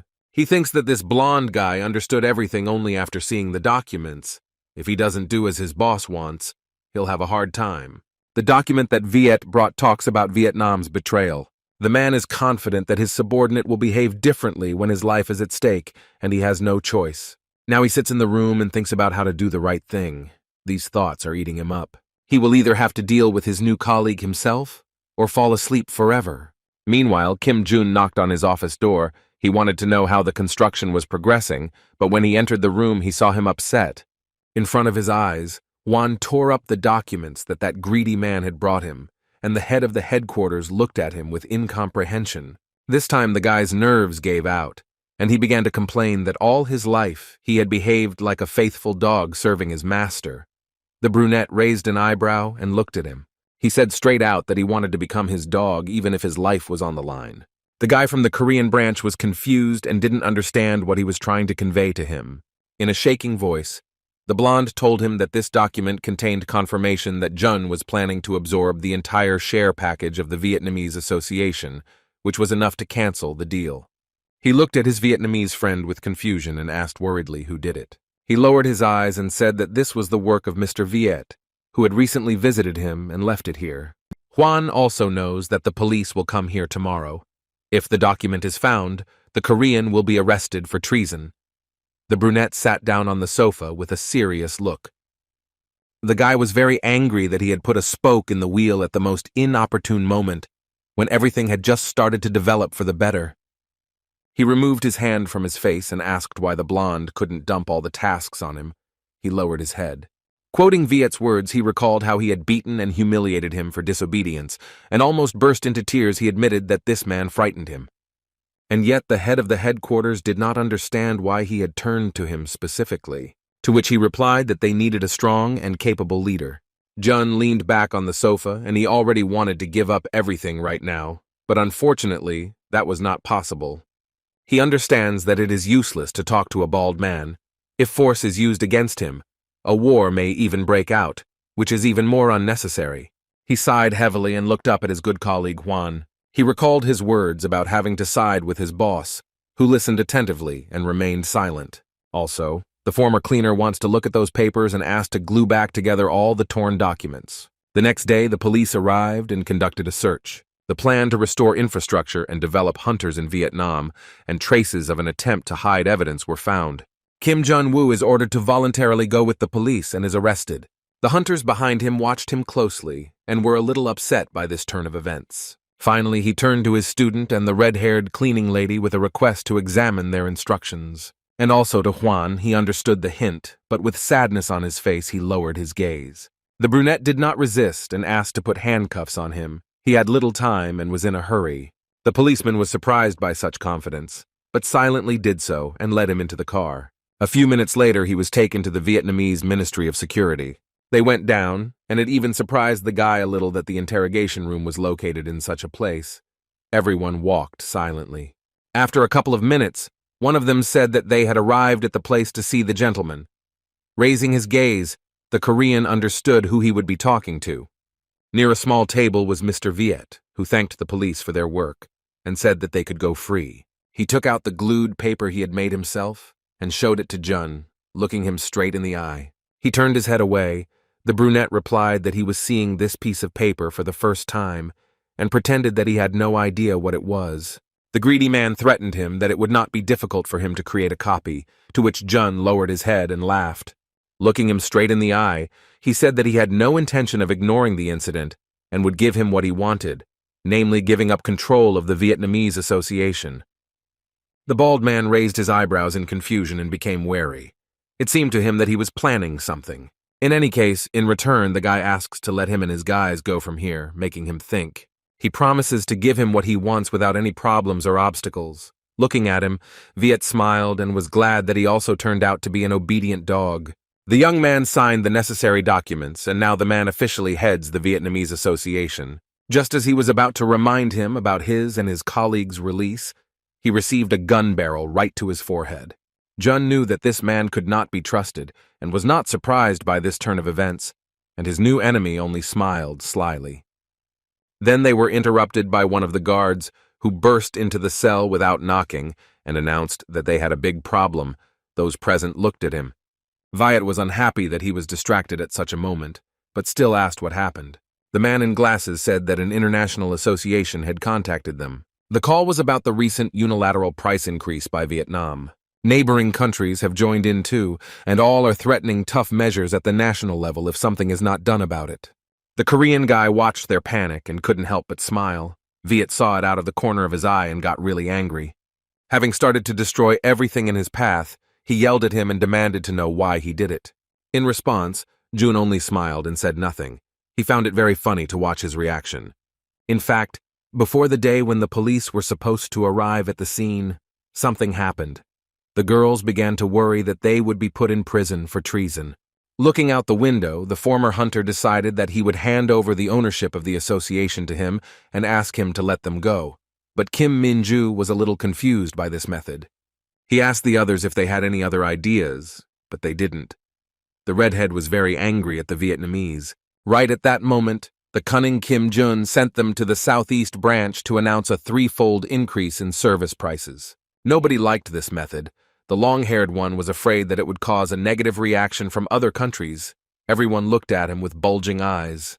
The guy was completely confident in his decision. This is an ideal plan since he wants so much money here. And now he doesn't even understand why Viet is unhappy, and again points the gun at him, forcing him to sort it all out. Rising from his chair, he reminded the greedy man that he was now the head of the association and was responsible for it. He looked at him in surprise. Coming closer to him and taking the gun, he said now that he would solve the problems, looking at him sideways. The director of the Malaysian Association, Ismail, was very angry with Viet for this decision. It seems to him that they want to start a war by stabbing him in the back. Along with him, the commander-in-chief of Cambodia, Milio, was also unhappy with this. He seemed to have disappeared into thin air after the price increase. News of this spread throughout the world and reached the head office of the International Association, which is located in France. The Secretary General's assistant came in and told him about this, but he sighed heavily and replied that he already knew everything. Wesley, having read the data from the document, noted that it was obvious that neighboring countries would strongly oppose such decisions. The blonde was interested in who helped him grow his income so much. The girl reported that the Korean Association had a hand in this matter. She also added that the head of the Seoul operational headquarters himself came to Vietnam, and all for the sake of absorption. Thinking about it, Wesley guessed that they wanted to open a foreign branch and chose this particular country. He knows about this guy, and he is interested in him, because he always thinks everything through and knows exactly what he is doing. However, even if this is the case, the Secretary General is absolutely certain that he would not be able to cross the line and raise prices threefold. He concluded that it was obviously Viet himself who had set them up, and his assistant, lowering her head, agreed with him. The blonde thought that if he were to destroy it, everything would be much simpler. However, then the Korean Association would still absorb the Vietnamese one. Looking out the window at the Eiffel Tower, he thought that they couldn't just let this situation slide. The problem could only spread to other branches. The gray-eyed assistant asked how they could resolve this situation. Her colleague suggested stepping back for a while. However, he still wants to issue a warning to the Koreans. And he demands to call the leader of the detachment, Mark. The girl obediently carried out the order. And Jun continues to tease stupid Viet. He was already beside himself with rage and wanted to hit the guy. He did not allow him to do this. Throwing the gun, he wanted to explain to the greedy man again what situation he was in.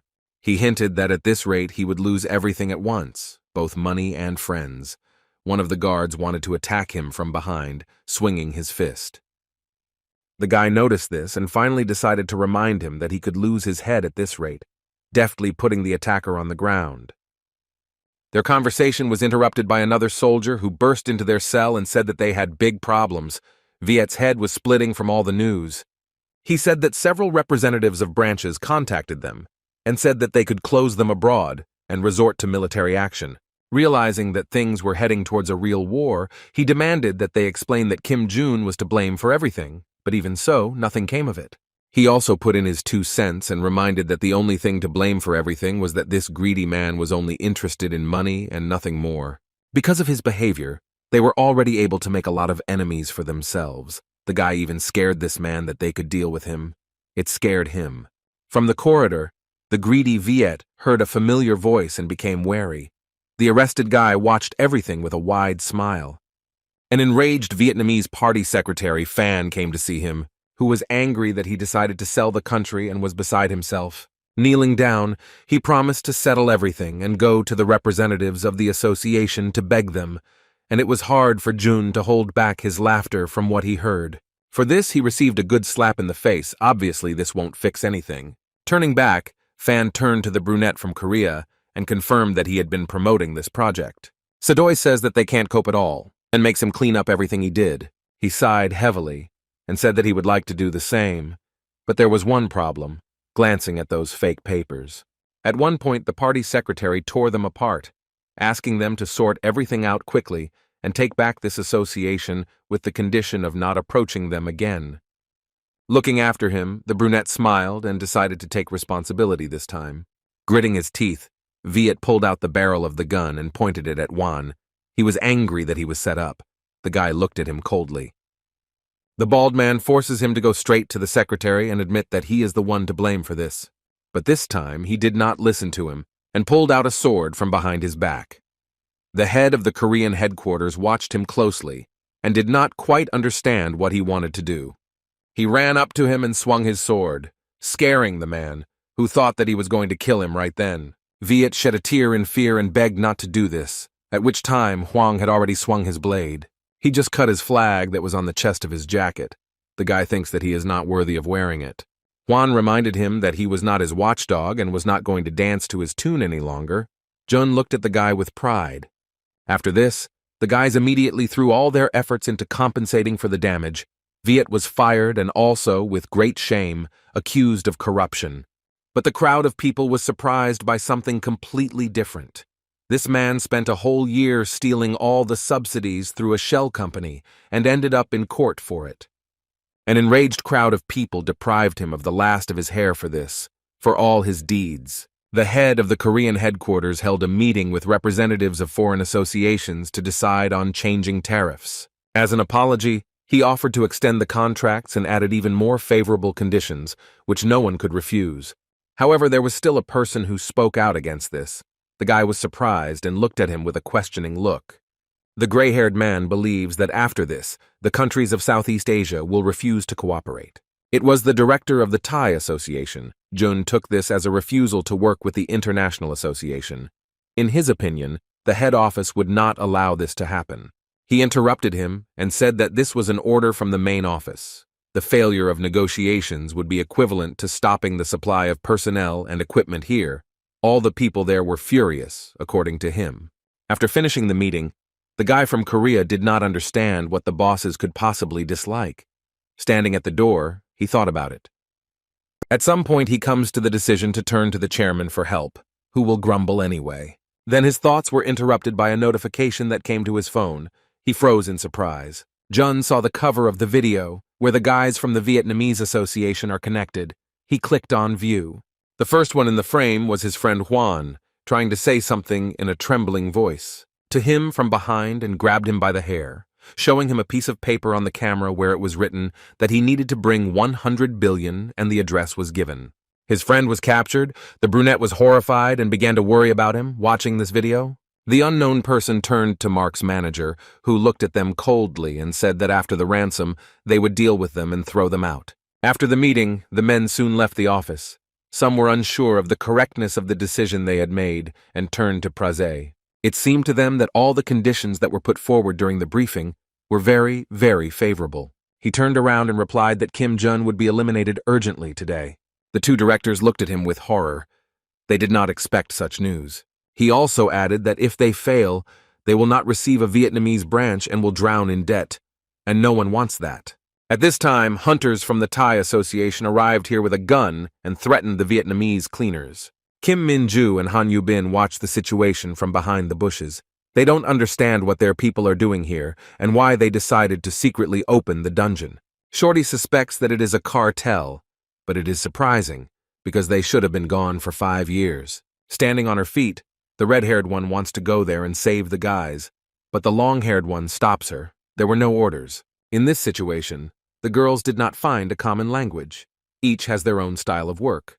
The guy's student prefers to know more details. Just in time, Jun called the swordswoman, reporting to his friend. She picks up the phone. The girl reported the whole situation in detail, and the guy listened to them attentively. His student assumes it's a cartel and just told him about her argument with the red-haired cleaning lady about whether they should be saved right now.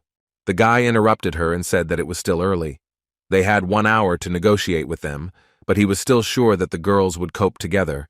They looked at each other and were silent. The head of the headquarters himself is right now at the Tay checkpoint. He was invited there, but he met mercenaries. He asked the girls to be careful, and as he parted, he entrusted the rescue of the hostages to them. Having hung up the phone, the hunters stood up from under the bushes and prepared to begin, warming up a little. First of all, Min-ju thought about how to get into the building. They don't even know how many guards there are. Yu-bin also thought about it. Seeing one of the men with a gun leading the cleaner, the shorty came up with an idea that might work and told her friend. They changed into their costumes and went straight to the people who were guarding the entrance. Coming closer, they pretended to bring the escaped hostage. She was the long-haired one. The security didn't believe them and called someone on the radio and reported that there were some suspicious people at the entrance. Without letting them finish speaking, Min-ju punches both of them in the face at once, and the boys fall to the ground unconscious. The long-haired girl, without wasting time on conversations, asks to split up and look for all the hostages individually. Meanwhile, Mr. Mark had already been informed about the uninvited guests. He turned around and looked them in the eye, guarding Juan. The bearded man ordered the squad leader to do this, and the red-haired man nodded his head in agreement. The two hunters activated their skills and were ready to go hunting. The blonde hostage was very worried about his guys. They are not easy hunters, and he really wants everything to be okay with them. The swordswoman, on the other hand, deals with everyone who gets in her way without wasting time. She had already been identified by a hunter who looked like a lizard and was about to attack from behind. She seemed to him like a hired killer. With a powerful attack, he hits her against the wall. He immediately recognized that this was the commander of the 1st Operational Detachment of Korea and wants to deal with her quickly. Having caught her breath, it seems to her that her friend Yu Bin is talking in much the same way, and it immediately becomes clear that they are different from the hunters she had to deal with. Minju is worried that she won't be able to handle him, but she still takes up the sword. She activates the awakening skill. The girl decided to put him down with one blow. The big lizard noticed that she was reacting very quickly. He couldn't believe that she was only an A-rank hunter. Almost instantly, she strikes him in the chest with her sword. It looks like it hurts him. He screams very loudly. As soon as she landed on the ground, the long-haired girl felt a strong load on her shoulder, which was problematic for her. She was in unbearable pain and wanted to rest a little. Here she receives a very powerful blow to the back, and with a loud scream she flies to the opposite edge of the battlefield. Her opponent activates the Chimera's forbidden skill and laughs loudly, ready to continue fighting. She couldn't believe her eyes. Long-haired Minju was shocked by this. Everyone knows that using it takes away some of humanity every time, and the International Association confiscated any of their sources. She remembered how her teacher had encountered a hunter who also had such skills. It seemed that their opponents were more like monsters than people. At the moment, she remembers the words of her mentor and supports herself in this way. She doesn't even notice that Kim Jun really came to her aid. Turning around, she saw that he was standing next to her and advised her not to strain her shoulders. Even now he helps her to tune in, pointing out her problems and helping to suggest what to do. The girl writes down all his words and listens attentively. Now there is no time for training. He takes a sword especially for her and wants to show her personally how to do everything correctly in her case. The tongued lizard looks straight at him with a ferocious gaze and prepares to attack. But the brunette knows their weak points very well and cuts off his head in one fell swoop. Upon arrival in Korea, he promised the girl to conduct training. She obediently nodded and was very happy. The girl and the guy split up and decided to look for hostages, and it seems that June has already found the first ones, who were covered by guys in masks and shooting with a gun. He contacted his student to find out how she was doing. The girl would soon be on the top floor but hadn't found anyone yet. Mark contacted one of the opponents and ordered them to leave quickly. He also demanded that no one be left alive, neither hostages nor targets. He obediently agreed to carry out the order, but did not notice how behind his back already made his way through former cleaner and getting ready attack. The brunette instantly takes out everyone with one blow, and they fly away screaming. The tied-up cleaners were very happy to see him. They were finally going to be freed. Everyone looked happily at their savior. Instantly cutting the tight ropes, he instantly frees them all and asks them to leave through the back entrance. Shaking themselves off, the guys get up. One of them told him which way to go. The rest were hidden on the other side of the building, according to one of the rescued. Hitting himself in the face, Jun was very angry at those people who deliberately separated them from each other. But in any case, he asked them to save themselves. They obediently nodded. In an instant, there is a loud explosion, and the wall of the building collapses. It turns out that there are soldiers there with large weapons. They have discovered their target and are ready to attack. The brunette uses a shield to protect himself and his allies. The guys covered their heads with their hands just in case and trembled slightly with fear. He looked at them and thought that they were further away than he expected. At this time, the red-haired Han Yu-bin finally found the other guys who were taken hostage. She was very tired. Entering the room, there were many people in masks, and their friend Juan was sitting there. She was indignant that they hid them so far away, rolling her eyes in displeasure. The tied-up blonde seemed to immediately recognize her voice. He was immediately thrown into a shudder. He was afraid for her life because she seemed small and fragile to him. In a panic, he shouted at her to run away from here as far as possible. The guy doesn't want her to get hurt. But then his screams are stopped by Yu Bin. She took off his bandage, which was all covered in blood. He looked at her with confusion and looked around. He saw unconscious bandits lying next to him and was confused as to how such a girl could defeat them. They walked together towards the exit. She couldn't catch her breath, and she was already bombarded with questions about how, being a cleaner, she was able to do this. She asked to leave the questions for later. Suddenly, an arrow flies right in front of her stomach. She raised her head and realized that there would be a battle now. A fair-haired hunter with a bow stood in front of her and threatened to finish her off if she got in the way. The girl has character and is not going to retreat for anything. Taking out a weapon, she prepares to fight him and orders others to run. Laughing at her small stature, he activates the forbidden skill and becomes a centaur, attacking the red-haired girl. Juan wanted to help her and took out his sword and was about to attack this monster hunter as he approached him. But unfortunately, the blow failed. He used a bow and shot straight into the guy's stomach right in front of his friends. They screamed in horror, almost losing their voices, and ran towards him. And he lay on the tiles and did not move, did not respond to words. Yu Bin activated the skill and punched the ground, slightly knocking her opponent aside. Turning his back to her, he was about to kick her in the head with his hoof and end this whole battle. Just in time, Minju came to the rescue in a janitor's costume and saved her friend. It seems that the two swordswomen suspect that these creatures are not at all like the cartel and ordinary hunters. The redhead thinks that they are from the International Association. The American woman suggests not to delay this, and Minju seems to have an idea on how to fight them. Yu Bin was very angry because now the conditions for continuing were bad. Her berserker skill only worked for a while. She also reminded that their friend Juan is on death watch, and right now his comrades are trying to show him help and restore his breathing with heart massage. The long-haired swordswoman couldn't wait, but there was no point in rushing in this situation either, she thought for literally a minute.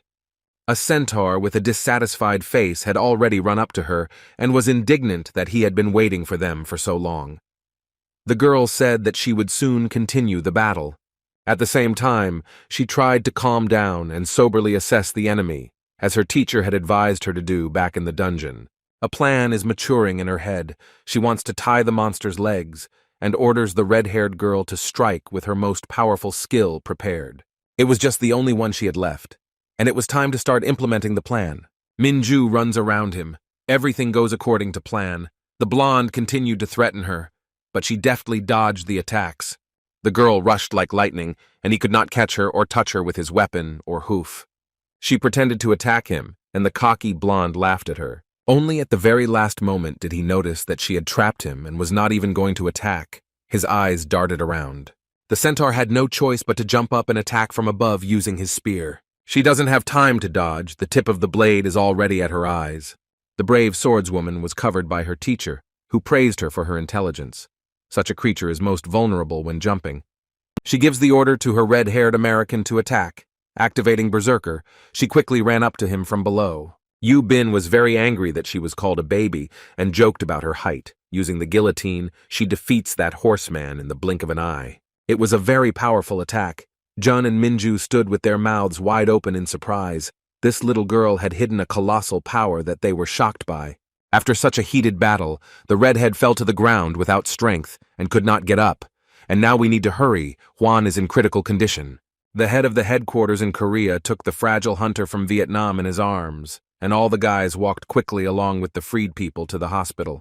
As soon as the victim woke up and turned to his new boss, it seemed to him that his time was up. He was lying there with a wide smile. All his colleagues thought that he really was finished and would not survive. The blonde lay and looked at the sky, slowly closing his eyes. His friends were crying. After finishing his farewell speech, he hung up again after thanking the guys from the Korean Association for everything that had happened. From such words that touched the hearts of many, even those with a steely character began to cry uncontrollably. Jun quickly picked him up in his arms and carried him to the hospital. On the day of the boys' departure back to Korea, when they arrived at the station, they saw this malingerer and looked at him askance. Juan felt embarrassed that he had already buried himself and thereby frightened his friends. He managed to recover and is now standing on his feet as if nothing had happened. The Vietnamese hunters came to the station to say goodbye to their allies and see them off, and the leader also asked to visit them, but was refused. Even so, everyone was very pleased with the new acquaintance, and the guys looked at each other with a smile. Kim Jun praised his new colleague and shook his hand firmly. On that note, they said goodbye. At the head office of the International Association, Prazet's subordinate called Mark and had bad news. As it turned out, Chairman Imbum requested reimbursement of the funds spent on the supply of equipment. In addition to this, he stated that they would not receive any support from them in the future. For everything that happened, now all the responsibility lies mainly with the Thai Association. Many people have appeared in court. He listened to everything, but did not want to deal with everything, and dumped all the work on him. The man in glasses began to get indignant, citing arguments that he would not be able to cope on his own. Mark got tired of this and hung up without listening to the rest of the conversation. He came to his general secretary. Wesley had already been read the results of the operation. He stood and thoughtfully looked out the window, without even greeting his colleague. The blonde was unhappy that he entrusted this mission to him, and he failed it. Turning around, he looked at his subordinate. The bearded man lowered his gaze, admitting that he was guilty and had no excuse, sighing heavily. But the young leader was not at all angry with him, and with a slight smile told him about it. Mark was very surprised and looked him straight in the eyes. Now is the time to give the order to carry out the plan to combine the rights of the task forces to teach Kim Jun-woo a lesson. The bearded man faces the task of growing what is necessary and getting rid of the excess. His hint was clear. He had already arrived back at the Korean Association and was thinking over everything that had happened. It was time to build a further plan of action. Then he suddenly screamed so loud that he frightened all the passers-by. Minju and Han Yubin became worried and ran up to him. He said in a trembling voice that he had a severe headache. A system appeared in front of him, glowing red, and warning that the level of hostility from the International Association towards him had exceeded the norm. Based on the entire situation, the probability of achieving his main goal is slightly more than 1%. The guy's eye twitched after reading. It was already evening. The chairman was still at work and used his skill to summon a huge tiger. He loves his pet very much and often calls him to spend time with him. His name is Puku, and he loves to play with his owner. At this time, Kim Jun arrived and was happy to meet Imbum and his pet. They sat down on a bench, and he told everything that happened on the business trip. The brunette suggested that the branches of the countries acted on the orders of the International Association to capture the dungeons. After a minute of silence, the chairman noticed that something was bothering his young colleague, and he asked what had happened. Sighing heavily and hanging his head, the guy thinks that the opponents are getting stronger and warn that they can put them in danger. What worries the former cleaner most is that his loved ones who are connected to him are also involved in this and are in serious danger. He knows that the people from there are very powerful and strong. Now the guy is sure that it was they who killed him in his past life and no one else. The thought that he could become the main target frightens him. He apologized to the chairman for all the problems created. Hearing this, he and Puku looked at him in surprise. It was not often that you heard such words from such a guy. Kim thought that absorbing the Vietnamese branch would slow down the enemies, but he was wrong. And yet the old man does not consider him guilty, because the final decision was his. Now Imbam is interested to know about his further actions. He does not understand what will happen next. Continuing in the same spirit can add even more fuel to the fire. As always, the smart young guy already has a plan. He plans to act in the shadows. He looked at him with incomprehension. Jun explained that he plans to create a subsidiary organization that will operate underground. He admitted that he planned to absorb them and looked at the chairman with an evil smile. The old man mentally did not believe in his powers and could barely restrain himself from laughing. As Imbam said, it won't go unnoticed, but after interrupting him, the guy thinks that it can be decorated a little differently so that it won't arouse suspicion. But be that as it may, he leaves the last word to the chairman, warning that in any case, there will be no turning back. He also shared that in the future, he plans to confront international actors, which could even mean the start of a war. Looking at the guy from under his forehead, the old man thought that he was trying to intimidate him, but he was really ready for such a serious step. He sighed heavily, but still agreed to try to implement the plan of his resourceful colleague, stroking the tiger. The guy would leave soon anyway. Grandfather directly admitted that if he had known about this, he would have forced him to sign a lifetime contract to work with him. Kim gritted his teeth. They thanked each other. The old man was very glad that there was such a person as this young guy in the association, to which he smiled. And yet he became interested in where he was going to go now after leaving here. Looking at him with slight sadness, he asked this. After thinking for a moment, Jun replied that he had a goal to rise as high as possible, looking confidently at Im-bum. The question of his dismissal was practically decided, but he was still worried about such a low probability of a successful outcome. All his original plans were ruined after she targeted him. He was very unhappy.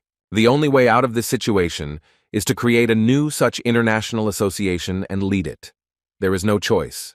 He went to his good colleague, Chief Pak, who was looking out the window admiring the beautiful sunset. As always, he greeted him with a wide smile on his face and a good mood, which made him smile back. Sitting down with him at a table, they chatted over a cup of coffee. June told him that he wanted to open his own cleaning company, and the man was very surprised by this. In regions where there is a critical shortage of cleaners, he wants to deliver additional units to help. Pak supported this decision. He was pleased that this young guy always took cleaning seriously, even though at first it seemed to him that he would quit in a week. He expressed his gratitude with a smile for helping him to advance in his career and to have more free time. The man stood up and patted him on the shoulder, and these words made Jun feel very pleased and at the same time ashamed in his heart. The smart guy remembered how he had treated him badly in his past life, and he had supported him in return. His very first boss in his new life asked him to contact him if he needed help, and happily said goodbye to him. However, the former cleaner was haunted by thoughts of how he had hit him and insulted him so much, and this tormented him. Stopping, he turned and addressed his former boss one last time and asked for forgiveness for that incident. Slightly confused, Pak did not understand what he was talking about and looked at him in surprise. How good it was that he didn't know about this. At the exit, his friends ran up to him to say goodbye. Kim Min-ju and Byung-chan praised him along with Han Yu-bin for his wonderful work. The redhead specially gave him $2 as a sign of good luck, as is traditionally done in the United States of America. He approached his former secretary, but he did not get a surprise from her. It seemed that the girl was still offended by him and was reluctant to talk. The guy asked Jun about his future, because he would need to announce the recruitment of cleaners to the team in order to develop the business. He looked at him and replied that everything would start from scratch. This would take time. He lowered his head. The guys from the cleaning department also came to say goodbye. They were waiting to the side for the moment when they could approach him, and the former employee had already noticed them. Friends from Vietnam arrived. Everyone said nice words that made the guy smile, and So Yeon gave him his favorite strawberry sweets. Kim looked at the building where he used to work, and it definitely gave him a special feeling. It was time to say goodbye, and he left, thanking the guys one last time for everything. Some of them even shed tears. From the upper floors, Lee Do-sik and the chairman watched this, both of them feeling very sorry that such a good man had left. Father Lee asked if there was anyone who could replace the departed chief of staff, and with his head down, he replied that there was no one. He suggested putting Kim Min-ju in, but she also refused him, as did everyone else. No one wanted to take on such a big responsibility. The chairman still can't believe that such a young cleaner was able to get the association back on its feet and completely change it. Do-sik admitted that he secretly sent him a farewell gift, and now he is confident that this guy will definitely be okay. The old man, blind in one eye, asked what it was, but he didn't reveal his cards, because they were also discussing something in secret from him, and he heard everything. The next day, the news that Kim Jun had left his position as the leader spread across the internet and caused a strong reaction from fans. The leader of the Aries Guild, Seok-hyun, had always been loyal to him, and his assistant reported that the boy was being lured away from all over the country, to which he laughed. When Mark heard about this incident, he laughed out loud. One of his subordinates said that after he left, he felt much better, and the bearded man immediately stopped laughing after these words. He walked up to him and slammed his head against the wall for that. He found it funny that this simple cleaner was an eyesore to someone here at the RV Corporation, while another guy looked at him and was afraid to say a word. These guys couldn't handle him, and now they feel relieved, and this really pissed Mark off. The commander-in-chief turned around and waved his hand, wanting to know about Yang Min-ho, who had disappeared. One of his subordinates said that they had found the trail and nothing more. As he left the office, the bearded man gave them a second chance to do everything right, slamming the door and going about his business. The first thing June did when he came home was seriously decide to start cleaning and clean everything until it shined. Having finished cleaning, he shook off his hands and was very pleased with the cleanliness of his modest home. After warming up, he heard a knock on the door and was very surprised. He was not expecting any guests. Still, he decided to open it and find out who had come and was very surprised. His former secretary Lee Ah-yeon stood at the threshold, and the first thing she didn't like was the expression on the guy's face when he greeted her. The former chief of staff came out into the hallway to talk to her. The blonde looked into his apartment and couldn't believe how clean it was. As it turned out, she was fired, and having collected all her things, she went to see Jun, who promised to take care of her, but he himself does not remember this and was surprised by this turn of events. The guy thought for a minute, and this situation seemed strange to him. He didn't understand how they could just fire the deputy chief. Something was fishy here. The brunette didn't want to get involved with her and asked her to go back, but the girl had already gone inside and promised to give him something. Having settled down, she took out all the information about the current cleaning squads in the country, which was written down in detail, and a lot of other data. Jun, of course, was very surprised by this, and it seemed illegal to him, but the blonde boldly handed him these documents and asked him not to worry. As they sat down to work, Lee felt a little hungry and took out a cookie, biting into it with gusto. Hearing the crunch, the guy looked at her angrily and then looked down at the table. He had just cleaned up here, and she had already managed to litter it with crumbs that fell on the work area and the floor. While devouring the sweet treat, she carefully read the information on her computer and thought about it. The first thing she did was advise him to improve his reputation in Korea and emphasized that thanks to him the number of cleanup teams had increased. She also provided a list of offices where there were less than 5 squads and the situation was worse with this. The guy listened to her and tried to remember. They rely on help from private associations, can only carry out a limited number of raids and have no funds to expand their staff, she showed. Lee believes that this is a great opportunity to fill this niche. Although there will be a lot of work and negotiations, Mr. Park and she herself can help with this. At that time, the former head of the headquarters sat and thought about why she was now full of energy and mood in front of him. This confused him a little. She can't compare to the one she was in her past life and always reminded him of a robot. The brunette regrets a little that he didn't communicate with her as a friend. The blonde noticed that he was flying in the clouds. Waving her hands in front of him, she tried to get his attention back. The lady asked him if he had already thought about the name of the company. Scratching the back of his head, Kim nodded uncertainly to her. He would like it to be known as Karma, simple and easy to read in his opinion. Lee Ah-yeon sighed and made it clear that she didn't like it. To avoid an awkward pause and a strange reaction, he shifted the topic to the time stone and blushed. A little embarrassed, she replied that the lab and equipment were not ready yet. The guy guessed that she quit without achieving anything in the important research. In order to avoid answering, she took out something from her bag. It was a prototype weapon with fragments of the time stone. Jun was scared and confused when he saw it. The guy demanded to return it back, but the blonde argued that maybe one day she would be able to save his life by looking him intently in the eyes. Rubbing his forehead, he asked if she could even shoot him. Lee became embarrassed and looked away, making it clear that she had no experience in this. He immediately thought about her safety. The International Association will not leave him so easily after dismissal. He does not want his girlfriend to suffer. He sighed heavily and stood up, offering to teach her how to shoot it, to which the girl agreed. The brunette approached her and carefully held her hands, giving her advice on how to shoot correctly, which was very unusual for her, and she blushed. Equally important was correct breathing. She needed to focus on the shot and not breathe at that moment, which is what she tried to do. But she was distracted and couldn't quite cope with it. She felt the guy breathing in her ear. With a scream, Lee fired her gun, hitting Jun in the face with her head, and he didn't expect such a blow and fell to the floor. Coming closer to him, the girl noticed that he was bleeding a little and was very scared. He lay silently and stared at the ceiling. Leaning over him, the blue-eyed girl looked at him with embarrassment and waited for an answer to her question. In the blink of an eye, he rose from his seat and took his girlfriend in his arms. It was sudden for her, and she screamed, blushing slightly. Like a robot, confidently and without emotion, he said that it was urgent to restore order here. Lee stared at him with interest. The girl was very light, like a feather. He easily tossed her up and she flew onto the sofa with a surprised expression on her face. And the guy took on the cleaning because of his mysophobia skill. He needed to clean everything here again. His girlfriend is watching and doesn't understand what's going on. Later, the guys registered their new business in an old office building, which they had already arrived at. Lee was looking forward to the start of a new phase of life and was very happy. They both looked forward with a smile on their faces. In their eyes, everything looked very simple and good until the friends were faced with a cruel reality. Sighing heavily, they discussed their next steps in the office. June was constantly indignant that no one left their resumes.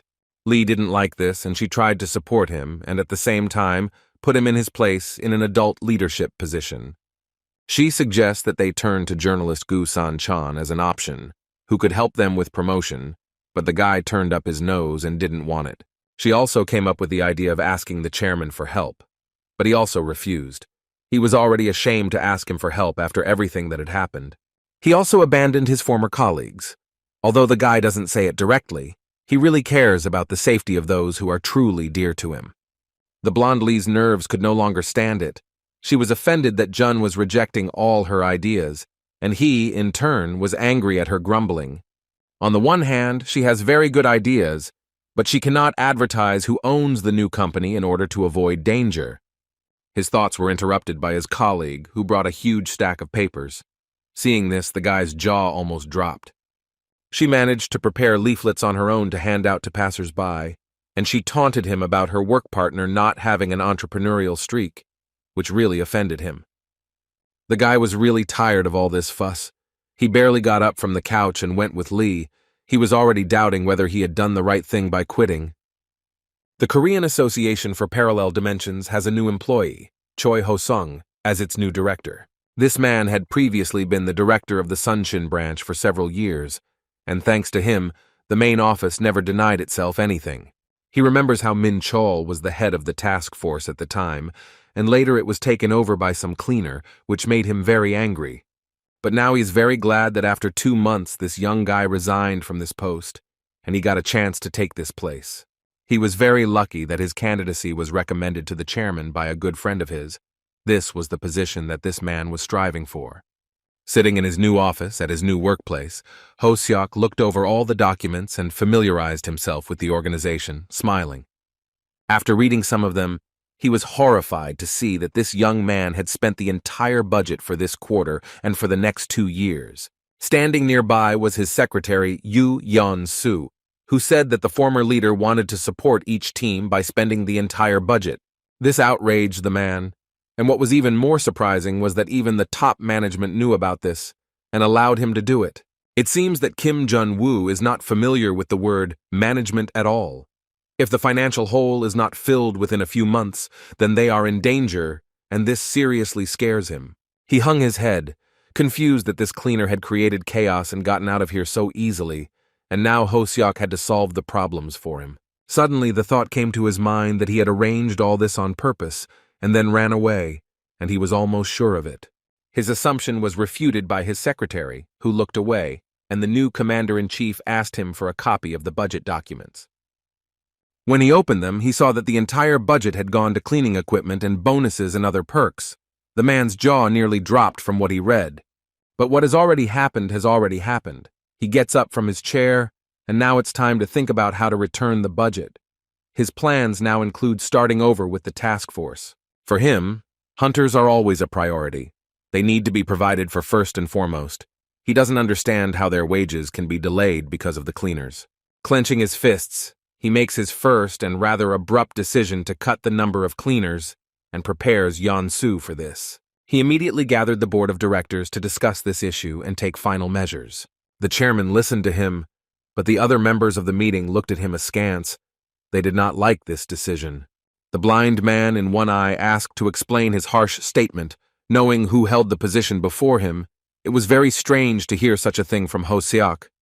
His first argument was that the Seoul office had spent almost its entire budget and that it would be impossible to pay the salaries of the operations department this month. Looking at each of those present, he continued by saying that in 6 months, they were at risk of bankruptcy at this rate. One of the directors suggested cutting the hunters' salaries. If they follow the new director's plan, the association's reputation could suffer greatly, in their opinion. However, the muscular man believes that in this case, the board of directors' pay will have to be reduced, which is something no one wants. And yet, he insisted on his own. The man tried to set his new colleagues in a positive mood and insisted on the decision to reduce the number of cleaners, considering them not so important. Lee Du-sik immediately objected. He believes that it is entirely possible to improve the indicators thanks to them, without making such drastic decisions. After thinking it over, Imbam agrees with Choi and still gives the new employee a chance to prove himself. Looking up, he warned that if something went wrong, he would have to answer for it. The new leader looked at him coldly. Nodding his head, the jock agrees to take full responsibility. Upon learning that a restructuring was planned, Mr. Park was shocked and spoke to Ho Sung in a raised voice. He thinks that this is too radical a decision, and on his very first day in this position, it is too harsh, and he tells him everything with shouts. Tilting his head to the side, the man sends him to argue with the top management and the chairman. The decision has already been approved. Finally, he said to make a list of those workers who are ready to leave the ranks of cleaners. The guys will be cut in half. Pak could not believe it. He is sure that no one will want to quit, and therefore it will have to be done by force. It hurts him a lot to think about it. All his comrades have become like family to him. Hearing the notification from his pocket, he took out his phone and saw a message from the chairman. Meanwhile, news about the restructuring of the cleaning department in the Korean Association has already spread through the news. Lee has been working since the morning, distracted by several tasks in a row, and does not have time to prepare for an important interview. Seeing her partner June sitting sprawled in a chair and drinking coffee, she became very angry at his irresponsible attitude towards work. Throwing all the papers, the girl ran up to him and shook him by the jacket, demanding that he take today at least a little more seriously. The guy rolled his eyes. He had already seen these faces many times and was not at all worried about the impression he would make on them. Lee looked at him with confusion. He glanced at the door and saw that the guys had already arrived and were demanding to call the general director. Indeed, these were the familiar guys from the cleaning department with whom Kim had previously worked side by side. They cheerfully waved their hands in greeting. Seeing how surprised his former secretary was, he smiled slightly and was touched by her reaction.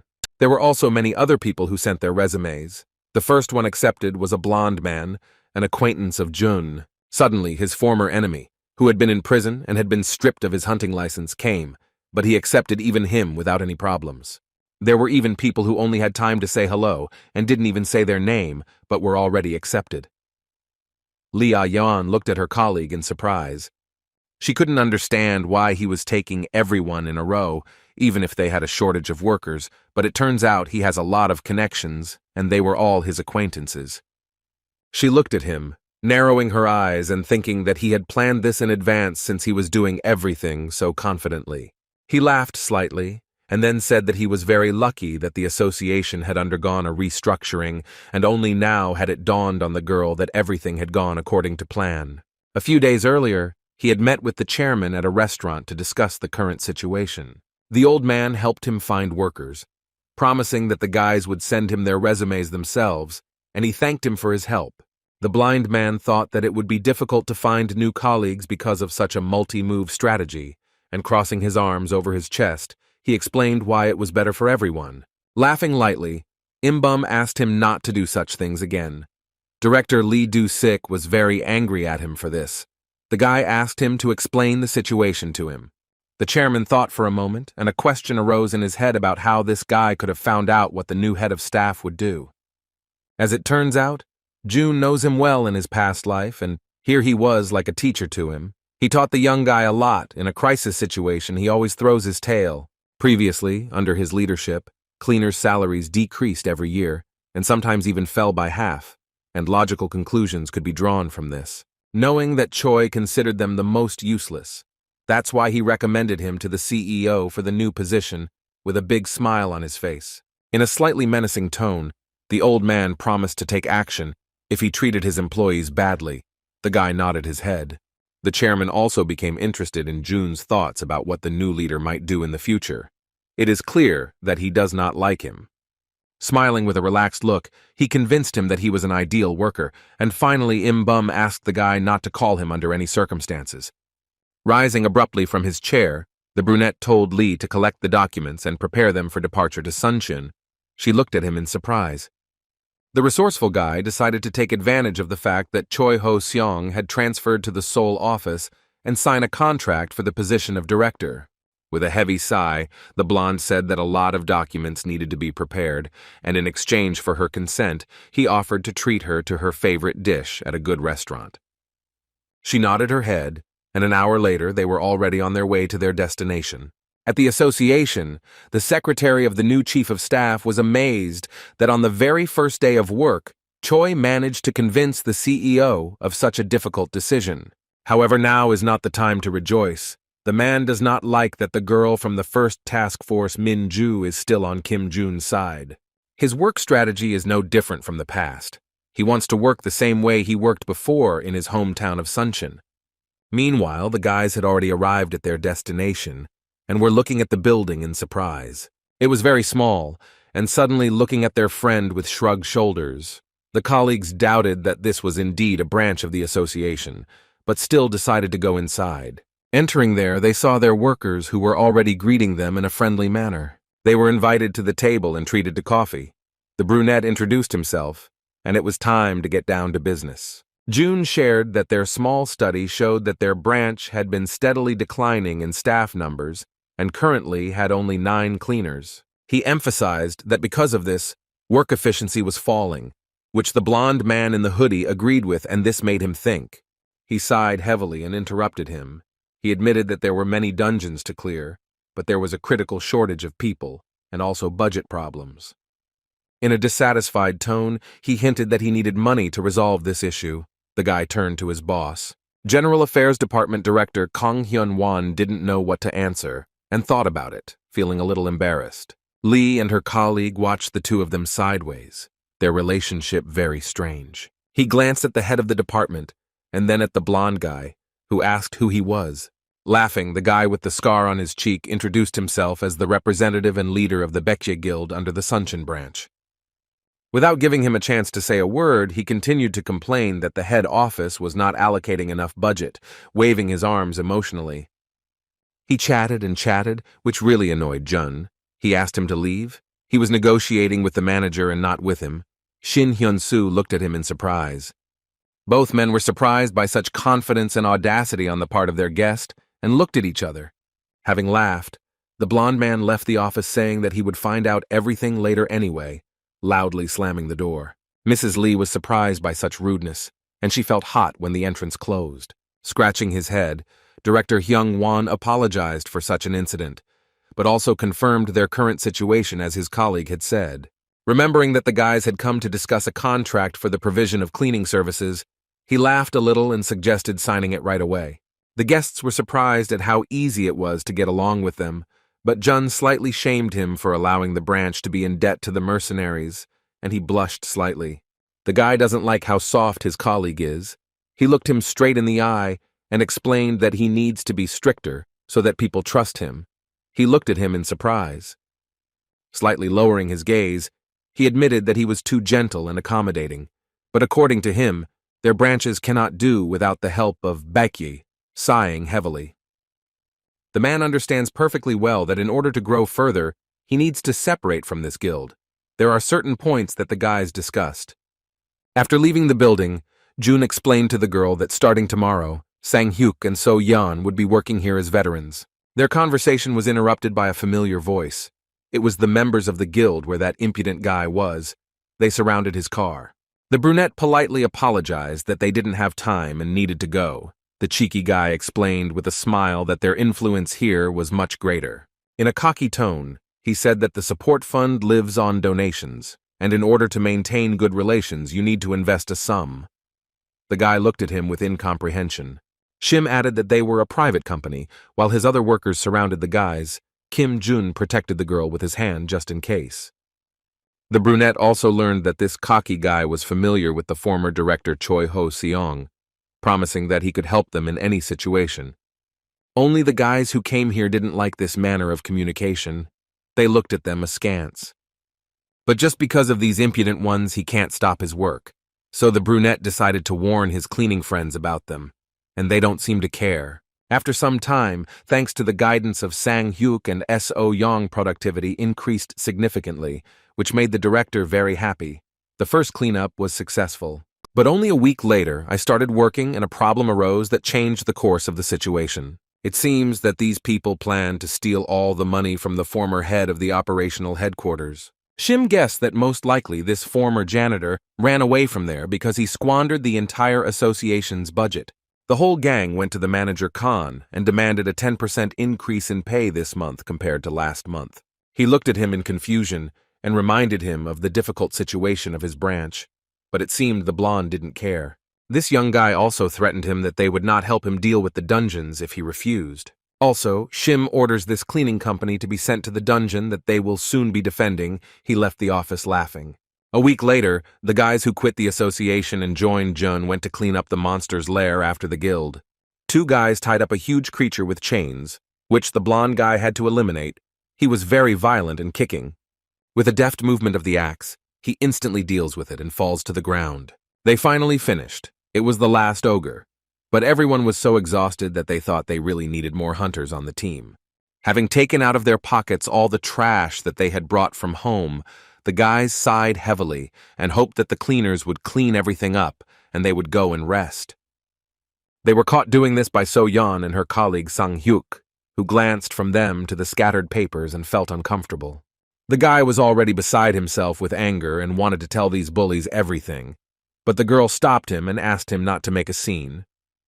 The brunette started screaming. He didn't like the way they were treated, and he couldn't contain his emotions. The girl came up to him and patted him on the shoulder, reminding him that things were much worse in the association. If they didn't cope with the task, they would let Jun down. She brought back memories to her emotional friend, how much he did for them. She feels that they together should pay their friend back in kind. These words really made Sang-hyuk think about what would happen. He looked at his colleague with slight excitement. With a wide smile on her face, she asked them to ignore these inadequate people and just do their job.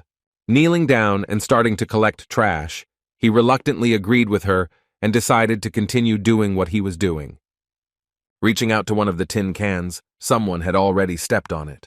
Looking up, Hyuk saw the bullies looking down on him and demanding that he contribute to the guild's support fund. The cleaner didn't know anything about this yet. He hadn't been told, and he looked at the bully in surprise. Shim threatened that if he didn't make a donation today, the guys would no longer be able to exit through this portal. So Yeon got tired of enduring this bullying, and she walked past this blonde guy, pushing him with her shoulder. He got very angry with her, and at the same time she took her partner's hand and headed towards the exit. Before leaving the dungeon, they promised to write a statement of complaint against them to the branch. The guild leader ran up to her and hit her in the face so hard that she almost fell. Shaking off his hand, he began to threaten the 2 of them with violence, while his subordinates giggled somewhere on the sidelines. The cleaning guy was already fed up with this bullying. He grabbed him by the collar and wanted to hit him in the face, but his colleague stopped him. The girl came up to him from behind and pulled her away from him. She understood that he wanted to protect her. She felt him shaking with anger because some guild leader had the idea to raise his hand against her, but she said that she was fine. Almost in tears, she asked her friend to stay outside. She didn't want him to get hurt because of her. He sighed heavily and answered her that there was no point in talking to these people and that it would lead to nothing. For this, he got a punch in the face from the leader. The girl was grabbed, and their showdown lasted for some time. Finally, after a couple of hours, this terrible day ended. Getting into the car, they went to rest. They rode half the way back in silence, only occasionally exchanging glances and looking at the road. The girl was the first to break the silence and apologize to her friend for everything that happened. They had bruises on their faces from the fight, and they were in a little pain. Sang-hyuk sighed heavily, and only now realized that if he returned to the office like this, Jun-woo would immediately notice, and So-yeon immediately had an idea. Having done everything according to the girl's plan, they returned to their boss's office. His former secretary was the first to notice their new outfit and was surprised, and the guy also looked at them from under his forehead, raising an eyebrow. The guys put on masks and came up with an excuse that it was very cold in the dungeon, and they caught a cold, so that they would believe them. The cleaners coughed a little to look believable. Lee asked why the guy was wearing sunglasses, but the guys took it as a joke to avoid unnecessary questions. So-yeon laughed at his rapper outfit, and he posed along with her. Slowly moving towards the door, the colleagues wanted to run away from here as quickly as possible, but they were stopped, and they turned around sharply, frozen in place. Kim-jun walked up to the guy and took off his glasses in one fell swoop. Seeing the bruises and abrasions on his face, the girl screamed and looked at him with bulging eyes. His former secretary also ran up to them. They were horrified when they saw his face. The former cleaner immediately guessed that this was the work of Baekye. They demanded that their masks be removed. They had no choice but to obey. Their leader put his hands on his hips and demanded to know what happened. He was a little angry at them because his soft-hearted guys were being humiliated by someone and were afraid that the company would suffer. They felt very ashamed and hung their heads. Without wasting a minute, the leader sent them to the hospital and went off to deal with these inadequate people. He was seriously angry, and he was not at all worried that there was a risk that the contract would be terminated. He wanted to teach them a lesson. Together with Lee Ah-yan, they got into the car and drove to them. Entering the room, they heard the loud laughter of the guild leader. The guys made fun of the guys they beat up in the dungeon today and wanted to do it again next time. Walking down the corridor, the former head of the operational headquarters found their office and first of all, knocked Shim off his chair, and he fell to the floor, screaming. Jumping up to his knees, the blonde was outraged that he was being treated like that, even by the leader of the guild, and was rude to him. Now Jun gave the order that from now on they would not clear the dungeons. Everyone present stared at him. This decision angered the chief and he was going to activate the skill and attack, threatening him. But his opponent skillfully pinned him to the ground, looking at him with an evil gaze. He could not come to his senses after what they did to his friends. Now the clearing of dungeons will be carried out by normal and adequate people, and not some bullies.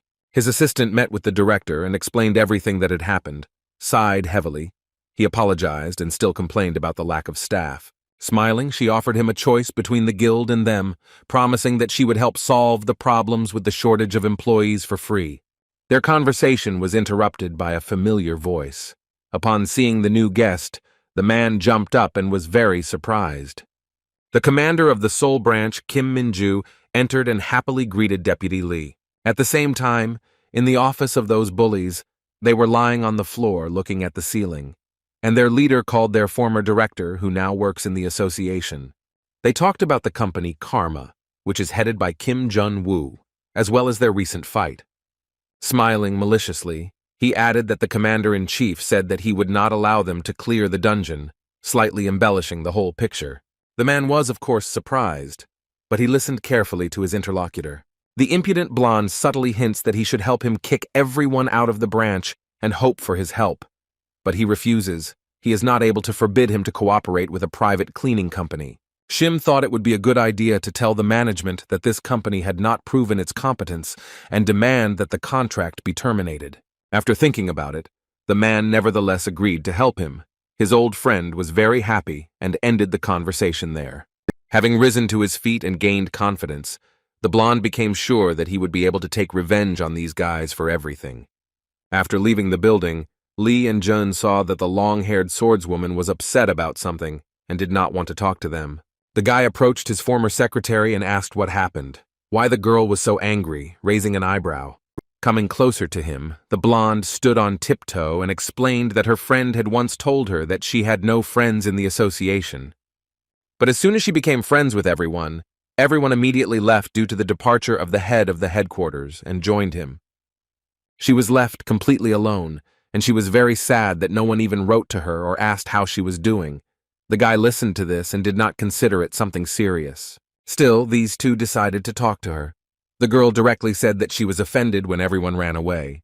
She looked askance at her teacher. She didn't want to maintain such a gloomy atmosphere, and after laughing, she decided to tell what happened during the negotiations. The first thing she did was give him a short lecture about the dungeons that appeared in his city of Sunshin. The most dangerous one was the yellow one, and they dealt with it well. Overall, based on statistics, she calculated that they needed to clear about 30 dungeons per week. She said there are only 4 task forces in the state, each with fewer hunters and most of them very young, making raids ineffective. After summing up, Kim Min-ju said that their team would work here for a week and deal with emergency cases. She looked deeply into the teacher's eyes. Slightly embarrassed, she asked him for help, which he basically expected. However, it's not that simple. Even if their squad helps them for a few days, everything might go back to the previous state. She sighed heavily. Kim Jun asked her not to worry about it. He promised to deal with it all himself, and it seems like he already knows how. He plans to open a new training center for the association's operational headquarters here, where they will teach newcomers all the basics. His secretary smiled. She thinks it's a really good idea, but there's just one problem. Will they be allowed to do it? The guy convinces her that everything will be fine. The swordswoman interrupted their conversation, warning that it would be very difficult to implement such a complex plan given the circumstances. She reported that Director Choi Ho-seong is trying to implement the same project in Seongnam and take full responsibility for training hunters. Putting his hands in his pockets, he promised to come to an agreement with him, asked his assistant to get the business plan, and already wants to adjust his actions. Finally, the long-haired one suggested asking the leader Penna for help. Smiling, the brunette thought that this was a good idea, and why not? The Korean Association already knew that they wanted to open a project next to the branch in Suncheon, which enraged the new commander-in-chief. He was indignant to the chairman about this, and his tongue was already getting mixed up. But he gave some strong arguments about this. He knows that their headquarters lacks personnel, and everyone there depends on the guild, and this made him keep quiet. Thoughts. Keep yourself in hand, not giving in to emotions. Took a deep breath and exhaled. The man asked if he should decide this issue and not the old man. Looking into his eyes, he wanted to say something else, but he interrupted him. Baum was not against it open. Wiser where it is most needed, looking up at your colleague. At that moment, he had the thought that he wanted to get something in return for making this decision, looking at him angrily. Choi was a little scared, but confidently answered that this couldn't be, his eyes darting around. With a smile, the top manager decided to open the center in Suncheon, and the new employee agreed. When he entered his office, the man was very angry, because he had promised the head of the branch in Seongnam to do it there, and construction work had already begun. The bearded man had already signed a contract with the construction company in advance, and even received a discount, but he sighed heavily, and didn't know what to do next. His thoughts were interrupted by a phone call. Taking his mobile phone out of his pocket, the man answered immediately. It was his friend from the guild about a request he had made earlier, but he was interrupted at the very beginning. He informed his young comrade that his problem would be made worse by the structure of the training center. Raising an eyebrow, he did not understand what was going on. Choi told about everything that happened. He suspected that the old man did not make such a decision on his own, which made the young guy wary. In front of H, indignant deal. And yet he doubts whether he can cope on his own, but his director yelled at him and demanded that he do as he says. Full of rage, he fell on the sofa and gritting his teeth agreed. Immediately after this, he decided to start a riot, and together with his comrades, they went out into the street and put June in a bad light, citing the fact that they wanted to destroy their branch. He demanded that the head of Khan and the former janitor's boyfriend cancel the decision to build the training center. The director looked at this from the window and was very upset. I don't know what to do next. He had nothing to say. Jun's colleagues also found out about this. The swordswoman reported that other guilds from other cities had gathered there and used their influence. His secretary immediately called him and demanded that he come here quickly, briefly told him about the situation. He said that he would arrive soon. 40 minutes later, he finally arrived, making the guys wait, and they ran quickly to the car. Lee was indignant that he was taking too long to get going. Out of breath, the guy got out of the car and said that he had not arrived at the scene alone. The girls saw familiar faces and were very happy to see them again. Next to Mr. Kim stood Director Lee Du-sik and his friend from the Aries Guild, Seok-hyun, who was smiling broadly as always. We need to move on to the meeting right away. 3 men walked towards the bullies to talk and were already standing in front of them. All the members of other organizations present in the hall were whispering among themselves. Everyone was discussing those who had arrived from the association. Hyun-soo sat in confusion. He definitely didn't expect such a turn of events, and already saw that he was in deep trouble. The first to break the silence was the leader of the Bravo Guild, Kim Sang-woo, who objected that trusting the cleanup to rookie hunters could endanger civilians. His speech was stopped by Kim Jun, who asked everyone present to be honest and speak openly today, which he was going to do now.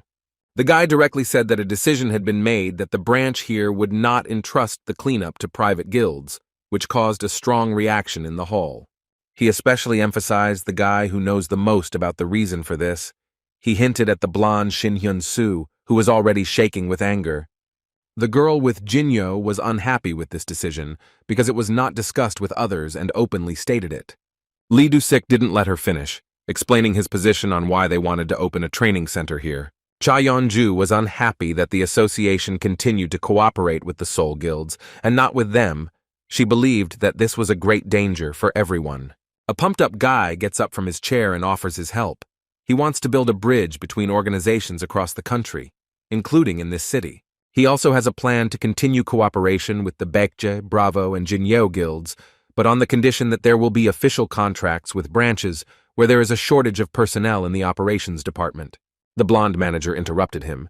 He didn't like this idea and wanted to object, glaring at him menacingly. The same one got ahead of him. Seok-hyun looked at him angrily in response and accused him of forcing people to donate to the support fund, and waited for a response from him. The young guy hit the table with his hands and said that it was all a lie. Looking at everyone present, he blushed deeply from excitement, afraid that they would find him out. Kim Jun-woo shrugged and turned on the video recording, which confirmed everything to the contrary, clearly showing that the blonde man was doing exactly that.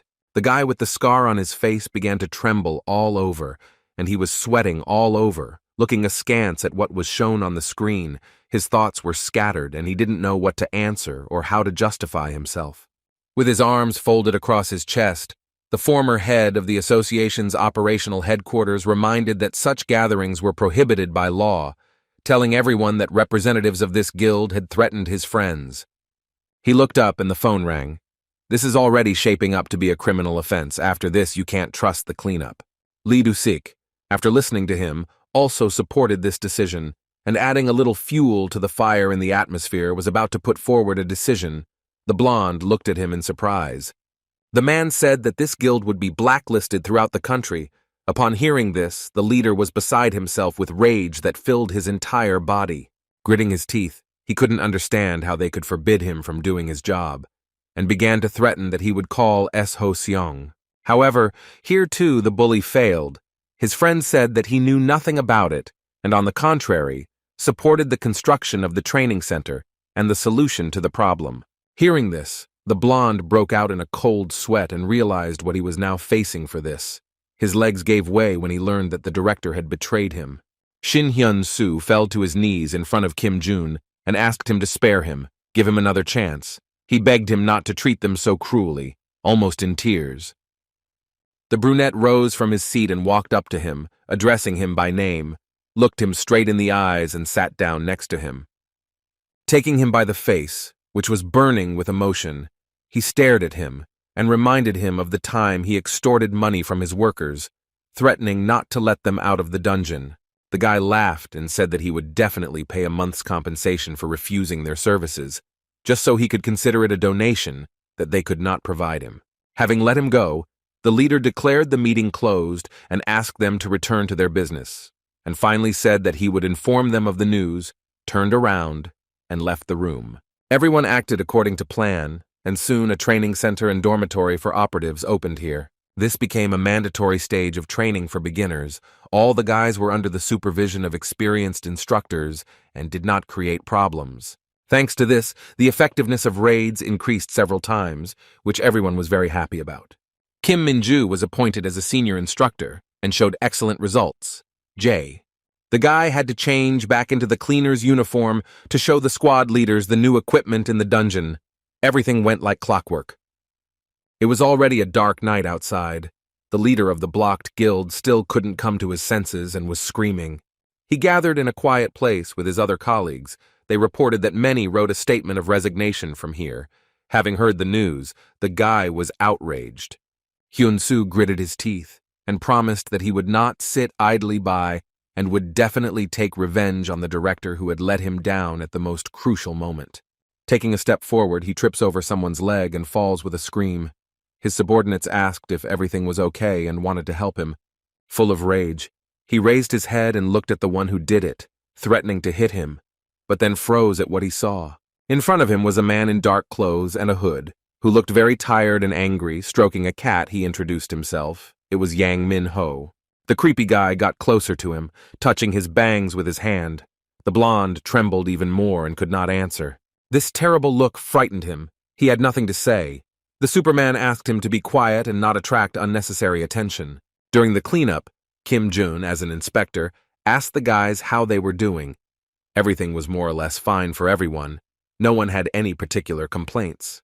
The only problem that remained unsolved was the equipment, but the brunette promised that the newest ones would be delivered soon and the work would go even better. Seo Yeon and her friend Sang Hyuk were sitting off to the side. The leader addressed everyone and asked them to speak up immediately about what was bothering them, looking at everyone present. The cleaning lady decided to raise her hand, even though she was a little embarrassed to say such a thing in front of everyone. The guy turned to her and gave her the right to speak, turning his notebook over to a clean sheet and gripping his pen more firmly. The food lover had a small but important request. She asked for more snacks in the kitchen. He could not refuse the sweet tooth and wrote it down on the list. Red-Eyed was very happy that her request was heard. The other guys also joined her and demanded that changes be made, but this was too much. Lee came up and, laughing slightly, said that it seemed like the guys were happy with everything and no more edits needed to be made. Before he could answer her, he was interrupted by his student Min Ju, who came running from the next room and, having caught her breath, asked him to come with her. The guy and his former secretary turned around and looked at her with incomprehension. The girl said that there was a very strange monster body here. Longhair was very careful with him and decided to come for help right away so as not to accidentally get into trouble. He looked like a goat. American Hanyu Bin also has no idea what kind of creature it is. After examining it, she reached out to touch it and take some mucus for analysis. But then his eye changes its appearance and makes a strange sound. Only at that moment the former high-ranking hunter remembered who they were dealing with. He grabbed the little one by the collar of her work shirt and dragged her aside with a scream. The girl was more afraid of this guy than anything else. A strange pillar began to grow rapidly from the monster's skull, from which others grew, resembling a strange tree without leaves. The team looked at this strange creature in surprise. Jun Woo said that it was a monster in demonic form that could not be defeated so easily, oxidizing everything it touched.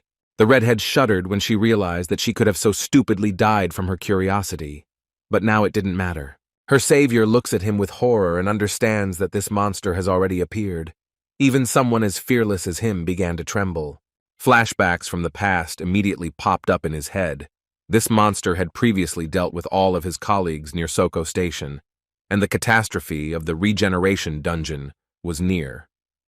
At the same time, after meeting Yang Min-ho, the gang asked their leader who this strange beggar was. Shim stood up from his seat and was about to leave, ordering others not to pay attention, but he himself had something in mind. One of his subordinates did not understand why he decided this. He cannot leave this guy just like that, for which he received a reprimand. In a whisper, so that the hunter wouldn't hear, he told the guys that in front of them was a man for whom they were paying a considerable sum of money, and the blonde had a cunning plan. But the guys are a little afraid and are not sure that they will be able to pull this off, explaining that they are facing a first-class hunter. The greedy colleague, laughing evilly, ordered them to grab him when he cut off his arm and leg. Activating the ability, he took out his sword. With a big smile on their faces, the villainous guys got ready to get their money, which was lying right under their noses. Walking up to Min-ho, who was still petting that cat, the blonde called out to him and he raised his head. Shin Hyun tried to pretend to apologize for that incident, barely holding back his laughter, but he still didn't have time to finish. Hunter number 2 rises to his feet and with one deft movement removes the head from his shoulders, hearing a soul-piercing scream in response. All this happened in front of his closest colleagues. Their leader is no longer in this world. They screamed in horror and stared at the brutal killer. Without thinking, the cruel man removed the heads from their bodies too, staring at one point. Hearing a voice behind him, he stopped in his tracks and listened. The blonde saw out of the corner of his eye the cat he was playing with, its eyes glowing bright yellow. An employee from the association, Huang Dong-hui, appeared from around the corner, complaining about the overtime work that was hanging around his neck due to his disappearance. This man reported that Mr. Mark was looking for him everywhere. The boy hunter looked at him with an empty and at the same time cruel look. The black animal jumped onto its owner's hand and purred, and he said in a slow tone that he would give it one last chance. In his past life, on June's very first work shift, a subordinate was briefed about an unstable dungeon where monsters were appearing one after another, without a boss. She gave him some advice at the end and asked him to stop her suffering quickly, looking at him with tears. The guy's heart sank from such words of the girl. It was raining outside. The atmosphere was very gloomy. The guy was kneeling in front of her and barely holding back tears. She was amazed by this monster. The next day, this dungeon turned into a real nightmare. In the battle with such creatures, similar to demons in the flesh, all strategies and plans were useless. they became many times stronger. In order to save the most important thing, the precious lives of his people, Chief Kim ordered everyone to retreat quickly and call for reinforcements. Looking at Lee Soo-yeon, Jun saw how he was trembling in fear and couldn't move from the spot. It was barely audible how he also asked everyone to run away. A large team rushed from the spot. Everyone ran as fast as they could. Their commander ordered everyone to survive, almost with tears in his eyes. He also assigned tasks to those hunters who ran ahead to help others, and they obediently nodded their heads. As a huge monster with terrifying eyes on its hands appeared in front of them, they had to stop and quickly take further action. As a commander, he took it upon himself so that the others could escape. The guys changed their route and were going to run back, obeying him. The guy has vague memories of that difficult day. Many of his classmates and good friends said goodbye to life that day. He only remembers activating the sacred relic skill and preparing to attack. With a loud cry, after which he lost his voice the next day, he rushed straight towards the huge beast. Having attacked him, the brunette did not think about anything and was not even afraid of dying. It was more important for him to save all his guys. On that terrible day, all the monsters rushed at him in a crowd. He fought with everyone at once, as many as he could reach. The battle was very hot. These creatures were climbing from all sides, not giving anyone a chance to even catch their breath. It was very difficult. Other hunters helped him and did not leave him alone, but unfortunately, they did not have time to cope and died right before his eyes. This mess continued for 3 whole days. The battles almost never stopped, and it was necessary to deal with everyone in any case. The guy fought desperately. They were never able to reach the gates of the dungeon, and it was only a matter of time before their hometown of Seoul was destroyed. All the houses around were in ruins, and there was no living space left on the streets. The city seemed to have become a ghost. Only after this did director So Min-chul take up the matter, realizing the seriousness of the situation and asking for support from everyone across the country, and they were able to retake the territories. The guys were finally able to get to the gates, and as expected, the dungeon disappeared, and this 3-day hell ended. However, none of the survivors could rejoice at this. Such an outcome of the duel could hardly be called a victory. Rather, it looked like a game of survival. And so June walked through the ruins of the city, walking around the bodies of his comrades lying forever, and recalling those cruel days that were behind him. In the middle of a quiet street, 2 cleaning guys approached him and quietly called out to the brave hunter, afraid to speak to him in any way. Exhausted and mentally broken, the guy turned to them and listened to their question. The men needed to know where to start the cleanup. The brave warrior asked where they were from, and they, slightly hesitantly, confirmed that they were from the association. The brunette turned to them and asked where they had been all this time. They were confused, and in a trembling voice reminded them that fighting was not their job description. At that moment, Kim Jun's emotions got the better of him. Passing them by, he was very angry, and even he himself did not understand why he said such a thing to innocent people. The guy was mentally broken and very tired. That day he couldn't control himself, or even communicate normally with anyone. His memories were interrupted by a worried female voice, and he had to open his eyes. He flinched when he saw his former secretary Lee standing in front of him. The girl heard him muttering something under his breath. Rising from his chair, he grabbed his head, which was aching from the traumatic memories, but he replied that everything was fine. The guy remembered that there was only 1 month left until the same disaster. The most frightening thing is that this is the only dungeon that is impossible to clear. This was the Omega level. They are very rare, but also the most dangerous, appearing a couple of times throughout history with the most terrifying creatures. He remembered that 40 years ago something like this appeared in South America. Even the most powerful cleansing system could not cope with it. Many civilians and hunters died. Immediately after recalling that day, the boy called the chairman and asked him to call all the task forces to Seoul, but he refused him. So the former hunter decides to take matters into his own hands and approaches Lee Ah-yeon to ask if she will be free next month. Laughing slightly, the blonde showed a huge stack of documents that she planned to sort through in the future, but still agreed to help.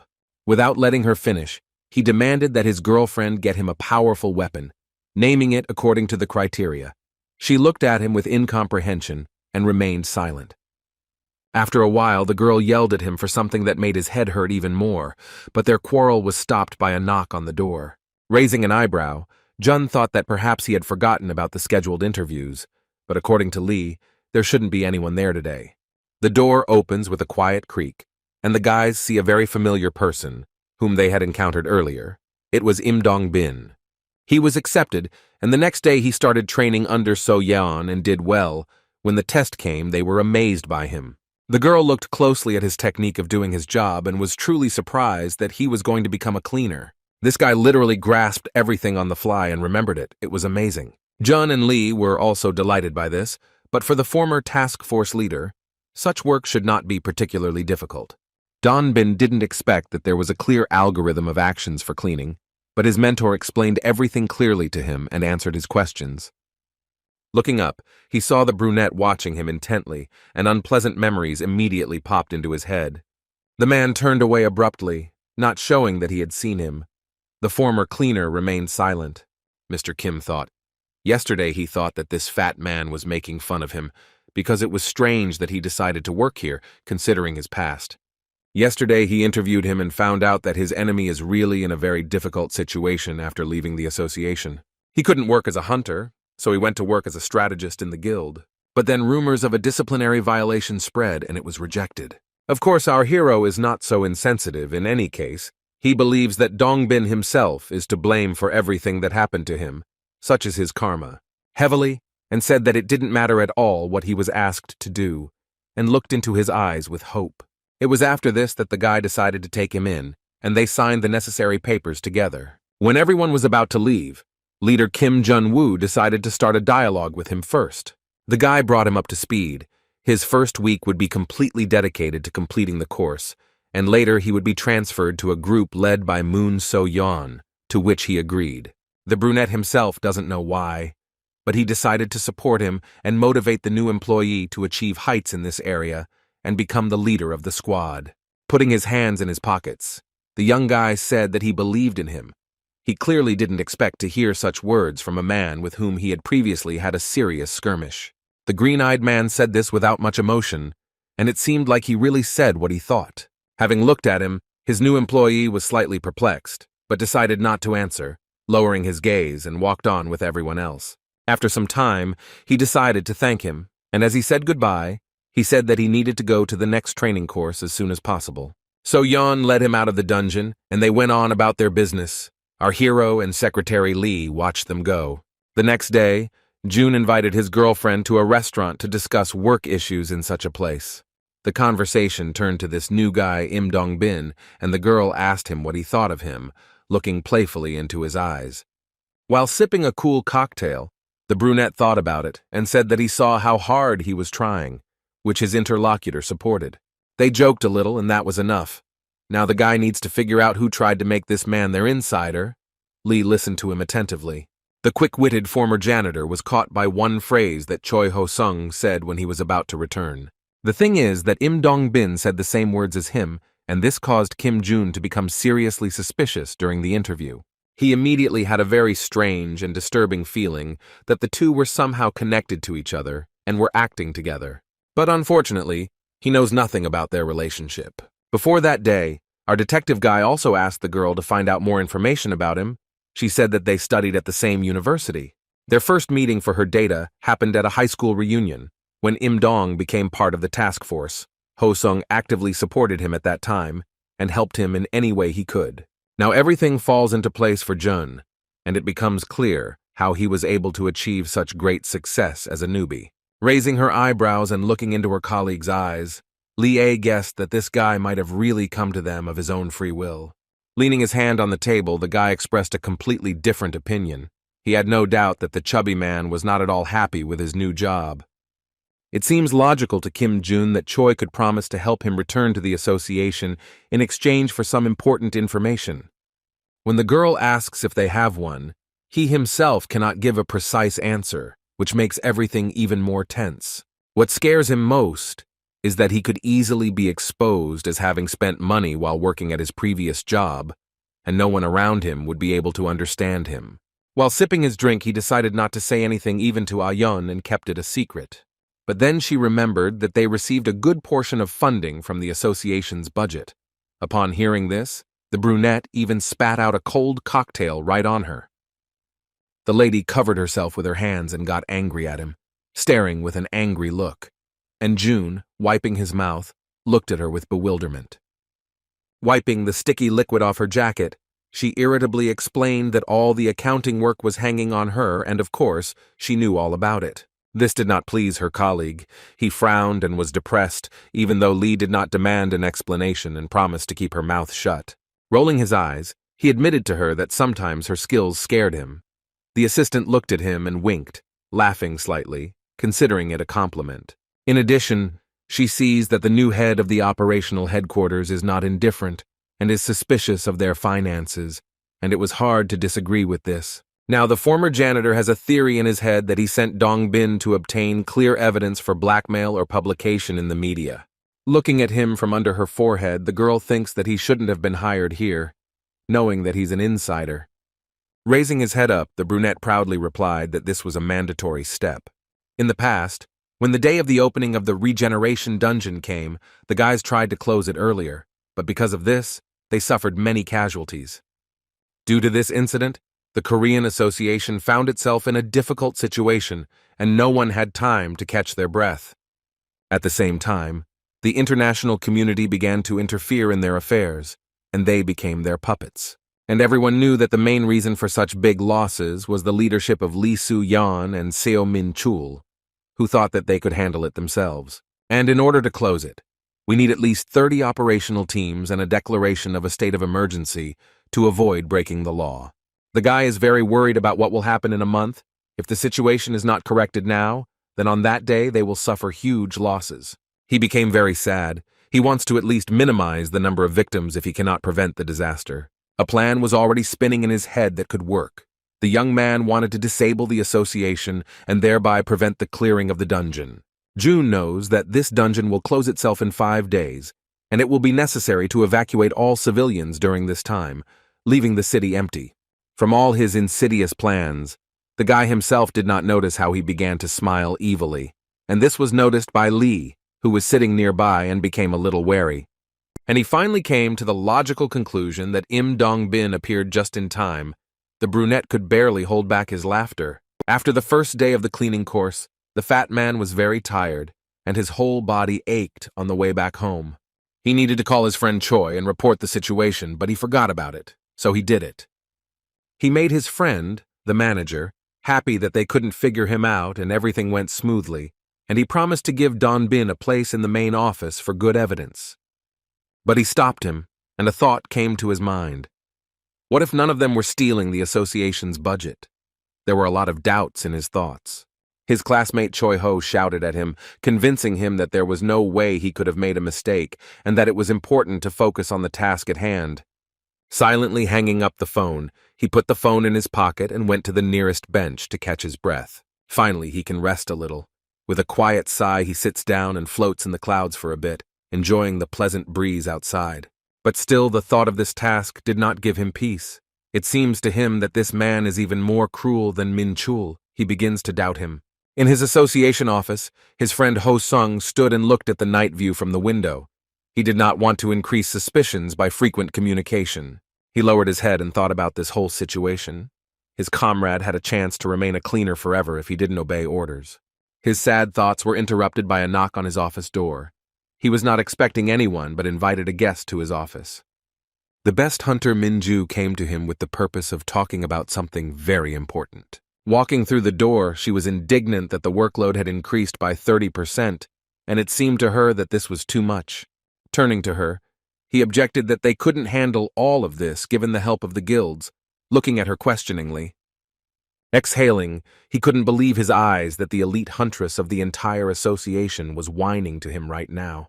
Taking a couple of steps forward, the girl clarified that this problem only arose with the cleaners and looked the man in the eyes. He looked at her and asked for an explanation of where such problems could have come from. In a calm tone, the long-haired woman said that those situations had actually been gradually accumulating, and now they were having a hard time. But what angered Choi Ho the most was that the hunter interfered in the cleaners' affairs and tried to help them, and he yelled at the girl for this. She did not remain silent and raised her voice in response to him, looking straight into his eyes. She does not like this division of people into categories of important and not so important. However, for this stubborn man, these people are nothing more than support. and in his opinion, do not deserve respect. The long-haired girl continued to confidently stand up for them and asked to expand the staff of cleaners or hire a cleaning company. The stubborn man looked at her sideways and asked about Kim Jun, who could have persuaded her, but she confidently refuted his assumption. After thinking it over quickly, Choi Ho-seong decided to retreat this time to avoid arousing unnecessary suspicion. The yellow-eyed girl looked at him intently and was not going to back down, which he knew well. Sighing slightly, he promised her to consider her proposal and give an answer later, letting her leave the office. Min-ju said nothing and silently left.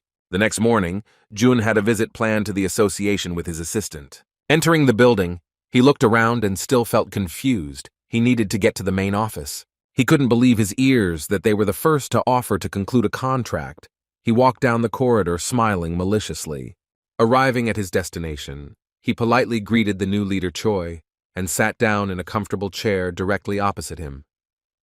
The man was the first to start the dialogue. He could not believe that the CEO of one of the cleaning companies was his predecessor and expressed great honor in such a meeting. Jun was of course glad, but asked not to make such formal greetings, suggested getting straight to the point and asked what pace of cleaning was interesting. Leaning on the back of the chair, he doubted that he understood this.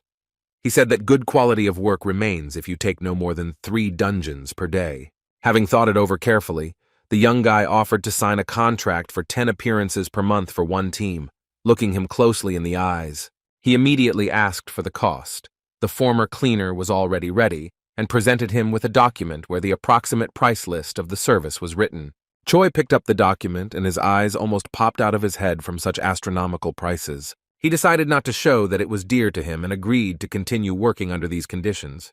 The brunette immediately saw through him. This man does not know how to hide emotions and pretend as if nothing had happened. They continued the dialogue. Having heard that it didn't matter to him which team would help, he immediately offered a squad with the newcomer, smiling slyly. After thinking about it for a bit, he asked for clarification with a hint, raising an eyebrow and looking at the guy. He waved his hand. The green-eyed man said that this man was the former head of the operational department. This one immediately guessed that it was Dong Bin.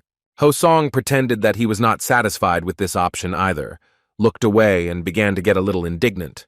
But still, he agreed with a smile to hire this squad. Jun politely thanked him for his trust and began to look for a contract. The man complained about the huge amount of work and leaned forward, thanking the young guy who turned away from him and smiled maliciously. There seemed to be some kind of struggle between them. Both of them felt this interesting atmosphere. After the managers had decided everything, they agreed on the date for payment of services. Kim left the office where his former secretary was already waiting for him, who did not understand why he had chosen that particular team for them. The guy didn't want to reveal all his cards and therefore ran away from the answer.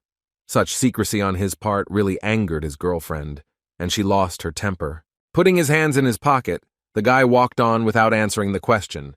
This infuriated her doubly, and the girl hit her colleague on the leg. The blow was quite strong. The brunette knelt down to look at the bruise, and then turned his gaze to her in surprise. With her arms folded across her chest, the girl was very offended at him for not trusting her and deciding everything himself, leaving her in the dark, while he looked at her with bulging eyes. With a heavy sigh, she turned away from him and was about to leave, and the former cleaner was angry that she hit him and wanted to throw her out of the company. However, after cooling down a bit, he realized that he couldn't do this.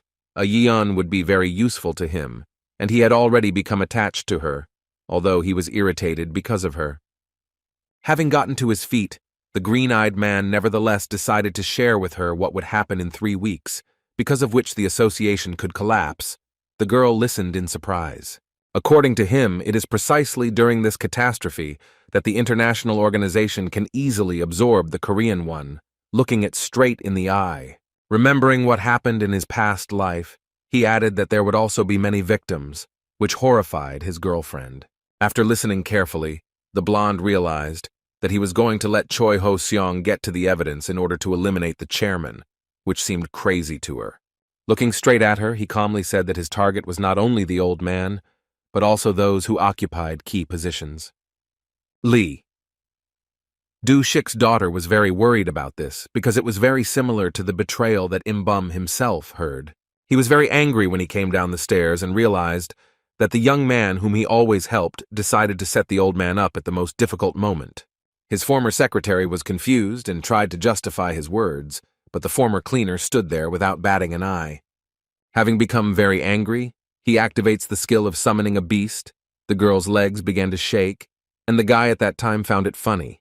The lady closed her eyes and tried to scream to prove that he had actually misunderstood everything. Seeing the tiger, Lee fell to the floor and trembled, but the beast approached her and licked her face without any malice. Jun asked the old man not to joke like that again. He was worried about his girlfriend's condition.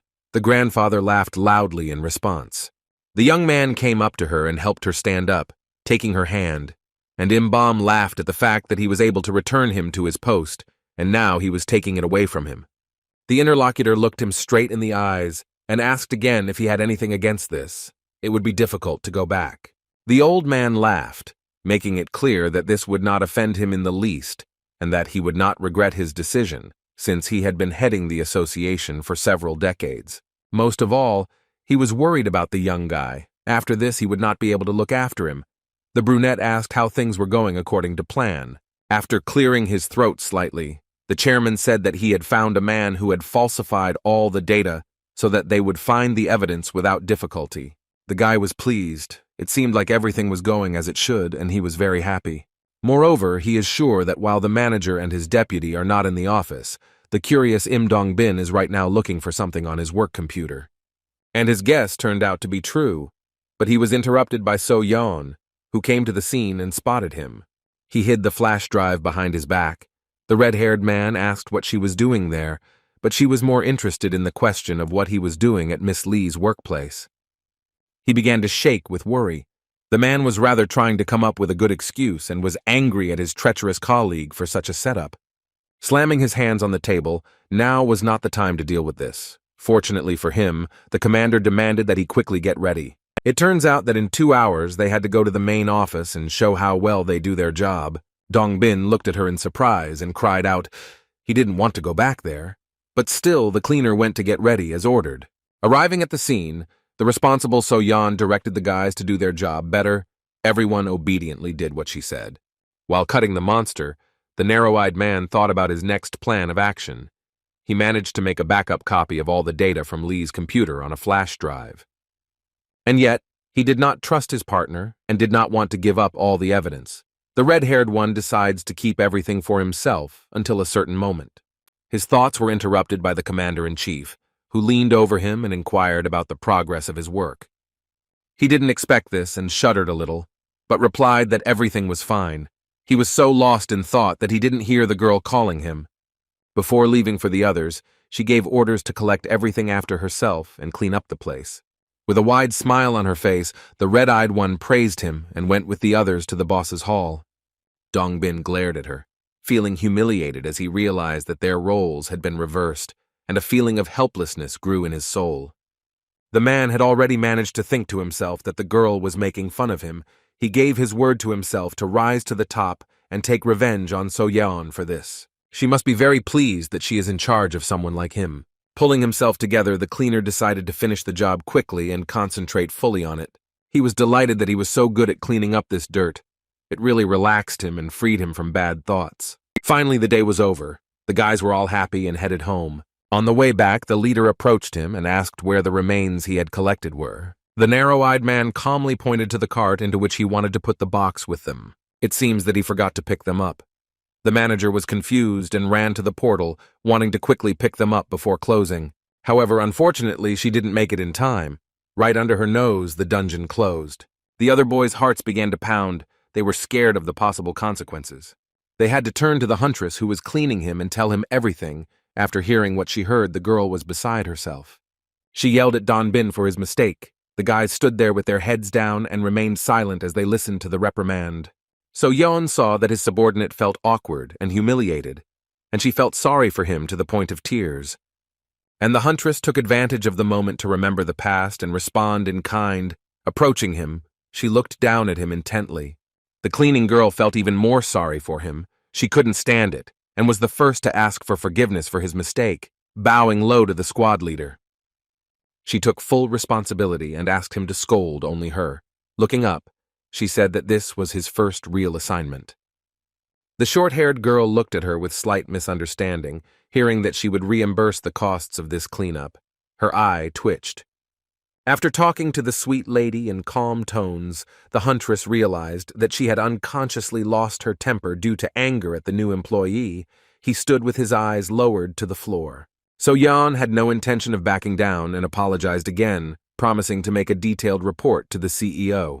Sighing, the hot-tempered colleague fixed her hair and promised to turn a blind eye to this incident, but only for the first time. The girl was very happy and thanked Commander Chu.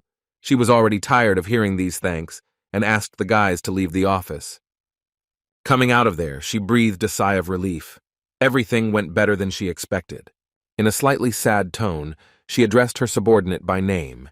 He looked at her and already mentally expected that she would start swearing.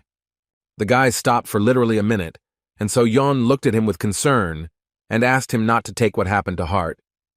She, trying to diffuse the atmosphere, told how she got lost on her first mission and cried. The narrow-eyed man looked at her and became completely confused. Dongbin lowered his head and couldn't understand why she was comforting him and standing up for him. If it was completely his fault, these thoughts haunted him. At the association, his evil comrade was having a telephone conversation with the president of a construction company. Choi Ho-sung promised them with a trembling voice that he would exchange the weight for a fine and a free training center in Jeongnam. Kang Seung-hyun demands immediate payment. He is tired of waiting more than a few weeks and threatens to tell the reporters everything. He did not trust him again and simply hung up. Hearing the beeps, the man was very angry at such behavior on their part. In a panic, the new head of staff began calling his classmate Don Bin, but there was silence in response. There were no beeps, and later it turned out that he had turned off his phone and it could not contact him. The man was filled with rage from the pile of problems. He hasn't been in touch for several days. Although judging by the reports he knows that he still visits his new job, the bearded man suspects that he abandoned him. He was shaking from all the worries and looking at the ceiling. He decided to leave his job at the main office. It's a pity that it didn't last long. The panicer's thoughts are interrupted by Yeon-soo, who bursts into his office without knocking. He lowers his head and demands that he pack his suitcases. But he received a sharp refusal to his words, removing his hand from his face and listened in surprise to what he would say next. The man brought the Karma Company's bills to the CEO. Choi began to carefully study the important document and mentally thanked him. With shining eyes, he looked at his friend and asked how everything had happened. The day before, in Kim Jun's modest office, his assistant stared at him, not understanding why he was so happy. He was overjoyed when he reviewed the CCTV footage and saw how Im Dong-bin had exposed their crimes. Now he can relax and just wait for his opponents to do something and everything will come to an end. Lee looked at him with a raised eyebrow and seemed not at all happy. Noticing how the most important person in this situation was working, it turns out that something happened. Recently, early in the morning, she entered the office as if nothing had happened and saw him. The girl clearly did not expect this and asked why he was there. Narrow, taking off his glasses and wishing her a good day, he went to his workplace to clean up the dust, which completely confused her. In conclusion, Lee Du-sik's daughter said that he worked hard after that incident and did not make any mistakes. Gritting his teeth, the manager became very angry that he had decided to become a diligent cleaner and refused to return to the association. Having hit the table, the guy did not want this person to correct his behavior and get on the path of correction. The blonde was very scared.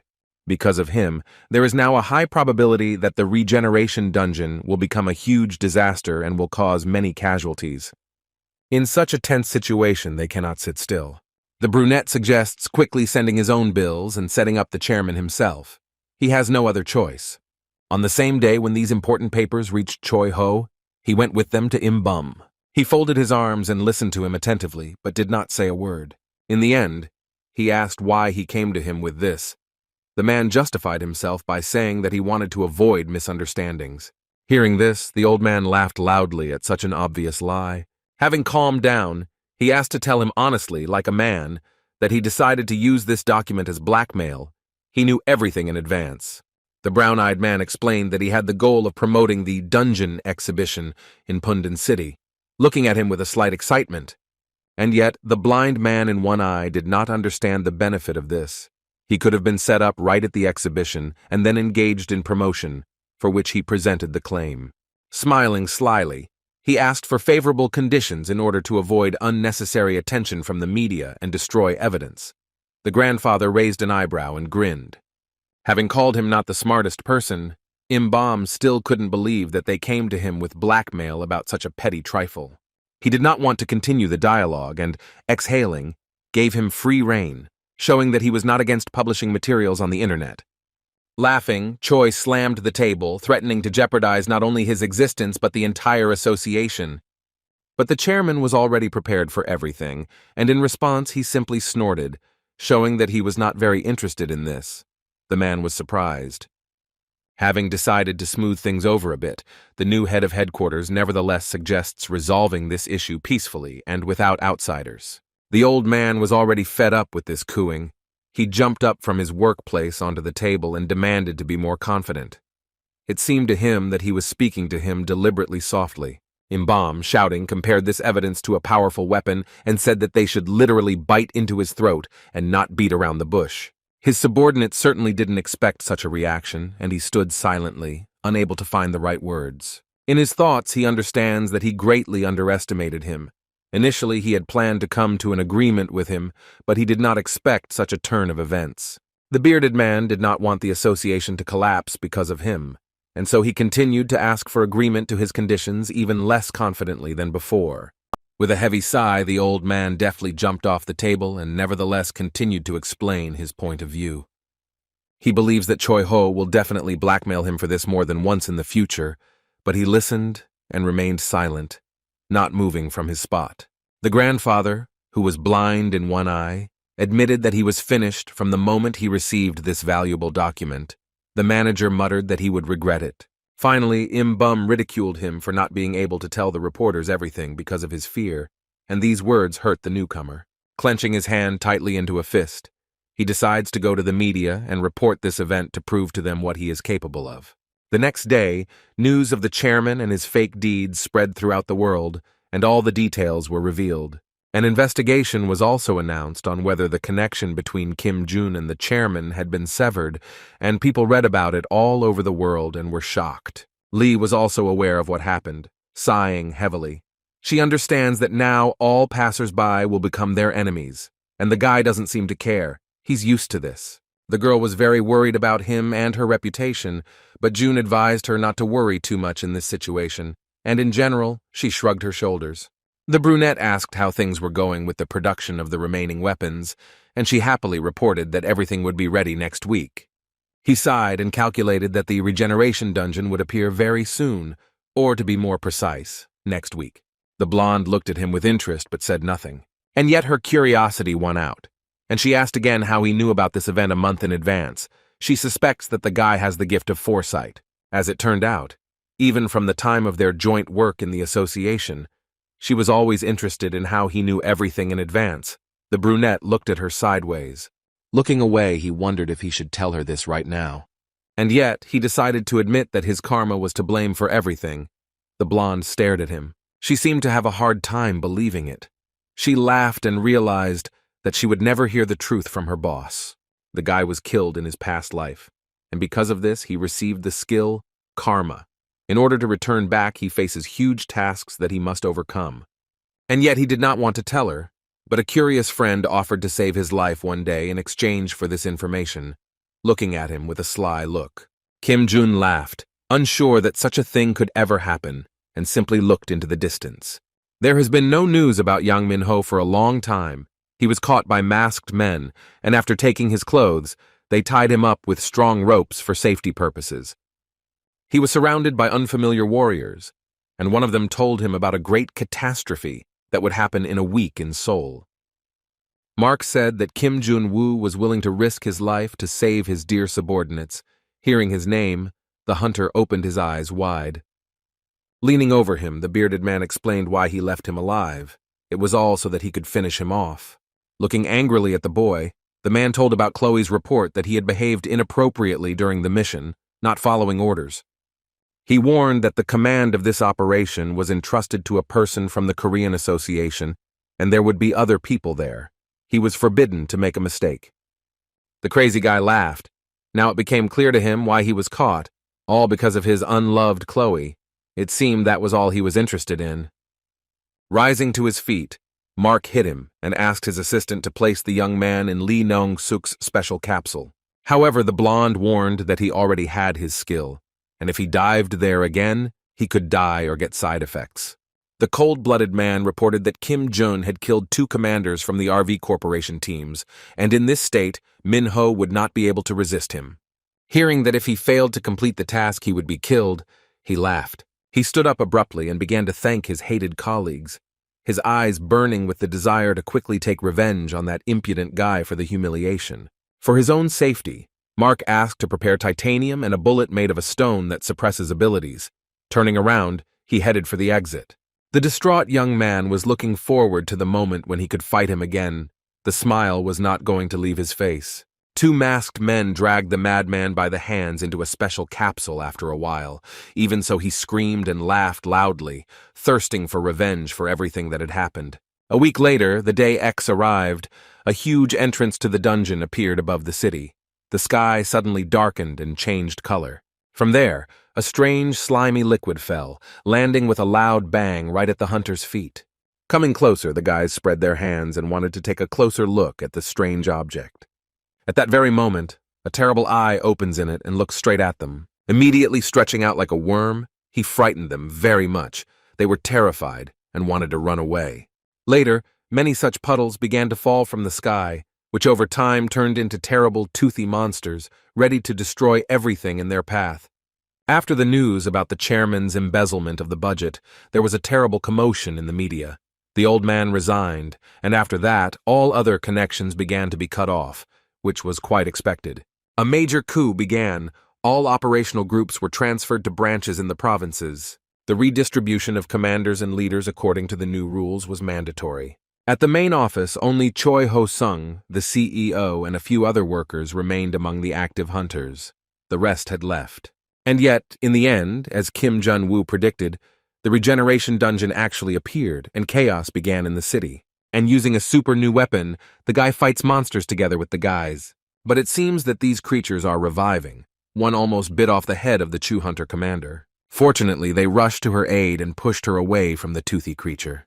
The guys reported to her that the 5th group was able to evacuate all civilians within a radius of 50 kilometers. It was time to start doing the main work. She had of course heard the news that an unstable dungeon had been spotted, but the girl could not have imagined that it would be of such a scale and was shocked. After analyzing them, she sees that their level is yellow and higher, and unfortunately, no attack works against them. A subordinate approached her with a request to request reinforcements, but she scolded him. Because the association was already on the verge of collapse, the entire operational department had been cut to pieces. The boys don't know how to deal with these invulnerable creatures, and can only dodge them. While they were talking, a huge monster was about to attack them from above, but the hunters managed to react. The 2-armed monster hit the ground with a loud bang, and Chu jumped to the side. Thank God she was alive. However, there were casualties. He managed to catch the deputy, who said his last words before his death in a trembling voice. Seeing her best subordinate die before her eyes, she fell into a stupor and realized that this was not a raid at all, but a fight for survival. Swallowing the huge lump that was stuck in her throat, she used the radio to call on all task forces urgently. The girl demanded that everyone retreat and stop carrying out the cleanup. Looking at all this horror, she repeatedly repeated the same thing. My everyone should save themselves as best as possible so as not to fall into the clutches of these beasts. On this occasion, a meeting was held in the association, and everyone who remained in it gathered. The host reported that they had managed to minimize the damage, but manager Ha Seung-man was very angry. Slamming his hand on the table, he expressed his indignation at the fact that the hunters could not cope with the chaos that was happening outside. Leader Choi reported what level they were, hinting that acting hastily would be very dangerous, but the man seemed completely uninterested in this. Due to the difficulty of completing the mission, the commander-in-chief of the headquarters proposes sending a request to all operational groups of the country to join the battle. An argument broke out between the commanders-in-chief. Ho Song did not want to risk the lives of many and shouted at his superiors for this. There was an awkward pause in the room. Everyone present looked at each other and remained silent.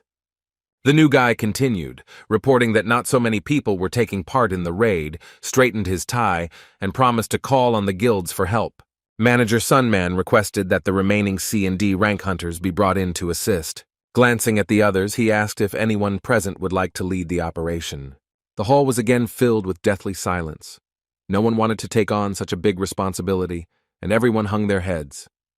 Having called them cowards, he was left with only one person who could handle it. Before he could finish speaking, Choi Ho-seong had already spoken out against it, and he began to guess who he meant, fearing for the association's reputation. Having slammed the table, the man reminds that now the lives of many people come first, and there is certainly no point in going over and delaying this, which made his colleague think.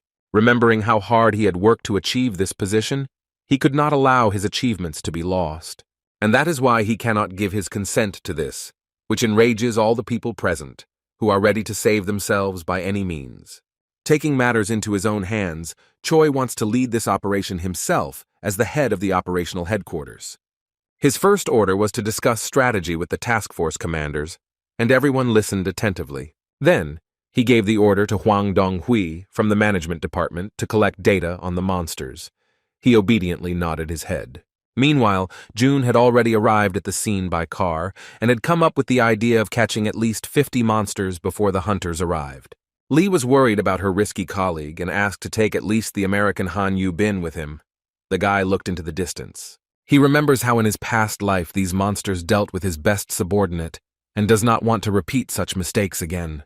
The brunette doesn't want to wait and decides to go there quickly, asking his assistant to get what he asked to bring here. Without wasting any time, the guy is going to change clothes right in the car, which surprised Lee. Before leaving, he asked the girl to stay here in the car but to be in touch and report in case of danger. Looking out the window, the blonde asked him to also be careful and attentive outside. In the past, Commander Chu received a small injury in a battle, but because of it, she had to hide and sit out for a while in a quiet place. But even there, a toothy monster from a terrible dungeon found her and was about to attack. The girl did not have the strength to even move from the spot, and it seemed to her that this was the end. Trembling with pain and fear, she prepared to say goodbye to life. Hearing a strange cry, she raised her head and saw how the creature fell apart into pieces. Many other monsters were also injured, all of which were dealt with by the former hunter Kim Jun-woo, using his skills to increase the damage. Taking a long chain in his hands, swinging it like a cowboy lasso, he went towards the largest monster of them all. After taking 4 large steps, he managed to put this huge creature on a chain. The young daredevil swung from the iron rope and was able to jump up above it to carry out the second part of the plan. Getting closer to him and activating the skill, he attacked him from above. With a loud cry, he threw his head back. Jumping higher, holding on to the leash, the guy knew that this was not enough, and he needed to strike with much greater force. Using his skills, the brunette used the skill of omnipotence and deftly pierced the head of the huge creature. Finally jumping to the ground, he looked around and laughed as he greeted these terrible creatures. It seemed that something was driving him inside, perhaps memories from a past life and a slight thirst for revenge, a trace of which was visible in his eyes. It was time to clean up here. The monsters surrounded him from all sides and growling angrily crept up on him. However, thanks to his skills, he easily won the victory. Having freed himself a little from work, he checked the quality of the connection with Lee A-yeon and asked the girl to check the level of cleansing. Sitting in the car, she could remotely observe the situation and give recommendations. The blonde glanced at the monitor and gave advice to clear out those 30 monsters in half an hour. Laughing and drawing his sword, he was shocked that the security of the control department server was poor. His assistant took it as a compliment. He needed to get to the next territory as soon as possible. Lee promised to deliver the guy with the breeze. Taking a deep breath, he was ready. At the same time, in the association, Choi Ho-sung decided to ask Kim Jun-woo for help.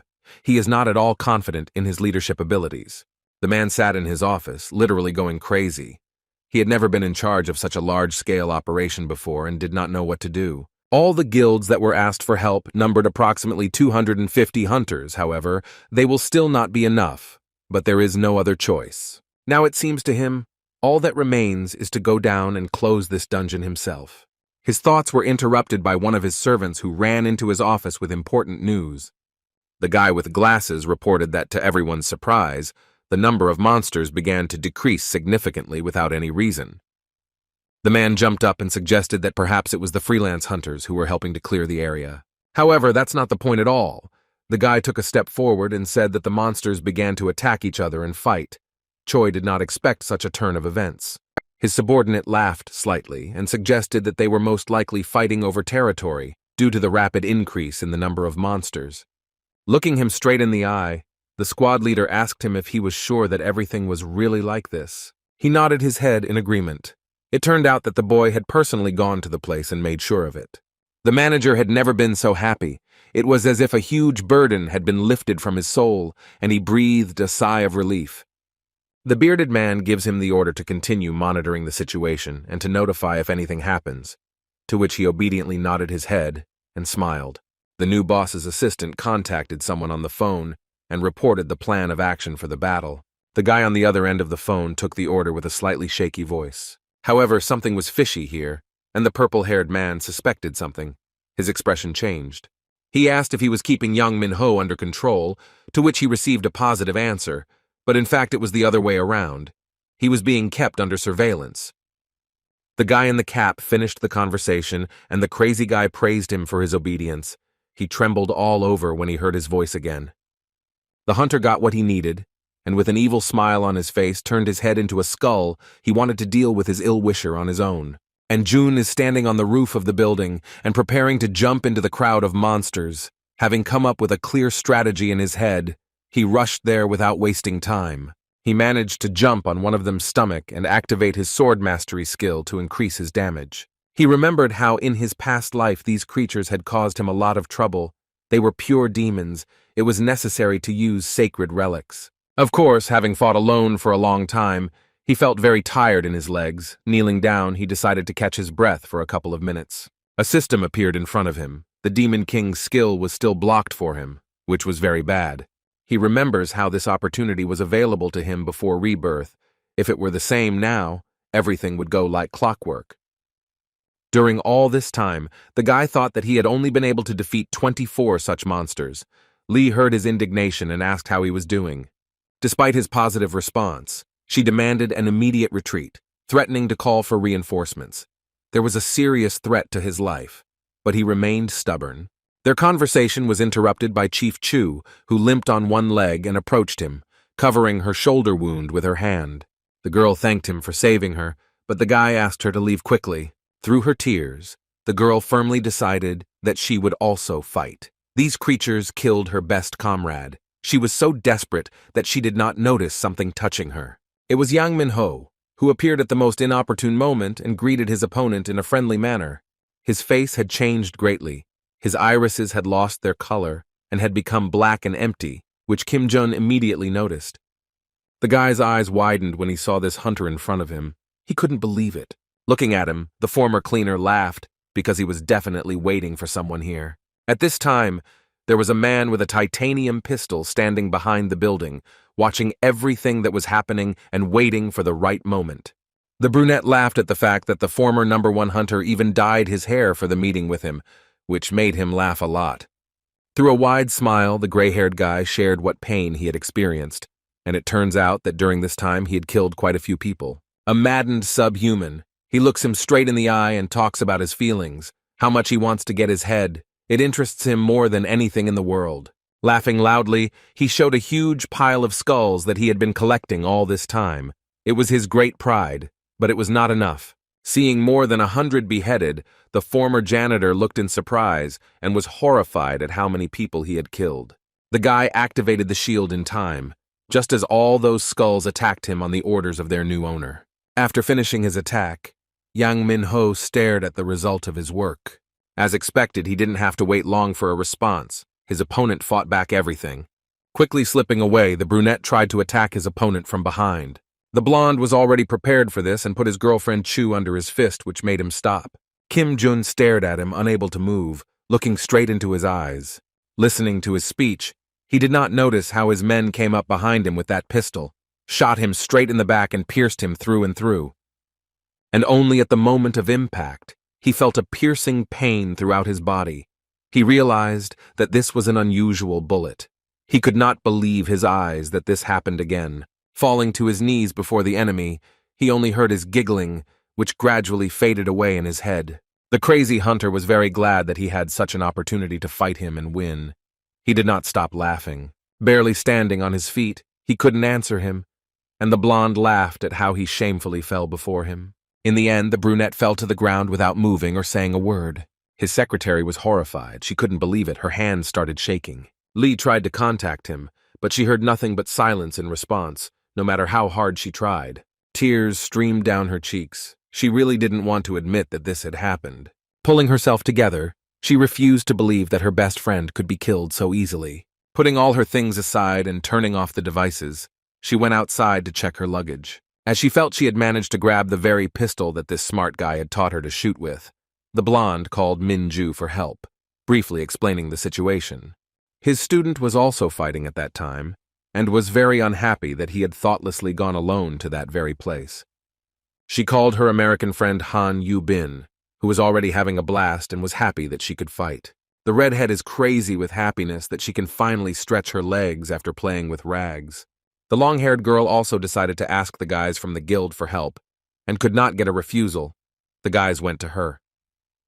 Without thinking twice, Mrs. Lee went to look for him first, despite the fact that everyone was acting arbitrarily for his sake and could get a scolding. Running as fast as she could, the girl remembered all the best moments with him and cried, with hope in her heart, to get everything back. The brunette lay motionless on the ground. Everyone already thought that he was finished. The enemy team leaders reported to their partner that they had used the irregular under the influence of the ability suppressing stone with pride. The guy in glasses praised them, promised to report to his superiors about the work they had done, and grinned slightly. Suddenly, he heard a loud, piercing scream from one of his colleagues on the phone and didn't understand what was going on. As it turned out, someone attacked him at the most unexpected moment, cutting off his hands. It was Kim Jun who stood up and picked the perfect time to attack. Immediately after this, the brunette sat down and stopped moving again. The barrel of this pistol was pointed at him again, waiting for the order to shoot. The guy on the other end of the phone demanded the team leader answer him after hearing the heartbreaking scream again. For this, Min-ho now got angry at his stupid subordinate and cut off his head from his shoulders. He was beside himself when he saw that he wanted to shoot a hole in her.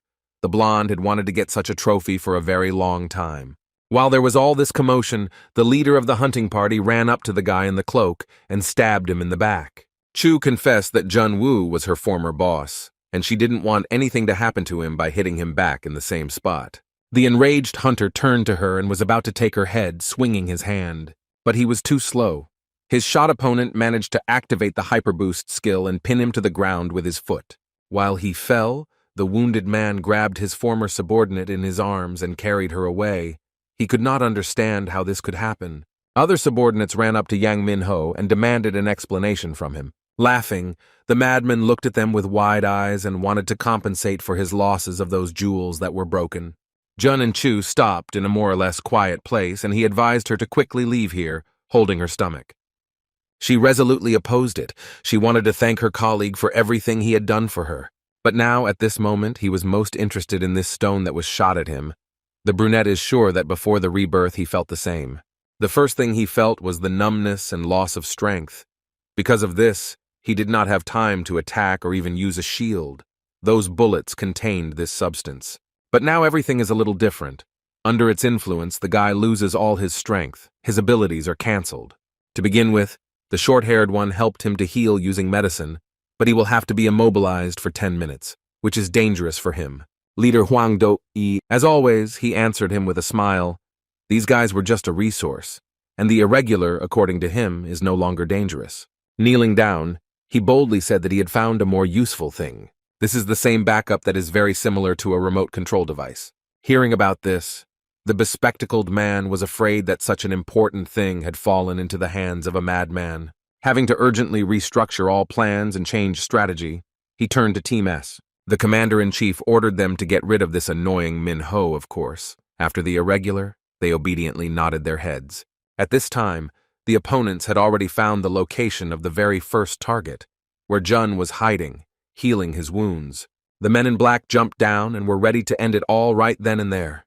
The brunette asked his former subordinate Ji Yeon to quickly run away from here, but she, on the contrary, rushed to fight for him. It was necessary to wait for time. With one blow, they knocked her to the ground, and with the second blow, they activated a special skill with which they were going to deal with Jun. They pointed a gun right under his forehead. He saw everything and didn't know what to do. He couldn't move because of the effect of the treatment, but then he saw a very bright light before his eyes. The company representative's girlfriends came to help him and repelled the attack just in time. The red-haired American desperately fought with all her might against the attackers. She was very glad that she could finally let off steam. The man felt that he couldn't handle her and asked where the little one got so much strength. Hearing what she was called, the wild girl became even more angry and yelled at him. The shorty pressed even harder with his huge weapon, and he slowly moved back. Activating the additional skill, she broke through his only defense that saved the bully. At that time, Minju's student was fighting with another person and was doing well. And only in the middle of the battle did her opponent notice that she had activated her power, lost her sword somewhere, and was repelling attacks without it. Finally, the 10 minutes that Jun needed to recover his strength passed, and without wasting any time, he took out his weapon from behind his back. He hit the enemy hard on the back of the head, and he fell to the ground with a loud cry. The guy thanked his girlfriends for saving him and suggested that they quickly continue the operation. However, even now he didn't want anyone to help him, and asked the girls to go away from the place of the massacre. They looked at him in surprise. Kim Minju was the first to object to him. She had no intention of retreating and wanted to fight side by side with him. The brunette didn't like this tone of communication, and he ordered her to leave here quickly once again, looking intently into her eyes. The swordswoman held her sword to his neck, giving him an angry look. With tears in her eyes, she said that she would become his if he did everything alone. The long-haired girl reminded him that he no longer had the right to order her around, since he was no longer in the association. The guy rolled his eyes in displeasure. Her American friend Han Yu-bin supported her.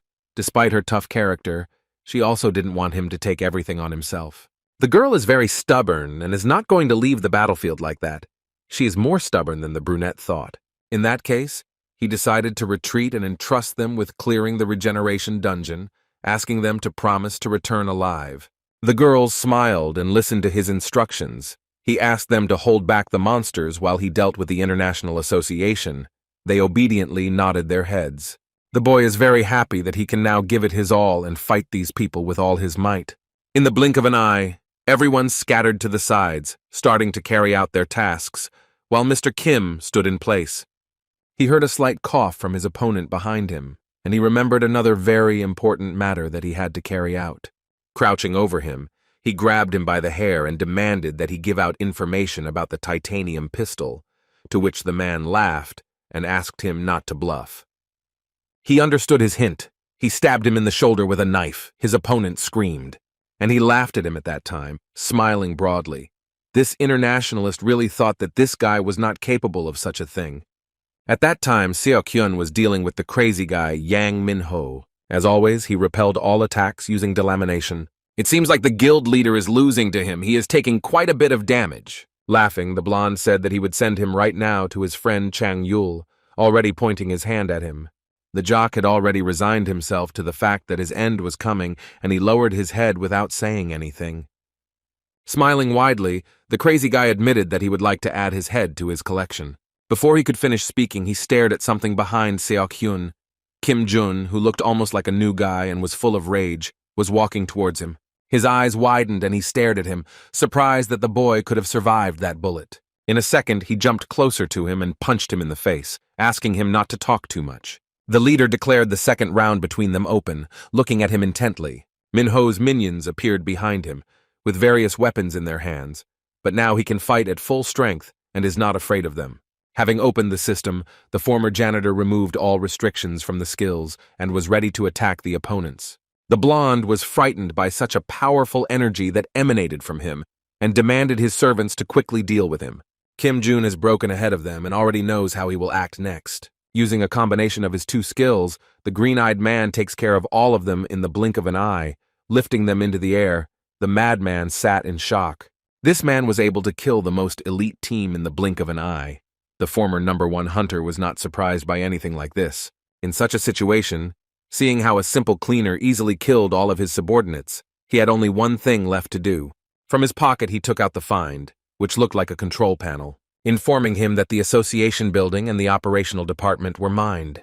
The wounded guy thought he was just crazy and just continued to watch his actions. However, he was shocked that he actually told the truth, blowing up the building in front of his eyes.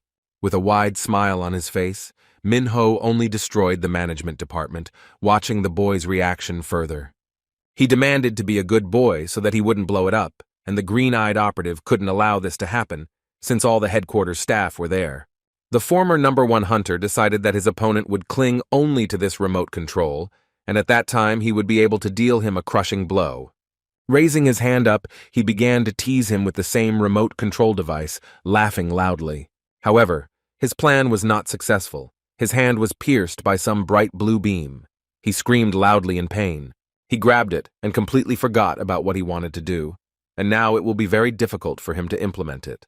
Even Kim Jun himself was surprised by this turn of events. He turned around and saw a familiar face. Behind him stood a Yuan who was able to aim and hit the target accurately. The guy looked at her in surprise, but she asked him to quickly take the remote control from him and not drag it out. The men looked at each other and decided on their next and common target. Without hesitation, they rushed after his severed hand that held the device. Jun almost took it, but was stopped by a girl's scream, which made him turn around. She was captured by enemies and manipulated by her leader at knife point. Now the guy is faced with a difficult decision. He cannot allow the explosives to be activated and allow many casualties in the association. But on the other hand, he remembers all the happy moments with his former secretary and makes his choice. He instantly rushed to his friend to save her, and Minho almost reached him. Lee asks him not to come here. He needs to worry about the remote control, kicking away the cocky men. However, now that he has decided everything, the girl could not influence his choice. Activating the acceleration, he goes to her to save her life. But only one more bullet could stop the brunette, this time in the leg, and he fell to the ground. It was the work of a crazy enemy who wanted to get his head for his collection by any means necessary. With tears in her eyes, his assistant asks him to get up quickly and save himself. Unfortunately, the guy had no strength and all he could do was crawl, which he wasn't very good at either. Minho attacked him from behind at this time, activating a powerful explosion of blue fire. Looking at her, he laughed that her friend died in a fire in such a terrible way. The girl could not believe it. She looked at the whole picture and was very worried this couldn't be. Her vision was blurred by tears and she tried to reach out to him. Just as she wanted to remove it, suddenly a strong male palm squeezed it in response, and her heart began to tremble. It was his hand, and she was very glad to hear his voice again, but he looked like a completely different person. The boy thanked her for helping him unlock the Demon King's special skill. Looking sideways at young Minho, he admitted that no one had ever irritated him as much as he had. Such an enraged look, coupled with this skill, seriously scared him. He froze in place and couldn't move or even breathe. The leader asks the girl to retreat. Something really hot and dangerous is about to start here. Activating the Demon King's skill, he prepares to teach everyone a good lesson. He instantly settles all the offenders who were near him, including the main crazy guy himself. He got it pretty bad. But even in such a situation, he was able to use his strength to try to resist him. All he had to do was forcibly sacrifice all his subordinates in order to win. Everyone who was nearby screamed at the top of their lungs, giving all their life energy only to him. Now the wounded souls have turned into a skeletal form, revealing the true nature of his power. Kim Jun is also awake and activates his ability, carefully observing the enemy's actions. He ran his finger through the air, creating a thin, bright blade that slowly moved towards the crazy guy. His body was cut in half. He stood there and didn't say a word. Everything was already blurry in his eyes. He didn't have time to react to it and just smiled. After this attack, the manager fell to his knees. His assistant ran up to him, wondering if everything was okay. He sighed heavily and looked at the former #1 hunter who was still speaking. Lying on the ground, he promised that from tomorrow the RV Corporation and its members would search for all those close to him. Lee managed to turn on the recorder in time and record everything. Now, 2 former employees of the association began to laugh, showing evidence of his crimes, promising that tomorrow the whole world would find out about everything. Raising his hand with the remote control, he wanted to blow up the last building that was left. But he was stopped by the laughter of the guild leader. SOK Hyun is very good with technology, and he said that even if you press the button on the remote, nothing will happen. The enemy is very unlucky. The young blonde opened his eyes wide and was shocked by this final setup. Kim Jun approached him and was ready to end the showdown with him on this note. A fire broke out at that place after our hero's final attack. After the guy had done his part, he called his subordinate Dong Bin with a very important request. When the conversation turned to the theft of information, he nervously laughed and tried to justify himself, but was interrupted. Using his usual cunning manipulations, he revealed that he knew that he had decided to cancel his agreement with Choi Ho-sung, threatening to fire him. Looking out the window, the red-haired man asked why he had called him.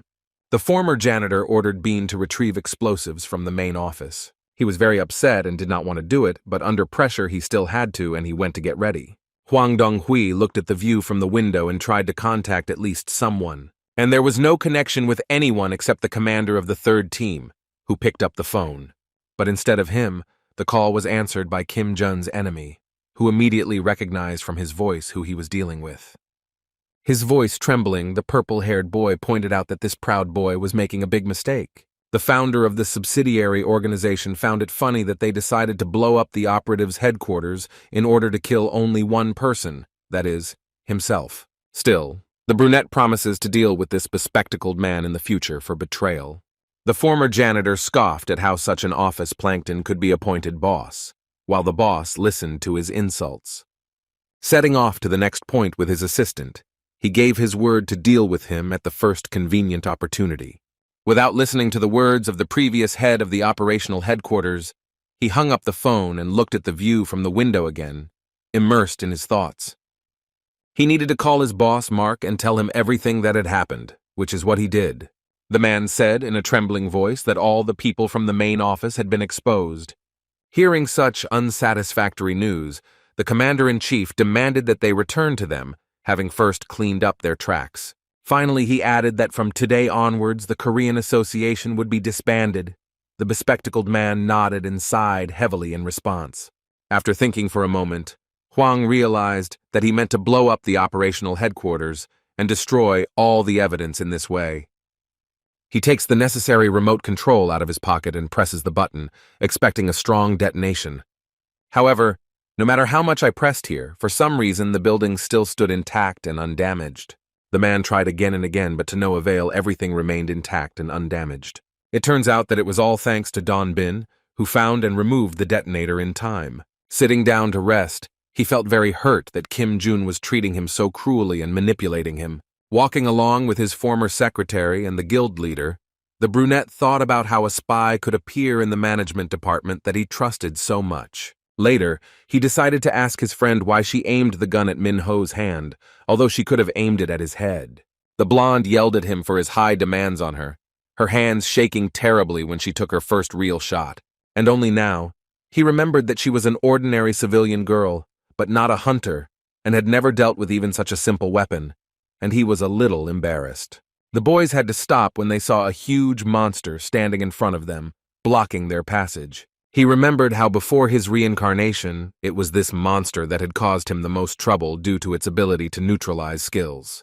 This creature was about to attack. The brave leader activated the defense, but then a warning appeared in the system. Kim Jun didn't have enough strength to repel the attack. His protective barrier crumbled in an instant.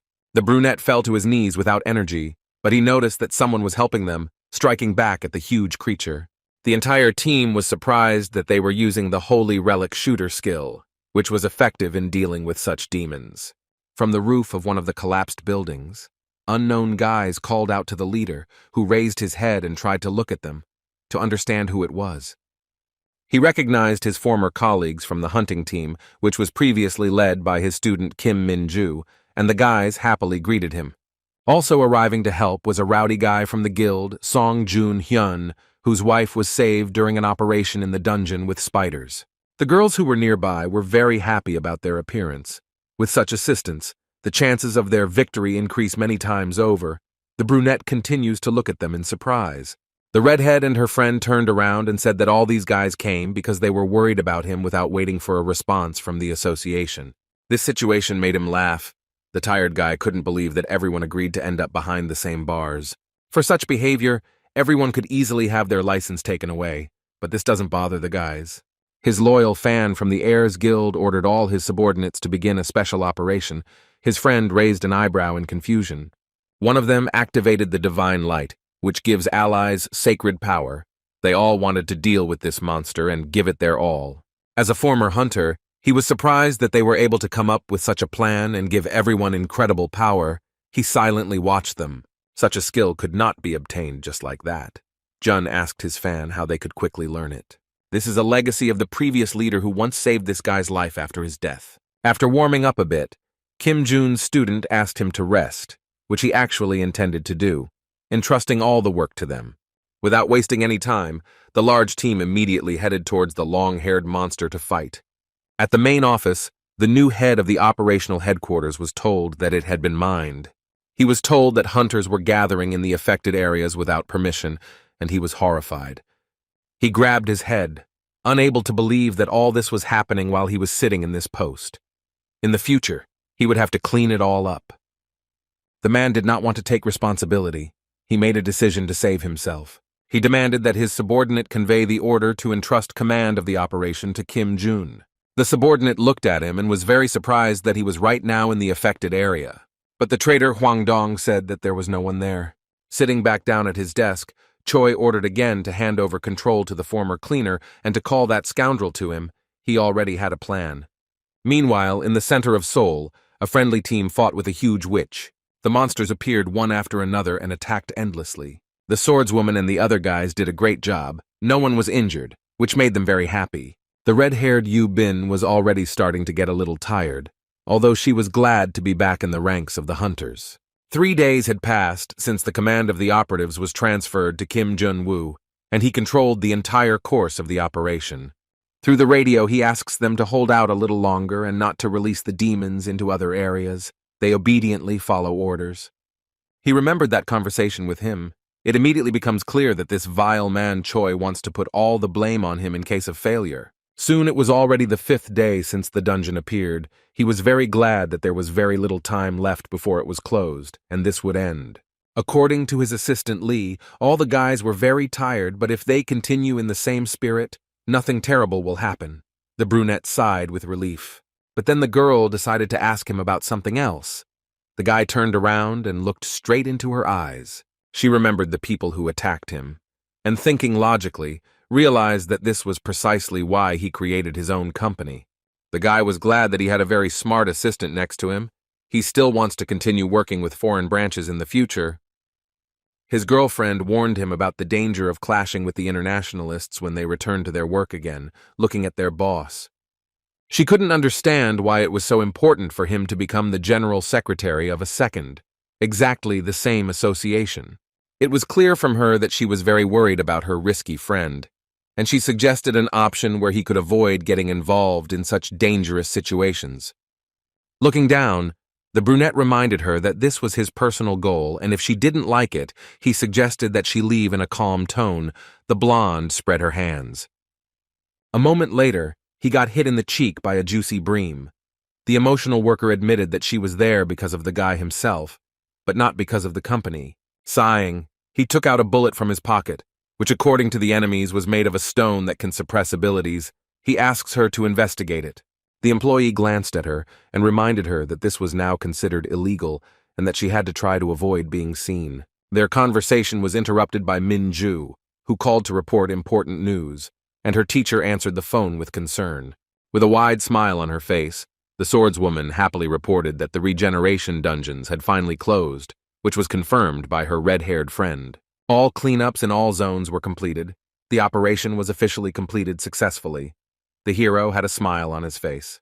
He thanked her and the other guys for such hard work and excellent results, and his secretary seemed to see something shocking. With a trembling voice, the blue-eyed girl turned to her boss and asked him to come to her. It turns out that the head of the operations department, Choi Ho-seong, was attacked. All his colleagues were already on site and were sorting out the situation, which shocked him. Meanwhile, the hunting boys in the city center were shouting and rejoicing at the victory, which had come to them with difficulty and great effort. The cleaners began to sort through the bodies of the dead giant monsters, discussing how they would deal with them. But even though the operation was a success, the Demon King skill user was left with a bad taste in his mouth due to the big incident. The first suspect in Choi's murder was his manager Huang Dong-hui, according to Jun. Perhaps the chief of staff found out something that shouldn't have been known, and he got into trouble for it. Hearing about such an unpleasant event, the association and the media were so shocked by the incident for the first time. The news was different all over the world. Also, after the appearance of this dungeon, something strange began to happen in the city. Hunters began to die en masse under mysterious circumstances, or disappear without a trace. When the number exceeded 36, the smart guy guessed that most likely, the RV Corporation decided to get rid of the workers who were hiding. The brunette couldn't believe that they had taken such measures to cover their tracks, and they had also finally abandoned Korea. The chairman came to see his former employee and was shocked by all the events. And surprisingly, he was even grateful that he was fired from the association. From today on, his place will be taken by his old friend, who himself agreed to this, the same Lee Du-sik. The guy said that he had recently contacted him and asked for help. Imbom looked at him in surprise, thinking that he was returning to the association. However, this is not at all the case. The guy wants to continue building relationships with foreign branches. Kim Jun also said that the RV Corporation left and quickly severed all ties, and he also subtly hinted to the chairman that his capital was at 0. Looking up, the old man looked at him with slight indignation. Every time they met, he asked for money, which irritated him a little. After all the unfortunate situations, his office was in a terrible state. Sales were falling, and employees' salaries were delayed. This is very stressful for the guy. After all the important payments, he has no money left for anything else, and besides, the income from the association has stopped. The old man gives him recommendations to attract investors, but he is not sure that this will work just because of his name. As a way out of the situation, the manager, with his arms crossed, suggested cutting down on labor costs, but this would also not have the best consequences. From under his forehead, he looked at Imbum with an evil gaze and said that before he literally squeezed water out of dried squid, laughing slightly. Now he decides to bring back his past self, a ruthless and cruel man even to his friends. And right now, in France, at the corporation's headquarters, there was a lot of commotion going on. Everyone was ordered to delete all data, everything connected to them. The workers ran around like they were scalded. But when they saw someone, they stopped. A mustachioed man stood in front of them, who laughed at all the changes. Some of his subordinates even ran away. Mark, having shut the mouth of one of his servants, asked the unexpected guest to leave, looking at him angrily. Usati recalled that the corporation collapsed due to the fault of this bearded man, and he is shifting responsibility. It was the head of the International Raid Control Squad, Kane, who had asked him from the very beginning not to touch Kim Jun, who returned with a wide smile. Looking at him with a keen gaze, the sharp-nosed man asked what the general director had to say about everything that had happened. He laughed and replied that he had only one order. All inspection teams were to be on standby. Sweat broke out on the bearded man's forehead.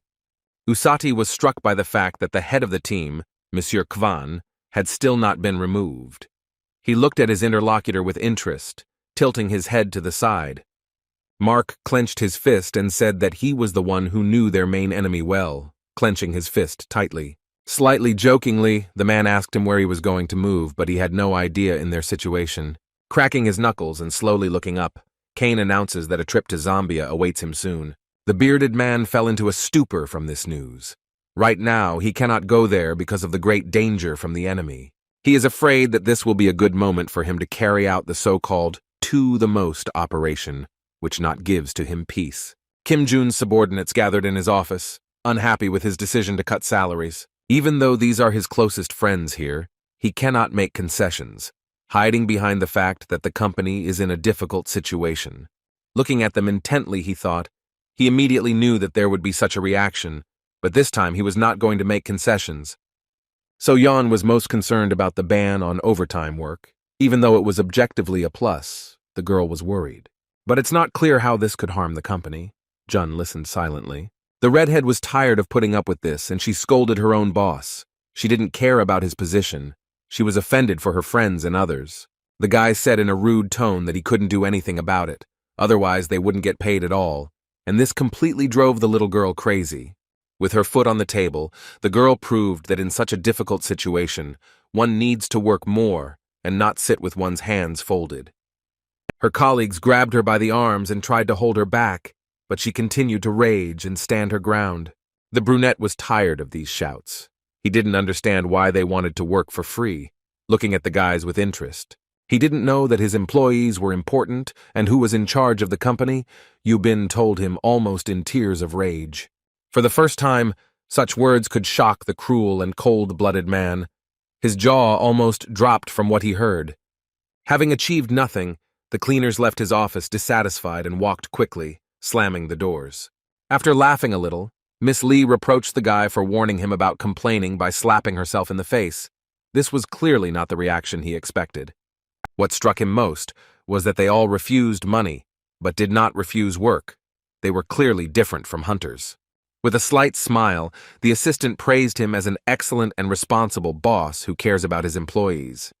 She couldn't help but take advantage of the moment to make fun of him, hinting that despite this, he was a bad businessman.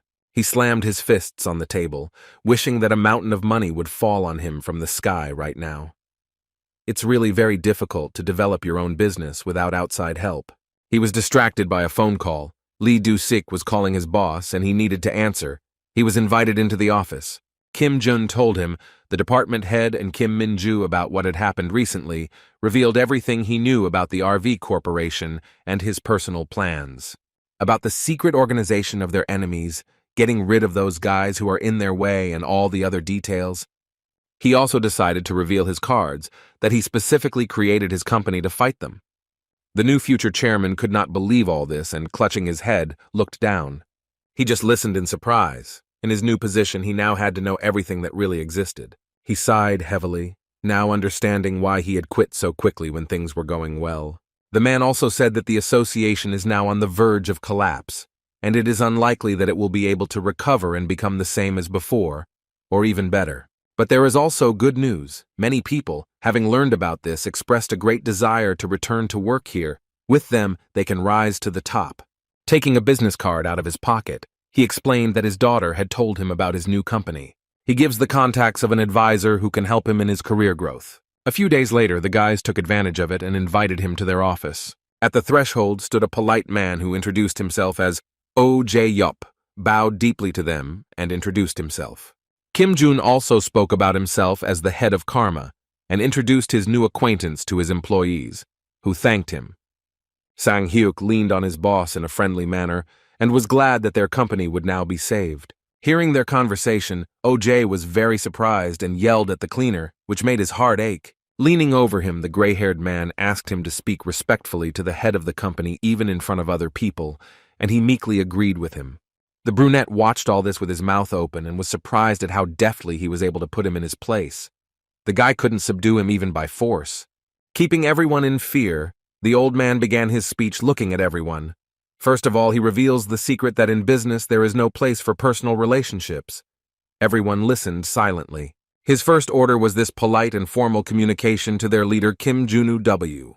The guys were shocked by such an old man. Some even had their knees shaking looking at him. He approached Miss Lee, his deputy, and asked to be shown around the office. With a little fear and distraction, she agreed to give him a tour. The green-eyed man watched all this and cried with joy that now they would help him create a real company.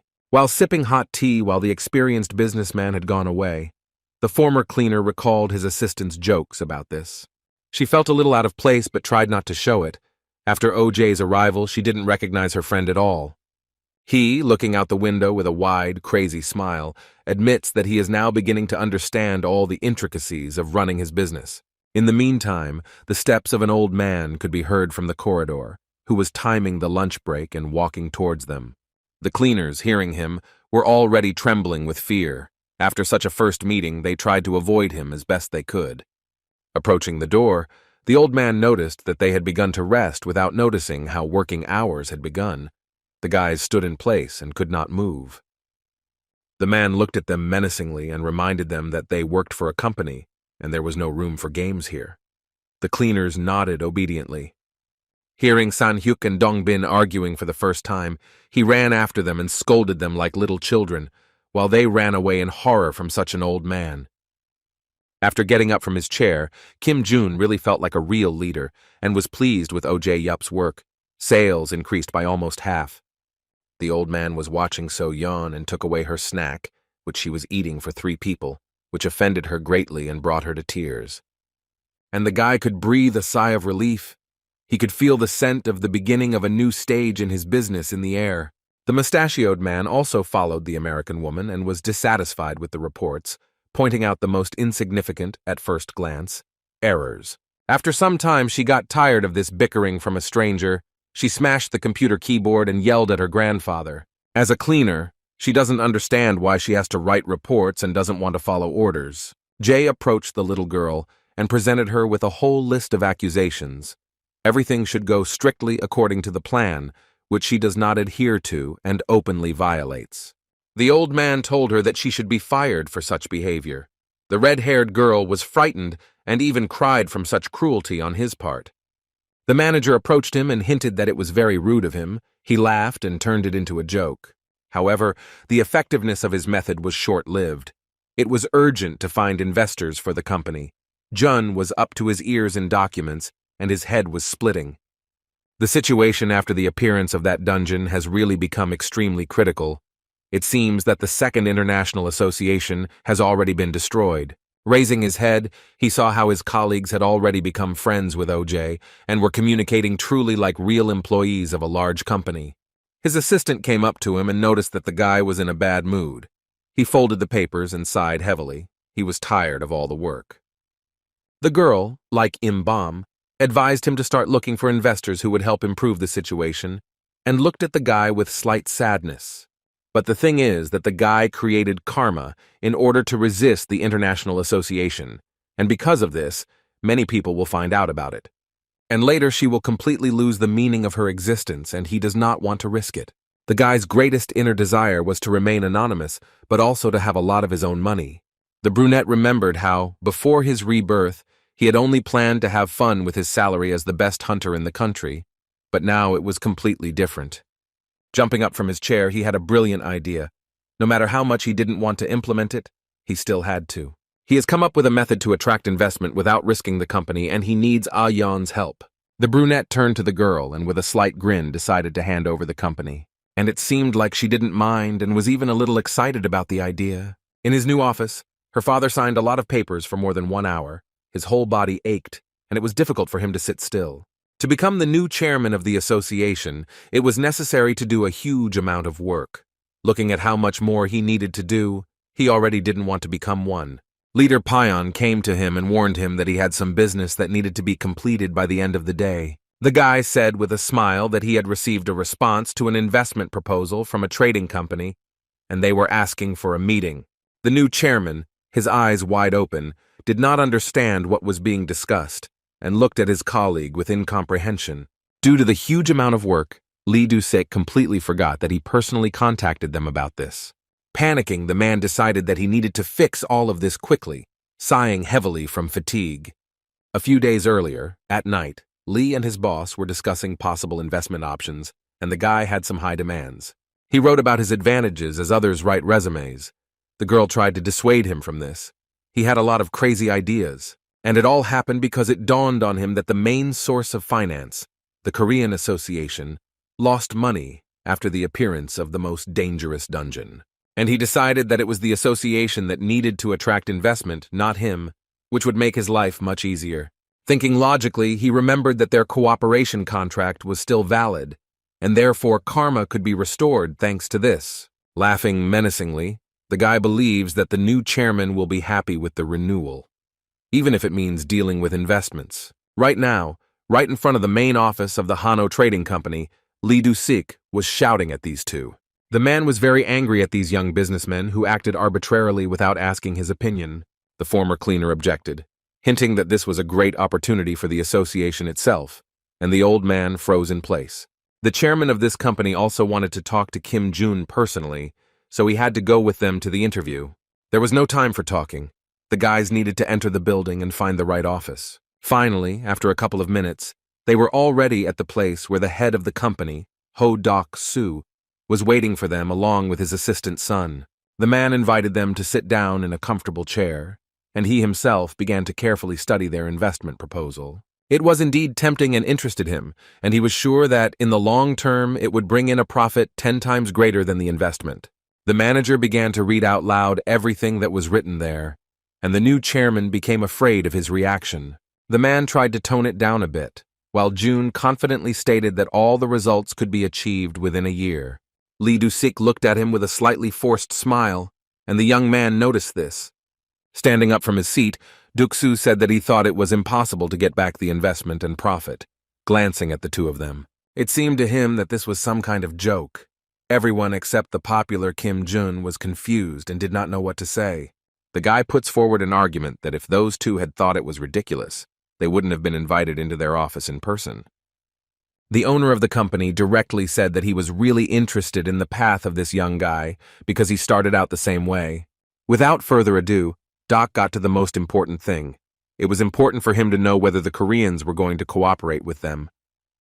Without giving them a chance to say a word, the man shared that he wanted to sign an exclusive import contract with the African branch. The guys listened attentively. Juna was the most interested in this idea. Looking him straight in the eyes, he asked to reveal more details. The chairman of Hanno told his colleagues that in just 1 week, 100 operational squads were created in private companies for cleanup. The young businessman knows that this is true, but the supply of other goods does not keep up with demand. If they monopolize this, they can rise high. He asks the commander-in-chief about the contract. He doesn't understand his intentions. The man looked up and asked if he knew about the fractal before answering. Few people knew that it was an indispensable tool for creating high-ranking weapons, and it was sold at a very high price. Leaning back in his chair, Dok-soo noted that the Republic of Congo has the largest deposits of this material, and their goal is contracts for its import. Folding his arms across his chest, it seemed to become clear to Jun why this was offered to him. If you think about it, the Civil War left the United African Branch in a terrible situation. According to his data, those guys have an acute shortage of hunters and constant pressure from the government, and smuggling of important products is also thriving. That is why the branch must constantly extract products and maintain the clearing of dungeons in order to ensure continuous supplies. Ellen looked at him together with her father, and it seems that the guy has already made his decision. In his eyes, it is a winning deal. Green-Eyed knows that it is dangerous to leave the country now due to the unpredictability of the actions of the International Association, and this made him think. Dok-soo was tired of waiting for an answer, so he said that he would guarantee investment and 10% of domestic sales, and looked at the guy from under his forehead. Lee Du-sik immediately agreed to this, which made the brunette very angry. He doesn't like to make rash decisions like him. The old man smiled through his teeth, taking revenge on him for everything he had done, barely holding back his laughter. Looking up at them, the company chairman thanked them and also asked them to take his son with them. Mr. Kim looked at him sideways. His father promised that he would be of great use to them, and they agreed that they would begin to act in exactly 4 days. When everyone went out into the corridor, the guy in the blue jacket asked to warn in advance if anyone else would be riding with them. The brunette nodded his head. Walking through the building, the head of Karma thought, he would like to take 2 girls with him at once, like he did in Vietnam, but he needs to choose one. A few minutes later, the former cleaner decided to ask his new colleague something. He wondered why his father was letting his son go to Africa with a stranger. He sighed heavily and looked down. As it turned out, the man was worried about him because of his soft nature, and decided to help him gain experience in this way. It was noticeable. The guy with the scar on his nose completely understood his parents' experiences. Jun stared at him. Quiet stopped and looked out the window. The very thought of traveling to another continent made him nervous. The brunette stopped and asked what happened there. It seemed to him that something traumatic and serious had happened.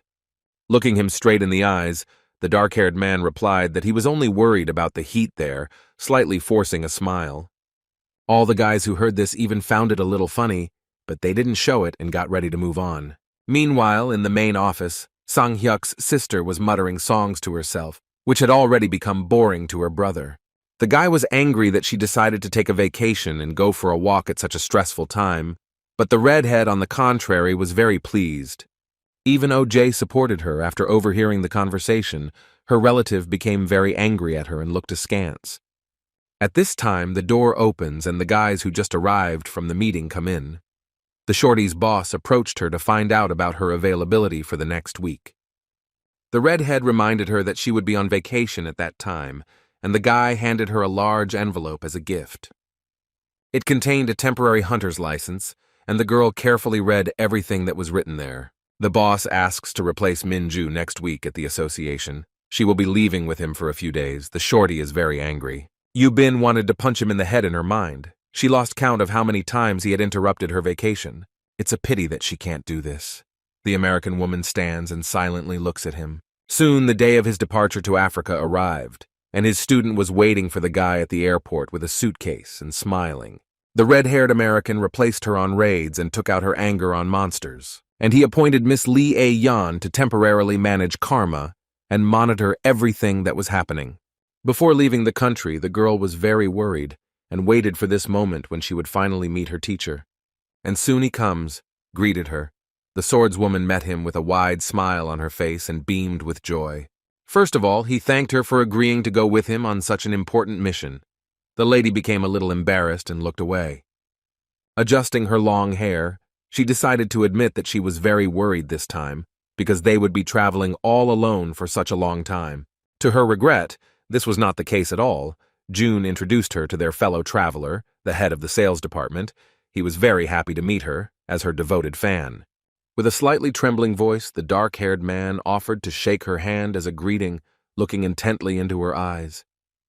The girl didn't want to refuse, so she reluctantly agreed and met him. All the way, this soft-hearted guy tried to talk to her and offer her help. Minju refused every time and looked away. By order of Commander-in-Chief Kim Jun-woo, the boys had to put on sunglasses. His second mission had begun. A couple of hours later, the team arrived in the capital of the Democratic Republic of Congo, Kinshasa, and the friends carefully examined the beautiful city. After a couple of minutes, the swordswoman began to complain about the intense heat. Sweat was already running down her face, and she wanted to drink. Her indignation was supported by the teacher. Their frivolous fellow traveler brought them 2 minifans to help them cope with the heat. The guys just looked at him askance and moved on. He did this to make his fellow travelers feel comfortable. The curly-haired guy really considers them his colleagues. And yet, a couple of minutes later, the creator of the company, Karma, asked him about his past experience on business trips. The dark-haired man had concluded several small contracts, nothing more. Their business conversation was interrupted by an unknown man, who immediately recognized this man from the Hano company. The guy turned around and greeted him. This is the head of the United American branch, a black man who calls himself Bra Yus, smiling sweetly. Pointing to his car, the man suggests driving it to his destination as quickly as possible. The 2 Koreans had a bad feeling. The fact that the leader himself came to meet them looked suspicious, remembering the incident in Vietnam. A little scared, Doc's son asked if everything was okay. The brunette exchanged glances with his student and nodded his head. Before entering, he whispered in her ear an order not to fall asleep in the car this time, so as not to get into trouble. The girl was all for it. Juan himself had a headache, and somehow he felt that they were addressing him with not the nicest word. An hour later, the team arrived at the temporary headquarters of the United African Branch and entered. Bruce said that he carefully studied all the materials that were provided to him, looking at all the guys present here. The man had nothing against it. For them, the conclusion of an exclusive contract for the export of the fractal was also profitable, but he was worried about the current situation. He shared, almost in tears, how they had asked for support a year ago, but the International Association had not fulfilled its promises and washed its hands of the matter. Mr. Jun's eyes almost popped out of his head from what he heard. He couldn't believe that they had abandoned them. The young businessman asked curiously to tell him more about the situation they had with the operational department. After clearing his throat, the dark-skinned man finally decided to share this incident with him. But before that, he provided a report on the current situation that had developed between them and handed over a stack of papers to the important guests. All 3 of those present studied it carefully, rereading it several times. They could not understand many points. After reading all the contents, it seems like complete nonsense to the former chief of staff, as does his girlfriend Minju. Putting the papers on the table, he asked him not to lie to them. All the numbers in the statistics were very strange and did not add up at all. Bruce lowered his head. When asked to explain, the man remained silent and did not say a word. An awkward silence ensued as he thought about how to properly tell about this. In fact, a border conflict is in full swing in these places, and hunters are being called up to the front en masse. Having thought it over, The smart guy came to the conclusion that these people were being used as ordinary soldiers, looking at his colleague from under his forehead. Besides, as it turned out, the International Association knows nothing about this at all. If it had known, Bruce would have already been kicked out of this post. According to him, he lowered his gaze. His new guest asked who could have ordered him to do this. He was very agitated by the current situation. Fidgeting with his fingers under the table, he admitted that the Congolese government had issued such an order in secret from everyone, although it had no right to interfere in such matters. The boy with the scar on his nose knows perfectly well that they have no right to interfere in their activities and put in their 2 cents. He became interested in why this is happening. The curly man also got a little excited and said that they were threatened with being banned from leaving the country if they refused the summonses. Congo, in turn, refuses to understand their situation, which makes the overall situation much worse, aggravating the military conflict. Kim crossed his arms over his chest and was angry. He couldn't sign a contract because of international conflicts. He didn't know where to start in this situation. He sat silently for several minutes and could not find a solution to the problem. He was going to apologize right now and refuse to cooperate with his black colleague. Song-il, without consulting his colleagues, agrees to take the job and solve the problem, happily turning to his new work partner. Bruce jumped up from his chair in happiness and beamed with a wide smile on his face, began to thank him and wanted to know more details about their joint work. The leader of Karma was very confused and looked from Minju to him, not knowing what to say to this. The curly-haired boy smiled slightly, looked at his fellow travelers and winked. He was sure that now with them he could move mountains. The guys looked at him with a disapproving gaze. It seemed to them that they were unnecessary here since they decided everything without consulting each other. He looked down and felt a little awkward. He asked if everything was okay. He felt a growing shame inside. For the future, the businessman gave him advice to always discuss such important decisions with everyone. Doc's son moved to the farthest corner of the room. Coming out into the corridor, the dark-haired man explained that he had acquaintances in the government here, and he thought that they could help them solve the problem. Kim paused when he heard this and looked into his eyes in surprise, politely asking him to tell him more about it. A little embarrassed, the easygoing guy quietly repeated that during the signing of the contracts he had become friends with some people here and that he had connections. The brunette joyfully patted his colleague on the shoulders. The clap scared the girl and his friend, and he leaned over him. From now on, he asked to talk about such things in advance. The new work partner was very happy that he was still able to help them, and obediently nodded his head with a wide smile on his face. The next day, Song-il had an important meeting scheduled in the Democratic Republic of Congo, and the boy was very worried. The brunette stood at the entrance for a long time and could not get into the mood, despite the fact that the conversation would be with his very good friend. His hands were shaking. He understood perfectly well that now was a very important moment, and the success of the business of all organizations depended on him, so he plucked up his courage and went further. At this time, the guys from the Korean Association decided to wait for him in a small restaurant in the city center. Minju, while drinking a chocolate shake, was very worried about their fellow traveler and shared this with the teacher. The brunette, as it turned out, was also worried about him and really wanted everything to go well. You could see how his hands were shaking slightly. Thinking back on his entire past life, Kim had never been interested in Africa, but he also didn't know about sending hunters to the front. His thoughts were dispelled by a female voice. There were no free seats, and she asked permission to sit down with them. He agreed without thinking, but having changed his mind, he turned around and saw a pile of empty chairs, and this immediately became suspicious. He looked back and wanted to answer something, but there was a lump in his throat and he couldn't utter a word. Looking at her, the guy felt a creepy aura emanating from her and danger growing in his heart, and she continued to approach them. Just in case, the swordswoman summoned her weapon and was ready to fight at any moment, looking closely at the suspicious person. Everyone looked at her, and she seemed to them like some kind of demon that appeared out of nowhere. Smiling in a friendly manner and greeting the former janitor, the blonde introduced herself as Emma from the well-known RV Corporation. Tilting her head to the side, she asked permission to sit down next to them and discuss the questions of interest together that each of the parties clearly had. The head of Karma certainly did not expect that a representative of such an organization would show up to him in broad daylight. This was the first time something like this had happened in his life. He asked about their specialization, Although he knows about them very well, he is interested in her plan of action. Carefully, as befits a lady, she sat down at the table and asked him to calm down, speaking in calmer tones. Roughly but honestly, the guy asked to bring the boss so that they could negotiate on equal terms and resolve issues of interest to everyone. Smiling slightly, the girl replied that she was exactly what he needed in that case, looking intently into his eyes. It seemed that only now did it dawn on him that this blonde was the head of the corporation, since she knew so much about him. Meanwhile, Song-il approached the right office, adjusted his jacket and hair, and quietly knocked on the door. He was invited in by his friend Cedric. They were happy to meet him suddenly, but planned here and greeted him loudly. The first thing the men did was express their gratitude to each other for the lucrative contract, which brought success to both of them at once on favorable terms.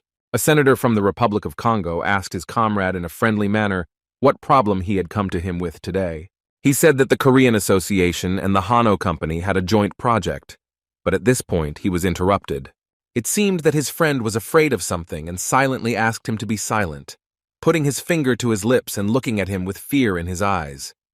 A stranger heard about this, who was standing nearby, hiding in the office with his hands folded behind his back and looking somewhere into the distance. It was Kane, who pretended not to notice that it was time for his visit, laughing slightly. He bowed, thanked Cedric for his time, and said goodbye to him, the latter looking at him askance, sweat breaking out on his face. But when he was about to leave, he stopped before leaving and seemed to want to say something else, clearing his throat, trying to remember. Finally, he added that he would wait for a positive response regarding their conversation, and after that, slamming the door, he left. Song-il and his friend looked at this man with horror and immediately did not like him. His partner from Africa asked him to go to a more quiet and suitable place for conversation. He nodded his head in agreement. The boys went to a beautiful flower greenhouse, and upon entering, Doc's son smelled the pleasant, fresh scent of flowers. Entering the stairs, the dark-haired man spoke about the conclusion of an exclusive contract with the United Branch for imports. Before he could finish speaking, his colleague interrupted him.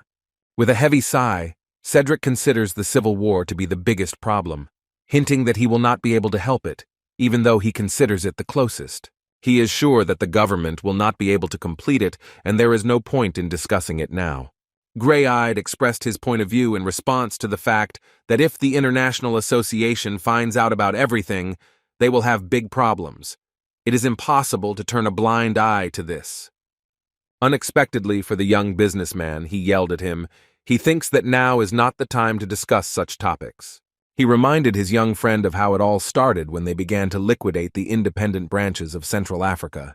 In some countries, small associations could support themselves with the proceeds of clearing dungeons, according to his stories. However, now the situation has changed. The international community is destroying them without mercy, and this is very bad.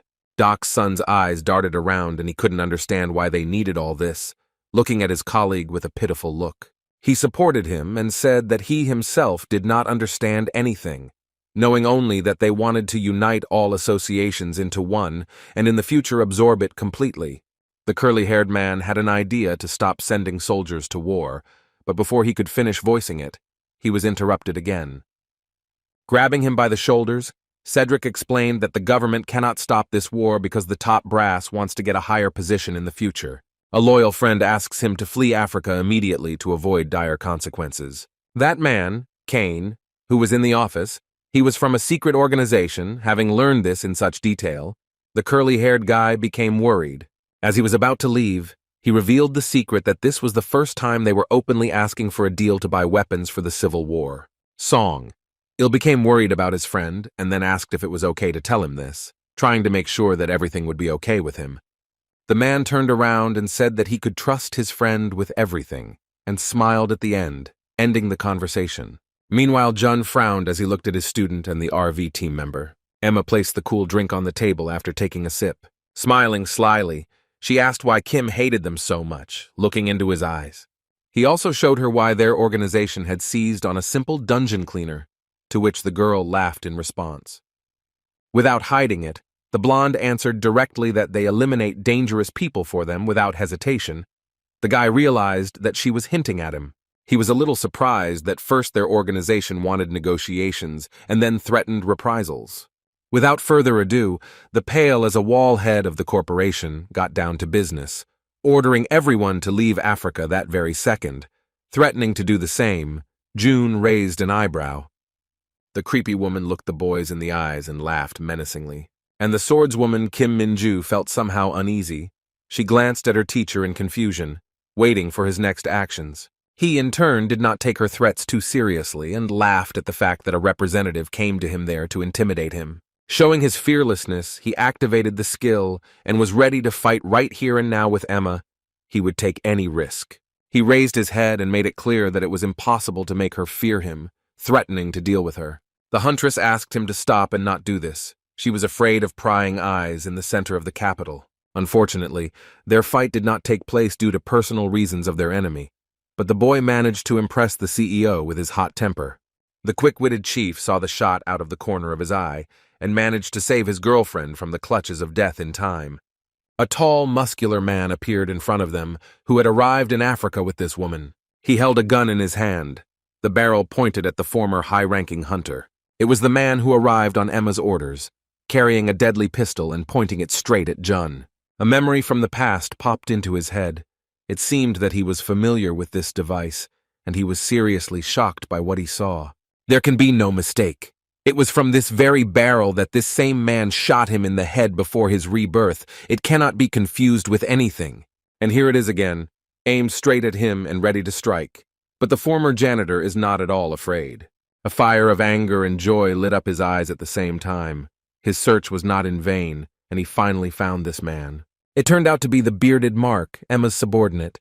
He is holding a gun and does not believe that he is so close to his enemy right now. He was filled with rage for all the humiliations he had suffered, and he shouted at his enemy. And the brave brunette even laughed at him at gunpoint and looked at him from under his forehead. Raising his head, his expression was that of a madman. His eyes were filled with the fire of a thirst for revenge for that incident in his past life. He already knew what to do next and prepared for the attack. Lowering his head and laughing, the bearded man became wary. Thanks to his skill, he jumped high into the air and was able to remain unnoticed for a couple of seconds, swinging his fist. Raising his head, Mark received a powerful blow to the face without even having time to understand what happened.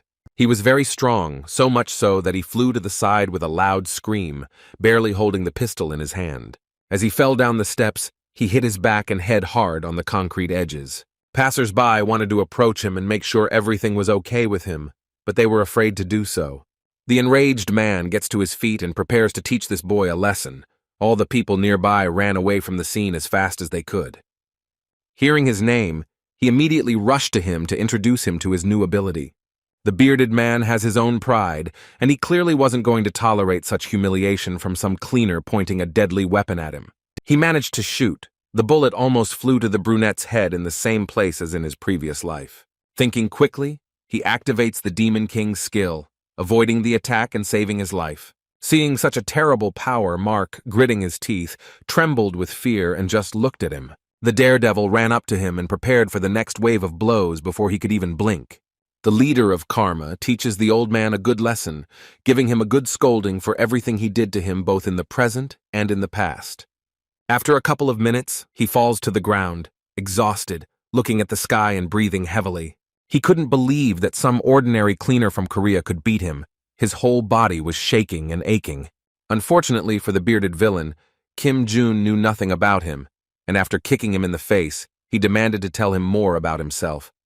Kim Min-ju, who had finally found the two and wanted to settle the conflict, ran up to him. But when she saw her teacher, how he looked at his enemy, how he spoke to him, it horrified her. He didn't look like himself to her. It seemed to her that the guy harbored a special grudge against him since he treated him so cruelly. He was seriously irritated by Mark's silence, who did not want to reveal his identity, and he threatened to continue to beat him even harder. He didn't hold back, because it was because of him that he ended up in the past and became a cleaner. He would never forgive him for this, and continued to yell at him. The man was in a lot of pain and felt humiliated. He tried to remove his leg and get out, and in the end he managed to push him to the side, away from himself. The bearded man had time to prepare for the next attack. Having caught his balance, The young man did a forward flip and watched carefully his further actions. The old man activated the forbidden skill and was going to deal with him in this way, turning into a beast, looking at him angrily from under his forehead. He admitted that he had greatly underestimated his opponent and regretted not having dealt with him sooner, baring his monster teeth. He already had huge claws instead of hands, which he was flexing and preparing to attack, growling incoherently in a voice that wasn't his own. In time, a mustachioed Cain appeared, who stood between the two violent leaders and tried to stop his friend's battle with the former janitor. Snorting under his breath, Kim Jun-woo demanded that he get off the battlefield as quickly as possible if he didn't want to get punched in the face too. Laughing and rubbing his facial hair, the man hinted that this young character had no manners at all. Unexpectedly unleashing his sword on him, he admitted that they themselves had come here to deal with them. The brunette defends himself from the blow by activating the barrier and listens to the enemy's babble with a displeased expression on his face. Trying to break through the fence, he laughed loudly and told about this place. It belongs entirely to them. It seemed like Jun didn't care at all about all these threats. On the other hand, he and Min-ju were attacked by another member of their team. The mustachioed cockroach, looking closely at his enemy, noted that he was not their main target now. The brunette continued to fight off the attacks. An unknown man from their organization reported to Mark about an important call from Wesley's secretary. This is what they will worry about the most now. The narrow-eyed man turned to them and said goodbye, promising to meet again soon with a wide smile. The weird guys hid their weapons and instantly disappeared from sight. Min-ju also silently hid her sword. Civilians watched everything and saw the hunters standing and looking at each other. The city residents were afraid to approach them. Mr. Kim saw them and advised his friend to run away quickly so as to avoid prying eyes. She agreed. Song. Il wanted to get back to the guys as soon as possible and caught the first car he came across, waving his hand. He decided to ask the driver about what happened in the square where his new friends were. Jonathan didn't answer. There was no time to wait. The guy jumped into the car and asked to take him, to which he was refused. He was afraid to even talk about it. The young man did not mind spending money for them and promised to pay 10 times more for the fare. Without further ado, the taxi driver rushed off in that direction, even though he himself was afraid of ending up there again. Getting out of the car, he approached the Koreans and apologized for not being able to sort things out with Cedric. Although it was annoying, Jun couldn't be angry at him for this. He understood perfectly well that it was not his fault. The curly-haired colleague reported that this was not all the news. It turns out that the International Association was secretly supplying weapons to the front without the government's knowledge. This event shocked the boys. They looked at each other and both understood that they couldn't let this happen. At this point, Kim thought about it and came to the conclusion that the internationalists had a goal of uniting Africa and obtaining exclusive rights to clear the underground. He thinks it was a warning because of the incident in Vietnam. It wasn't hard to guess that the guy was bothering them everywhere without even noticing it. Now everything falls into place. The smart guy understands that this carnage will not stop until their enemies take over Africa.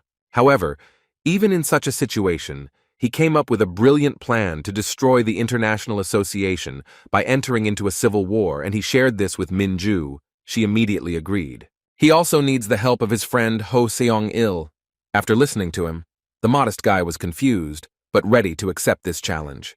That same night at the Zambian border, Kim Jun gathered his colleagues, and for safety, they must confirm the identity of Cedric and the others present. He demanded that the people who deal with weapons demonstrate everything they have, looking closely at everyone. One of the workers gave a short report on the amount of everything they had in the boxes, adding that it was used by an international association, which meant it was effective.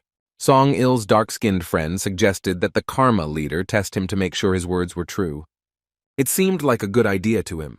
He bent down, picked up the gun, and began to examine it, and his girlfriend picked up the sword.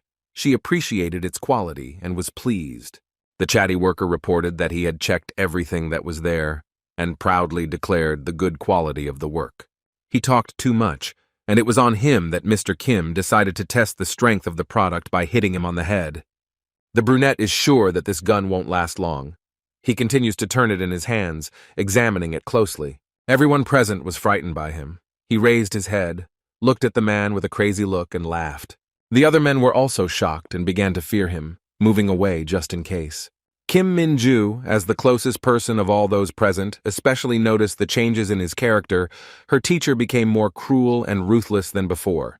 Of all the people, only one curly-haired blonde remained, who had to make a choice, to show where they were from or to test the quality of the swords on himself. The brunette stroked his head like a dog, and he answered in a trembling voice that he dreamed of giving a tour especially for him, fearing his violent nature. With a heavy sigh, the former head of the association's operational headquarters pushed him aside with a displeased face. Cedric confidently turned to Jun and said that he trusted him and was ready to cooperate, but he was afraid of the actions of the internationalists. The Korean rolled his eyes. The gray-haired man knows that this fighter solved all the problems at his previous workplace with his fists, and this especially frightened him. Looking at him, the brunette asked his friend not to worry, convincing him that he knew exactly how to annoy their enemies. There is no turning back. The leader is preparing them to begin the point of no return. The operation cannot be stopped after the signal from Song-il. Everyone nodded their heads and was ready. He also addressed the soldiers, motivating them to fight well. Everyone was excited but also happy to have such a commander. And Mrs. Emma arrived to Chief Secretary Wesley and reported on the completion of the preparations they had discussed earlier. The blonde, building a house of cards, told a plan in which 2 scenarios would satisfy him. If Zambia won, he would easily rein in Congo. But if it's the other way around, then they will demand compensation from her in the form of a precious fractal. He smiled. This could have been the case, but his plans were ruined by the annoying Kim Jun-woo, who arrived in Africa, and his name alone already irritates Wesley. The pale woman came closer to the monitor and reported that Kane had provided a report stating that a deal had been concluded to supply weapons to the Congo. Folding his arms across his chest, the blonde laughed at the old man, who decided to do this at just such a moment. He turned to his colleague and shared part of the new plan. He believes that their enemy Kim himself will come to them at the place where the deal is being made. It is very important that this happens, and allows them to put their plans into action. Because of it, the internationalists had to change their strategy. Laughing quietly, the cold-blooded leader orders Emma to deal with the useless old man Cedric. He has a personal dislike for him. But she still didn't understand what benefit her master would gain if he deliberately dragged the guy who worked in the cleaning department into war. After a couple of seconds, she seemed to figure it out on her own and looked at him with wide eyes. Her thoughts were confirmed by Wales. This crazy guy is going to perform RE. The albino girl became a little worried. Red Eyes was worried that her wily friend hadn't told Mark and Kane about the new strategy, but she realized why he had done so. Looking intently into her eyes, filled with a thirst for revenge, he directly stated that he was ready to fulfill his duty today and gave the task to find Noah. As a matter of urgency, the girl called her subordinates and asked them to report on the progress of the operation of the 2 allies. The news was positive, with the mustachioed Kane claiming that no matter what happens, they will be in the black. And regarding their unnecessary pawn Cedric, he sent him a reliable friend. Emma was pleased with this arrangement. Smiling, she demanded that they complete the task without any failures. The men obediently nodded. At the end of the dialogue, a scout bursts into their office shouting. The leaders turn around and look at him in confusion. The young man reported that the headquarters had been invaded by Kim Min-ju and the irregular they were wary of, and the commanders-in-chief looked at each other. This very man was already standing behind him. He slowly and quietly crept up and called out to the blonde. The speaker turned around in horror and screamed in fear. Having burst into their place, everyone saw the rebel Kim Jun on the threshold. Mark clenched his fists when he just heard this very familiar voice. The mustachioed man was again not pleased with his manners and scolded the madman for it. Director Emma was also not delighted with his appearance, but it was necessary, and she silently watched everything that was happening on the other side of the screen. His opponent Mark, whom he would still have to fight one day, also greeted him with a loud laugh and not too joyfully. Activating the Demon King's skill, the brunette taunts him and promises to disband his team. Looking straight into his eyes with an evil expression, he clenched his fist as hard as he could and prepared to strike and threaten to end his life. Attacking him directly, he did not restrain himself. Dust rose into the air around him. Hearing the explosion, the blonde jerked from such a sharp roar and watched the enemy's further actions. She sees that the conditions of the plan have already been met. Kim Jun-woo is at the designated place, and it's time to begin Operation RE. The young businessman was already arm wrestling with his old and annoying opponent Mark. His eyes were burning with a thirst for revenge, and to find out all the necessary information from him, he continued to tease him, and the boy was curious how well he would show himself. It seems that this time the bearded man was having a harder time repelling the attacks. He feels that his defense will soon collapse. The mustachioed man tried to stop him, and seeing that his comrade was losing, he decided to attack from above, almost flying towards him with a sharp blade. He was really interested in whether the kid would be able to cope with the two of them, experienced fighters. But to his regret, Kim Min-ju arrived and prevented him from attacking. Kane somehow managed to defend himself, and Mark wanted to help him and was about to escape. However, it was not to be. Jun figured out his plan in time and took advantage of the moment when the enemy lost his vigilance, easily knocking him to the ground. The teacher orders the long-haired swordswoman to deal with that persistent cockroach. She nodded her head and promised to give it her all, getting into a fighting stance and preparing for the fight. Kane ran his finger along the sharp blade and admitted that he was looking forward to the moment when he could fight a real swordswoman. The girl did not lose her vigilance and was ready for unexpected attacks. She recalls the words of her mentor before the start of a difficult operation. The leader warned her that this mustachioed man would be the strongest opponent in her life. The guy hopes for her victory. In the end, Minju promised him that she would handle everything, and he smiled in response. After those words, she can't give up. An old man obsessed with etiquette is already approaching her, waving a blade. Pointing hers at him, she mentally supported herself and was about to show how much she had grown. Her teacher, in a fight with the bearded man, threw him to the ground as hard as he could. A high and thick layer of dust rose around him, and Mark himself screamed in pain. He lay there, unable to move, trying to find his opponent with his eyes, somehow finding the strength within himself. After some time, he slowly began to rise to his feet, but his ability to see the world around him was limited due to the sandstorm. Kim Jun had specially started all this in order to talk to him one-on-one. The guy brought him to a quiet and remote place from others. Gritting his teeth and looking around, he could not determine from his voice where this smart boy was hiding. The man quickly took out 2 pistols and activated a skill that would allow him not to miss. He could not contain his anger at him. Through the dust, the green-eyed man noticed this and decided that now was the time to play a little game. Laughing evilly, he attacks Mark from behind and is about to attack first. And Minju's moment to show herself came. The etiquette man attacked her from below. The girl managed to jump up, avoiding the blow. It seemed to him that this girl would continue to avoid the swings of his sword. The mustachioed man did not like this.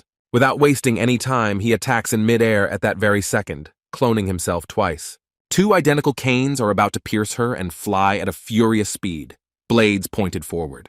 There was a small explosion. Her opponent watched with interest to see what would happen next. Rubbing his mustache, he tried to examine the results of his work, but nothing was visible. Finally, he waited for the layer of dust to clear and saw the huntress. She used the skill to repel the attack. At that moment, the girl throws them aside with a victorious cry and stands up straight on her feet.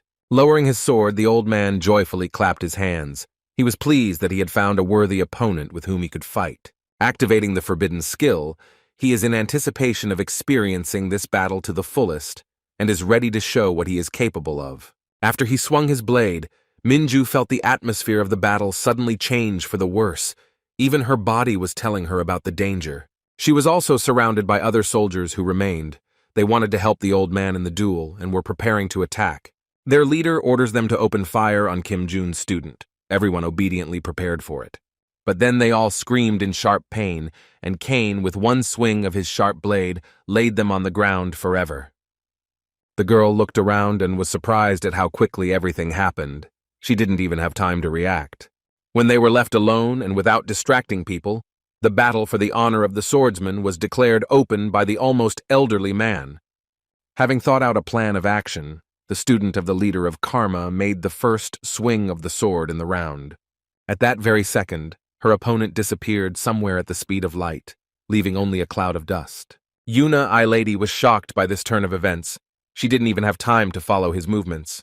While she was coming to her senses and trying to comprehend everything, her opponent was already standing behind her and preparing to use his power again.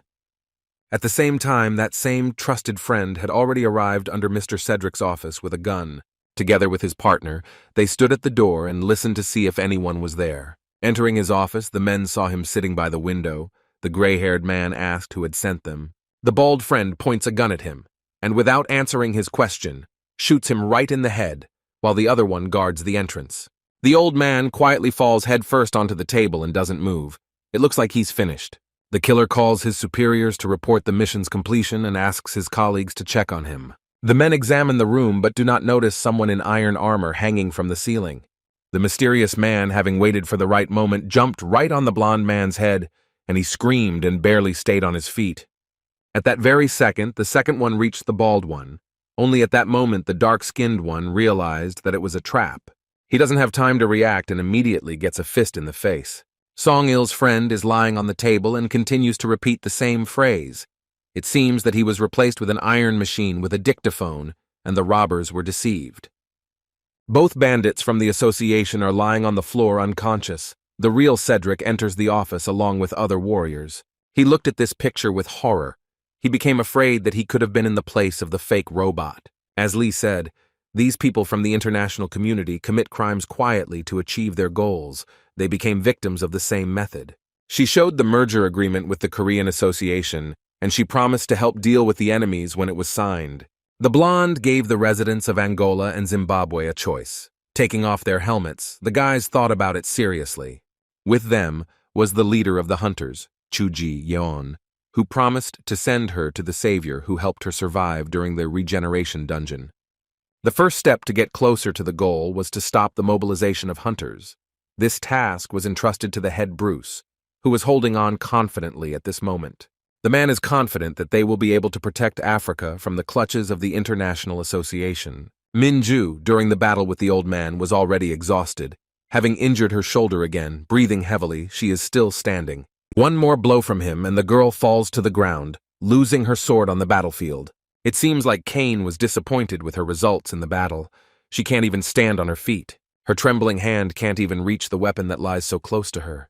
The girl felt ashamed that she had let her teacher down and not fulfilled her promise. She did not want to say goodbye to life like that. The etiquette-obsessed man swings his weapon and prepares to deliver the finishing blow, smiling maliciously. Having burst into tears, at the last moment, she raises her head from the ground, and a spark of hope and desire to be saved lights up in her soul. He noticed that the duel was not over yet, and wiping the blade, he got ready to go to her. When the annoyingly polite opponent got closer to her, she threw sand in his eyes and bought time. As a swordsman, he condemned the swordswoman for such a dirty and dazzling move by raising his voice at her. Taking advantage of the moment, she bites his hand with all her might. Such behavior was completely inappropriate for him. No politeness at all.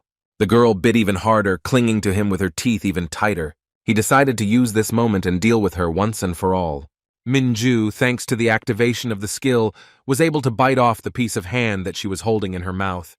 It was very painful, and Kane screamed at the top of his lungs from the pain, which was reflected not only in his arm, but also spread throughout his body. She stood up and walked over to the mustachioed cockroach who was looking at that place. The young lady considered this to be a very good way out of the situation, if she didn't have the strength to lift the sword. The long-haired girl burst into tears and admitted that this was in any case better than feeling humiliated in front of him. The man throws her a final challenge in this brutal duel.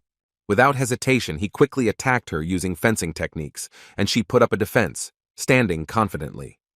Kim's student managed to jump back and avoid a direct hit. She had very little strength left to deal just one damage, and her stamina was not enough. The humiliated old man does not understand what she can still hope for, if she can barely stand on her feet and is shaking all over. Looking at her, he feels disgusted by the very sight of her, the way she looks at him after her uncultured treatment of her opponent. He remembered how he used to fight with other swordsmen. Observing all the rules of decency, every wound and scratch of his became his pride.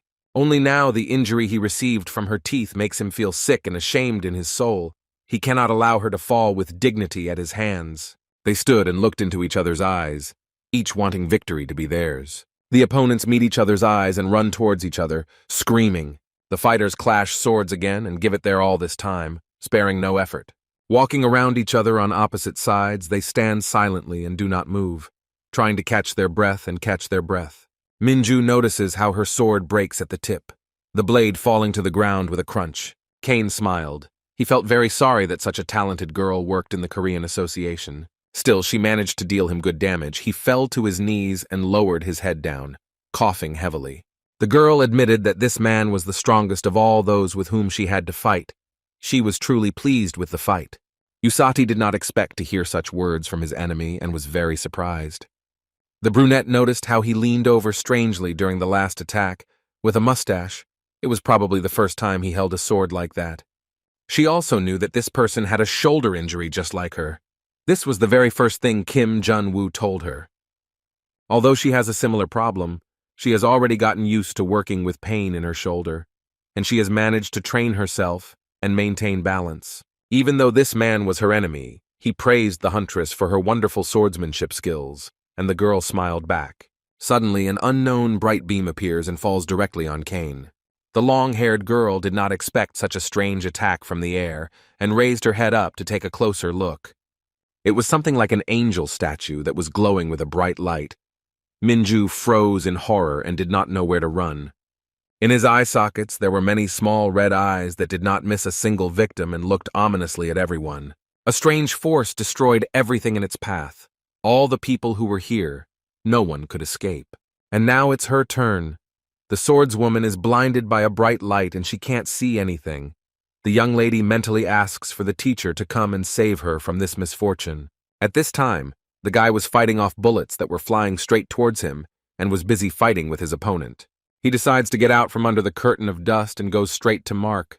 The hero already knows what to do. Having deftly slipped under the hand with the gun, the boy is ready to inflict damage in the most sensitive place.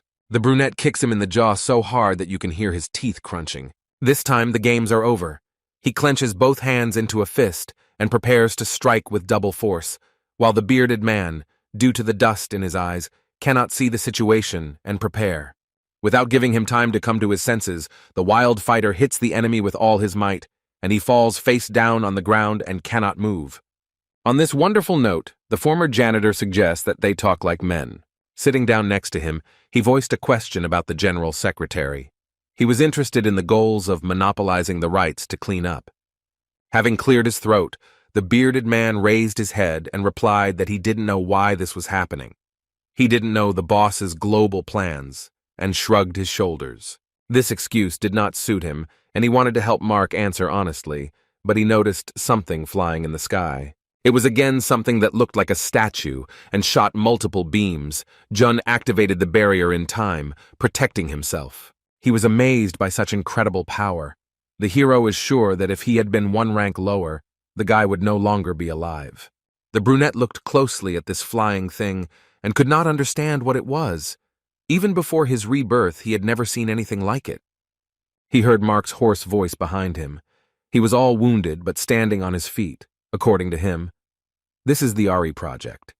It helps to start everything from scratch. Laughing, he took out a mysterious stone and said that according to the code, the squad leader was allowed to use any means to complete the mission. The other day, Mr. Wesley called him into his office and praised him for the work he had done and his good contribution to the development of the team. But after the mission failed, he wanted to exclude him and turn him into useless trash. Mark didn't want to appear weak or fall in his eyes. He apologized and promised to fix everything, almost on his knees. Having thought it over, the blonde nevertheless forgave him and advised him to do what he had to with a smile on his face. Remembering these words, he eats the stone without thinking and barely chews it with his teeth, which are loose after the battle. Taking a fighting stance and kneeling down, he vows to get rid of Kim Jun. The ground beneath him began to shake very strangely, but it didn't feel like an earthquake. The brunette barely keeps his balance, but tries to carefully observe the situation. In a few seconds, his enemy turns into a ferocious monster, ready to destroy everything in its path. And on the same battlefield where the swordsmen were fighting, a powerful fire started around the many-eyed statuette. Kim Minju lay in the middle of the fire, and after the explosion she couldn't get up, her body still ached and wouldn't obey. She could only crawl while lying down. Ari creature looked at her intently, narrowing its eyes. The girl stretched out her hand, trying to get out, when someone grabbed her and pulled her towards themselves. It was Song-il. He came here on a motorcycle and was in a hurry to help her get out of this burning hell. The young lady thanked him for saving her life and asked about the other boys. The guy replied that everyone was fine, they were safe, and the swordswoman sighed with relief. Suddenly they both looked at something that shocked them both. Colleagues saw a huge monster that looked like a dragon and was holding Kim Jun-woo in its paw. Mark drove everyone out of here, fulfilling his mission. He attacked everything that seemed to him an obstacle. Ari came under attack. A powerful wave of attack flew at it. He has incredible strength and the guys need to get out of here quickly to save themselves. The girl grabbed her friend tighter and they rushed at full speed. She looked back at her teacher. The long-haired one was very worried about him and hoped that everything would be okay with him.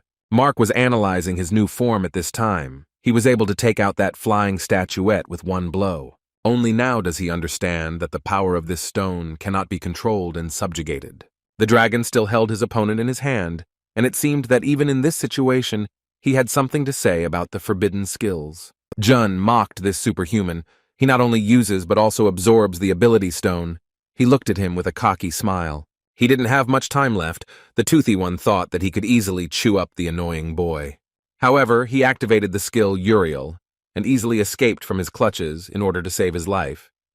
This dragon was very angry at him for the injury he had inflicted on his limb and loudly gnashed his teeth. Unexpectedly for the young guy, he receives a strong blow to the back while in flight. He fell to the ground and somehow managed to get up. This toothy lizard is quite fast. This creature named Mark asked him who he was that he was constantly ruining their insidious plans. Kim was amazed that such a huge creature was still very fast and could use skills, a clever dragon. He growled loudly when he heard the nickname he was given and was about to attack. Combining his abilities, he almost got close to this jumping guy, and at the last moment activated the super precision skill. The boy thought that this beam would hit the ground and that would be it. But it didn't work out that way. It turned in his direction. The brunette somehow managed to put up a barrier, just a little more, and he could have said goodbye to life. Goosebumps ran down his skin. Without having time to catch his breath, the dragon continued to attack him from above. And after his attack, there was an explosion. Mark, having eaten the stone, tries to catch it, and because his opponent is exhausted, he succeeds. The former janitor tries his best. He jumped high, but it was not the best decision. He grabs him by the head, simultaneously starting to scold him. The guy with the scar looks at him in bewilderment. This creature carried him somewhere, and the whole way was indignant at how many problems Kim Jun-woo had caused him and his company. His existence, power, and many other things were seriously shaken after the appearance of this man. Remembering many traumatic events, Mark starts screaming at the top of his lungs, showing his hatred towards him, and without noticing it, he let him go. The head of the cleaning crew rose to his feet and began to get irritated by how much whining was coming from this little dragon. Speaking rudely to him, he indirectly cited himself as an example when he fell from the top and felt hatred towards himself. The monster froze and listened to him. He had to tell in a fit of anger that he had almost 94% of his skills unlocked, but in one moment, he lost everything. Unable to keep the secret, he revealed himself and said that he was that very high-ranking hunter, looking angrily at the monster. Smiling like a madman, he also admitted that he couldn't stand fighting with people. This huge lizard started laughing at him, thinking that the boy had completely gone crazy. However, it was all true, which Mark could not believe. June did not restrain himself, and this time dealt a very strong blow to him. With a piercing cry, the dragon flew into the wall, and the guy activated a special skill. He now had the ability to create skills directly from his head, which is what he was going to do right now. Having somehow gotten to his feet, the toothy one looked at him and did not understand what he was going to do. After mixing more than 5 skills, he got one big one that he will use right now. He runs at full speed towards the huge lizard. By hitting him with all that power, the monster Mark had no chance of survival, which brought great pleasure to Kim Jun, who had been yearning for this all this time. There was a loud explosion, and after such a collision, Kim laughed loudly.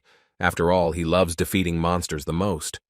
After a while, opening his eyes from the blinding sun, the bearded man looked around, continuing to lie on the sand. His whole body was shaking, and he could not get up. The effect of the stone had ended, and all this time the founder of Karma was waiting for him to continue what they had started. Pointing a gun at him, he repeated his question about using the time stone when dealing with dangerous people. He pretended not to know anything, for which he received a warning shot near his head. Looking at him intently, he asked if there were any instructions in their manual on how to use the time stone. He threatens to shoot without missing if he doesn't answer, reminding him of the feelings a person experiences when receiving such a bullet. He even shuddered. The man had no choice but to tell the truth. According to him, they used these stones against unkillable people to erase traces of their existence.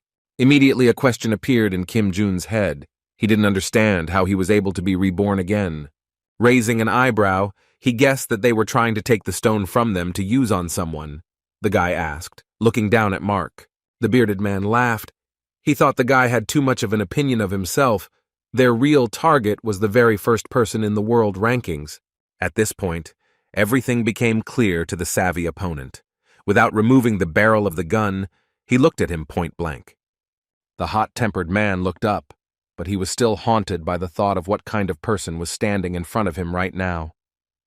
Putting his finger on the trigger of the gun, for the umpteenth time, he came to take revenge on him. He didn't want to leave the world at the hands of some cleaner. He begged to hand him over to Interpol. It seemed like a good idea to him. The next day, news of the International Association's atrocities spread around the world, and a plan to attack the Congo branch and illegal arms trafficking was uncovered. Politicians who witnessed these atrocities revealed everything in great detail and provided irrefutable evidence. A full-scale investigation was opened, and people from that organization denied all accusations. People also learned about the victims' cooperation with the Koreans. A small but important meeting was scheduled at the United Africa branch. Bruce still couldn't believe that the internationalists were trying to swallow up their association and stage a coup here. He looked at his colleagues in confusion. Song. Il hopes that everything is over now, but Kim Jun disagrees with him. It seems to him that they definitely have a backup plan, given their excessive meticulousness. The man with the green tie was shocked by everything that happened so quickly. Now they can only hope for Interpol. He really admired the young representative of the company and expressed his gratitude to him with shining eyes, which made the other person feel embarrassed. Smiling broadly, Mr. Kim suggested ending this conversation and moving on to the most important thing. The boy took the documents out of his bag and handed them to Bruce. The brunette reminded him of the exclusive contract that he had promised to sign, and with great pride presented him with the important papers. The business partner put on his glasses and remembered that he had already studied everything except the part about profit sharing.